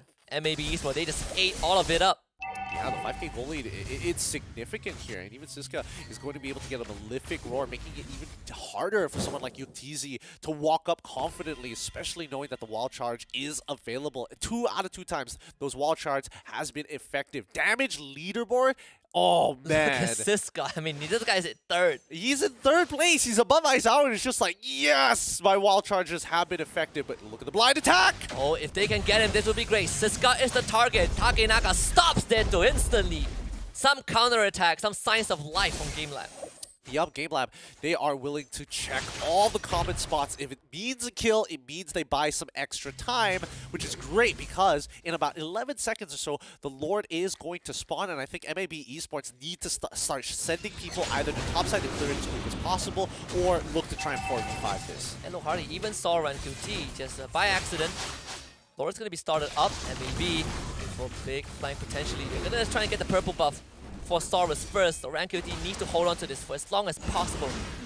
Takinaga is going to be coming from base. No purple buff for him. Oh, they could look to go for a backdoor They here. could. They reveal the Brody. Somebody has to go and respond, and MLBB is playing this push and pull with them. Hello Hardy engaging onto Zeph, pushing him back. Meanwhile, RanQT back on the Lord. Is stretching GameLab thin. They don't have retribution in time. They're going to give it away. It's open. They're starting to move The back. base? Yeah, they're just going to take the Lord. They're just going to take the Lord and back up. Ooh. Oh, Oh, what a setup there from MLBB. just absolutely stretching GameLab from top to bottom. I mean, the macro, right? The macro from MLBB really showing through in that sequence alone. Yeah, and this is only like a 5k, 6k goal lead, which is a very comfortable amount for a lot of professional teams out there. Very good showing by MLBB here. GameLab, on the other hand, trying to find these opportunities to get on top of MLBB so far, but MLBB, their responses, their counter engages have been looking extremely clean. Yeah, we say that, you know, you want to bring the fight to GameLab, and they have been punishing GameLab's aggression, right? You know that GameLab would take any single kill that they perceive as easy, and oh man, MLBB from start until end in Game 2 have been just absolutely lethal. Look, the clock is running thin here, right? I mean, the Lord has already started to push out, the Lord and Power minions. GameLab, hold strong enough. Don't lose a member here. Oh, Zeph, he concealed through the top side. Heavy spin pushing GameLab away so they get the mid inhibitor. Her boss needs to tank out a lot of that damage. MLBB just systematically dissecting GameLab. There's 2 lanes open now. Two lanes open. It sounds like a good idea, but as long as they play the macro, game, focus on just pulling Game Lab apart, pulling them towards their crystal, and then starting the Lord all over again. MLBB Esports need to replicate it once more because Game Lab at this stage of the game are coming to a point where they can actually go toe-to-toe with MLBB Esports once they hit the 42K mark. In about 83 seconds or so, Game Lab should be able to make 2K somewhere unless MLBB somehow give them free gold. I mean, right now, we are at a state where both teams... Well, this is kind of the same state as Game 1, right? That goal differential, this time on MLBB Esports side. A part of me wants to just see another comeback, so we have a comeback series. That's not for me to decide. Game Lab, they have just 50 seconds to kind of manage these waves, to prepare for the next Lord. I mean, this one could be a game ender. I think this is going to be a game ender no matter what, because again, Game Lab is desperate to get the fight, to bring the fight back to them, and now we are seeing the 4th items from their core members being purchased, so they have more than enough damage now. MLBB Esports, they need to start thinking situationally about the items that they need, because some of them aren't getting there just yet. And MLBB, they are managing the waves pretty well, right? That top wave is not going to make it past the neutral point. Okay, never mind. Kind of passes the neutral point. Dang it, MLBB. Okay, never mind. It's cleared out, it's cleared out. All right. They've cleaned it up already, forcing Game Lab to actually send some members over there to start clearing up those waves. RanQT, he knows his job. He's like, I just got to sit on top of this Lord for as long as I can and make Game Lab think that I'm not here. We see Zeph. Pavos is all alone on that bot side, so he needs to be that. He's the thickest boy. He'll be fine. He's the info pro. Now he has 2 lives, thankfully. Yeah, Moore's getting started out. RanQT just slowly but surely trying to whittle down the health. Takenaga using everything. The Thorn Apart Memories almost kills him off. Ilohardi now. That's the counter engage. Big knockout with the wild charge from Zev and MLBB. Pouncing back, Havos keeping that first life intact, but actually gets tagged by Saurus. And now Ilohardi misses the jump. Takenaga back in the fight, and he finds Saurus. That is what you want if you're a Game Lab. Oh, okay. They still get the Lord at the end of the day, which I think is going to be by far the most important part here.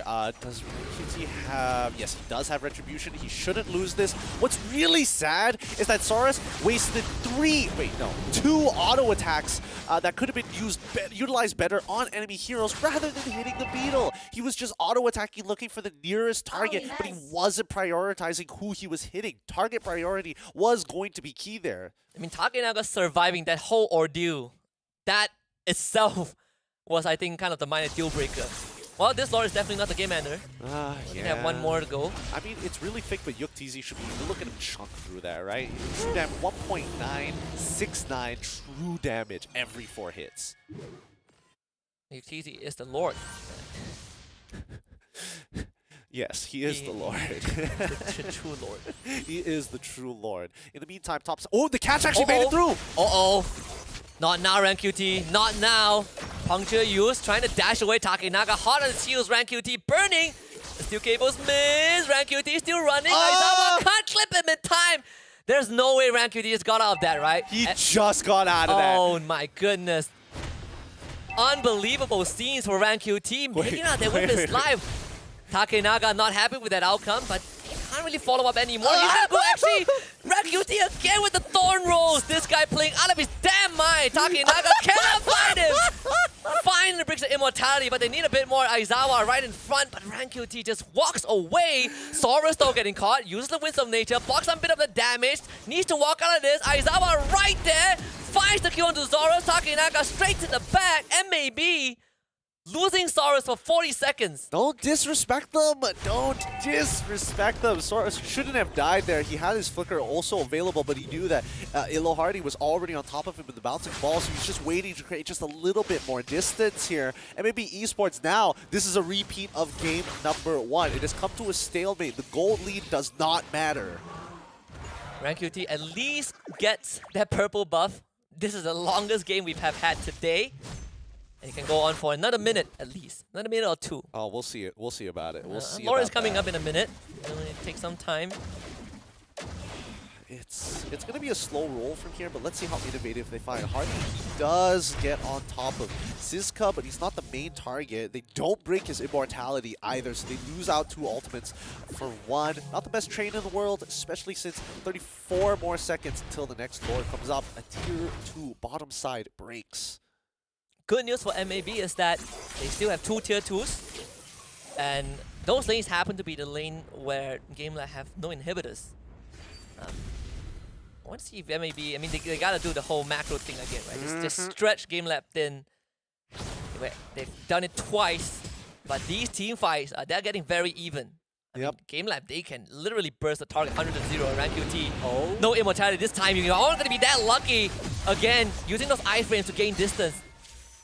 Nicely done, nicely done. They got the conceal at the very least at the cost of basically nothing here. Ilo Hardy doesn't have his ult, Yuktzi neither has his ult as well, but they're trying to get this bait going. If Fanny tries to go for this all-in on Soros, she is going to get pinned to the wall. Shove the top wave in. MAB Esports bought some breathing space. Could be a big flank coming right through. And there it is. They pin Aizawa into the wall and he is gone. The feather airstrike from Detto doing massive work. Ilo Hardy gets away. Takenaga into the mist, but watch out for UTZ. This guy could turn the whole franchise around. This guy is the Lord himself. Rank QT 100 to almost 0 actually survives, and that is good enough for MAB. Beautifully done by MAB. They tried to go for the fake upon the fake, but instead GameLab get clipped against the wall. It was a very good idea coming in from Aizawa to steal the heavy spin. He tries to make the play, but again, just a little fast fingers from Rank QT manages to get them out of there just in the nick of time. The counter engages from the side of MAB Esports has been so on point. I mean, Siska almost killed Rank QT with that wall, right? And somehow he still made it out. Yuktzi at full power couldn't 100 to 0 this Lancelot. We are seeing something special here. Oh yeah, we are definitely seeing something special here. They're calling for a pause straight away. Thank goodness. Hopefully they can blame it all on a tech issue. Why'd you die? Tech issue, man. Like, you know, the internet was bad. Gotta throw that pause whenever they can. But man, this is a tight game. If not for this tech issue, it would have killed kill Rank QT. That was the big issue. That was the biggest issue. Or maybe they're just making sure that the our Snapdragon chipset is working just as intended. You know, don't want to miss out all these minor frames. It's gonna be a tech pause called by GameLab side. Oh, okay. Wait and see what up. Well, it's some breathing space for them. It's definitely going to be some breathing space. Making sure that they reset the mentality about this particular game, because it has been going on for like an uncomfortable amount of time so far. And MLBB, it looks like they're on the cusp of winning at the same time after that. But high ground defense here is going to be extremely important. Yeah, they're looking at one of the not potential one. This is the biggest upset of the evening if MAD pulls it through, and they have what, half a minute to do so. They got half a minute. Even after that half a minute, it means that we just have to wait another 3 minutes until the game might be decided at that point. Yeah, half a minute of 3 members of GameLab not available, right? It's essentially a 5 versus 2. Yup. And there are 2 open lanes. You just gotta wait for the minion wave to crash. Exactly. So I don't know how they're going to do this. Again, it's a lot about like pulling aggro away from the Lord and the Lord empowered minions to buy that extra little bit of seconds to get your team members back up and focus now on shutting down the Lord. But the Lord is strong. Like we're already past the 19-minute mark in this game, right? So the Lord is uncomfortably strong. It's luminous, it's enhanced, it can take a beating. Yeah, it can take a maybe not from Yuktzi, but generally he can. Everybody else but Yuktzi. Everybody else but the carry. True damage still relevant. But I don't know. It's impressive to see how MLBB has kind of definitely learned a couple of things from game number 1 and picked up on a few bad habits from the side of GameLab. And they're winning out just off of counter engages, right? We're seeing it started with counter engage. They were, I would even say, laying out the breadcrumbs. they trade 1 for 3. They repeated it a few times, and now they are actively finding those flanks. And they're also really they're creating all these pressure points onto GameLab, forcing them to respond, and then just punishing them for it. Yep. And now I think they just muscle it from the mid lane, right? Yeah. That's the best way to do it. I mean, they can try as hard as they can. They just want the mid lane and the side waves to crash at relatively the same time, and that's exactly what's going to happen. Yeah, Ren QT just got the Skygunner helmet. Takenaga coming back to life in time. Can they shred through this Lord? That is important. Takenaga taking care of the top wave. This Lord losing health very quickly thanks to Yuktzi. But he also has the minion whip that he needs to deal with. Better airstrike instantly used. Siska in the front. They're trying to burst down the members on the side of Game Lab. Immortality from Siska goes down first. Lord still has some health to work with. Finally touches the crystal, but absolutely melted. Missed synergy coming in from MLBB Esports, and that's a little unfortunate. Zeph was trying to push the target towards the wall, unfortunately could not find it, decides to push them away from the crystal, but then it pushes them out of Deto's range. Let's look at the fight one more time here, because when we saw Zeph initially found the flank around, he hopped over to the wall to find this angle, but more importantly, he had to use his conceal to make sure the rest of the Game Lab members weren't looking at the minimap in hopes that it would reveal their positions. Yeah, and Saurus basically just two-tap Takenaga also, right? Like, I mean, if he gets his hands on this Fanny, it's a very, very dead Fanny. Yep. But now the game drags on. 22 minutes already. Gold lead doesn't matter, but those 80 seconds are so very precious here. A single death could be the cost of the game. Yeah, this is where death timers extend past 1 minute. Or at least close to that. And Lohardy is going to lead the charge. And maybe this time, more aware. But Aizawa, he is holding on to the heavy spin. Yeah. The one that he didn't get to use previously. We go again. Another minute of just... Another minute of this. Just waiting for the Lord to spawn. It's a cold war between these two, right? It is. They are just waiting for somebody to make that very first move. They're anticipating, they're posturing against each other. And once again, Game Lab going to be calling the pause. This is just what? Top 32. We're not even knees deep into that. I mean, we say that it's like, oh, it's just the top 32. It's not that big of a deal. Those top 32 started off from dealing with 200 other teams. So I think, you know, in terms of statistics, I think it's not that bad. That's true. It's just the open finals, by the way. It's the open finals, This is man. day 1. This is day number 1, and they're making us work overtime here. Yeah, I would call it day 2 because it's just past 12, but... Are you serious? Yeah, oh my god, you're right. It is past 12. We're in the day 1.5 of the Swiss round. I wonder what is going on with the other series, right? That is one I want to know. Hasn't even ended yet? I don't know. Production will let us know accordingly if the other series are already done or some of the other qualified, winner bracket, winner pool, the winner's pool. Yeah, the winner's pool. That's the one. That's the one. Oh boy! I really hope that this game doesn't get remade because they completely disconnected. I'd be so upset. It would hurt so much after everything that has happened in that game to start back at 0. It will hurt and maybe even more because they were one team fight away from a 2-0. Devastating. Devastating Indeed. Hopefully, I don't know. I wish that Mobile Legends would adjust the Lord to make it a little bit faster here, or like scale up to be a little bit stronger, because it does feel generally weak against the marksman meta in general. Here's a suggestion, right? Past 26 minutes, right? Past 26 minutes, whoever gets the Lord just smashes right into the crystal and breaks it. I think that's a little much. Half the crystals help. Half the crystals. Okay, percentage of current crystal HP. Percentage so he can't so if it was 2%, it would be down to 1. Yeah, so he can't break the crystal. You have to still have a hero or a minion to do it, right? It's fair, you know, it's fair. Like, he's not breaking the crystal, he's just helping you get close to breaking the crystal. That's a good point. That's a good point. I think it's a very fair way to adjust it. I never really thought of that, but how about just TPing the Lord right into the he just he just charges down mid for the dramatic effect. You know, you just see this Lord just run all the way down mid, right into the crystal. The game forces you into the POV of the Lord running down the lane as well. You have no choice but to watch. The boss fight. The boss fight. All right, here we go. This is the critical moment here. Come on, Game Lab. Come on, MLBB Esports. One of you need to win this out right now, and this Lord is a make it or break it. This is a 69, very nice number, 1,000 health Lord. And this Lord is thick. It's between Ilohardy and Rankuti for now. I mean, the rest of MLBB Esports are hidden. And it's good to see that Zeph is constantly sticking with Saurus. Yeah. You always have this gang squad. Whoever Zeph pins to the wall just gets vaporized by Saurus. Yeah, but nobody's really opening up the map, and that's why you're seeing the recalls come in from the Brody. They realize that the bottom wave isn't exactly in the position that it needs to be, and they've all... I don't know whether they've already spotted out the Fanny, but they probably had a good idea here. Oh, I'm gonna go for Siska, trying to shred him with Yuktisi, and here comes Zep, pinning Yuktisi to the wall. Just barely, Yuktisi repositions, and now Zep gets pinned by his own heavy spin. forced to flicker away, and now Takenaga shows up. Ilohardi is there. Havos survives the damage output from Saurus, and they pop the immortality of the Akai. Imagine nobody dying there. Like, not at all. I thought Havos was going to die at some point of time, and I was like, okay, he already lost his immortality way earlier into the game. I don't know if the cooldown has already finished it in time, but now MAB, they've corrected the waves. They've got a constant pushing bot side.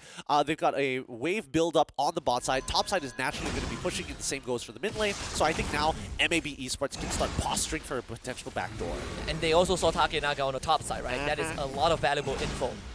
They can actually go for the fight right now, right? Are they waiting for Zep's ult? Yeah, they are.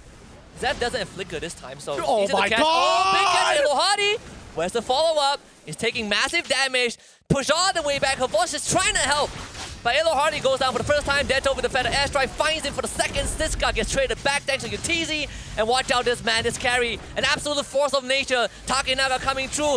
Good wisdom of nature by Saurus. Still ends up losing his immortality thanks to Aizawa. And now GameLab have control. Oh no, oh no. UTZ is going to try and shred through this. But again, the waves need to be managed right now. UTZ not going to reveal himself just yet. Havasan as well as Aizawa making sure that they stick relatively close together. But MAB, they got to make sure not to make the same mistake. Thankfully, it's the landslide. That could have been deadly. Top wave is going to be shoved out. Bottom wave as well. And maybe Esports trying to buy time. Another 35 seconds for Siska to come back. Yeah, honestly, Zeph literally saved MAB Esports from losing this game with that heavy spin timing. If not, Ilohardi would have collapsed 4 people against the wall, and that would have been game. With TZ starting up on the Lord. Deto is watching this happen.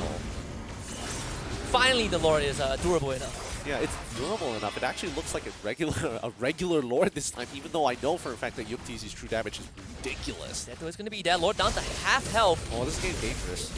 They let him steal it. Havos is trying his best. GameLab's gonna let it reset. Too risky.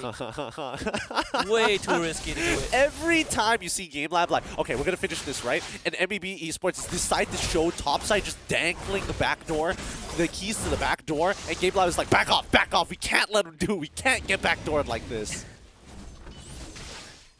Oh, RanQT is he's taking the reins. We're starting it off again. No, he's gonna reset it, and then he's gonna go down to the bot side to clear that wave. Yeah. The moment Brody shows up top, that's what they do. Exactly, that's the thing! GameLab, there's nothing much they can really do. It's hard to rush down the Lord with your base this exposed. And Takenaga needs to rejoin. Aizawa is pretty far away from the team though. It's just Havos in front. Only guy showing. They don't know that. They don't know that, yeah. Ilohardi is going to be on the other side. Yep, Siska, he made sure to check the pixel brush. Somebody else is going to have to check the other brushes. His Havos is getting a lot of information. He sees Deto. He knows Siska is somewhere towards the mid lane brush.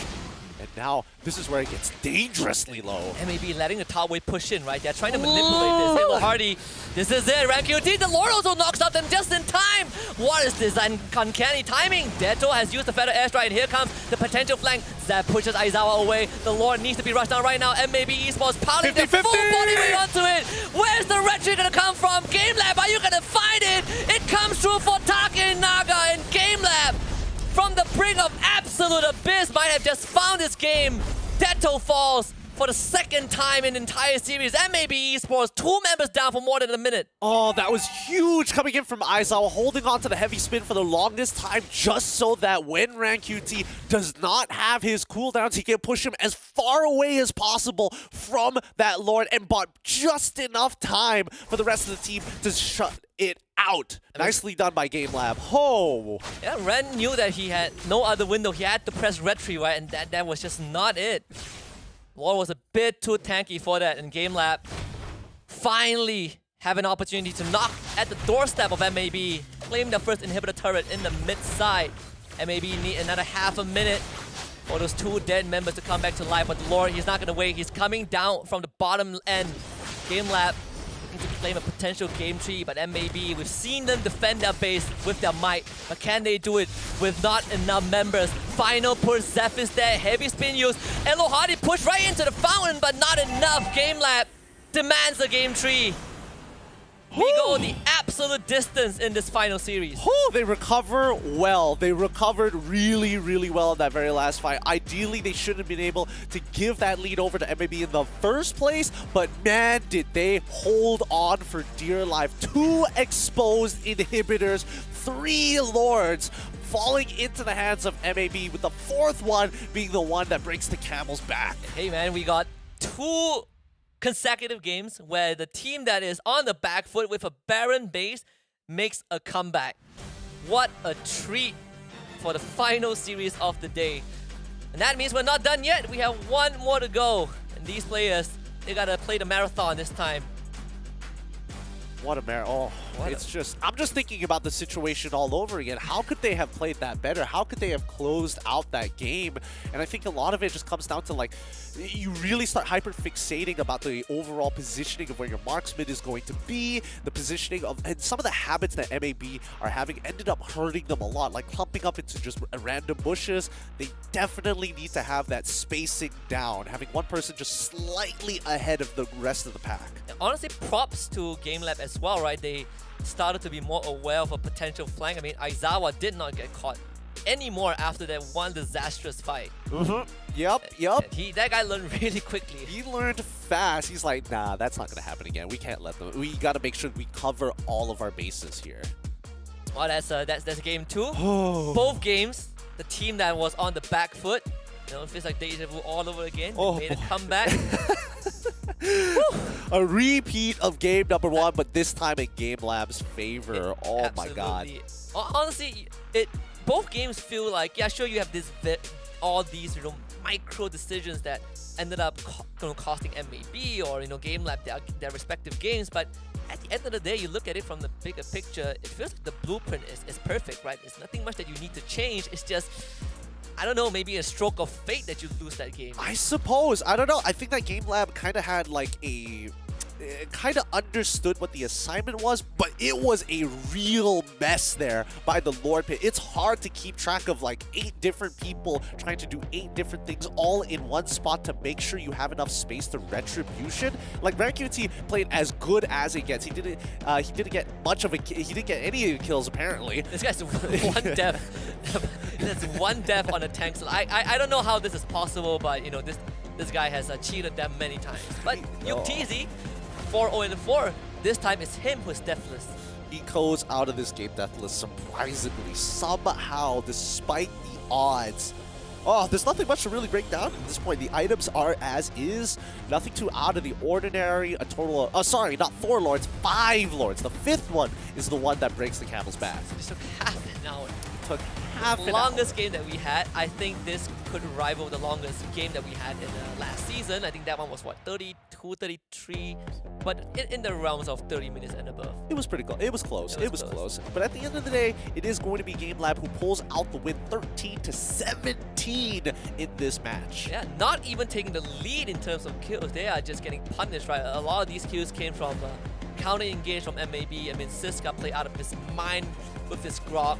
The gang squad from MLBB, Zeph and Saurus definitely deal heavy damage. But in that late game phase, I think maybe 15-16 minutes consecutively, you just don't see Saurus sticking with the team because he's with Zeph. You know, they were looking for isolated targets. Yep, they were looking for isolated targets, but at a certain point, it's just a coin toss, right? On the call, it's like you either stick around to try and get that backdoor going, or you just start the fight as fast as you can. Regardless, just a beautiful game from both of these teams. Yuktz from GameLab, our match MVP of game number 2. You gotta get in. If everyone else on GameLab can't really pull their weight, you always have Yuktz. And this guy, Lord Killer, Tank Shredder, game winner, just a Superman in this game. This is scary, oh my goodness.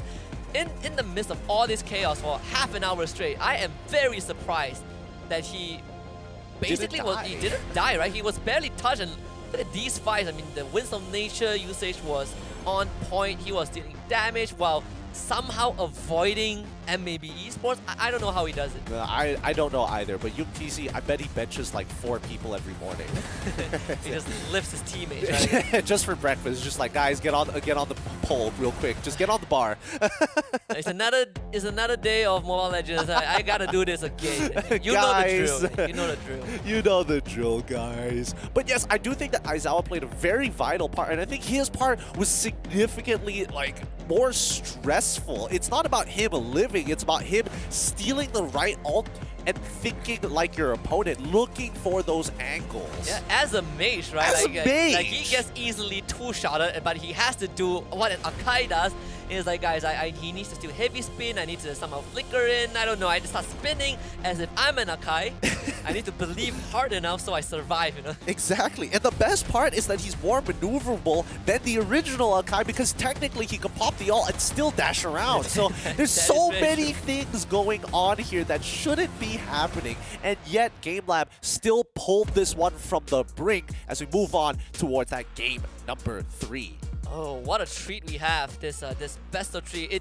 This could easily be a game in the last 3 days of the Swiss round, and I would not complain at all. But here we have it. We already have these two teams, very uncanny opponents, setting up what the standard of the rest of the Swiss round would be. For sure. I think they're definitely setting a very interesting precedent here at the SBS. But with that being said, we're tired, they're tired. We're going to go on a short break. And when we come back, we're going to finish this off and come down to the final conclusion to end off today.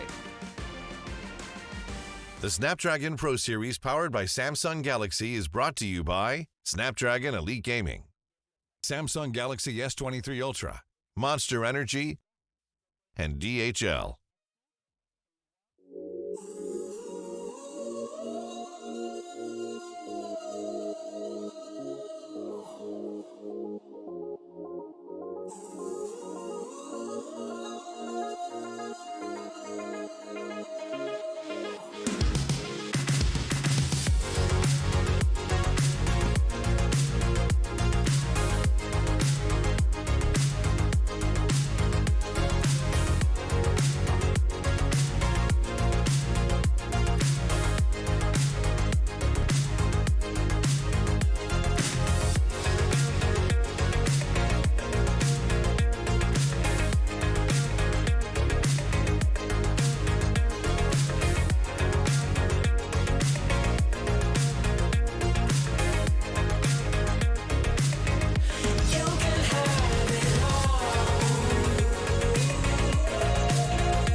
Welcome back to the Snapdragon Pro Series Mobile Legends Bang Bang Open Finals for Season 3. We are just still on day 1 of the Swiss round. Last game coming up between MLBB Esports and Game Lab, and we are here to bring you guys the action. My name is Husky. Alongside me is Kid and Q.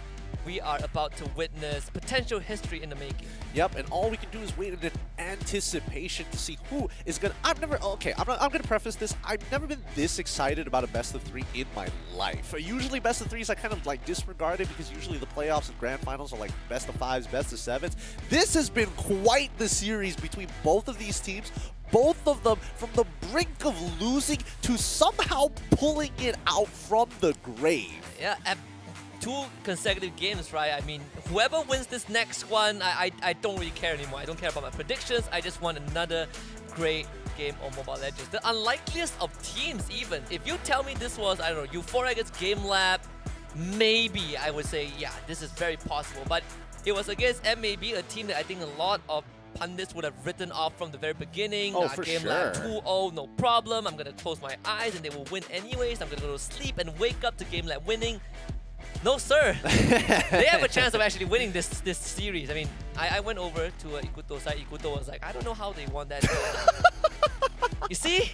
This is what they are working with, okay? There's doubters through and throughout, and they are still hanging on. The best part is that most of those doubters probably come from Malaysia itself. So MLBB really putting their names on the lines here and really have shown that they are very capable of playing high-level MLBB. Those last couple of rounds, I think it could have been anybody's game. No bad calls were made. It just came down to the raw execution in game number 2.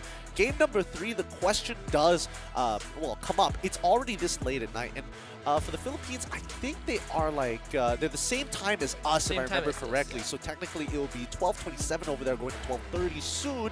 That means that both teams are generally going to start feeling the fatigue right about now. Yeah, and they also had to wait until this. They're playing the last set, right? So they had a lot of time beforehand, but I 100% believe that those times were spent just monitoring all the other squads.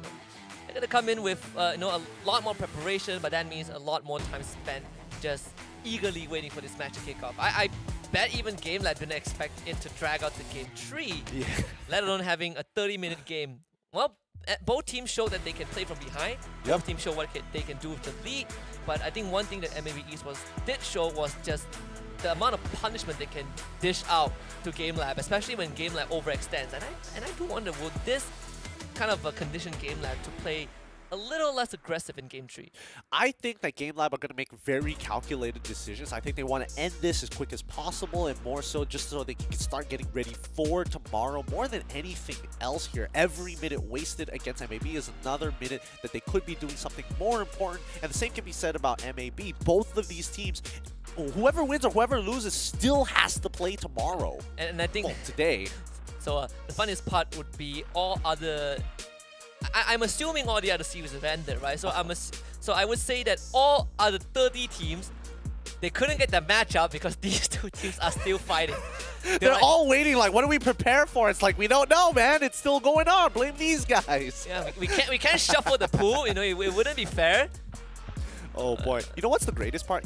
After day 2, there is a good chance, assuming that both MLBB as well as Game Lab win their games in game number 2, that they might actually meet up against each Game other. Lab has to lose tomorrow. They have to lose tomorrow. Yeah, whoever wins today has to lose tomorrow to even have a chance to be in the same pool. For day number 3, right? They'll be 1-1. They'll be 1-1. Getting the hang of the Swiss 6. We're getting the hang of it. We're piecing it together real nicely here. But all right, the minutes land. Hopefully, those tech issues that Game Lab were experiencing doesn't happen anymore here. We're praying hard, hoping for the best for them.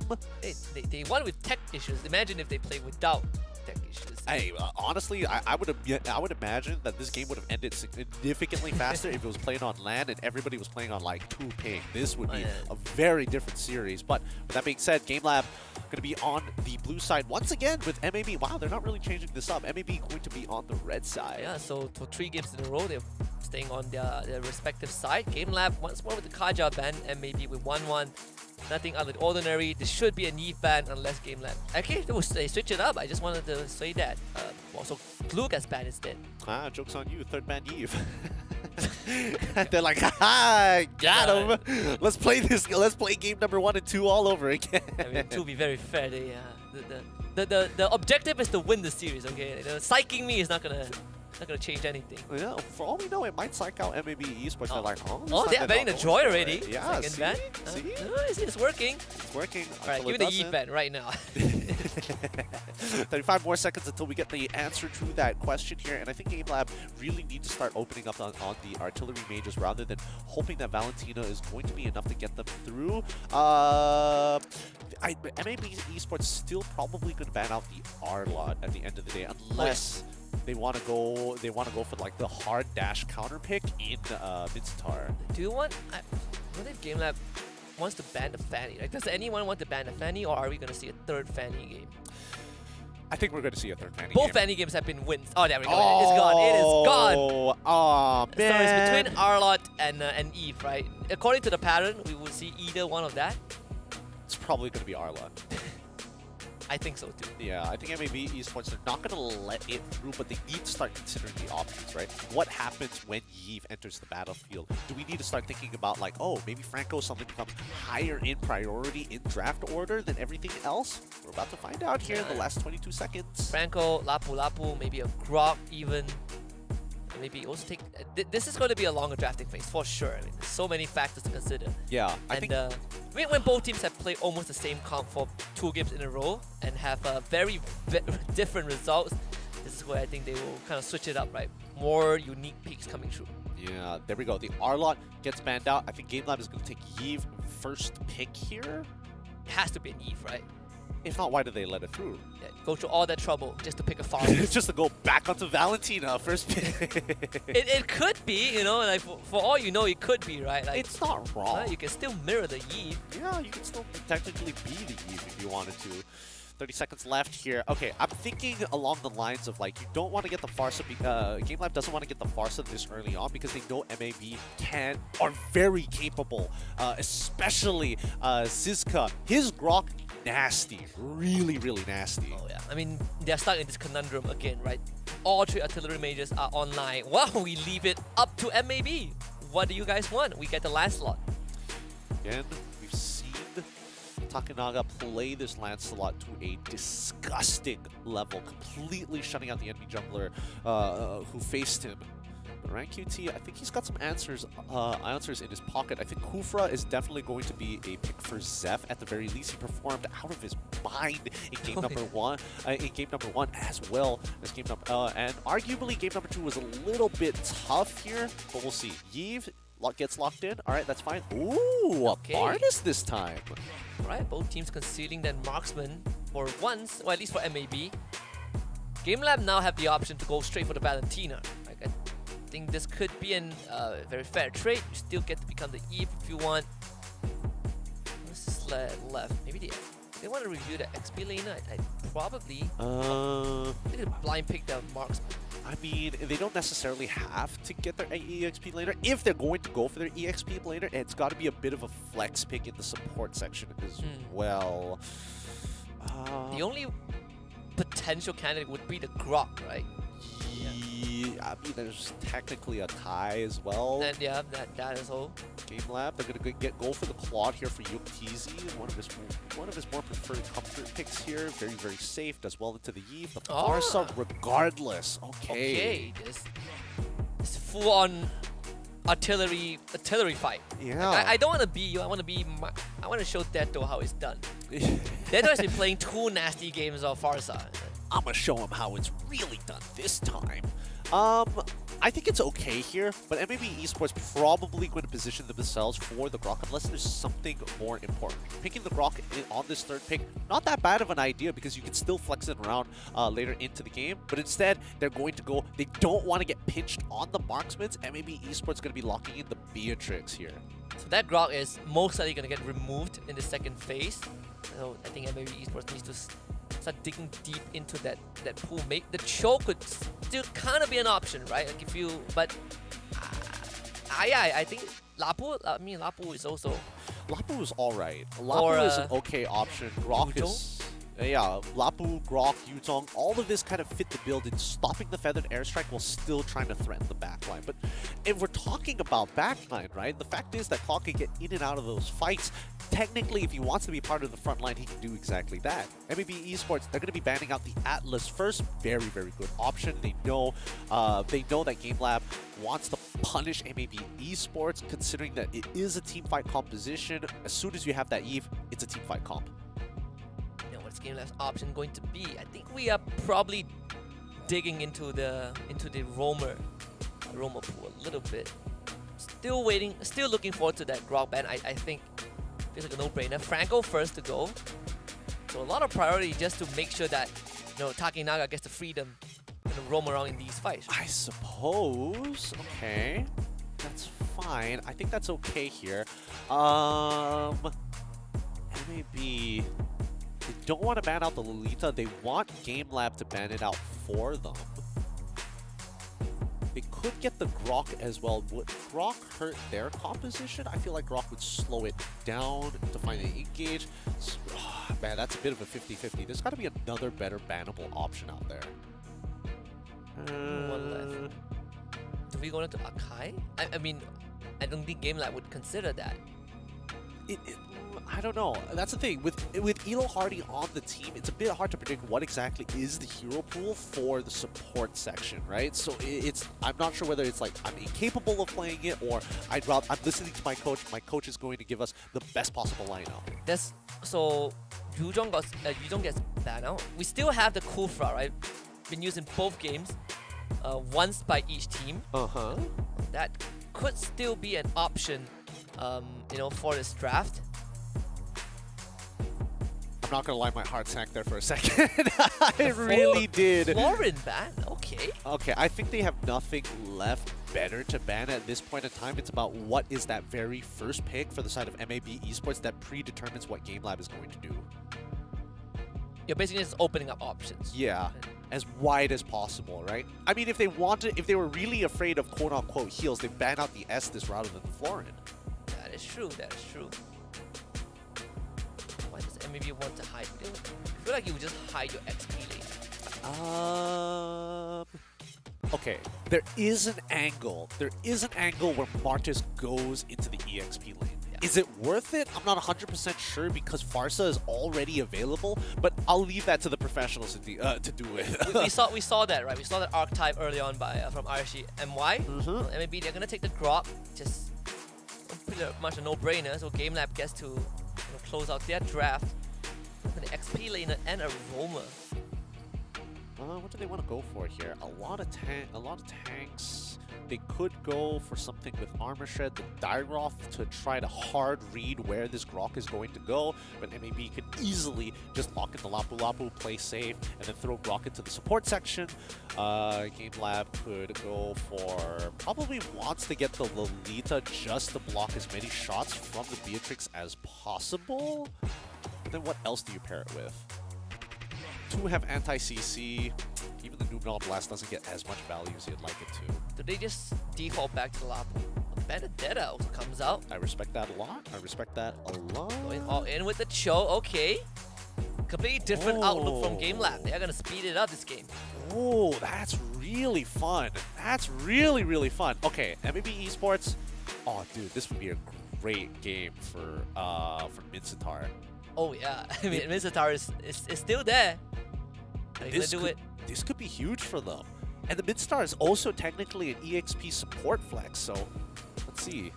23 more seconds. Hopefully, I'm guessing that Co-Train as well, Sunfrost, is briefing the team about what they're going to be looking out for to maximize this time before they get into the game and leave the boys to their own doing. This is the best chance to perhaps see a Mincetar. Made it through the entire ban phase. Now there are plenty of options that a Mincetar might be good into. Sunfrost is wrapping up his speech. Let's see. Yep, there it is. The debut of Mincetar in a draft. And we get it in this series. I mean, this series has brought us so many different surprises. MLBB Esports against GameLab. Never heard of it before until now. 1-1 score.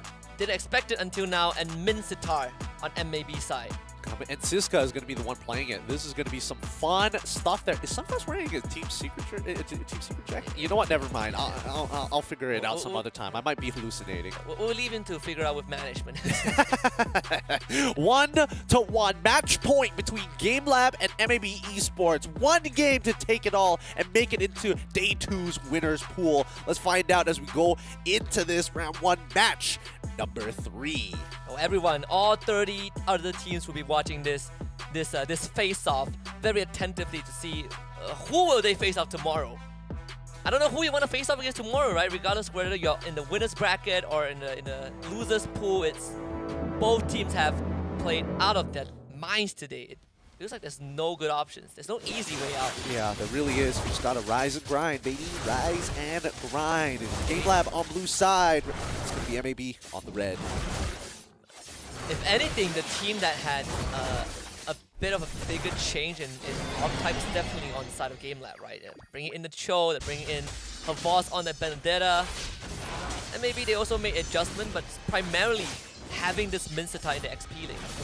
Yep, and you can already see that Voss is gaining the information for the rest of his team, making sure that he is proactive, working together with the supports to steal as many of these camps as possible, playing very up in MLBB Esports' well, in no man's land by the river. Trying to shove up that mid wave. While we have time, let me take this moment to remind everyone that our challenge final is happening in Istora Senayan, Jakarta, the same stadium that M4 was held at on 21st and 23rd of July this month. If you don't know where Jakarta is, it's in Indonesia. It's a place in Jakarta, Indonesia. You can get your tickets at esl.gg/SPSMLBB tickets starting at 20,000 rupiah. Very, very affordable. I love the idea that somebody's going to go on the internet, go into their local air flight carrier and be like, Senayan, what country is that? Hey, you'll be surprised because I did that. Trying to dive Saurus down bot. No kills out of that. Instead of searching Jakarta, I typed Senayan, okay? Sorry. I was looking for an Airbnb. Just to clear up the air. I was looking for a place to stay first before I booked my flight. I think that's a fair argument, so you know? Senayan comes first before Jakarta. Because Jakarta is huge, okay? Jakarta is a massive place. Indonesia is a very big landmass if people don't realize it. Remember, down on bottom side, it looks like there's an all-in happening down by the gold lane. A quick battle mirror image away from the Oh, it's gonna be a flicker from Zap. Still can't help them secure the turtle, but first let's still taken by Siska at least. Turtle goes over to GameLab. Stolen by Aizawa. I mean, everyone except for the jungler is getting the turtle. I mean, considering the jungler's performances in both of these games, I don't think you can really blame them at this point. Yeah. As long as you secure the objective, it's worthwhile. GameLab, they get the side quest done. MLBB Esports still are able to find at least some bonus gold. Oh, yeah. And her voice is just going to start cutting this wave. No one can really effectively deal with it. Right? Even for Mincetar, you need to somehow bait out kind of the Havas, the riposte from him, to even have a chance to hook him in. You mean, the eye for an eye. Yes, that's the one. That's the one. But I get what you mean, right? Yeah. It sounds like it's a good idea, but as soon as Siska is level 4, it is just a hard counter to Havas. No matter what he does, he won't be able to escape it. He didn't take Flicker. He didn't take Sprint. Oh, yeah? Sorry, he did take Sprint. Flicker doesn't matter because you won't be able to use it. Petrify. The Petrify doesn't really make any difference, right? He can't use his enhanced auto attacks. He can't use his ult. He can't use his first ability, and neither can use his second ability. Oh! Havas perfectly timed that, though. Oh, that could have been beautiful, but it got dragged back by Siska at the end. Spear of Glory, still very, very effective here. MLBB still quite sharp on the draw. Yeah, MLBB actually 2 kills already. That's a minor goal lead, 4 minutes in. Still a slow game. I mean, in the beginning, right? Elo Hardy is probably going to be the one looking for an opening, but Ran shows a bot side, and maybe Esports putting extra pressure in this lane. Yeah, I think Siska is pretty self-sufficient in his lane. He hard wins this matchup every single time. And yes, Havas does have the reaction time to eye for an eye while Siska is using his ult mid-air. So there is that window of opportunity to get that eye for an eye down. But even so, even if he's a half a second late, he will end up dying in that King's Calling. And even that, there's still a spear of glory, right? The multiple layers that he needs to go through. Oh, second turtle on the board. Takinaga, can he secure it this time? Well, MLBB Esports finally takes the turtle away. And again, Elo Hardy as a consolation prize. Havos on the run, effectively trapped on this bot side. Yeah, but I mean, he cleared out the wave and looking top. This entire time while this happened, GameLab have admitted, hey, we don't need Yuktizi down by this side, and especially since we have this objective fighting around, you could start getting a bit of a lead for yourself on that top. And he clears it out perfectly. Havas still stuck down here as Saris. They're looking to crack this tier 1 instead rather than matching the lane transition. Yeah, nothing much that GameLab could do. So MLBB Esports, the faster they open up this map, the harder it is for Havos to kind of do his job, right? You have lesser safe haven to fall back to. MLBB Esports, they are very quick on trigger. I mean, do you want Siska to be matching Havos? Oh, Orilo Hardy misses that kick. He's probably going to be dead. Absolutely blown up. If that airstrike cancelled by the Nature's Barrier also. Really good flicker coming in from Detto, good reaction time, but Havas still, he's just so very fast. Like, MLB, you gotta make sure that these waves are managed well. They try for these off-tempo plays, and they end up losing objectives for it. Siska, flicker, King's Calling, Aizawa! No! What? I guess you can fly over the spear, but they didn't lose Havos. I mean, they did lose Havas. That was supposed to be a double kill. I mean, the perspective looked weird there. Yeah, I'm not gonna lie. It looked like he flew over the spear. Right? Or that would be one logical interaction, right? In the ocean of just unexplained phenomenon in Mobile Legends, that would be the one thing that I would be like, yeah, this makes sense. My conspiracy theory is that they created Novaria and her ultimate to increase people's hitboxes, so it feels like everybody is getting hit by it. Oh yeah, it feels like you're finally landing your skills. Yeah, you feel like a Franco beast. players, man, embrace yourself. You are not missing an iron hook ever again. Yep, you'll never miss it with Novaria when Novaria is legal. But Saras, he goes for Wesker. He gets the first auto attack, but notices barely does enough against Elo Hardy. Third turtle, third and final one of the series. Aggro reset it. Maybe Esports doesn't want to take too much of a risk. They do have a 2k gold lead. Oh, 7 minutes in, right? 5-0 in terms of kills. They are doing the housekeeping pretty well from both sides, though. Takanaga is going to show up topside. Is that going to prompt a response from MLBB? Kind of a little bit of a response, but Takanaga not too worried about it because he's got Elo Hardy just kind of watching his back. I mean, Havos is just cutting both the mid and bot wave, right? Just doing the classic Benedetta stuff. But that puts GameLab at a constant member disadvantage. And maybe Esports, they do have Zep on this Grok. There's always a potential of that re-engage with the wild charge. Takanaga starting up on the turtle already. Yuktizi, gotta be really careful. Just checking this blind. Takanaga will be able to take the turtle away, this time in a clean manner. Yep, Takanaga, no problems for him whatsoever. He's now 2 levels ahead, technically just 1 level ahead of Ran QT. But let's look at the goal earned, right? Sarius is doing a good job. Again? Oh, boss, ooh, timed it perfectly once more, but Zeph should be able to secure this kill. Yeah, just big swing. Oh, not enough damage. Wait, dash, wait for it, He's gonna get. I mean, Havos is so sharp.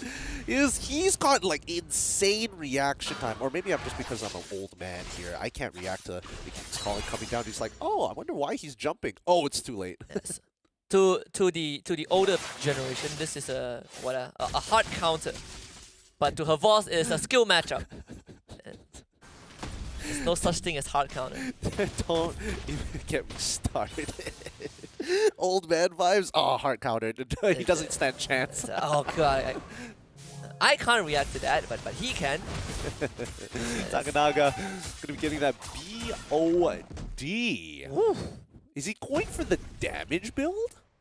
I think he is. Is there a chance that he goes for damage now and snowball, and if the game drags out, he just switches to tank? Oh, for sure, for sure. I mean, he's got a little bit of an advantage on his side. If we're looking in terms of like gold earned, he's third in the list. The 2 people above him are marksmen, so that is to be expected. So I think that Takanaga is looking for an opportunity to maybe look for a one-shot on Sarius here. He's done tanking as a Lancelot. Oh, Detto, don't walk in there. Oh, let's go check. Thank goodness. Ilohardi, he's not going to wait. Instant kick. And Siska flickers the safety with the King's calling. Okay, real manipulation. That'll tanking the entire blazing duet. How is Siska not dead? How is Siska still alive? Ilohardi, he wants him dead. He wants dead though. Pick a target, Ilohardi. He gets none. Oh my god, oh my god. It is starting to wane heavy on them. Look at the bot side. While all of this was happening, MAB was able to crash down on that tier 2, and ManQT gets a kill onto Yuktizi. This is a huge opportunity for MLBB Esports. Absolute catastrophe. 9-0. Oh my god, GameLab, that is a heartbreaker. This Lord is also gone. Dang, what a blunder there. Amazing that Siska was able to get his ult down and proc his passive to heal just enough to tank a little bit of the blazing duet. But man, oh man, this has cracked the game wide open, and MAB, they're not going to stop. And GameLab, they were so confident that they do not need the blazing duet for Siska, and they end up losing 3 members for nothing. And Havos, this time, you're not getting out of that this time. Kill number 10 for MLBB, and it is still a clean game. 4.3k goal advantage. That is just going to keep increasing. Yep, and this developed over the past 40 seconds to a minute, right? They started off with like a 1.3, wasn't looking too impressive. Next thing you know, 3k in the bank already. I don't know how you recover from this because all the tier 2s are down. The Lord not even touched yet. He is still marching down that bot side. All the damage before Takenaga, now it's going to start to hurt. Now it's going to start hurting. Hopefully he starts thinking about his itemization real quick here, because based on what I'm seeing, it looks like he's still building into raw damage this time. He is not going for the tank slot build at all. I cannot believe with a BOD and 3 man, they still can't get rid of this one Minsata. That is a big problem. Athena shield now bought for Siska, so you can't really look to burst him. As the boss left, Yuktizi is trying to draw aggro a little bit.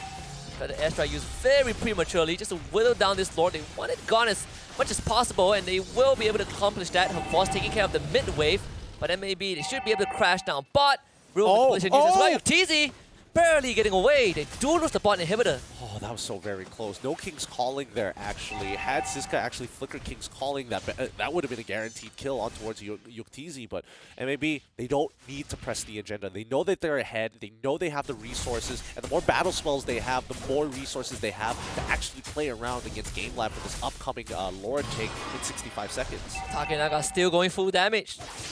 He is... Well, he got rid of the... Did he got rid of the BOD? No, he still has it. He's going for the endless battle also. This guy is... He is committed.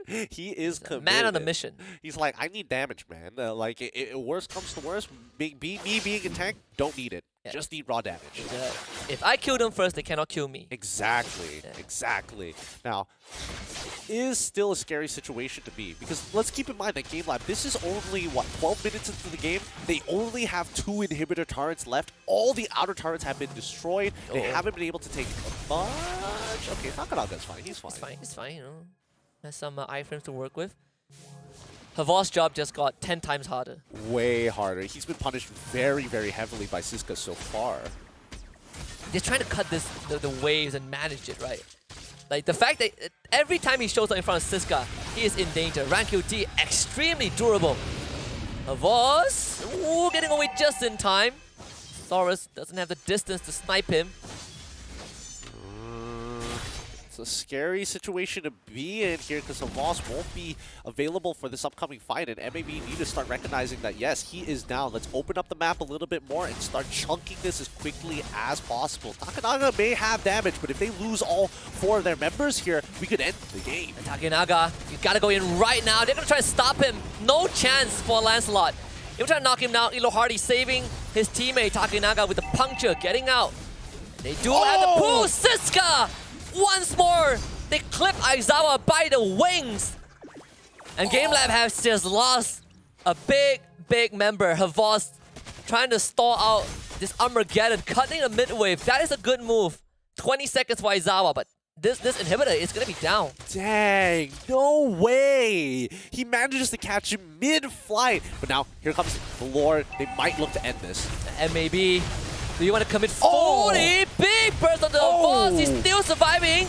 Immortality is there. Blazing Duet used by Yuktizi, but the Lord is still healthy. GameLab, you need a bit more reward manipulation is going to be there. Her force goes down first. RanQT still has health. And then has a better airstrike from Aizawa coming back just in time to punish MAB. It is not time just yet for them to end the game. Oh, literally, Aizawa saves the day right at the very last second. That feather airstrike taking out the big damage dealer, Saurus. Had Saurus gotten like 2 auto attacks, that would have been more than enough to put the crystal at critical health. And you can say, I don't care about minions, I'm gonna rush the base down.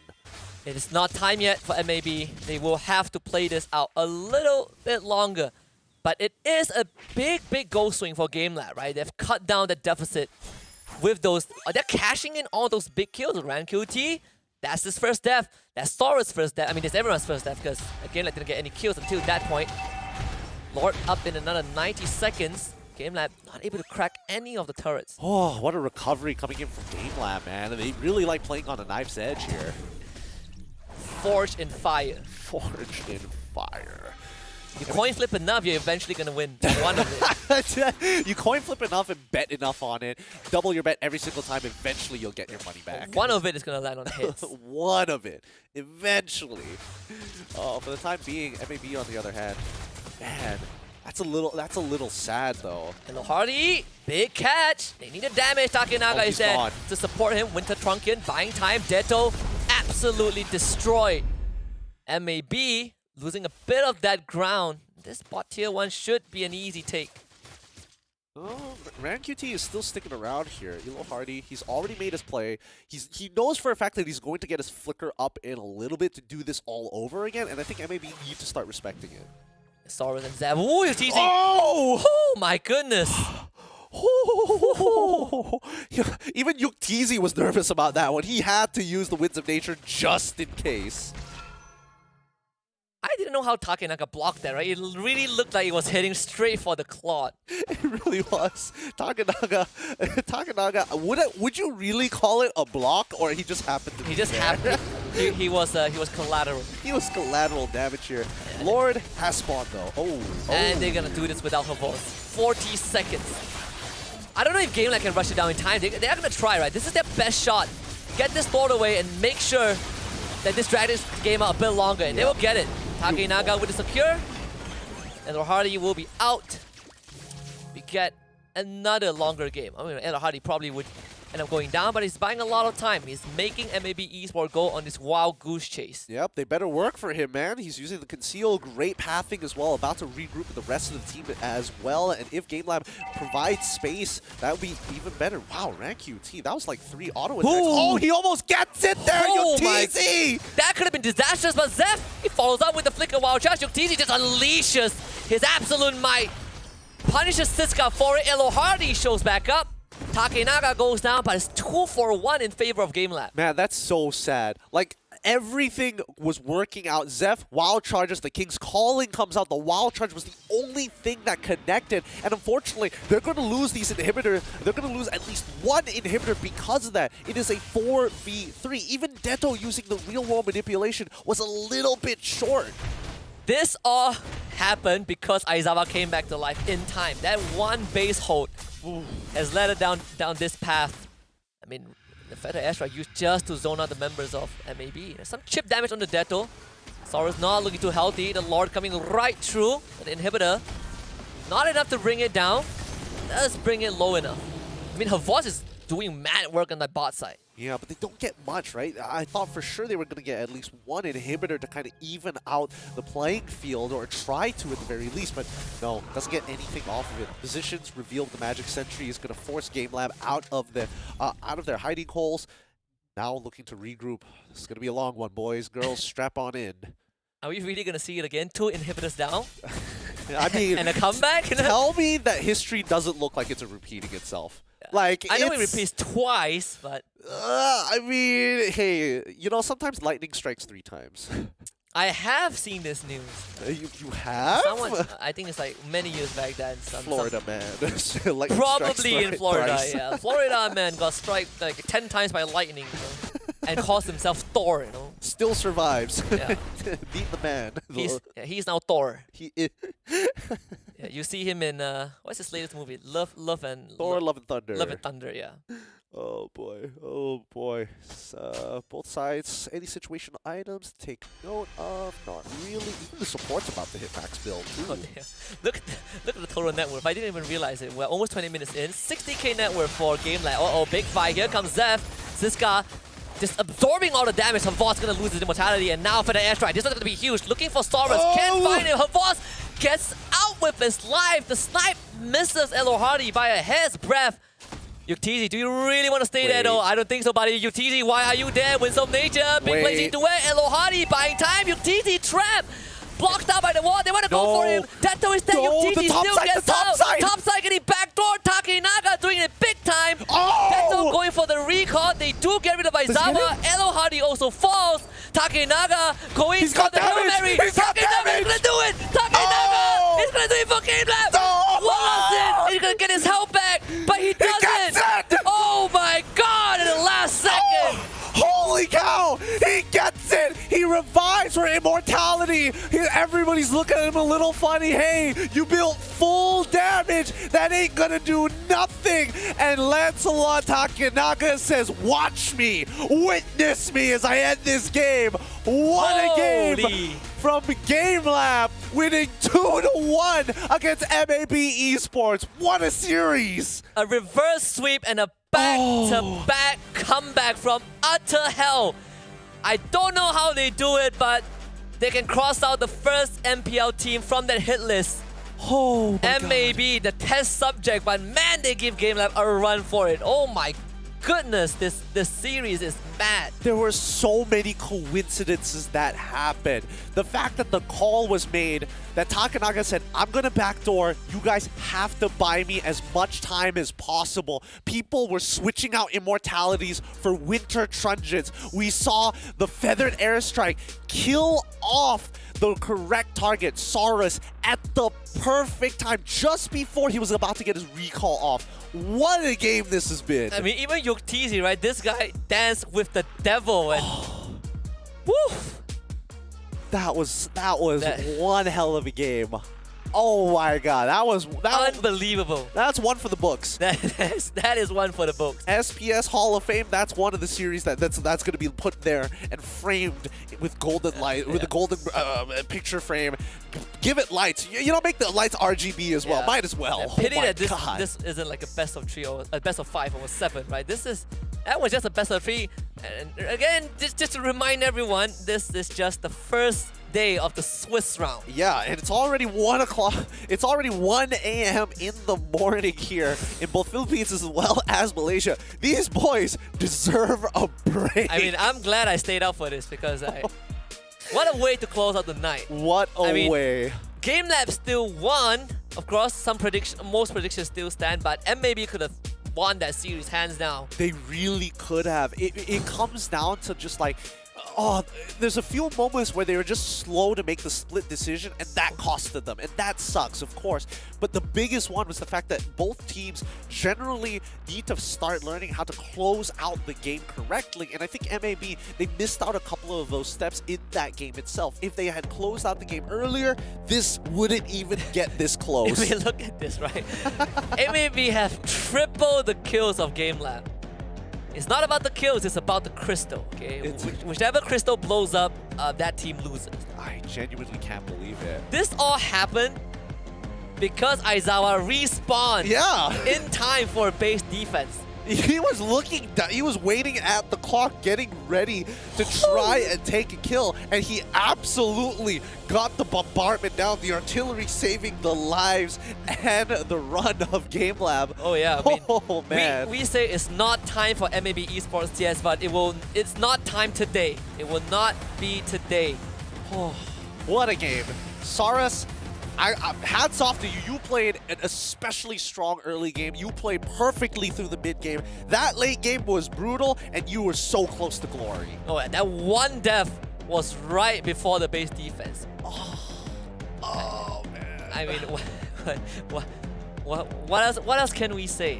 There's nothing much to really say about this. Let's just roll the slides. I mean, That's it. This is one that you need to watch it. You need to see it to believe it. You have to see it to believe it there. And Takenaga, this smart fool, thinks that he can trick us by switching out his items at the very end. Man builds BOD War Axe with the Hunter Strike and thinks he can get away with it. We see the stats, Takenaga. You cannot trick us. There is no way that crystal blows up if you have full tank. Yeah, no way.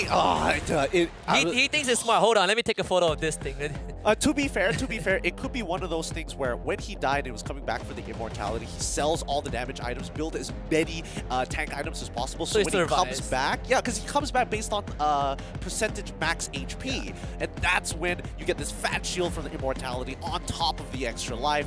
Oh my goodness. My man with the fast fingers, man. Jeez, what a game. Well played. Yuktizi, yeah, he's a rich guy. Saras dealt a lot of damage. Elo Hardy, I have to give it to him. He played all 3 of those games especially well. Holy cow, his Cho performance at the end. Let's look at the MVP.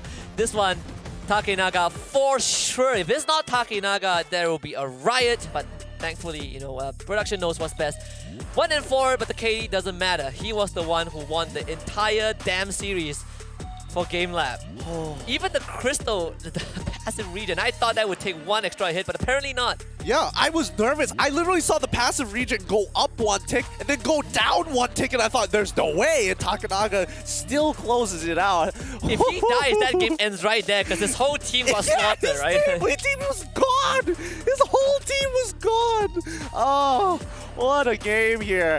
MLBB played as hard as they possibly could, and it came down to just look at that timer. 5, 4, 3, 2, 1. It looks like it's about to be lost, and all of a sudden Aizawa said, no, not today. Yeah, I mean, and even then I believe Saurus survived, but he just couldn't get any closer to the crystal. Right? His team was gone. This catch on the Detto was a good opener for Game Lab. I mean, there was some moments. This one, for example, Siska just missing that spear of glory by an inch. Literally by an inch, and then Detto completely whiffing, trying to catch him, but with the edge of the real-world manipulation. But look at this one, man. Look at him go. Look, like Detto, he sees this. He goes back first, realizes, oh my goodness, I can't do this alone. And luckily, RenQT makes it back in time to push out that wave. Oh, that last remaining minion could have also given the debuff as well. Like, oh, wow. Honestly, when you look at the map, you realize that Saurus didn't actually recall. I feel like if this walked back. I feel like if no, he was at the bottom. He was shoving the wave in. Oh yeah, he was shoving the wave in. If it was a full 5-man squad, I think that could have been so much different. They needed 1 extra tick of damage. They would throw bodies. They just throw themselves at the crystal. They honestly think they needed Saurus, right? The one time they needed him, he wasn't there because they thought they could hold on to the base. I mean, you can see the devastation at the very end. Yeah. I hope when they look back at this, I mean, especially for Saurus, right? Play a fantastic game. Don't blame yourself. I think this is definitely not his fault. It was just unfortunate that game ended that way. It's so unlucky to a degree. Like, in a game that's so technical, that was one of the few moments where I have to admit, that's so unlucky. It's like the one time that he wasn't there was kind of... I mean, people, doubters of MLBB, they lost. These guys could rejoice. Oh, I told you so. You might point fingers at the players, but I would say, I mean, Saurus definitely played out of his mind. And you could not have predicted that ending, right? He played a strong Game 3. That was the best performance as well. You could see the MLBB boys are not happy with that current result. The frustration on their faces due to just like, oh, it's not like they outplayed me. It's just like, man, it's a little unlucky, He just happened to have enough damage and the crystal just happened to take too many hits. He had a second life. Like, if 4 guys surrounding this landslide, and all he did was he just whacked the crystal. Just touches it one time. Yeah, I think in the heat of the moment, this is where all these like split-second calls really matter, right? I mean, they do. You could say MLBB made a slightly poor judgment at the end, but again, this came down to such a minuscule factor.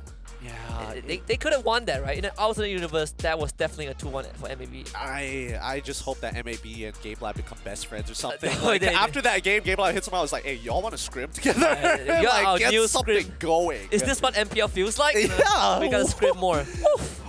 What a game. What a fantastic game to close out today. I mean, MAB, not much time to rest. Gotta go back to the drawing board. Hopefully this series didn't affect them too much. I mean, if anything, they should give themselves a pat on the back, right? They came into this against all odds.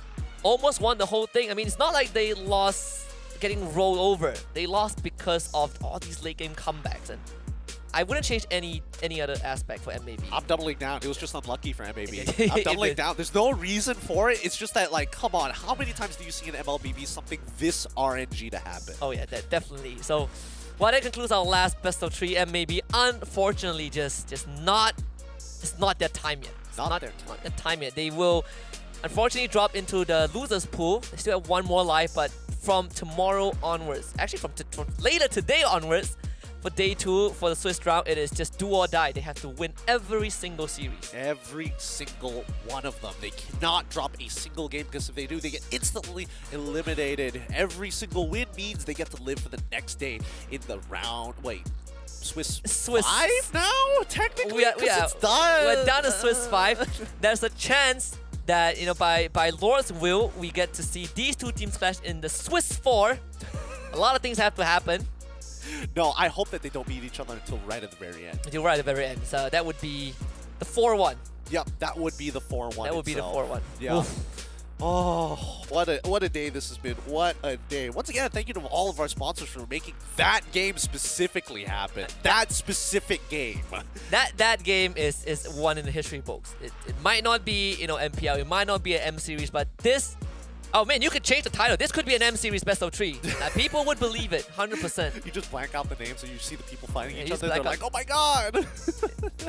Probably. Do you see this on the highest world stage? In the highest world stage, it doesn't get that unlucky. Usually it's a little more decisive, like you know it's going to happen. This one, I had zero idea whether Takanaga was going to get it or not. No, he's gonna lose the game because the crystal regen 1 extra health. Well, yeah, that's the thing. That's the thing. Like, you never really know. There's a lot of inconsistencies with the game, and you never know when it's going to happen. But when it does, you feel like, man, the world's against me. Yeah, you see them just viciously tapping. You know the funniest thing was, her boss was tapping, but he was already dead. he was that nervous for him. It was just like, I gotta do something. The more, you know, the power of friendship. The more people tap attack, the stronger you hit. It's like going into an elevator, tapping the floor you want to go to, hoping that it goes like faster. someone is chasing you, like Yeah. actually it close faster. Oh god. Oh, I'm delirious after that game. This feels like a fever dream, oh sure. It really does. Every time I cast for the SBS, I'm like, okay, I gotta keep it professional. But by the end of it, I'm like, man, I am tripping. I bet the players are hysterical. They, maybe for Game Lab, for MAB, they are sleeping salty tonight. Oh, They're like, I'll get you back, Game Lab. They're talking to sleep. You know? I bet they all stay in the same house, so this is gonna be a long, long night. It's gonna be a long night. For Game Lab, it's probably their fingers are still like, they can still feel it. You feel the adrenaline, right? You're still shaking. You're still literally shaking from that sort of win. Everybody played their hearts out. Well done. Well done. I mean, shout out to Rain and Sunfrost also, right? The preparation coming into this is absolutely magnificent. To give us, to even push Game Lab to the end, right? You would not expect that result. We're gonna recap today's result for all the series. The first set, you can see EVO's Icon 2-1 over Maharlika Esports, Archives Esports, but 2-1 over Evo, RGMY 2-0 Alchemy SG, Onyx PH with a 2-0 over Alter Ego X. Ooh, okay. So the expected teams are taking the wins where we, hopefully, where they are. Maharlika got a little bit of a taste of the EVOS Icons this time. But in our second match of the day, TNC Pro team up against the Esports, it was a 2-1 in favor of TNC Pro.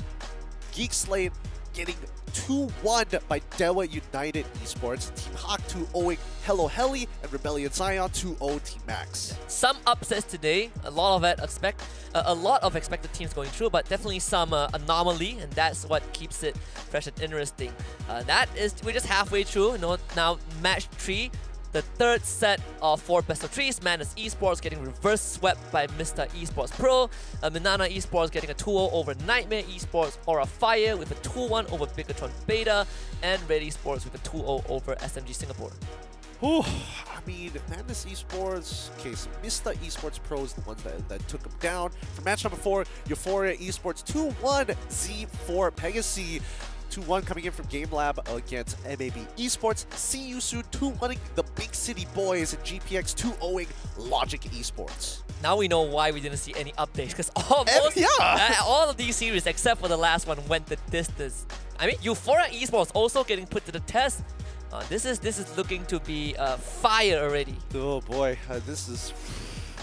Keep your eyes out for this team, because keep in mind, we still have later today. Let's have a look at the new schedule this time. Who is playing against who? Match 1, it's going to be EVOS Icon versus TNC Pro Team. Oh, Rebellion Zion versus Euphoria Esports. RSGMY versus Red Esports. Aura Fire versus Onyx PH. Yeah, and just for a disclaimer, we no highlights because we haven't fully confirmed which series will be broadcasted. That will be revealed tomorrow. So for now, keep your expectations high, because any of these series, regardless of which one we broadcast here on the English channel, would be explosive. GPX will take on Mr. Esports Pro.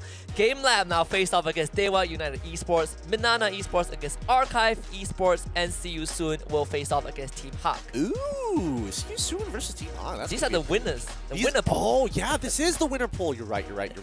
This is going to be a pretty exciting matchup here between See You Soon and Team Hawk. But let's not forget that Dewa United Esports was able to take down Geek Slate and going up against Game Lab now. So power levels kind of being adjusted here. Yeah, a big jump in power, power spike, excuse me. So this set and the previous one we saw, the 16 teams, they are fighting for their second win. This is the winners bracket. Now we look at the elimination pool, the losers bracket. Well, Alchemy SG will take on Geek Slate, Z4 Pegasi against Big City Boys, Logic Esports against Outer Ego X, and Madness Esports against Maharlika Esports. Ooh, alright. Match number 3, a lot of interesting potential lineups here from either side. Seems like the Big City Boys going up against C4. That'll be an interesting matchup to see. Alchemy SG versus Geek Slate. Madness Esports versus Maharlika. Oh, that's also an exciting one. I'm ready for another crazy series if it ever happens. Now, the last set of losers pool, SMG Singapore against Bigatron Beta. Sia Esports takes on MLBB Esports. Evo against T-Max. And, of course, last but not least, Heli against Nightmare Esports. So, match 3 and 4. Once these 2 sets conclude, we will say goodbye to 8 teams.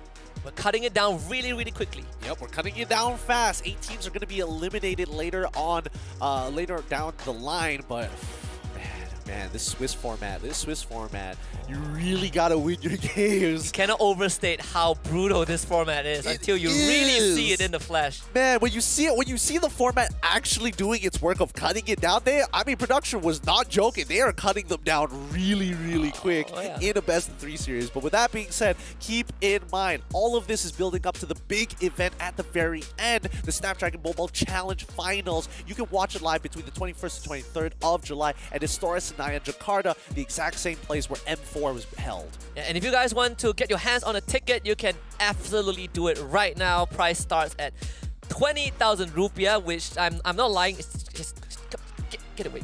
20,000. 20,000. All right. Okay, there we go. 20,000 rupiah. Very affordable. You can get them at esl.gg/SPS MLBB tickets. Yep. And if you think that 20,000 rupiah is a lot, convert it, and you'll see that maybe it probably is a lot more affordable than it looks like. Yeah. It's just a shocking number to see. Yeah, the 1,000 throws you off. Yeah, the 1,000 really throws you off. But let's keep in mind that some currencies don't have cents and they just add on to the zero. So don't outplay yourself. Yep, absolutely. And of course, want to remind you guys that MSC is also around the corner, and it's gonna happen, somewhere in June. The tickets are already on sale a couple days ago. So if you guys just found out right now, don't worry, scan that QR code and secure your tickets. It's going to be live in Cambodia, so hopefully the Cambodians that are watching it here, one of the biggest events of the year is going to be happening, the mid-year event of MLBB right at your doorstep. So take the full opportunity and make sure that you scan and grab the tickets while you still can. Again, you're going to see some of the biggest teams in MLBB Esports show up. Yeah, absolutely. And some of the teams playing at MSC are also waiting in July for the Challenge Final, so a lot of expectations building up. But of course, before we close out the show, we got to thank every single one who made this possible, starting with Snapdragon Elite Gaming when winning Masters. I am left breathless with the games that we just saw. I mean, Taki and Naga channeled this entire tagline at the very end to give GameLab the win. I mean, GameLab, they needed the win, so they're like, okay, whip out the Samsung Galaxy, make sure that I have it ready, the S23 Ultra, to share the epic with the rest of my team and level up my gameplay. I just want to make sure that I get this win. Yeah, her voice is gonna show it if we got the interview, but too tired, right? But probably show it to the rest of his teammate. I bet they are also on some extreme, crazy amount of monster energy, which is good for the gameplay because it unleashed the beast in literally all 10 players. Check out Monster Energy at www.monsterenergy.com/gaming.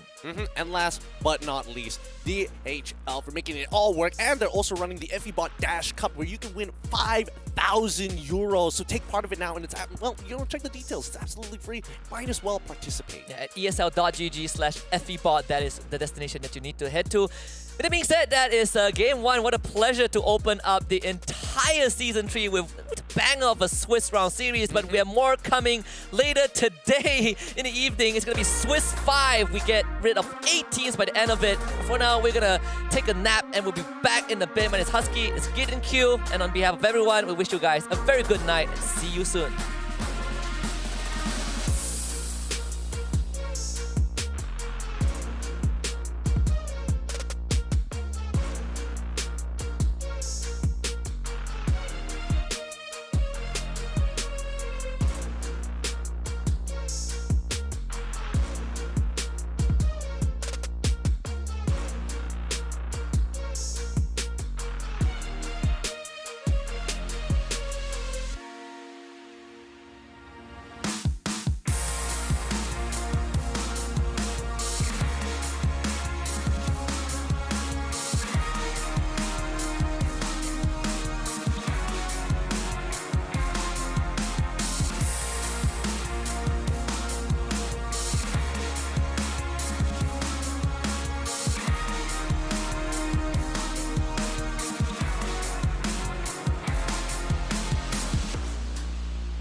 The Snapdragon Pro Series powered by Samsung Galaxy is brought to you by Snapdragon Elite Gaming, Samsung Galaxy S23 Ultra, Monster Energy, and DHL.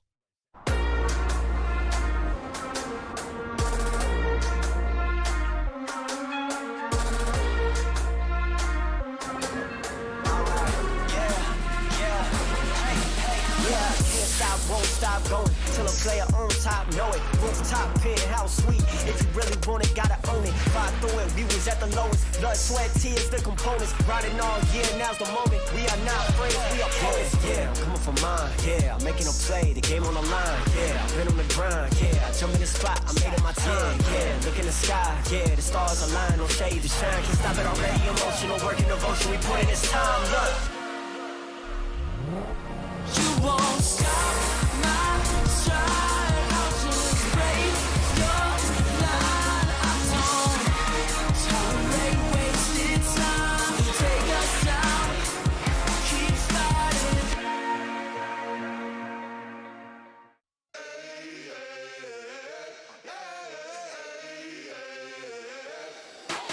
Call the Babel out, call the priest. Back to life, I'm under siege. Breaking the chain, unleashed. My true power released. Reached my hand into the sky and made the stars align. Cause when I left it down to fate, it was taking up too much time. It's a miracle, it's a curse. I will not be deterred. If you predicted the worst, bon appetit, eat your words. Keep my score, fire the gun. Watch me how I overcome what they said could not be done. I did it, now sing it.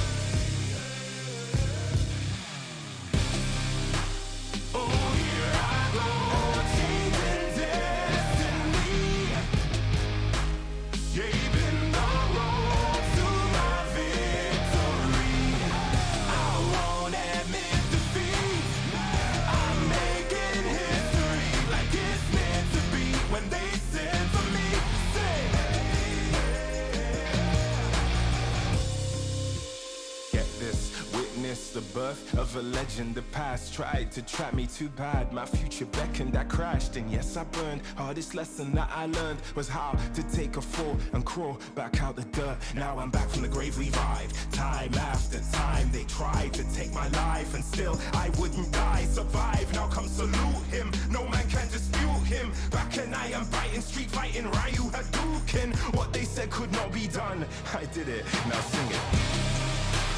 Oh, here I go,